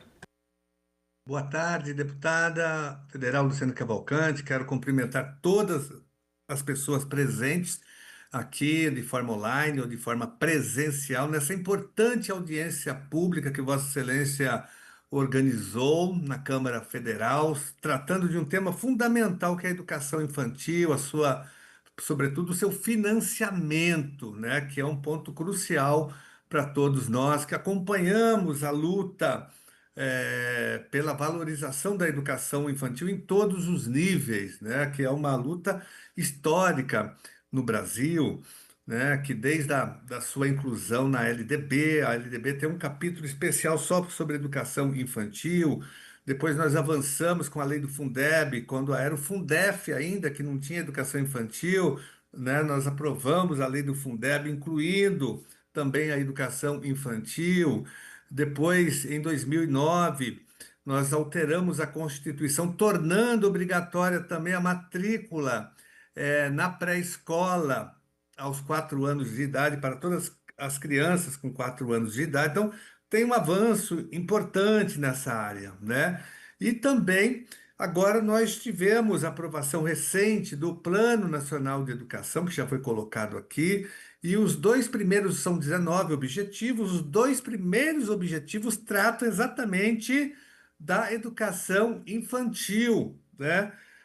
Colocando questões importantes sobre concurso público, sobre formação, né, sobre o pagamento do piso nacional para os profissionais da educação. Isso é importante que a gente persiga sempre esses objetivos do plano. O plano nacional não pode ser uma lei morta, tem que ser uma lei viva, que tem que ser cumprida, não pode acontecer o que aconteceu com o plano anterior. E para nós, eu queria focar muito na questão, porque são vários aspectos que são levantados aqui, né? São vários olhares sobre a educação infantil, mas eu quero me ater aqui em 2 questões. A primeira é a nossa preocupação com a transferência de dinheiro público para financiar a educação infantil, transferência para entidades de caráter privado. Isso nos preocupa muito. A privatização da educação infantil no Brasil, as terceirizações que estão se alastrando pelo nosso país. E com dinheiro público, dinheiro que é transferido para essas organizações sociais ditas, né? Ditas sociais, mas de caráter privado, como nós sabemos. E eu falo muito aqui do meu lugar de fala e de trabalho, que é a cidade de São Paulo. A cidade de São Paulo, por exemplo, tem mais de 2.000 creches conveniadas e apenas 300 creches da rede direta de ensino, né? E tanto é que aqui a cidade ficou muito conhecida nesse aspecto da educação infantil por conta da máfia das creches. Até o atual prefeito Ricardo Nunes foi investigado, né, como uma pessoa envolvida com essas máfias das creches aqui na cidade de São Paulo, né, que inclusive tem aqui investigações sobre ligações de algumas delas que são controladas pelo crime organizado, até mesmo pelo PCC. Então, isso nos preocupa bastante, mas, sobretudo, essa questão das terceirizações generalizadas em várias prefeituras do Brasil.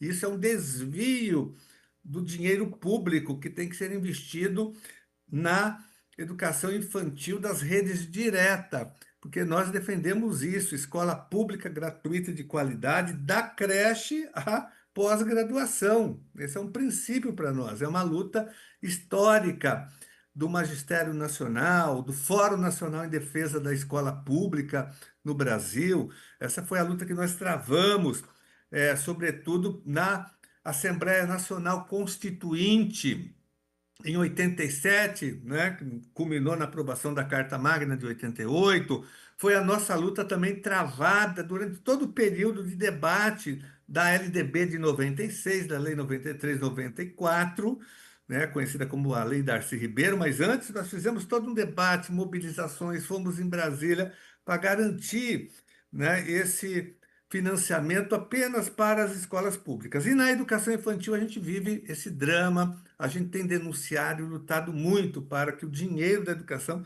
financie as creches da rede direta. Então, esse é um ponto que a gente não pode deixar de debater exaustivamente e de lutar para que ele seja revertido, porque vai chegar um momento que não vai ter mais creche da rede pública, serão todas terceirizadas, conveniadas, né? Será a maior transferência em massa de dinheiro público para as organizações sociais de caráter privado, né?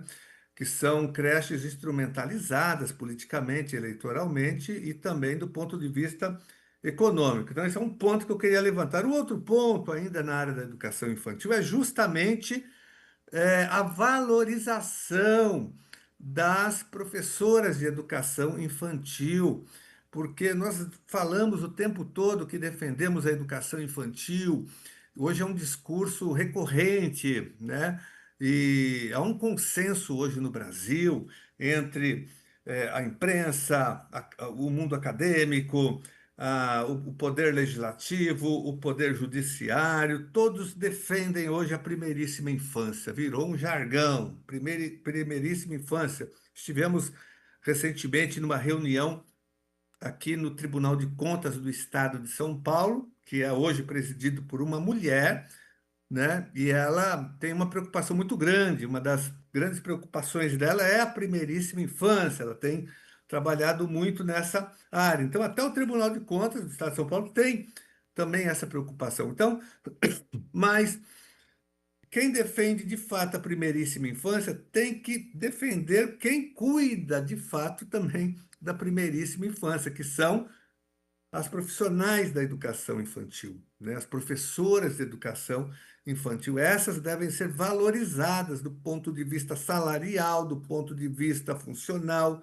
do ponto de vista da jornada de trabalho, do ponto de vista das condições de trabalho. Essa tem sido a nossa luta, né? Valorização profissional, porque as crianças, os bebês têm direito, por lei, a ter uma professora em sala de aula com uma boa formação, tendo acesso, no mínimo, ao piso nacional salarial, à jornada do piso, à aposentadoria especial. São direito, né? Está lá na LDB, na Constituição Federal. E agora houve o reforço da Lei 15.326 de 2026, que foi aprovada aí no Congresso Nacional, sancionada pelo presidente Lula, presidente da República, lei de autoria de um projeto de lei da deputada federal Luciane Cavalcante. Aqui eu quero render minhas homenagens a ela e ao movimento todo, Somos Todas Professoras, né?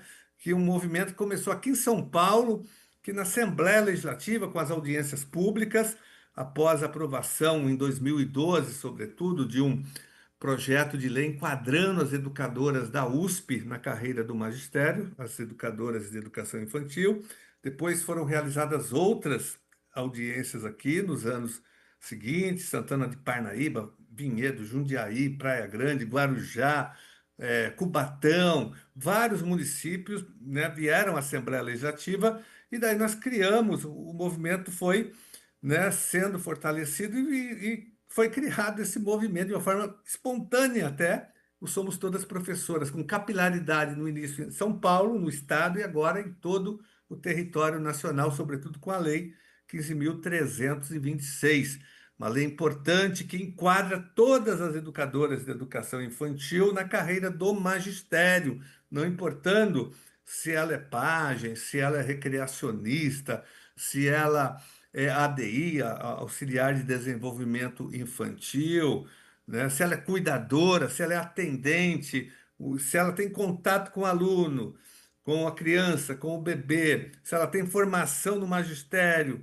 ou em pedagogia, e se ela ingressou na rede municipal pelo concurso público, ela tem que ser enquadrada na carreira do magistério. Essa tem sido uma luta que nós estamos travando em São Paulo e em todo o Brasil, por conta da Lei 15.326 da deputada Luciane Cavalcante.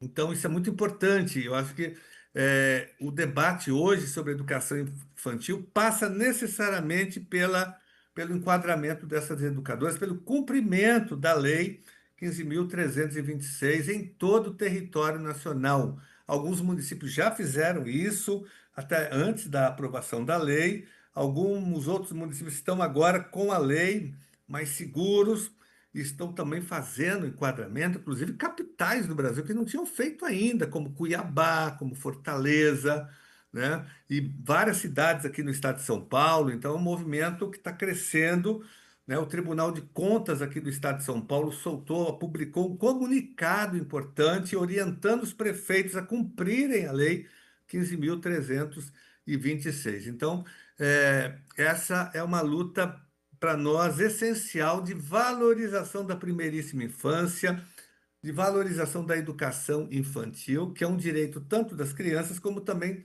das educadoras que estão cuidando dessas crianças. Então, eu faço um apelo aqui aos prefeitos de todo o Brasil, de todo o território nacional, para que cumpram a Lei 15.326, lei que exige o enquadramento, o reconhecimento, e não é transformação de cargo, não é transposição de cargo, é uma lei declaratória. Então, tem que cumprir a lei, senão não é investimento em educação infantil, não é valorização da primeiríssima infância. Então, eu quero, mais uma vez, saudar todas as pessoas presentes preocupadas com esse tema da educação infantil. Eu falo isso como professor, trabalhei muito tempo aqui na rede municipal de São Paulo, fui diretor de escola, fui professor, né?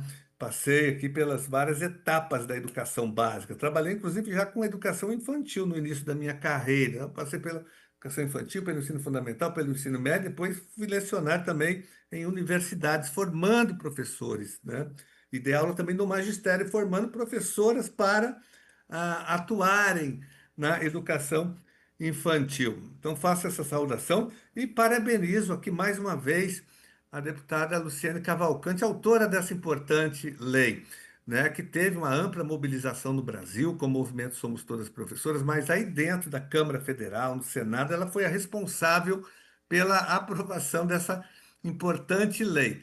Mas ela não contente em aprovar a lei, e tanto é que hoje ela é conhecida no Brasil inteiro como a deputada do Somos Todas Professoras, né? Onde ela vai, somos todas professoras, mas também é conhecida como a deputada do Descongela, porque ela aprovou duas leis ao mesmo tempo. Aprovou essa e aprovou a lei descongelando a evolução funcional de todos os servidores públicos, servidores e servidoras do Brasil. Então, ela tem aí dois carimbos positivos, né, bons. A deputada do Descongela e a deputada do Somos Todas Professoras, né, do enquadramento das educadoras infantis na carreira do magistério. Então, parabéns, deputada Luciane Cavalcante, pela sua luta, que você foi professora de educação infantil durante muito tempo, foi diretora de SEI, diretora de pré-escola, foi diretora do ensino fundamental, é supervisora de ensino de carreira aqui da cidade de São Paulo, nossa colega militante histórica das grandes lutas em defesa da educação, em todos os níveis, foi professora da rede estadual, fez depois mestrado na Unicamp, então, e é advogada ainda por cima, né? Então, Vossa Excelência tem aí uma trajetória muito importante, que unifica a prática, né, que vem do chão da escola, mas tem também a teoria. É a tempestade perfeita, né, para fazer a defesa da educação pública no Brasil e, sobretudo, da educação infantil. Então, parabéns, um abraço e estamos juntos aí na luta. Obrigado. Muito obrigada, professor e deputado estadual Carlos Gianazzi. Quero aqui chamar a senhora, a professora doutora Adriana Dragoni Silveira, presidente da Associação Nacional de Pesquisa em Financiamento da Educação. Quero mais uma vez me desculpar pelo atraso, agradecer muito a sua participação, sua contribuição, professora. Boa tarde a todas as pessoas que estão presentes, que também estão online. Agradeço aqui o convite, deputada Luciane, e também pela iniciativa da audiência pública na discussão de um tema que é tão relevante, principalmente no momento agora que estamos de a implementação do Plano Nacional de Educação, né, discutir o financiamento da creche. Peço que confirme se está compartilhando minha tela, fazendo um favor, se está... Acho que Foi ou não? Foi não tá sim, está compartilhado e estamos te ouvindo. Tá. Então, também. Aqui acho que já tem alguns tópicos que já foram falados, mas quero destacar algo que o Valdoir já iniciou o debate, dizendo dessa importância para o financiamento da educação infantil com o Fundeb permanente, né? Principalmente com o aumento, né, da participação da União nas receitas do fundo, especialmente aqui no VAT, no qual se destina 50% desses recursos globais para a complementação da educação infantil. Aqui, como o tempo ele é mais curto, né, ele não está compartilhando a tela inteira, né? Deixa eu ver aqui se eu arrumo aqui. Mas dá para visualizar? Vou seguir assim para não demorar mais. Acho que é importante a gente destacar que a gente precisa avançar no que diz respeito à ampliação do atendimento da educação infantil e na melhoria, né, da qualidade, principalmente discutindo aqui o custo da educação infantil, né? Esse é um dos grandes desafios para que a gente possa, de fato... Professora Adriana, desculpa interromper a senhora pode compartilhar de novo a sua apresentação? Posso, porque sumiu. Posso sim. Espera aí, vamos lá. E são dados muito importantes que a gente queria acompanhar com a... Deixa eu ver aqui de uma outra forma mais adequada.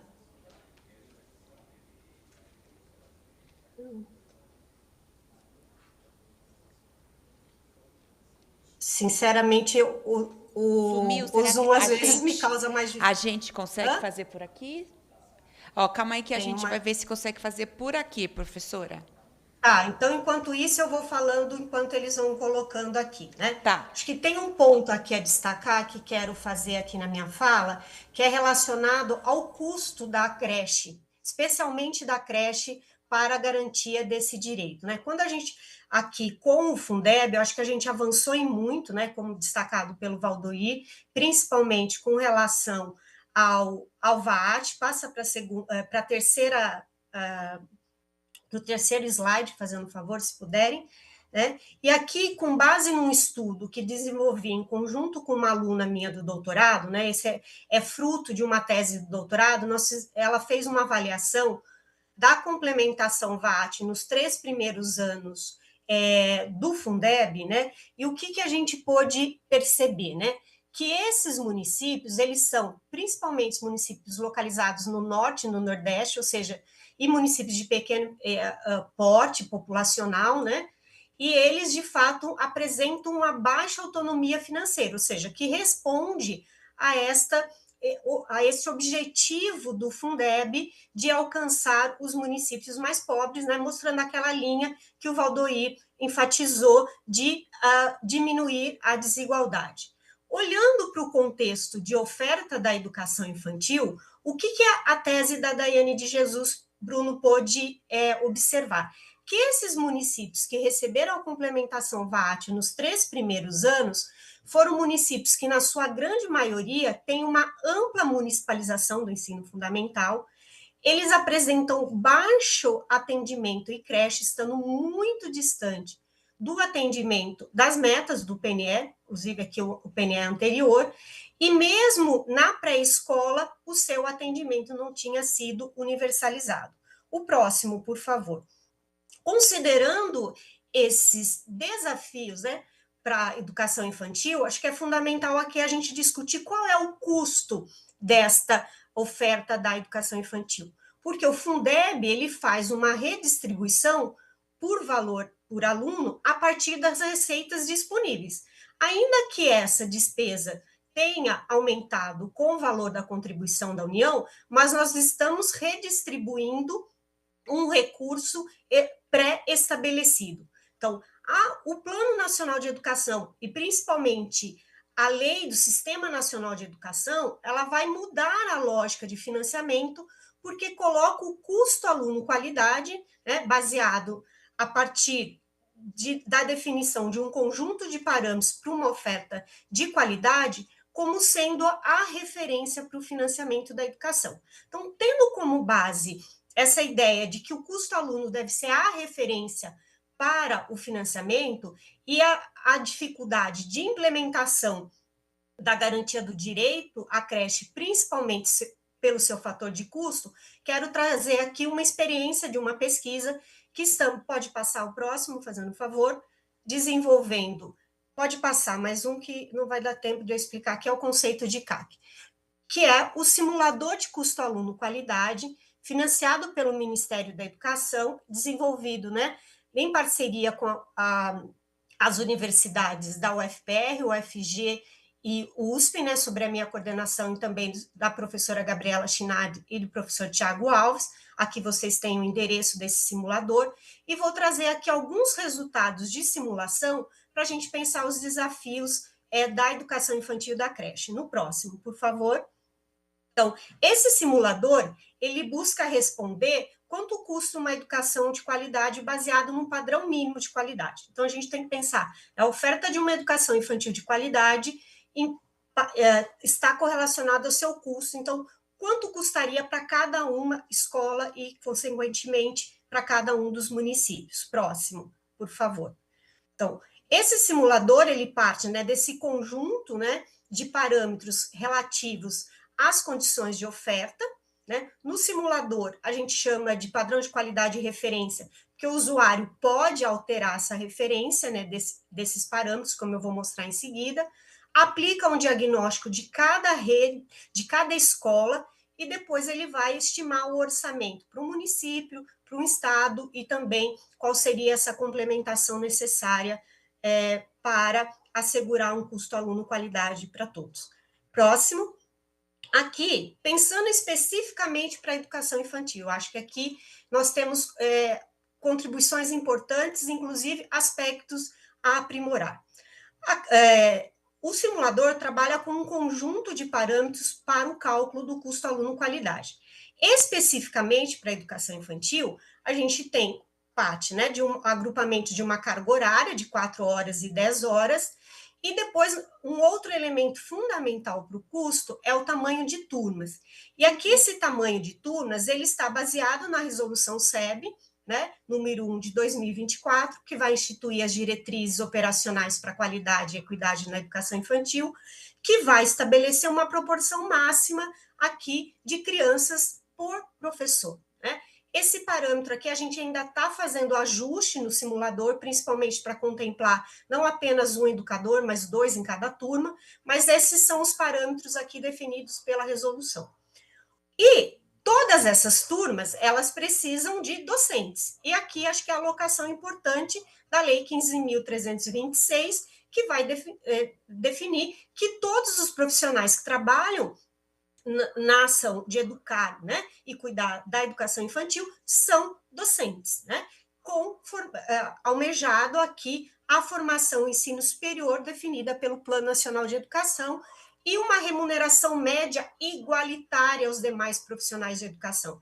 Acho que esse é um ponto muito importante quando a gente fala do custo da educação infantil, que infelizmente em muitas redes, as profissionais, e aqui eu estou falando no feminino, porque a maior parte das professoras que atuam na educação infantil são mulheres, ganham menos do que os do ensino fundamental e do ensino médio. Então, em uma remuneração igualitária, aqui estabelecendo como parâmetro o que o Plano Nacional coloca como a remuneração de equiparação dos demais profissionais. Pode passar para a gente trazer aqui alguns dados de resultado.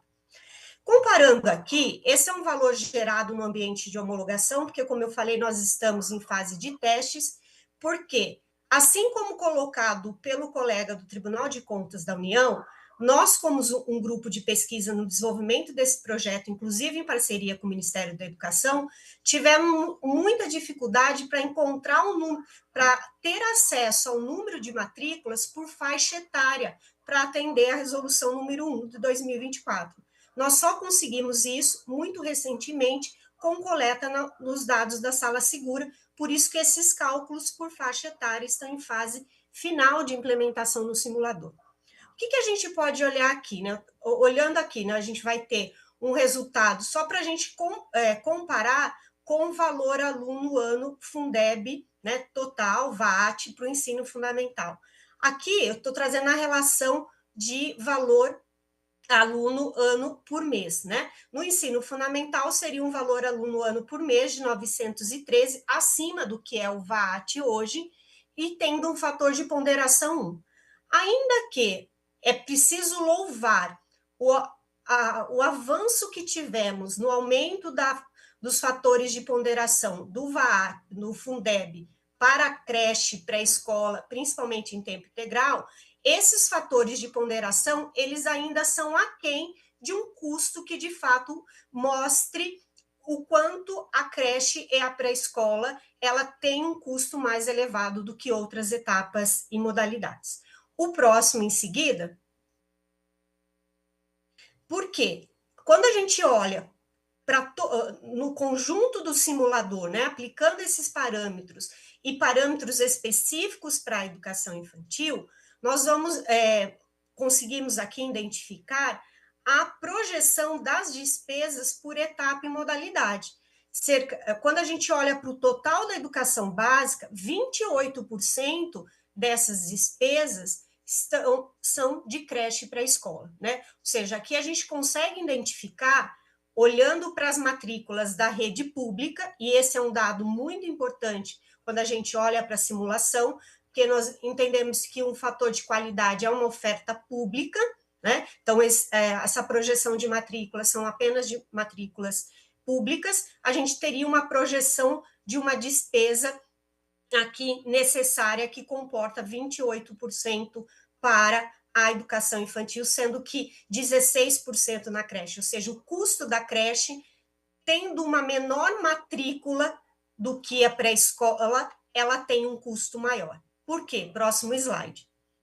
O custo da creche, ela tem uma relação muito menor de criança-docente, quando a gente compara, mesmo com a pré-escola e com o ensino fundamental, isso faz com que o custo seja mais elevado.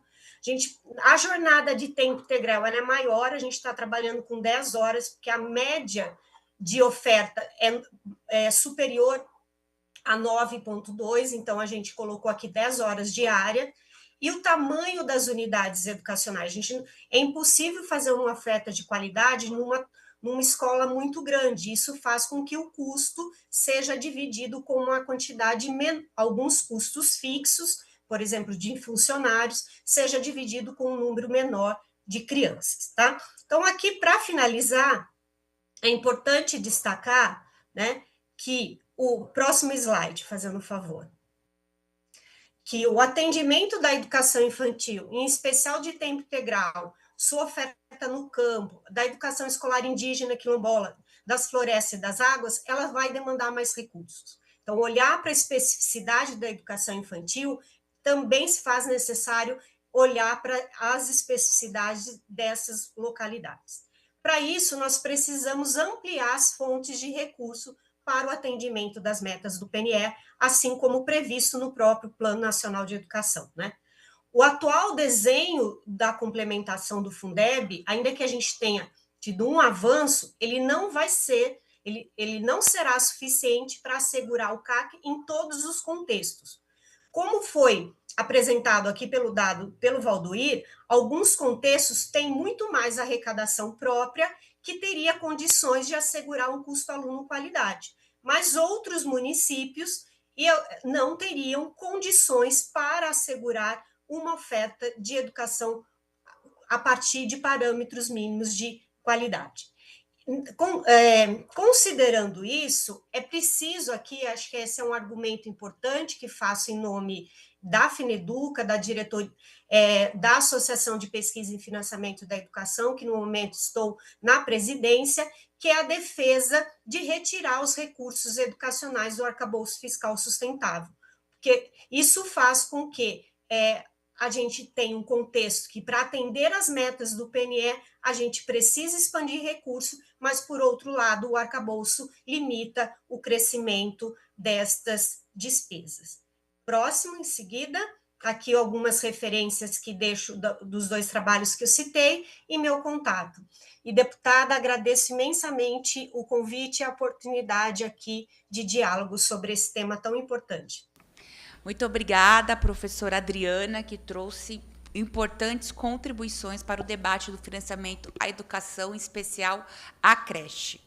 Quero aqui chamar, que está no ambiente virtual, o representante da campanha nacional pelo direito à educação, o professor doutor em educação, senhor Fábio Hoffmann Pereira. Professor, peço desculpas pelo atraso, viu, professor? Mais uma vez, desculpa, viu? Não por isso. Quero iniciar aqui cumprimentando a deputada Luciane Cavalcante, manifestar a minha alegria em reencontrá-la. Nós que fomos contemporâneos no curso de Pedagogia da Faculdade de Educação da Universidade de São Paulo. Uma alegria estar aqui. Hoje eu falo aqui da Universidade Federal de Alagoas, no campus do interior, em Arapiraca, onde eu sou professor. Agradeço a oportunidade de apresentar aqui essas reflexões em nome da Campanha Nacional pelo Direito à Educação, reafirmando que a educação infantil é um direito social e é um dever do Estado, né? E esse é um princípio que, para nós, deve orientar o debate sobre financiamento. Eu não vou apresentar slides, eu preparei um texto para conduzir a fala, para eu não extrapolar o tempo. As creches e as pré-escolas, elas não podem ser tratadas como políticas compensatórias, nem políticas assistenciais, né? Embora a gente tenha aí o acesso à creche, ele produza efeitos sociais, produza efeitos econômicos, contribua para a equidade de gênero, a gente precisa ressaltar que a sua finalidade principal é assegurar o direito das crianças à educação desde o nascimento. Então, quando a gente fala em cuidar, em brincar, interagir, explorar, comunicar, se comunicar, participar, são dimensões do processo educativo que vão exigir profissionais qualificados e profissionais qualificadas, exigem propostas pedagógicas consistentes, vão exigir infraestrutura adequada, exige um financiamento compatível com a complexidade dessa etapa da educação. Portanto, pensar o financiamento da educação infantil é pensar em criar condições concretas para que o Estado cumpra com essa sua obrigação, não apenas pensando em ampliar matrículas, mas garantindo a educação pública de qualidade. Por muitos anos, a educação infantil ocupou uma posição secundária no financiamento educacional. O Fundef, né, o antigo Fundef, concentrou recursos no ensino fundamental e deixou os municípios praticamente sozinhos no custeio de creche pré-escola, né? A criação do Fundeb em 2007 e a posterior transformação, né, em política permanente, né, representam avanços históricos para nós, né? Sobretudo pela ampliação da participação financeira da União e pela criação da complementação baseada no VAAT. O VAAT, ele amplia a capacidade redistributiva do Fundeb quando ele considera essa disponibilidade total de recursos educacionais de cada rede e direciona uma maior complementação para as redes com menor capacidade financeira. Esse mecanismo tem sido importante para reduzir desigualdades fiscais, especialmente nos municípios que têm baixa capacidade arrecadatória, muitos deles localizados no Nordeste e aqui no Nordeste, que é de onde eu falo nesse momento. Entretanto, o aumento dos recursos não eliminou o subfinanciamento da educação infantil, como colegas anteriormente a mim já disseram, né? O dinheiro cai na conta e não sabe exatamente o que é educação infantil, o que é ensino fundamental, o que são outras coisas, né? Então, o aumento dos recursos não eliminou o subfinanciamento e nem as desigualdades socioeconômicas, não eliminou desigualdades raciais, territoriais no acesso às creches.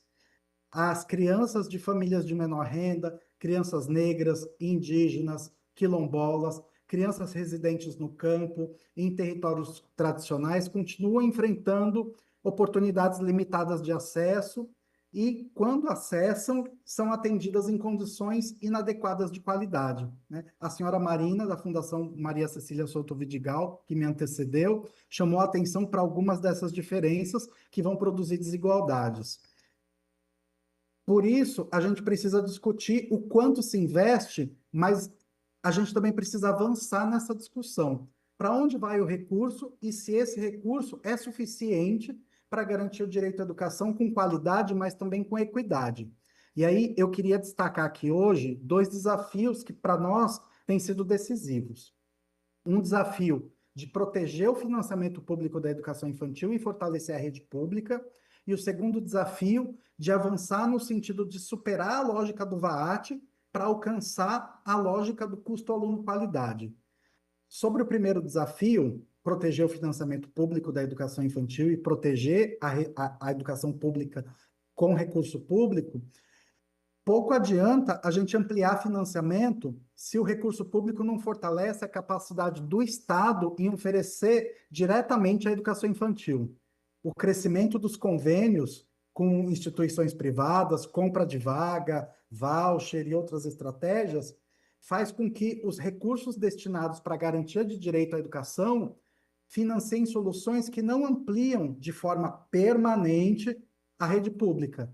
Essa compra reiterada de vagas substitui investimentos que são estruturantes, como construção e ampliação de unidades públicas de educação, substitui a realização de concurso público, substitui a consolidação de carreira, substitui a formação de equipes próprias e o fortalecimento da gestão pública.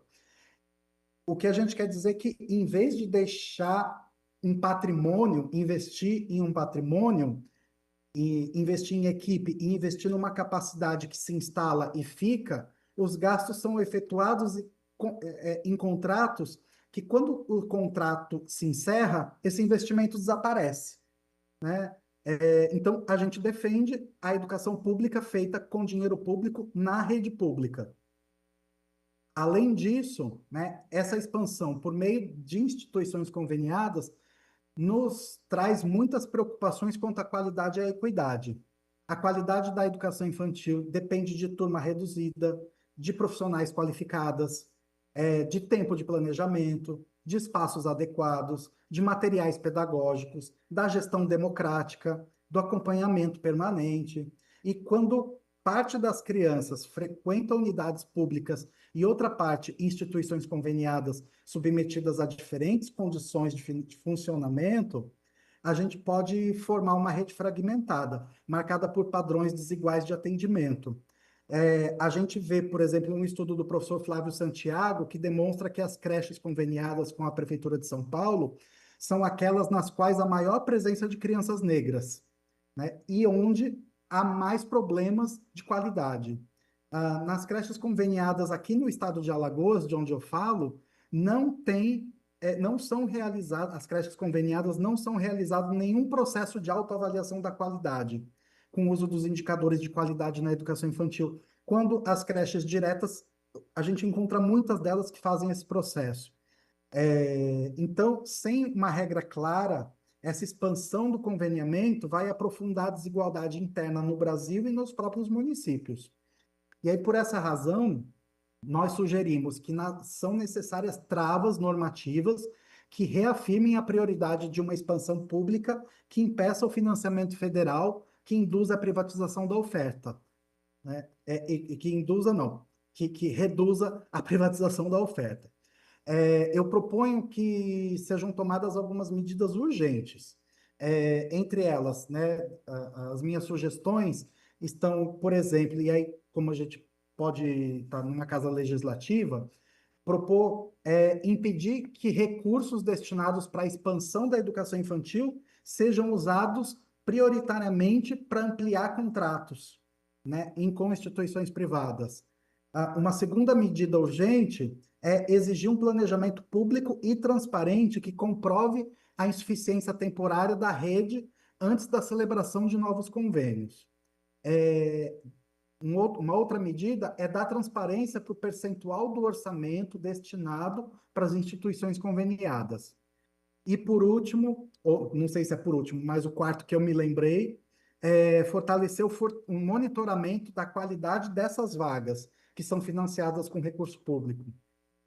Ao longo da vigência aí do novo Plano Nacional de Educação, vai ser necessário reduzir progressivamente a dependência de convênio. É preciso que a gente vincule recursos da complementação da União à ampliação da oferta pública direta. É preciso que a gente incentive os municípios a expandir a sua própria capacidade estatal e priorize investimentos federais na construção, na ampliação, na manutenção de creche pública. Né? O financiamento público, ele precisa expandir essa capacidade estatal de garantir o direito à educação infantil, e não, como o deputado Gianazzo colocou agora há pouco, e não substituir o financiamento público na rede pública por contratos permanentes com o setor privado.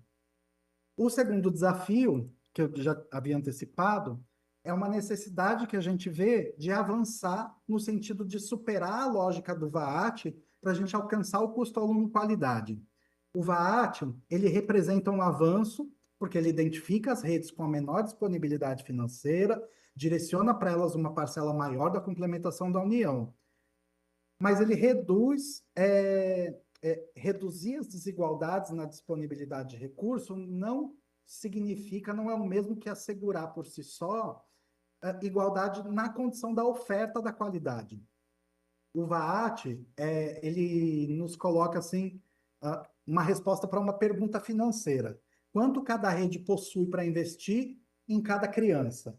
E aí a gente concorda que essa pergunta ela é indispensável, né, para pensar a redistribuição de recursos, mas ainda não é suficiente para garantir o direito à educação. O professor Valdoir falou agora nessa mesma audiência sobre isso. Né? A questão central que deve ser colocada aqui é outra, né? É quanto custa oferecer uma educação infantil pública com qualidade. E aí essa mudança de perspectiva é a que a gente propõe, que é a do custo aluno qualidade. A professora Adriana ela explicou como o cálculo do CAC funciona de forma brilhante, né, agora há pouco. E aí, enquanto o VAAT vai distribuir os recursos existentes, a lógica do CAC vai estimar o volume de recurso necessário para materializar um padrão de qualidade. Né? A lógica e o ponto de partida vão deixar de ser a capacidade de arrecadação dos estados e municípios e passam a ser o conjunto de condições para concretizar esse direito à educação. Na educação infantil, isso exige considerar insumos que, para nós, são inegociáveis. Por exemplo, o número adequado de criança por turma, a jornada compatível com o trabalho pedagógico, a formação adequada das e dos profissionais, a remuneração e a carreira condizente com a docência, o tempo para planejamento, para estudo e formação, materiais pedagógicos, alimentação das crianças, o transporte escolar, a manutenção do mobiliário adequado, a manutenção das unidades prediais. E o CAC ele vai transformar essa qualidade, muitas vezes tratada de forma abstrata, em condições objetivas dessa oferta. E essa discussão, para nós, ela é importante, e sobretudo sobre as creches, porque as creches apresentam custos elevados em razão das suas características pedagógicas. Não à toa, a creche é o maior fator de ponderação, né, como apresentado agora mais cedo. Então, as características pedagógicas do atendimento aos bebês e às crianças pequenininhas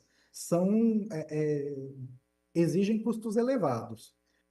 As interações qualificadas, o cuidado individualizado, a segurança, a brincadeira, a exploração dos espaços, dos materiais internos e externos, tudo isso exige uma menor relação criança por adulto, uma menor quantidade de crianças por adulto, exige uma infraestrutura específica.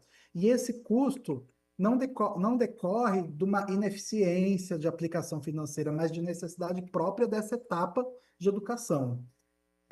A Campanha Nacional pelo Direito à Educação, a Fineduca e outras entidades têm uma nota técnica que demonstra que os valores atuais do Fundeb estão abaixo do necessário para garantir esses insumos mínimos de qualidade que eu acabei de mencionar.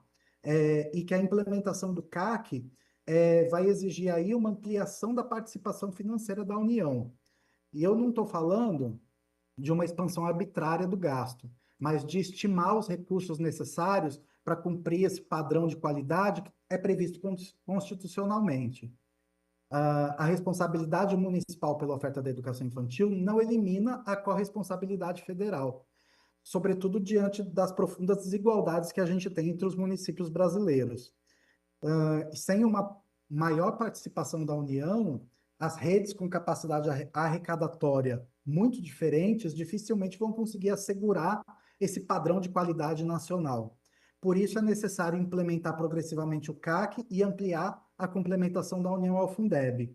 Termino dizendo que as nossas duas defesas aqui, então, são pela proteção do financiamento público da educação infantil, por meio do fortalecimento da rede pública financiada com recurso público, e avançar no sentido de superar a lógica do VAAT para alcançar o custo aluno qualidade, de forma que o padrão de qualidade possa ser concretizado de forma equitativa para todas as crianças em todos os lugares do Brasil. Muito obrigado e fico à disposição. Muito obrigada, Fábio.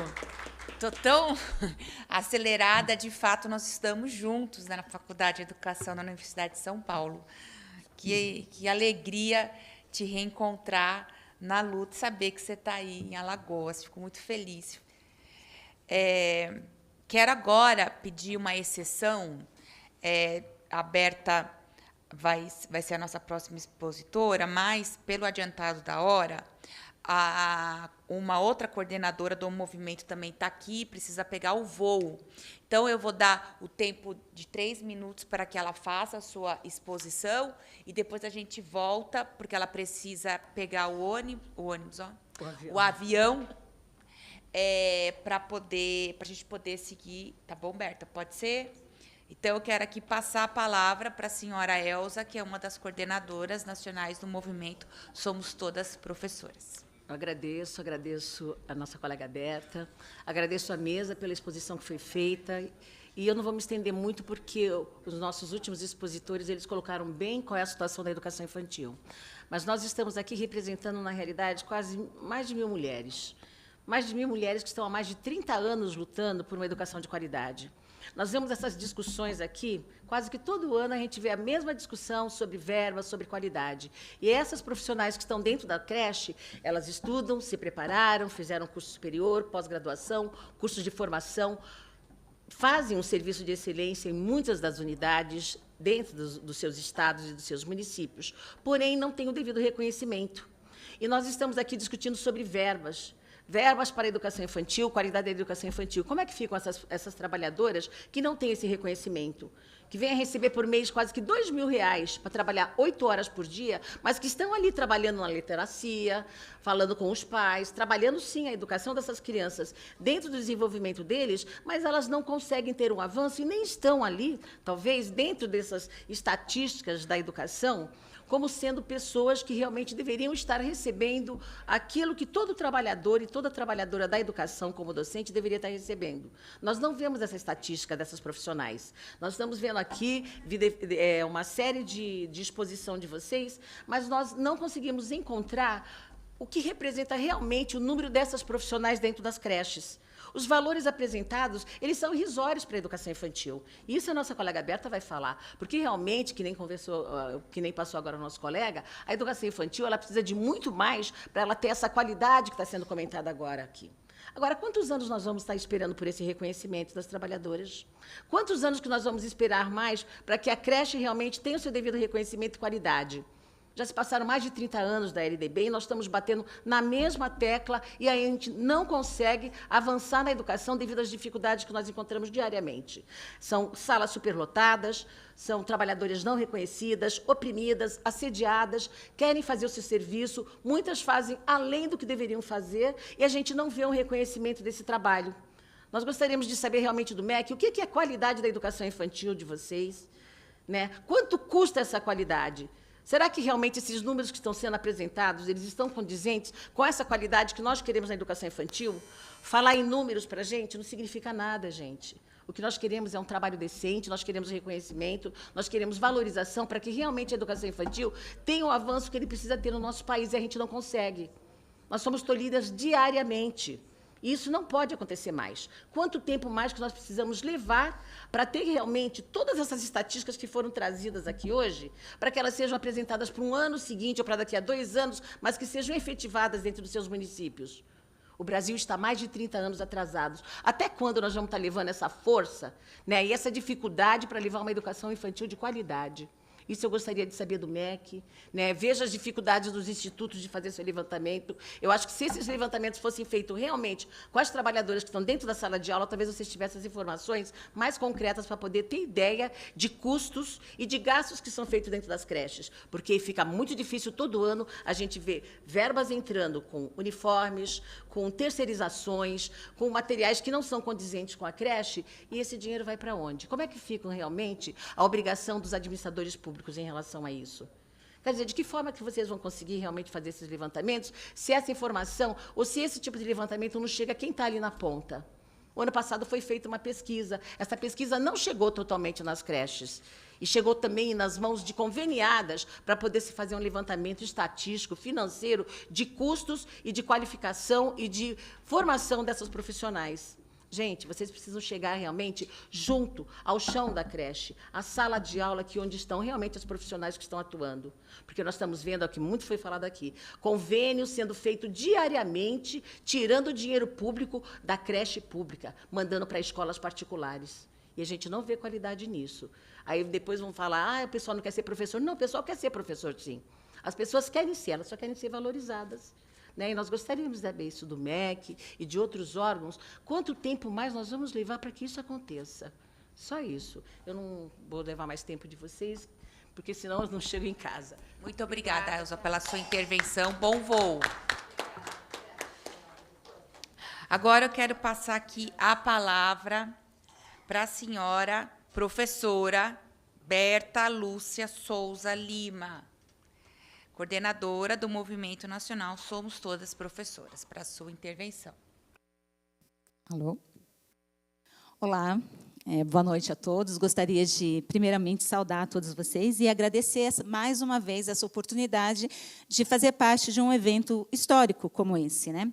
Bom, meu nome é Berta Lúcia, eu faço parte do Movimento Nacional Somos Todas Professoras, e, rapidamente, né, esse movimento surgiu, como o Janase colocou, com a necessidade da gente ampliar essa luta por valorização, por reconhecimento.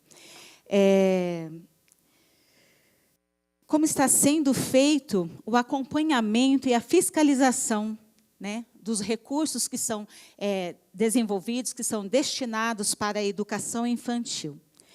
Então, assim, para nós, do Movimento Nacional Somos Todas Professoras, é um desafio, está sendo um grande desafio, assim como para todos vocês, colegas, né, que estão fazendo, cada um dentro das suas limitações, dentro das suas atribuições, esses levantamentos. Mas a Lei 15.326 foi aprovada e foi sancionada. É um marco histórico que veio corrigir décadas de luta por valorização, por reconhecimento e tudo mais. Mas ela não foi...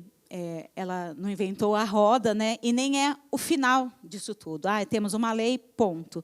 Ela é o pontapé inicial, é o primeiro passo, né, para que a gente possa fazer valer os direitos dos profissionais e, principalmente, das nossas crianças, que são o nosso público-alvo. Qual é o nosso papel aqui hoje, nessa audiência pública? Estrategicamente, né, conseguimos, de uma maneira fantástica, juntar quem formula políticas públicas, quem financia políticas públicas, quem fiscaliza políticas públicas, quem pesquisa e quem atua diretamente no chão da escola. No caso, eu. Então, assim, trabalhando diretamente no chão da escola, vendo todas essas necessidades de recursos. Então, diariamente, eu comungo de tudo isso que foi falado aqui, porque, na prática, eu estou ali, no chão da creche, atuando numa sala de aula. Na maioria das vezes, salas sem recursos, materiais pedagógicos insuficientes, falta de apoio financeiro, crianças com necessidades, né, especiais que precisam de acompanhamento, de tutores, e não tem esse acompanhamento, não tem tudo isso. Enfim, ali na prática sou eu que estou ali vivenciando tudo isso. Então, quando a minha colega Elza fala, para nós números não interessa, é nesse sentido, porque nós estamos ali no dia a dia, no chão da escola, fazendo o nosso trabalho, formando cidadãos. E como que nós vamos fazer para que essas políticas alcancem as nossas necessidades? As necessidades não só nossas, enquanto profissionais que atuam na área, mas que alcance a necessidade das nossas crianças, que são as pessoas que a gente atende diariamente, das famílias e tudo mais. As atribuições, né, que os recursos que não chegam até nós, e agora com a lei, com a implementação da Lei 15.326, o nosso principal desafio tem sido vários. O meu município, em especial, né, em particular, foi um dos pioneiros após a sanção da lei, implementar a lei dentro do município. Com muita dificuldade, mas estamos caminhando nessas tratativas. Mas existem, a maioria dos municípios, a âmbito nacional, ainda não conseguiram fazer essa implementação. E quais são esses argumentos? São vários. Você é só uma profissional de apoio, então o que você faz não é docência. Ou então você... quando você prestou concurso, não exigiram formação. Mas o principal argumento tem a ver com o que a gente está discutindo aqui hoje, que é a falta do financiamento, que é a falta de recursos financeiros. Então, assim, se existe realmente a falta de recursos financeiros, nós não podemos, enquanto profissionais, e muito menos as crianças a qual nós prestamos serviços, as famílias e tudo mais, ficar à mercê, né, dos gestores que falam nós não temos dinheiro para implementar a lei. Então, assim, não é quanto custa para o MEC, ou para o Tribunal de Contas, ou para o Ministério Público, ou, enfim, não, a pergunta não é quanto custa a adequação, a valorização e o reconhecimento para a implementação dessa lei, quanto custa esse profissional. Eu acho que a pergunta que a gente tem que deixar aqui para refletir é quanto custa o não reconhecimento? Quanto nos custa esse não reconhecimento? Não para mim, profissional, mas para o Estado, para a União. Porque quanto mais tarda esse reconhecimento, essa valorização, mais vira uma bola de neve, né, as ações que vêm por aí e tudo mais. Então, assim, para nós do Movimento Nacional Somos Todos Professores, o que vale é a implementação da lei com todos os seus deveres, né, e todos os direitos. Os nossos deveres nós realizamos diariamente com excelência. Mas os nossos direitos estão sendo negados. E, quando eu falo dos nossos direitos, eu ouso falar em nome das crianças que eu atendo. Crianças que estão sendo negligenciadas em salas superlotadas ou com salas com faltas de estrutura, espaços inadequados. E, quando falo assim, em financiamento da educação, a educação infantil, eu posso falar isso com propriedade, porque eu estou lá dentro no dia a dia, e eu trabalho com a educação infantil, digamos assim, não digo que seja a parte mais cara da educação básica, não, mas é a parte que precisa um olhar mais voltado, mais recursos. Por quê? para você conversar, para você tratar, para você cuidar, educar, brincar, estar ali dentro da sala de aula com crianças bem pequenas e com os bebês, então demanda mais profissionais. Demanda uma alimentação saudável, porque eles estão entrando, né, na fase de introdução alimentar, os bebês. Alimentação saudável, frutas, verduras, legumes. Demanda materiais didáticos específicos para lidar com essas crianças. Demanda um espaço físico apropriado e adequado com as necessidades dessas crianças. Então, assim, é a fase que requer maior investimento e é a fase que está tendo menos retorno, né, em termos de investimento. Né, dados amigos apresentaram aí os cálculos, melhorou muito, mas ainda está deixa muito a desejar. Então, o nosso papel do Movimento Nacional hoje aqui é pedir que esse olhar voltado para a educação infantil venha de forma concreta e que a gente saia daqui com encaminhamentos concretos para a educação infantil. Estivemos no MEC várias vezes, dialogamos, pontuamos, mas o que importa para nós aqui é a valorização profissional, é o reconhecimento profissional, ok, não vou ser hipócrita em falar que isso não me importa, mas o que importa para nós aqui do Movimento Nacional Somos Todas Professoras é a valorização, o reconhecimento, mas, principalmente, os direitos que estão sendo negligenciados dentro das escolas de educação infantil. E isso não é só a nível de profissionais, mas, principalmente, as nossas crianças. Então, assim, que bom se a gente puder sair daqui com propostas viáveis, com encaminhamentos para uma mudança na distribuição, talvez, né, desses recursos financeiros do VAAT por aluno, enfim. Nós precisamos criar políticas públicas que atuem diretamente ali no cerne do problema, né, porque a gente precisa cuidar desse problema para que ele não cresça. Porque se a educação infantil, se a primeira infância hoje é a menina dos olhos, porque todos falam na primeira infância, na educação infantil, mas cuidar dos profissionais que atuam dentro da educação infantil, que atuam nessa área, se faz necessário e se faz urgente. Porque, quando a gente fala urgente, fala, nós temos uma lei, mas ainda hoje a gente ouve, né, dos municípios, nacionalmente, mais de 400 municípios que o movimento conseguiu abranger, mais de 22 estados. Então, a gente tem acompanhado isso de perto, a questão da implementação da lei. Então, a gente ouve e fala assim, mas vocês estão com muita pressa, porque a lei, tipo, é um bebê, né? Ela foi sancionada em janeiro desse ano, e vocês já querem que a gente faça milagres? Não, o que nós queremos é serenidade, nós queremos transparência, porque simplesmente apontar falta de recursos dentro de um município e não provar que essa falta de recurso existe, isso é incabível. Então, assim, quem fiscaliza? Quem vai olhar por tudo isso? Qual é o papel da União? Qual é o papel do Tribunal de Contas? Qual é o papel do Ministério Público? Qual é o papel do Legislativo, do Executivo e de todos nós? O meu papel é fazer um trabalho de excelência, é de formar cidadãos, e eu estou cumprindo com o meu papel, com o meu dever. Agora, quem não está cumprindo isso está nos escravizando, nos usando como mão de obra barata, mas, principalmente, está prejudicando a qualidade da educação infantil no Brasil. Então, o recado é esse, que a gente saia daqui com encaminhamentos concretos e que a gente tenha esse retorno. E vamos construir isso juntos, porque, quando falar, fizemos pesquisa, buscamos ajuda, contratamos uma equipe, mas senta com quem está no chão da creche. Ou, então, faça o melhor. Vá com a gente sentar no chão da creche. Vá presenciar uma aula, um dia a dia dentro de uma escola, para vocês sentirem a nossa real necessidade e para vocês conhecerem o nosso real trabalho, que a gente desenvolve todos os dias nas escolas. É isso. Obrigada. Muito obrigada, Berta, pela sua contribuição, pela sua intervenção.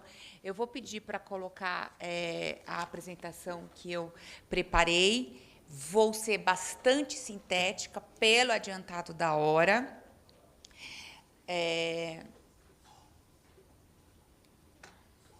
Está dando... Acho que não foi ainda.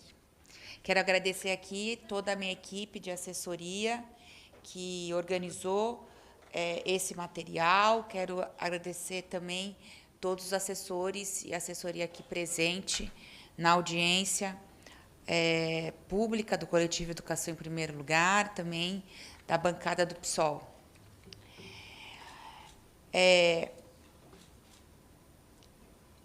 A nossa proposição dessa audiência pública é justamente para a gente problematizar os aspectos orçamentários e de fiscalização dos recursos de valorização e financiamento da educação infantil, com foco especial nas creches. Então, essa audiência pública, ela faz parte de um conjunto de ações que o meu coletivo tem desenvolvido em defesa da educação como um todo, e em especial da educação infantil. A gente procurou montar uma mesa com bastante conhecimento técnico, pedagógico, com os órgãos de controle, com o MEC, com os movimentos sociais, porque existe um fato que é inegável. Quando a gente olha para todo o avanço e para toda a luta em defesa da escola pública, e nós temos desafios que são históricos na educação, a questão da EJA, por exemplo, educação de jovens e adultos, é algo gritante no nosso país. Cerca de 70 milhões de brasileiros, isso significa de cada 3 brasileiros, 1 não concluiu a educação básica, foi expulso da escola. Isso hoje. Ao mesmo tempo que a gente tem hoje, no nosso país, mais de 1.000 municípios que não têm sequer uma turma de EJA. Ao mesmo tempo que a gente tem uma luta e um avanço que é histórico, que é uma decisão do governo atual, do Ministério da Educação, de valorizar a educação de jovens e adultos, concedendo o mesmo valor que é destinado ao aluno do ensino regular para o aluno da EJA. Isso é histórico, foi uma luta, foi uma conquista, mas ainda assim a gente tem grandes dificuldades. E isso se acontece porque está no Pacto Federativo a autonomia dos estados e municípios em organizarem as suas redes, o que traz uma lição de casa para o Congresso Nacional de buscar políticas públicas que, de fato, façam a indução de oferta da educação de jovens e adultos. E aí então, são vários desafios: educação de jovens e adultos, a educação especial, a educação quilombola, vários. Agora, quando a gente olha para a creche em si, a gente observa ali desafios extremamente estruturantes, históricos, e que precisam ser superados em vários aspectos. De todo segmento, a gente tem, de cada 10 bebês e crianças pequenas brasileiras, só 4 brasileirinhos têm acesso à creche. Então, existe uma questão, uma falta de acesso à creche que é brutal. Temos problemas em todos os segmentos, mas na creche isso se amplifica.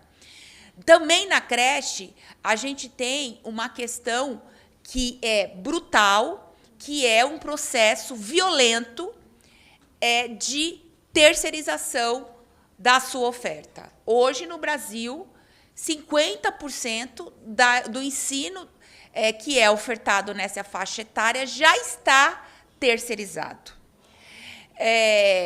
Como o deputado Carlos Gianazzi colocou, na cidade de São Paulo, a gente tem um exemplo muito grave dessa situação, desse modelo de expansão, que é uma escolha do prefeito.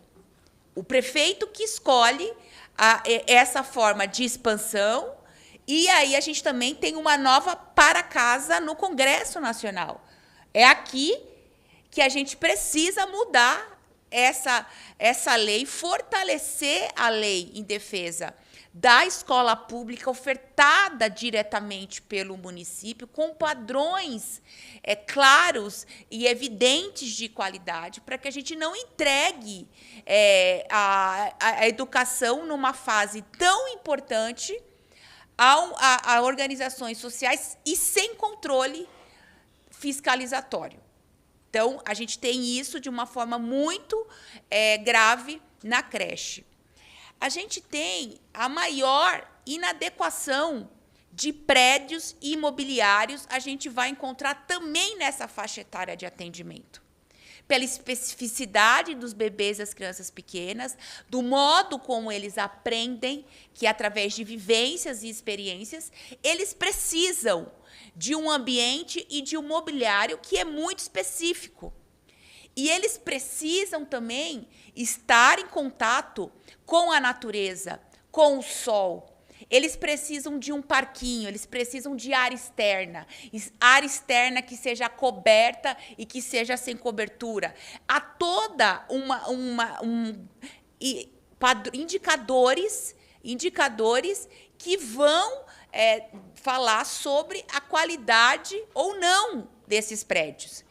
E é quando você entra, e eu visito, que sou supervisora de carreira, ali você tem os maiores desafios, na creche.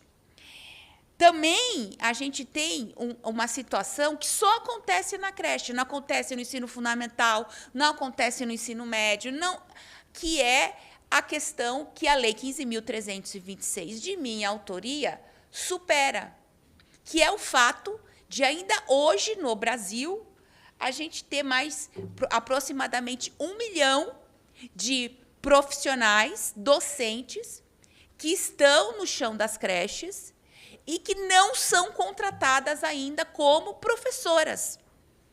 As prefeituras, por mais de 30 anos, burlaram editais de concursos públicos, contratando pessoas com outras nomenclaturas para exercer a função docente no chão da creche. E, com isso, elas ofertam para essa pessoa um salário mínimo e desviam e tentam burlar a lei do piso nacional do magistério, não apenas violentando patrimonialmente essas quase 1 milhão de mulheres, mas retirando do bebê e da criança pequena o direito que ele tem de ter uma professora que tenha 1/3 da sua jornada para a formação. Isso é um direito do bebê, não apenas um direito da profissional, estar enquadrada na carreira do magistério. Então, todas essas questões que a gente vê com maior relevância na educação da primeiríssima infância, tem um sentido histórico, tem uma história, que é o que a gente colocou um pouco aqui na minha apresentação. Eu vou pedir para passar os slides. Todos esses slides que foram apresentados na audiência pública serão disponibilizados na página da Comissão Mista de Orçamento do Congresso Nacional, para que todo mundo possa ter acesso. Então, aqui, a gente colocou como que surge no nosso país, surge na assistência social, o atendimento dos bebês e das crianças pequenas. E daí foi uma luta muito grande, que é uma luta das mulheres, essa é uma luta, a educação é uma luta das mulheres, a luta da creche é uma luta das mulheres, para que a gente conseguisse, primeiramente, que a creche fosse reconhecida como parte da educação básica do nosso país e, posteriormente, para que o Fundeb incluísse também o financiamento da educação infantil. E aí eu conto um pouco dessa história, pode passar. Não vou me detalhar. Ah, desculpa que eu estou olhando ali. Desculpa. Pode passar isso também, que a gente já falou. Já falei aqui também. Aí aqui no início era o Fundef, depois foi o Fundeb. Vamos passando.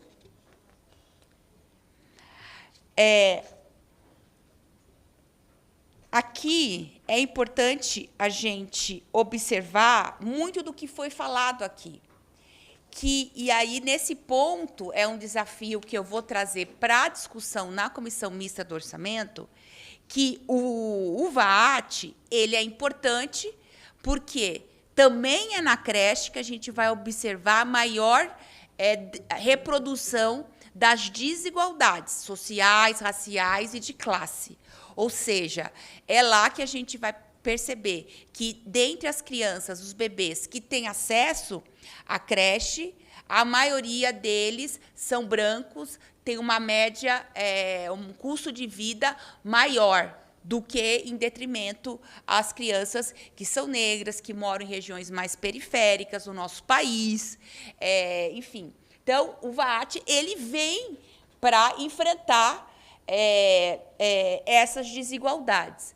No entanto, é óbvio, e por óbvio, que o que a gente precisa, além do VAT, que é um avanço, e um avanço importantíssimo, a gente tem uma maior contribuição e participação da União, transferindo recursos diretamente para os municípios, e um dos encaminhamentos daqui vai ser a gente se debruçar dentro dessa comissão nos mecanismos de acompanhamento, fiscalização e rastreio desses recursos que saem daqui para chegar até os municípios para poder fomentar e financiar a oferta da educação infantil. Mas a gente precisa de mais recursos. O Brasil, historicamente, ele investe, em média, 1/3 do que os países da OCDE investem em educação. A gente precisa de mais recursos ainda. No novo Plano Nacional de Educação, a gente conseguiu manter os 10% de meta do PIB para a educação, o que é algo que ainda vai levar algum tempo, alguns anos, pelo próprio PNE. Então, a gente precisa de mecanismos perenes que, de fato, cheguem com mais força lá para quem está no chão das creches. Então, pode passar. Aí a gente fala um pouco do VAT, foi muito falado aqui. Pode passar. Onde que a gente está? Pode passar. Essa questão também, o Valdoir também mencionou que a gente tem todo um esforço conjunto do Congresso Nacional, junto com o Ministério da Educação, com o governo federal, para que a gente pondere maior e envie mais recursos para os municípios que fazem um investimento em creche. Mas é muito importante a gente compreender, para poder localizar a nossa luta, que a prefeitura, junto com os governadores, tem autonomia também sobre como eles organizam os seus sistemas de ensino. E é importante dizer do absurdo que é o processo de municipalização que a gente já sofreu e que lá, por exemplo, no estado de São Paulo, a gente sofre novamente, que é o processo dos governos estaduais entregarem para os municípios as escolas de ensino fundamental. E os estados, em via de regra, não investem no atendimento das creches. Então, uma prefeitura que não consegue atender a sua demanda, uma prefeitura que não enquadra e não reconhece, não contrata como professor as pessoas que estão fazendo aula nas creches, uma prefeitura que os prédios são inadequados. Como que esse prefeito toma a decisão de aceitar um serviço que já está sendo financiado e ofertado pela rede estadual? Então, isso significa que o debate sobre a expansão e a qualidade da creche também precisa ser levado no confronto com a organização e a expansão dos demais níveis de educação, não numa lógica de excluir ou de não ofertar as outras etapas da educação, mas que bebê e criança pequena são prioridade absoluta, pela Constituição, um dever, primeiro, dos prefeitos de organizarem essas redes, e nós temos questões gravíssimas que estão acontecendo no chão das creches e que precisam ser superadas. Pode passar. E aqui, para terminar terminando a minha parte, o Valdoir, todos os outros pesquisadores que estiveram aqui falaram sobre educação, sobre financiamento, falaram sobre isso, que não é só o Fundeb. E é muito importante a gente que está na luta, que vai discutir o orçamento do Brasil para o próximo ano, que a gente também tenha acesso a essas informações e saiba que o que chega nas prefeituras, nos governos estaduais, não é apenas o Fundeb. E que os prefeitos e os governadores, além do Fundeb, eles também têm as suas obrigações, eles têm que atender também outros programas, e eles têm as verbas nos municípios e nos estados que são vinculadas e que também precisam ser aplicadas. E aqui a gente tem muitas pedaladas. Por exemplo, Ricardo Nunes, prefeito da cidade de São Paulo, acaba de ser alertado pelo Tribunal de Contas do município que, para atingir os 25% de financiamento que ele é obrigado a atingir na educação, ele incluiu a verba da merenda escolar, que não pode ser incluída dentro desses 25%. Ao mesmo tempo que ele faz isso, ele opta por expandir o atendimento das creches de um modo precarizado, terceirizado. Ele opta por manter uma jornada de trabalho exaustiva de 8 horas por dia para as trabalhadoras professoras das creches, e ainda essas trabalhadoras elas atendem o dobro do número de bebês e crianças que as trabalhadoras professoras da rede direta. Ainda tem outras questões de organização, porque a creche integral, o atendimento dela são de 10 horas. Para isso, você precisa ajustar as jornadas de trabalhos. E também foi uma opção de expansão lá da Prefeitura de São Paulo colocar apenas uma professora com 8 horas diárias. Então, isso significa que, tanto na entrada quanto na saída, nas 2 primeiras horas do atendimento, a creche vai estar funcionando com apenas 50% do seu quadro de recursos humanos de professoras. Isso significa colocar em risco de vida os nossos bebês e as nossas crianças pequenas, como, infelizmente, aconteceu recentemente na cidade de São Paulo.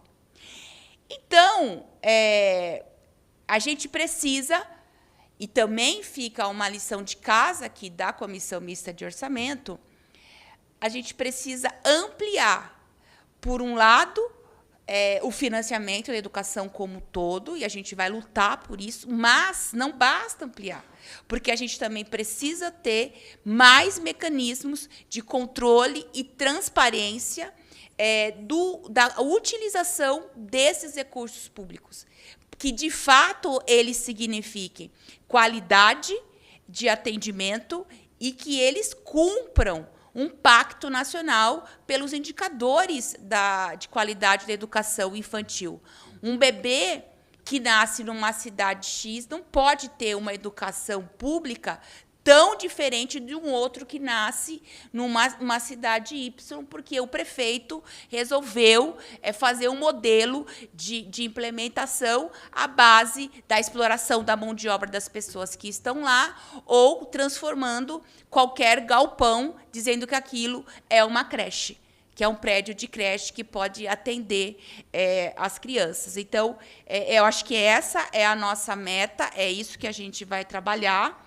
E vamos continuar o diálogo a partir daqui, tanto com o Tribunal de Contas da União, quanto com o MEC, para que a gente avance nesses mecanismos de transparência, de acesso aos dados, de acesso a mecanismos de controle e, por um outro lado, lutar aqui dentro desse orçamento, porque o orçamento é votado, para que, de fato, todo mundo que diz que é compromissado com a educação infantil, com a primeira infância, vote pela ampliação desse orçamento e também um arcabouço legal mais rigoroso, que a gente precisa aprovar nessa casa, em defesa da primeiríssima infância, que supere questões estruturantes, como a que a gente superou com a aprovação da Lei 15.326.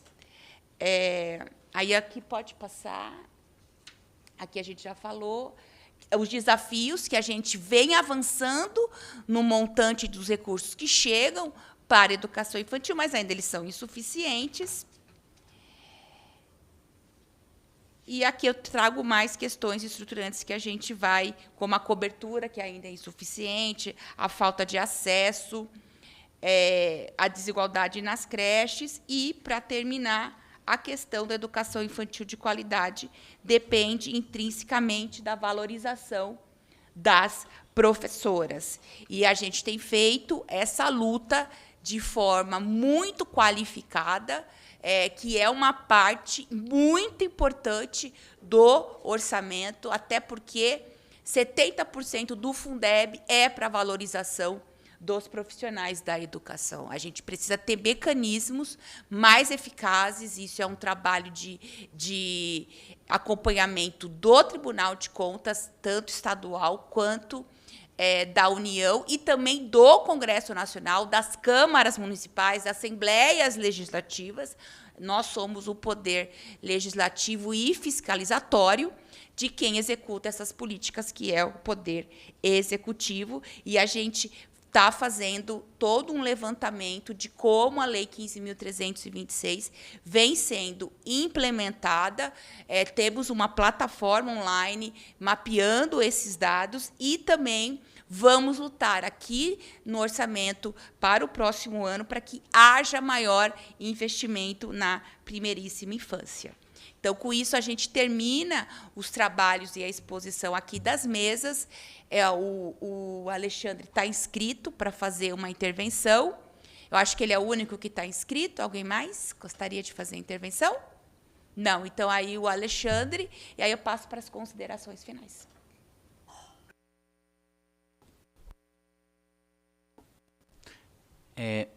Boa tarde a todas as pessoas presentes. Em nome da deputada Luciene Cavalcante, saudar esta importantíssima audiência pública. Todas as contribuições que foram feitas até agora, eu acho que dialogam com o desafio que nós temos. Acho que uma rápida contribuição aqui pela assessoria jurídica do Movimento Somos Todas Professoras, ao discutir o financiamento da educação infantil, a partir da Lei Federal agora 15.326 de 2026, nós temos discutido de fato qual é o modelo de educação infantil. Porque se a gente vai discutir o financiamento, a LDB 96 colocou um paradigma do cuidar e educar ser indissociável, da docência compartilhada, que eu não tenho como dividir de forma hierárquica os cargos, eu não tenho como separar manhã e tarde. Então, o desafio é de pensar por que 30 anos depois, e o grande debate de pensar 30 anos depois da LDB, nós estamos ainda com o desafio de estruturar uma educação infantil que supere, de uma vez por todas, uma série de preconceitos com a educação infantil, que não é um segmento menor, que não tem por que ser desvalorizado, como muitas vezes permanece. No conceito da profissional, que atua cuidando e educando de forma indissociável, onde tentam ainda desprestigiar a atividade pedagógica, que é inerentemente lúdica e recreativa. Mas veja quando a gente traz o gancho para a perspectiva do financiamento. Depois de toda a discussão da LDB com a Lei Federal 9394 de 96, nós tivemos a Lei 9424 de 96, que veio como Fundef, para financiar esse grande pacto em defesa da educação de 96. E, tragicamente, qual é a primeira constatação? Vem como Fundef, não vem nem como Fundeb. Precisou muita luta, ocupar plenários como esse aqui para discutir que, para ter uma educação básica para valer, precisava ter um financiamento, precisava ter a primeira lei do Fundeb, que depois veio para batalhar, para garantir que, para ter uma educação básica realmente estruturada e financiada, precisava ter, né, a parte da educação infantil também como sendo financiada a partir desses instrumentos de financiamento, porque num pacto federativo você tem uma competência delegada para os municípios, que há uma sobrecarga, de um desafio de um país continental profundamente desigual, com uma marca, né, de uma lógica da estrutura do Estado e de precarização neoliberal dos serviços públicos. Então, essa dimensão brutal, no último período, tem sido feita a discussão. Muito bem, tivemos um avanço enorme do que significa de 2020 para cá. Nós estamos, e o Valdoir iniciou aqui nessa tarde, apresentando o quanto isso evoluiu e o quanto a importância desses instrumentos. Mas o paradigma é sempre que a gente, rodando aí nos municípios, o que a gente verifica é de a gente buscar uma chave que inverta. Porque a discussão o que a gente escuta das prefeitas, dos prefeitos não fecha a conta, não dá, eu não consigo garantir. E quando a gente trabalha numa chave de análise, como a Adriana aqui apresentou, de a gente pensar, né, o custo aluno, qualidade, muda o paradigma. É dizer, qual é o padrão de qualidade que nós queremos e o quanto isso vai financiar. Talvez agora, a partir por conta da Lei 14.113 de 2020, que colocou que em 5 anos a gente teria o momento de revisar os instrumentos, atualizar, aperfeiçoar, será que justamente a gente não pode pensar a contribuição que a gente pode, né, tratar aqui pelo movimento Somos Todas Professoras, de pensar o quadro funcional da educação infantil? Afinal, qual é o modelo de educação infantil que a gente está pensando nessa estrutura do quadro? Por que o que é indissociável, os municípios dissociaram? Por que fizeram essa divisão? Se não é pelo aspecto pedagógico, jurídico, e assumem que é por uma questão financeira, não é aí que a gente tem que entrar? A professora Adriana, na nota técnica, junto com o professor Tiago, eles apresentaram de que precisaria ter um aumento de um repasse de 19 bilhões de reais para garantir 2 docentes em cada sala da educação infantil do Brasil. A gente tendo isso, parece 19 bilhões, é muito, significa ter um aumento de 0,3% do Fundeb. Isso não é possível da União resguardar e garantir, com todos os instrumentos de fiscalização e de combate, para que lá na ponta, no município, mantendo esse pacto federativo de que é uma responsabilidade delegada aos municípios, a gente não pode estruturar, e com isso, com essa chave de análise, pensar a qualidade? Então, eu acho que a audiência pública de hoje aqui é um ponto de partida para pensar nessa contribuição dos desafios do Plano Nacional de Educação, da atualização dos 5 anos do próprio Fundeb e 30 anos da LDB, nós temos que pensar como efetivar, e a Lei 15.326 é um ponto de partida de compreender uma política de reparação histórica e qual é o desafio que a gente coloca para frente. Então, parabéns, deputada Luciene, Valdoir, Berta, os demais componentes que tiveram aqui, para que a gente consiga fazer esse levantamento que é subnotificado dos dados do INEP, não só do acesso às dificuldades que foram colocadas, mas porque quem lança, muitas vezes é o município que está contando como docente, mas não é o cargo docente, e assim vai. Então, daria para falar muito mais, mas parabenizar e que a gente saia daqui com desafios para ir acompanhando aqui na comissão. Parabéns, Luciene. Conte com o apoio do movimento Somos Todas Professoras. Seguimos firmes e fortes com o MEC para a gente conseguir avançar, para que haja essa devida estruturação do quadro funcional e pensar o financiamento como instrumento de qualidade. Obrigado. Muito obrigada, doutor Alexandre. Eu queria saber se alguém do ambiente virtual gostaria de fazer as suas considerações finais.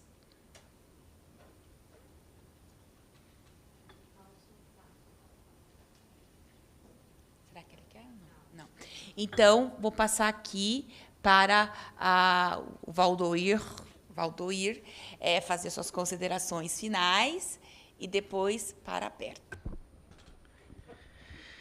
Bom, obrigado, deputada. Eu queria, assim, primeiro reforçar o agradecimento, a parabenização por esse momento.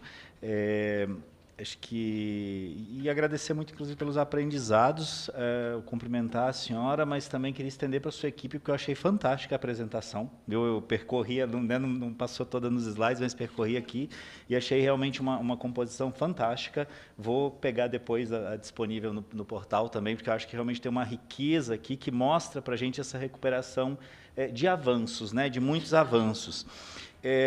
Queria também cumprimentar aqui os colegas da professora Adriana, né, com quem a gente tem bastante interface na questão da Fineduca, também o professor Fábio e todos os demais. Especialmente aqui agradecer as falas da professora Berta e da professora Elza, que eu acho que trazem elementos, né, que são imprescindíveis de serem discutidos.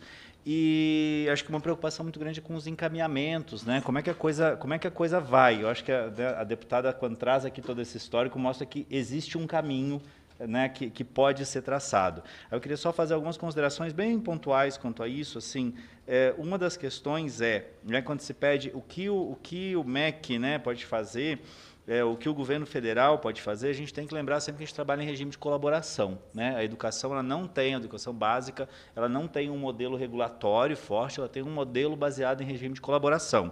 Então, o MEC, ele não tem um poder de imposição, né, sobre os estados, sobre os municípios. Às vezes a gente se ressente disso, mas eu sempre gosto de pensar assim, em alguns momentos poderia ser melhor, mas em outros certamente seria muito pior se houvesse esse poder de imposição. Então a gente acredita realmente numa construção de modelo colaborativo. Quanto às questões de como construir isso, né, como construir essa qualidade referenciada para a educação infantil, acho que a gente tem que lembrar que houve um avanço com a aprovação dos padrões de qualidade da educação infantil. A gente teve, né, agora com o PNE aprovado, a gente precisava ter um novo PNE, e o novo PNE ele vem com alguns endereçamentos importantes e ele vem com uma grande novidade, que é o SNE. Né? E o SNE, ele assume, né, tá colocado, está legislado para o SNE, né, esse debate e essa definição sobre os padrões de qualidade e os padrões de qualidade para fins do CAC. Né? Então, eu acho que assim, isso hoje está muito endereçado, está muito encaminhado, né? E o que precisa se fazer é que, de fato, isso aconteça. Né? Foi uma luta, né, de muita gente, essa aprovação. Precisa, claro, que isso se torne orgânico agora. E aí, retomando uma questão só dessa relação CAC-VAT, às vezes a gente coloca isso um pouco em concorrência. Eu não consigo ver concorrência entre isso. Para mim, o VAT ele é uma informação essencial, quer dizer assim, quanto a rede dispõe. O CAC diz uma outra coisa, que é quanto a rede precisa para garantir aqueles padrões de qualidade. E a complementação do VAT, está escrito na Constituição, está escrito na lei, ela é de, no mínimo, 10,5%. Qual é o máximo dela? Quem vai ter que informar, isso também está na Constituição, também está na lei do Fundeb, quem vai informar o valor exato disso é o CAC. Então, o endereçamento disso tudo, para mim, hoje está muito claro. Né? O CAC estabelecido aqui, o VAT precisa se alinhar e alcançar esse CAC, que é a forma de responder à qualidade. Né? Então, aos padrões de qualidade definidos. Então, eu vejo que nós temos, sim, um endereçamento muito bem construído para essa discussão. Ela é elementar de ser consolidada? Não. Decididamente não é uma questão elementar que a gente está falando aqui. Tem muito trabalho a ser feito ainda, tem muita construção a ser feita, mas me parece que existe um caminho. E aí, nesse caminho, eu queria só fazer assim, uma consideração, especialmente que é a fala da professora Berta e da professora Elza também, que até, né, conversava antes aqui com a Joyce, com o Ramon, que são também lá do Ministério da Educação, e às vezes a gente diz assim, às vezes a gente fica procurando, né, a gente fala tanto em política baseada em evidência, às vezes a gente fica procurando tanta microevidência, mas se tem uma evidência que é pacífica, é a importância do docente, né, para a qualidade da educação em qualquer etapa, e a gente sabe que quanto mais tem a idade da criança, mais ela pode ser beneficiada com isso. Então, acho que isso não temos nenhum elemento que destoe disso. E acho que, por último, né, então é isso, eu acho que a gente tem institucionalmente os encaminhamentos. Esses encaminhamentos, eles são encaminhamentos dentro de um modelo de regime de colaboração, quer dizer, os padrões de qualidade vão precisar ser pactuados, né? E eles vão precisar ser operacionalizados, né, por meio do CAC, mas que eu entendo que hoje a normativa do Fundeb está pronta para responder a isso, exatamente por conta do VAT. Então, para mim, o VAT e o CAC eles não concorrem. Eles se encontram, convergem, e talvez seja a grande forma de dar resposta a isso. A construção ela vai precisar ser na forma como a gente tem a construção da educação básica no Brasil, que é regime de colaboração, e aí a mobilização da maior diversidade de atores é o mais relevante para que essa construção seja democrática e consistente, para que a gente realmente caminhe na direção da qualidade da educação para as crianças, que é isso que a gente persegue, né? Então, muitíssimo obrigado, deputado, e a gente segue à inteira disposição. Obrigada. Obrigada, Valdoir. Agora, para suas considerações finais, a professora Berta. Bom, em nome do movimento, eu também gostaria de agradecer, mais uma vez, essa oportunidade, né, e esse encontro histórico que trouxe pessoas de todos os segmentos necessários, né, que estão voltados para essa melhoria da educação. E eu gostaria de finalizar, né, com um textinho curto. A valorização da educação infantil não pode depender da boa vontade de cada gestor, né? Ela precisa ser garantida por financiamento adequado, por transparência, por fiscalização e, principalmente, por compromisso federativo. A Lei 15.326 nasceu da luta de milhares, não é 1000, como disse a Elza, né, mas milhares de mulheres que trabalham no chão da escola todos os dias. E agora nós precisamos garantir que essa lei saia do papel e que transforme as nossas vidas, mas da nossa vida profissional, né, mas principalmente a vida das nossas crianças. Então, eu acho que é uma mensagem final muito importante e de grande valor, que precisa ser levada em consideração, né, quando a gente fala nos encaminhamentos. Eu acho que o principal encaminhamento é essa valorização profissional, porque não se fala de primeira infância sem valorizar o profissional que atua na primeira infância. Obrigada. Muito obrigada, Berta. Então, nós vamos sair daqui com os encaminhamentos de seguir o diálogo com o Tribunal de Contas da União e dos Estados, para que a gente aprimore e dê transparência para os recursos que já chegam hoje nas escolas, nas prefeituras, para que de fato isso chegue até o chão das creches, que isso chegue no enquadramento de todo mundo que está lá na carreira do magistério, dando viabilidade para a Lei 15.325 e também outras demandas que nós temos na primeiríssima infância. Por um outro lado, nós vamos também seguir no diálogo com o MEC, para que a gente possa melhorar também o acesso aos dados que a gente tem, e também das nossas formas de políticas de monitoramento e avaliação de como que estão as políticas em curso hoje no nosso país, e para cá, para a CMO, fazer o debate junto com os deputados e senadores, para que a gente tenha um orçamento mais robusto para a primeiríssima infância, que é uma etapa que exige um investimento que vem com uma reparação histórica de várias dimensões. A gente vai lutar muito aqui para que o orçamento corresponda a essa justiça que precisa chegar para os nossos bebês, crianças pequenas e para todos os seus profissionais. Então, agradeço o comparecimento. Mais uma vez, peço desculpa pelo atraso. Quero aqui também agradecer todo o apoio da assessoria e dos servidores aqui da Comissão Mista de Orçamento, que compreenderam a situação e viabilizaram a possibilidade de a gente manter essa importantíssima audiência pública. A gente inicia o segundo semestre nessa semana, e a primeira reunião da CMO, que é uma das comissões mais importantes aqui do Congresso Nacional, debatendo justamente a fiscalização e o orçamento das políticas para a primeiríssima infância. Então, isso é uma conquista e uma força do nosso movimento. Então, agradecer aos servidores que nos acompanharam até agora, todo mundo, e agradeço o comparecimento. Então, a reunião está encerrada.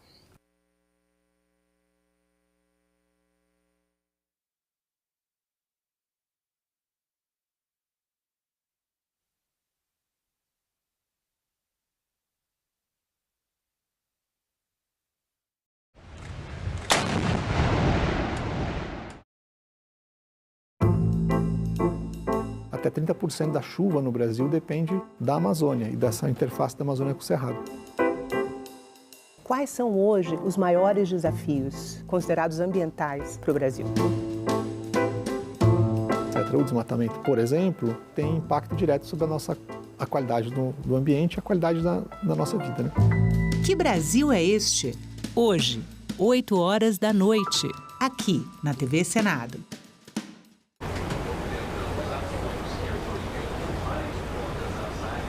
Minha mãe chegou um belo dia do trabalho, não tinha mais nada dentro de casa.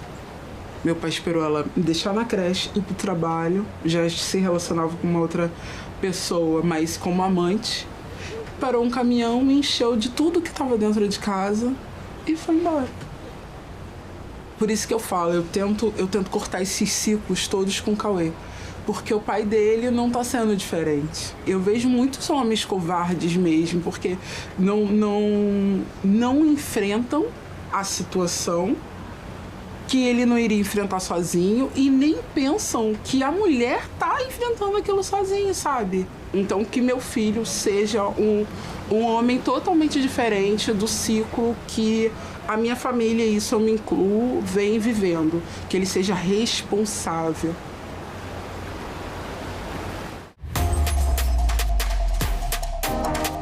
A TV Senado está com tudo pronto para mais uma temporada.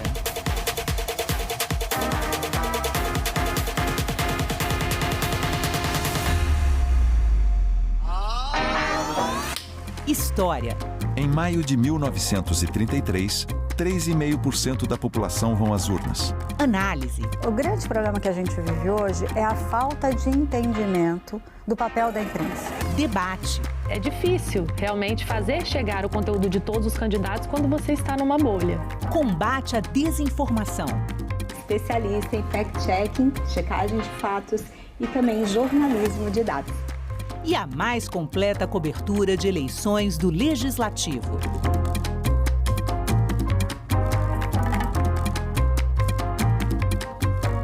TV Senado, democracia todo dia.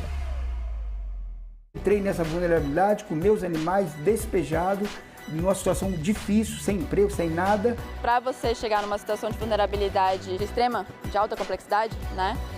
Tem que ter muito drama. Primeiro você tem que dar uma moradia para essa pessoa permanente, individual, e a partir da moradia você tratar aquilo que prega a política nacional.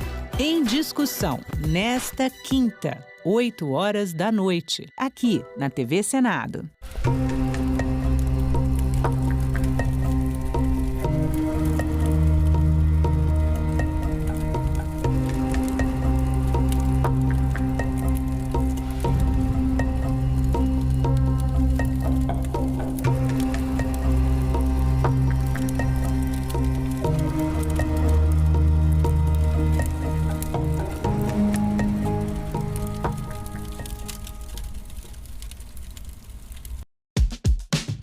Calendário Eleitoral 2026.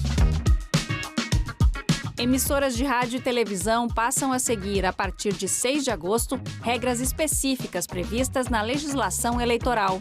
Entre elas, a proibição de propaganda política, tratamento privilegiado a candidatas e candidatos e a divulgação de conteúdos que possam influenciar o eleitorado. Bairro Rosário é reconhecido como o primeiro quilombo urbano do Piauí. Hemocentro Veterinário incentiva a doação de sangue de cães e gatos. Coletivo Poéticas da Meia-Noite leva teatro para a rodoviária do DF. Tudo isso você vê no Parlamento Brasil. Parlamento Brasil, toda sexta, 8h, aqui na TV Senado. Mário de Andrade, quando leu Kornblum, ele conta em carta para o Alceu Amorós Lima que ele ficou desesperado de comoção lírica. Essa leitura provavelmente aconteceu em 1926 e já começa paralelamente a criar o Macunaíma dele. Nas margens desse livro já temos o início de um trabalho e esse exemplar acabou se tornando um manuscrito. Essas anotações já são esboços de trechos do Macunaíma do Mário de Andrade. Um trabalho de assimilação, deglutir aquilo tudo e surgiu uma nova coisa daquilo. Em 1944, Mário de Andrade acrescenta o subtítulo que estava faltando, O Herói Sem Nenhum Caráter.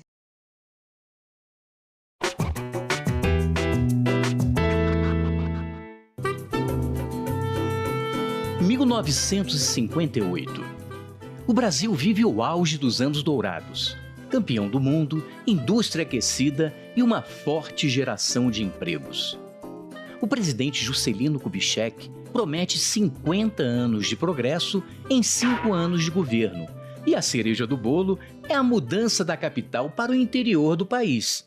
Mas afinal, quem inventou Brasília? A ideia de transferir a capital para a região central do Brasil é bem antiga.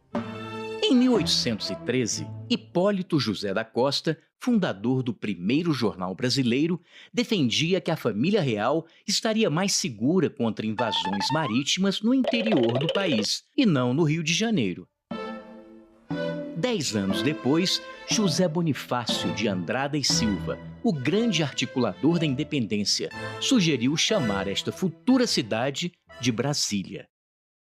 A ideia da mudança da capital foi ficando cada vez mais forte, e no final do século XIX, o astrônomo Luiz Ferdinand Cruz chegou até a demarcar o local onde seria construída esta cidade.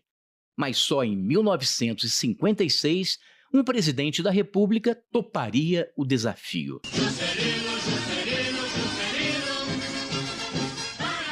JK sabia que estava mexendo num vespeiro. As elites econômicas não queriam trocar o litoral pelo interior, e as reações começaram a aparecer. A política desenvolvimentista estava dando muito certo. O capital estrangeiro entrava maciçamente, gerando atividades industriais e, é claro, empregos. A construção de Brasília, portanto, era mais uma maneira de aquecer a economia naquele momento.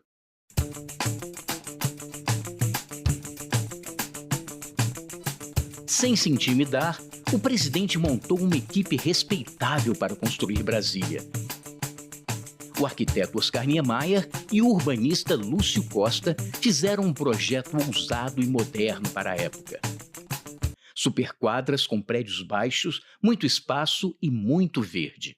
Além disso, pessoas de diferentes classes econômicas poderiam viver lado a lado e estudar em uma mesma escola. Mas nem tudo saiu como planejado.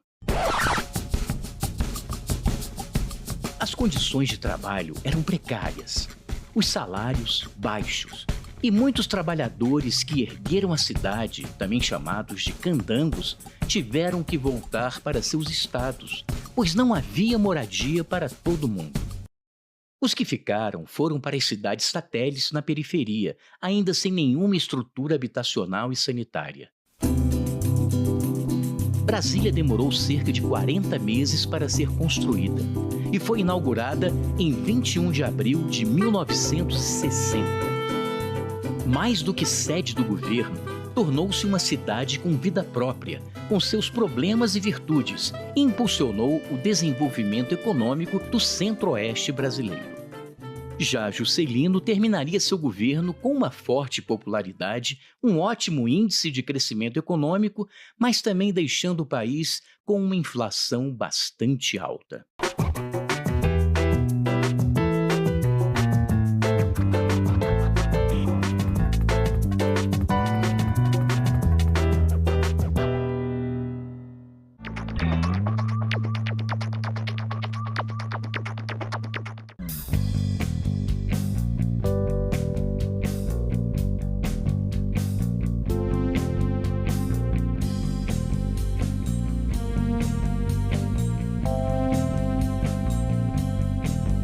A gente também fala tupi.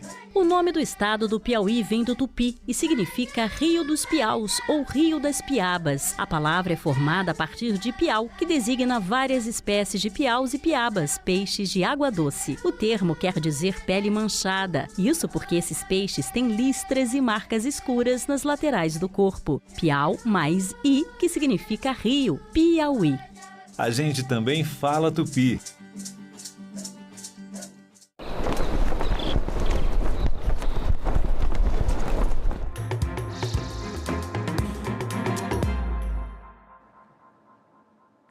Boa noite. Hoje é quarta-feira, 5 de agosto, e o Senado Notícias está no ar. A senadora Lurdinha Pereira, do PSB do Maranhão, tomou posse nesta quarta-feira. Ela é suplente da senadora Ana Paula Lobato, do PSB do Maranhão, que pediu licença temporária do mandato. A senadora Lurdinha Pereira, do PSB do Maranhão, tomou posse na sala de audiências da presidência do Senado. A senadora Leila Barros representou o presidente Davi Alcolumbre e deu posse a Lurdinha. Maria de Lourdes Pereira é suplente da senadora Ana Paula Lobato, que pediu licença temporária do mandato. Lurdinha foi vereadora do município de Coroatá e presidente da Câmara Municipal, com vários mandatos exercidos na cidade. Depois de prestar o compromisso regimental, Lurdinha prometeu atuar em defesa do Maranhão, no fortalecimento dos municípios, da saúde e da educação. Também defendeu a presença das mulheres em espaços de decisão. Recebo esta missão com profunda gratidão e, sobretudo, com grande senso de responsabilidade. Venho de Coroatá e trago comigo a experiência de quem aprendeu a fazer política perto das pessoas, ouvindo as comunidades, os vereadores, os prefeitos e as famílias que todos os dias procuram o poder público em busca de respostas. Quero contribuir para a continuidade de uma atuação firme em defesa do nosso Estado. Serei uma voz de Coroatá, da região central e de todo o povo maranhense. Muito obrigada. O prédio do Congresso Nacional está iluminado de roxo, em alusão à data de sanção da Lei Maria da Penha. A iniciativa faz parte da programação do Agosto Lilás, de combate à violência contra a mulher. Agosto é o mês em que o lilás ganha um significado maior, o de lembrar que toda mulher tem direito a viver sem medo e sem violência. Criada em referência à Lei Maria da Penha, sancionada em 2006, a campanha Agosto Lilás busca conscientizar a sociedade sobre a prevenção e o enfrentamento da violência doméstica e familiar contra a mulher, além de reforçar a importância da denúncia e da rede de proteção às vítimas. Quais são as portas de entrada, para ela poder pedir ajuda? Nós temos as delegacias de polícia, a Casa da Mulher Brasileira, os comitês das mulheres, os CEANs, que é os Centros de Atendimento Especializado às Mulheres, porque esses locais, muito embora eles não vão registrar a ocorrência, mas muitas vezes eles vão esclarecer a violência, para que ela possa, de fato, procurar essa ajuda e fazer o registro policial, que é quando ela vai ter acesso ao sistema de justiça. Apesar dos avanços na legislação, a violência ainda faz parte da realidade de muitas brasileiras. Pesquisa do Data Senado de 2025, que ouviu cerca de 21 mil mulheres, mostra que 3 a cada 10 mulheres relataram ter sofrido violência doméstica ao longo da vida. E 34% foram vítimas nos últimos 12 meses. Denunciar é um passo fundamental para interromper o ciclo de violência. Segundo o levantamento, aumentou a busca por ajuda. 58% recorreram à família, 53% à igreja e 28% procuraram delegacias da mulher. Mas 5% não tomaram nenhuma atitude. As vítimas podem buscar ajuda ligando para o número 180, Central de Atendimento à Mulher, ou 190, da Polícia Militar. E qualquer pessoa pode denunciar as agressões nos mesmos canais, de forma anônima e gratuita durante 24 horas. Em apoio à campanha, o Congresso Nacional iluminou a fachada na cor lilás, reforçando a mensagem de conscientização, acolhimento e combate à violência contra a mulher.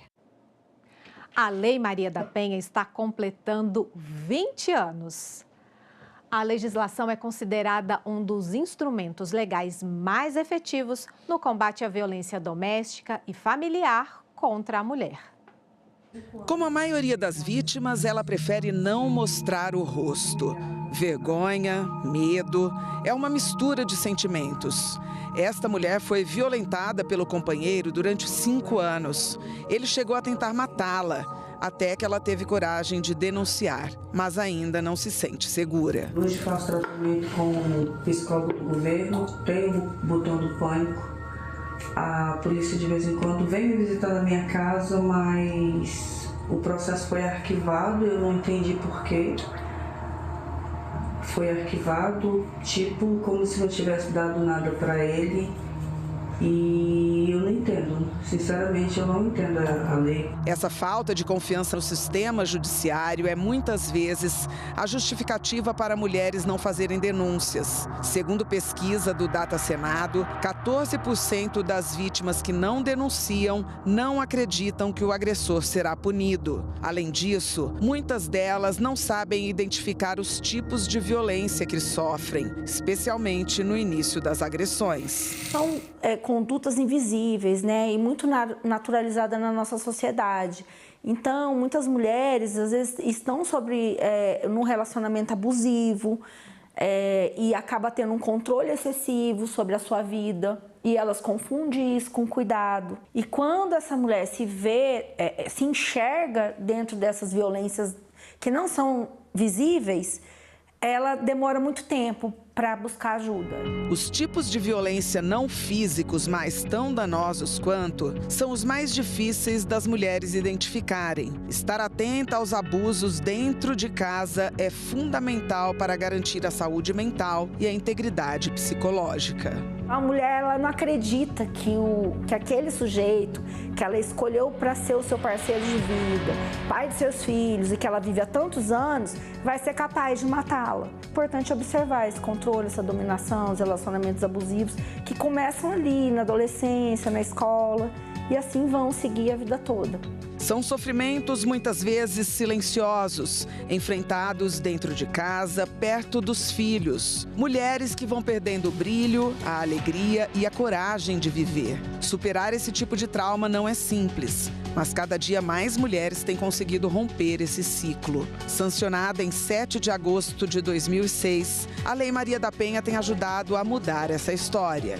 São 20 anos de uma semente que se transformou em uma das leis mais avançadas do mundo. Batizada com o nome da mulher que transformou sua própria história de dor em instrumento de mudança para milhões de outras mulheres. Maria da Penha, uma biomédica cearense, a luta dela foi intensa. E depois que ela denunciou o Brasil se viu obrigado a promulgar lei que pudesse nos garantir o direito a uma vida plena. A lei já é considerada uma das melhores leis do mundo, a Lei Maria da Penha, né?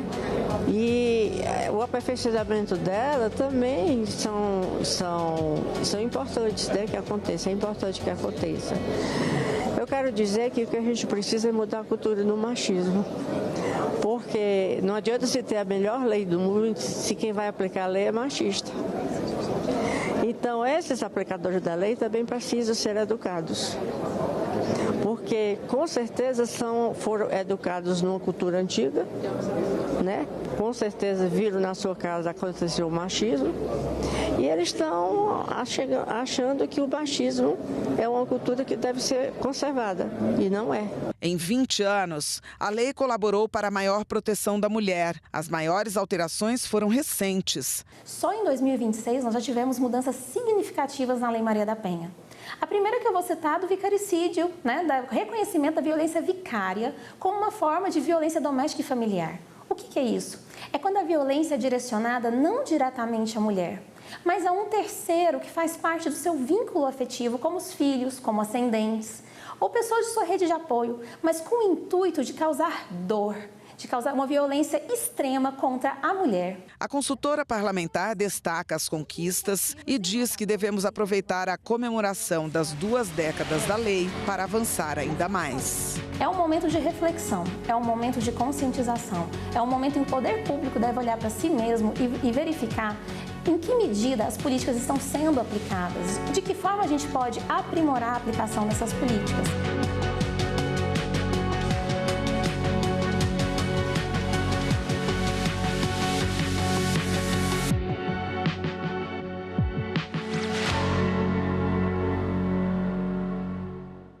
E foi sancionada a criação de filtros de relevância para a apresentação de recursos especiais ao Superior Tribunal de Justiça.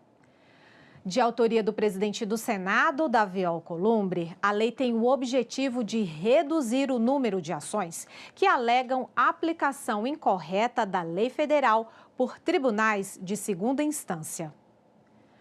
Somente no ano passado, 75 mil decisões em recurso especial foram apresentadas ao STJ. Entre os critérios definidos na nova legislação, que entra em vigor em 30 dias, está a necessidade de a questão ser considerada relevante do ponto de vista econômico, político, social ou jurídico e com repercussão para além dos interesses do processo em julgamento. E a Comissão Mista de Orçamento discutiu hoje os desafios do financiamento infantil no Brasil e a execução orçamentária das políticas públicas destinadas às creches no país.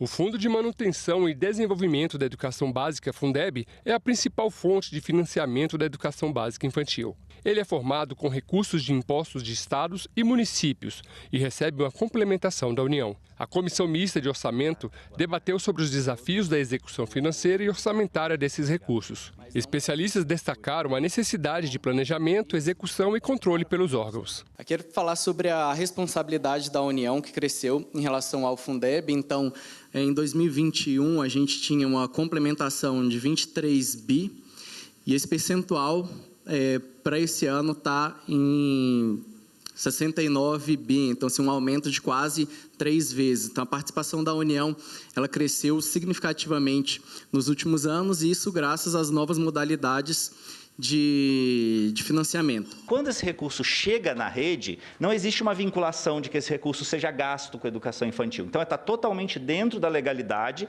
ele, por exemplo, pegar a maior parte desse recurso e direcionar para o ensino fundamental. Nossa preocupação com a transferência de dinheiro público para financiar a educação infantil, transferência para entidades de caráter privado, isso nos preocupa muito, a privatização da educação infantil no Brasil, as terceirizações que estão se alastrando pelo nosso país e com dinheiro público. A audiência destacou que os recursos do fundo também são destinados à qualificação dos profissionais da educação básica. No começo da vida, então a educação infantil, o investimento nas crianças, nos bebês, são uma estratégia para além do direito para um presente, um futuro melhor, e a gente sabe isso pelas várias evidências, o tempo da gente está curto, mas tanto as evidências da neurociência que mostram esse como um período, uma janela de oportunidade, né, para o desenvolvimento do ser humano. Uma exposição com a história do processo eleitoral no Brasil foi inaugurada no Senado. A mostra, chamada de O Caminho do Voto, poderá ser visitada até o dia 21 de agosto no anexo 1 do Senado e é de graça.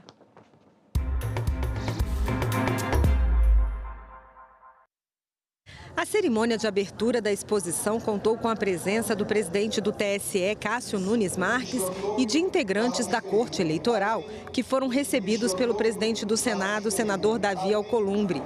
A exposição O Caminho do Voto reúne equipamentos, documentos e recursos interativos e resgata a evolução histórica do processo de votação.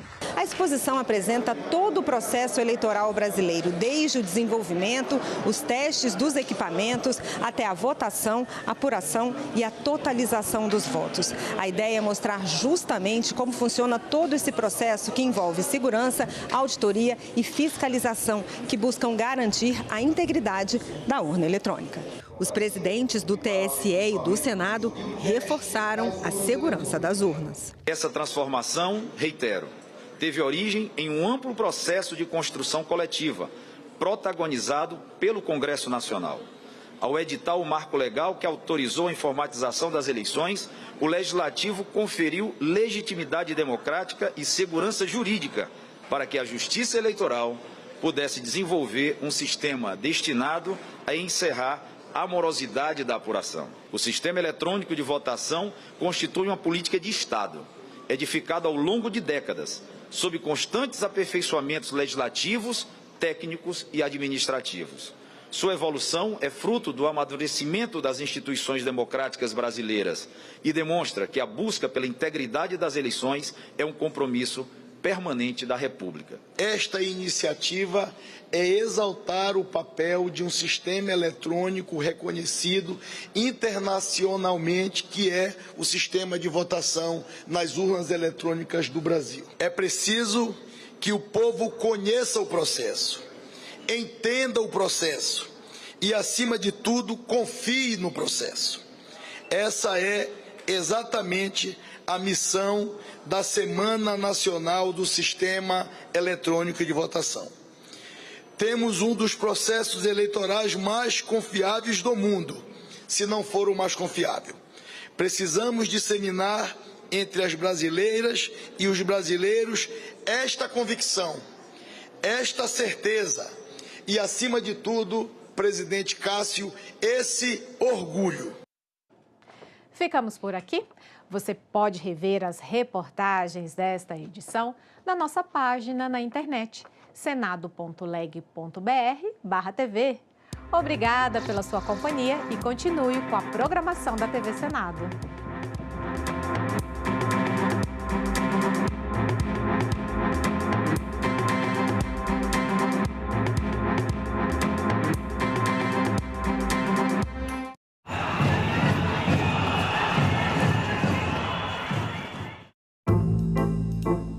Até 30% da chuva no Brasil depende da Amazônia e dessa interface da Amazônia com o Cerrado. Quais são hoje os maiores desafios considerados ambientais para o Brasil? O desmatamento, por exemplo, tem impacto direto sobre a qualidade do ambiente e a qualidade da nossa vida, né? Que Brasil é este? Hoje, 20h, aqui na TV Senado. A TV Senado está com tudo pronto para mais uma temporada.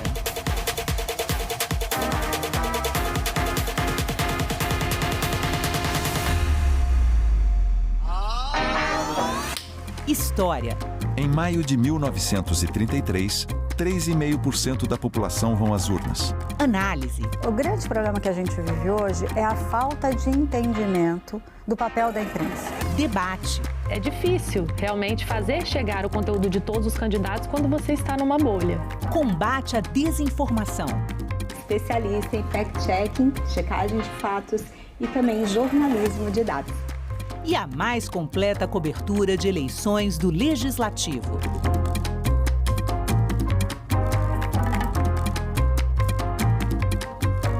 TV Senado, democracia todo dia. O Rui Barbosa na Haia ficou mais conhecido de Águia de Haia na sua defesa que ele fez da igualdade dos estados. As grandes nações queriam que prevalecesse o direito da força, quer dizer, quem era mais poderosa economicamente, quem tinha o maior poderio bélico, teria, na hora de votar sobre os grandes assuntos das grandes nações, teria o direito a um voto maior, mais poderoso, né? E o Rui diz que não é o direito da força, é a força do direito. E aí ele argumenta que todas as nações são iguais.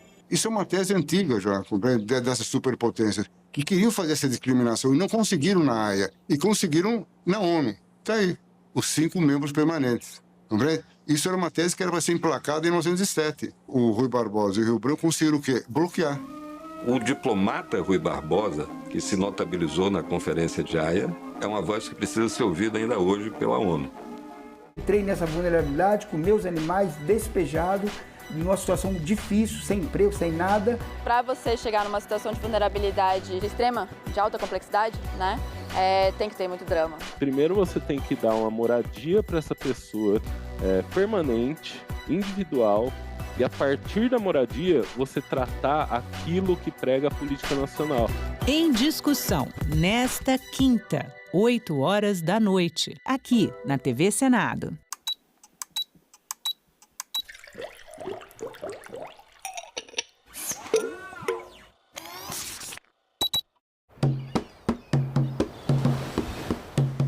Eu tenho estudado já nos 10 anos sobre a ayahuasca, principalmente, e o potencial terapêutico na depressão. Esse estudo que a gente fez aqui, ele foi o primeiro a testar uma substância psicodélica para uma condição como a depressão resistente a tratamento. Foi o primeiro no mundo. A ayahuasca é uma bebida da Amazônia, utilizada por populações dessa região em rituais, tanto em rituais de cura, como rituais de caça. E desde os anos 30, com a expansão da borracha, foram criadas religiões cristãs que usam a ayahuasca como sacramento, que misturam então elementos da cultura indígena com elementos do cristianismo e com elementos de algumas religiões de matrizes africanas também. A maneira mais conhecida que a gente tem da ayahuasca, ela é feita a partir da mistura de 2 plantas, que é as folhas da chacruna, ou chacrona, com um cipó, que é chamado de mariri ou jagube.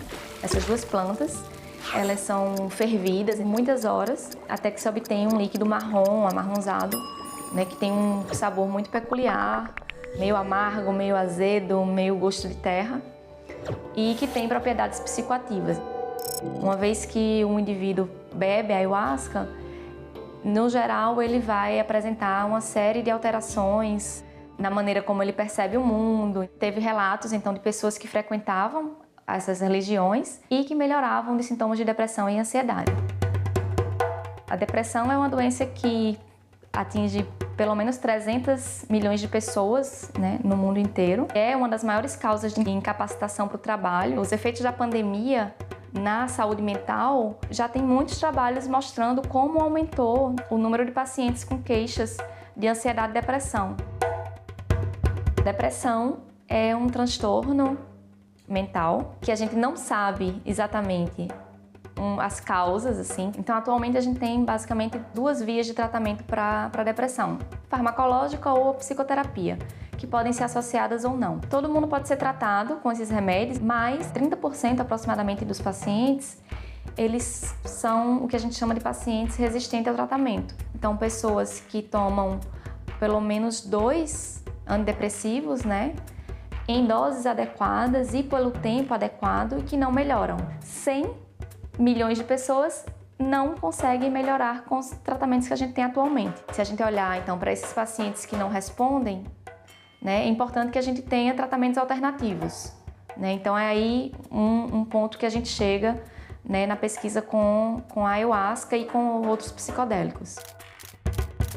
Daí veio, então, a ideia de da gente testar a ayahuasca dentro do hospital, que seria essa ideia, então, de tentar separar o que é o contexto religioso ou ritualístico, né, da substância em si, né, mais no aspecto farmacológico. Quando você está fazendo parte de uma comunidade, que você faz parte de, né, enfim, de algum grupo, de uma religião, você pode apresentar melhoras, né, em transtornos mentais simplesmente por fazer parte de um grupo. Eu trabalho com o professor Draulio Barros de Araújo. E Draulio, ele era professor da USP de Ribeirão Preto. E em 2006, então, eles administraram lá no hospital uma única dose de ayahuasca. E os resultados foram muito promissores, né? Então, os pacientes eles apresentaram uma melhora já 40 minutos após a ingestão da ayahuasca. E essa melhora, ela permaneceu por 21 dias. Foram levantadas aí as primeiras evidências científicas, né, do potencial terapêutico da ayahuasca. As substâncias, né, principais que compõem a ayahuasca são a DMT. Essa DMT ela é considerada um psicodélico clássico. Então, o psicodélico clássico é uma classe de substâncias que vão atuar em receptores de serotonina. A serotonina é um neurotransmissor que a gente tem naturalmente no nosso cérebro, que é muito importante na regulação do humor, do sono, do apetite, várias funções cognitivas que a gente tem. Se a gente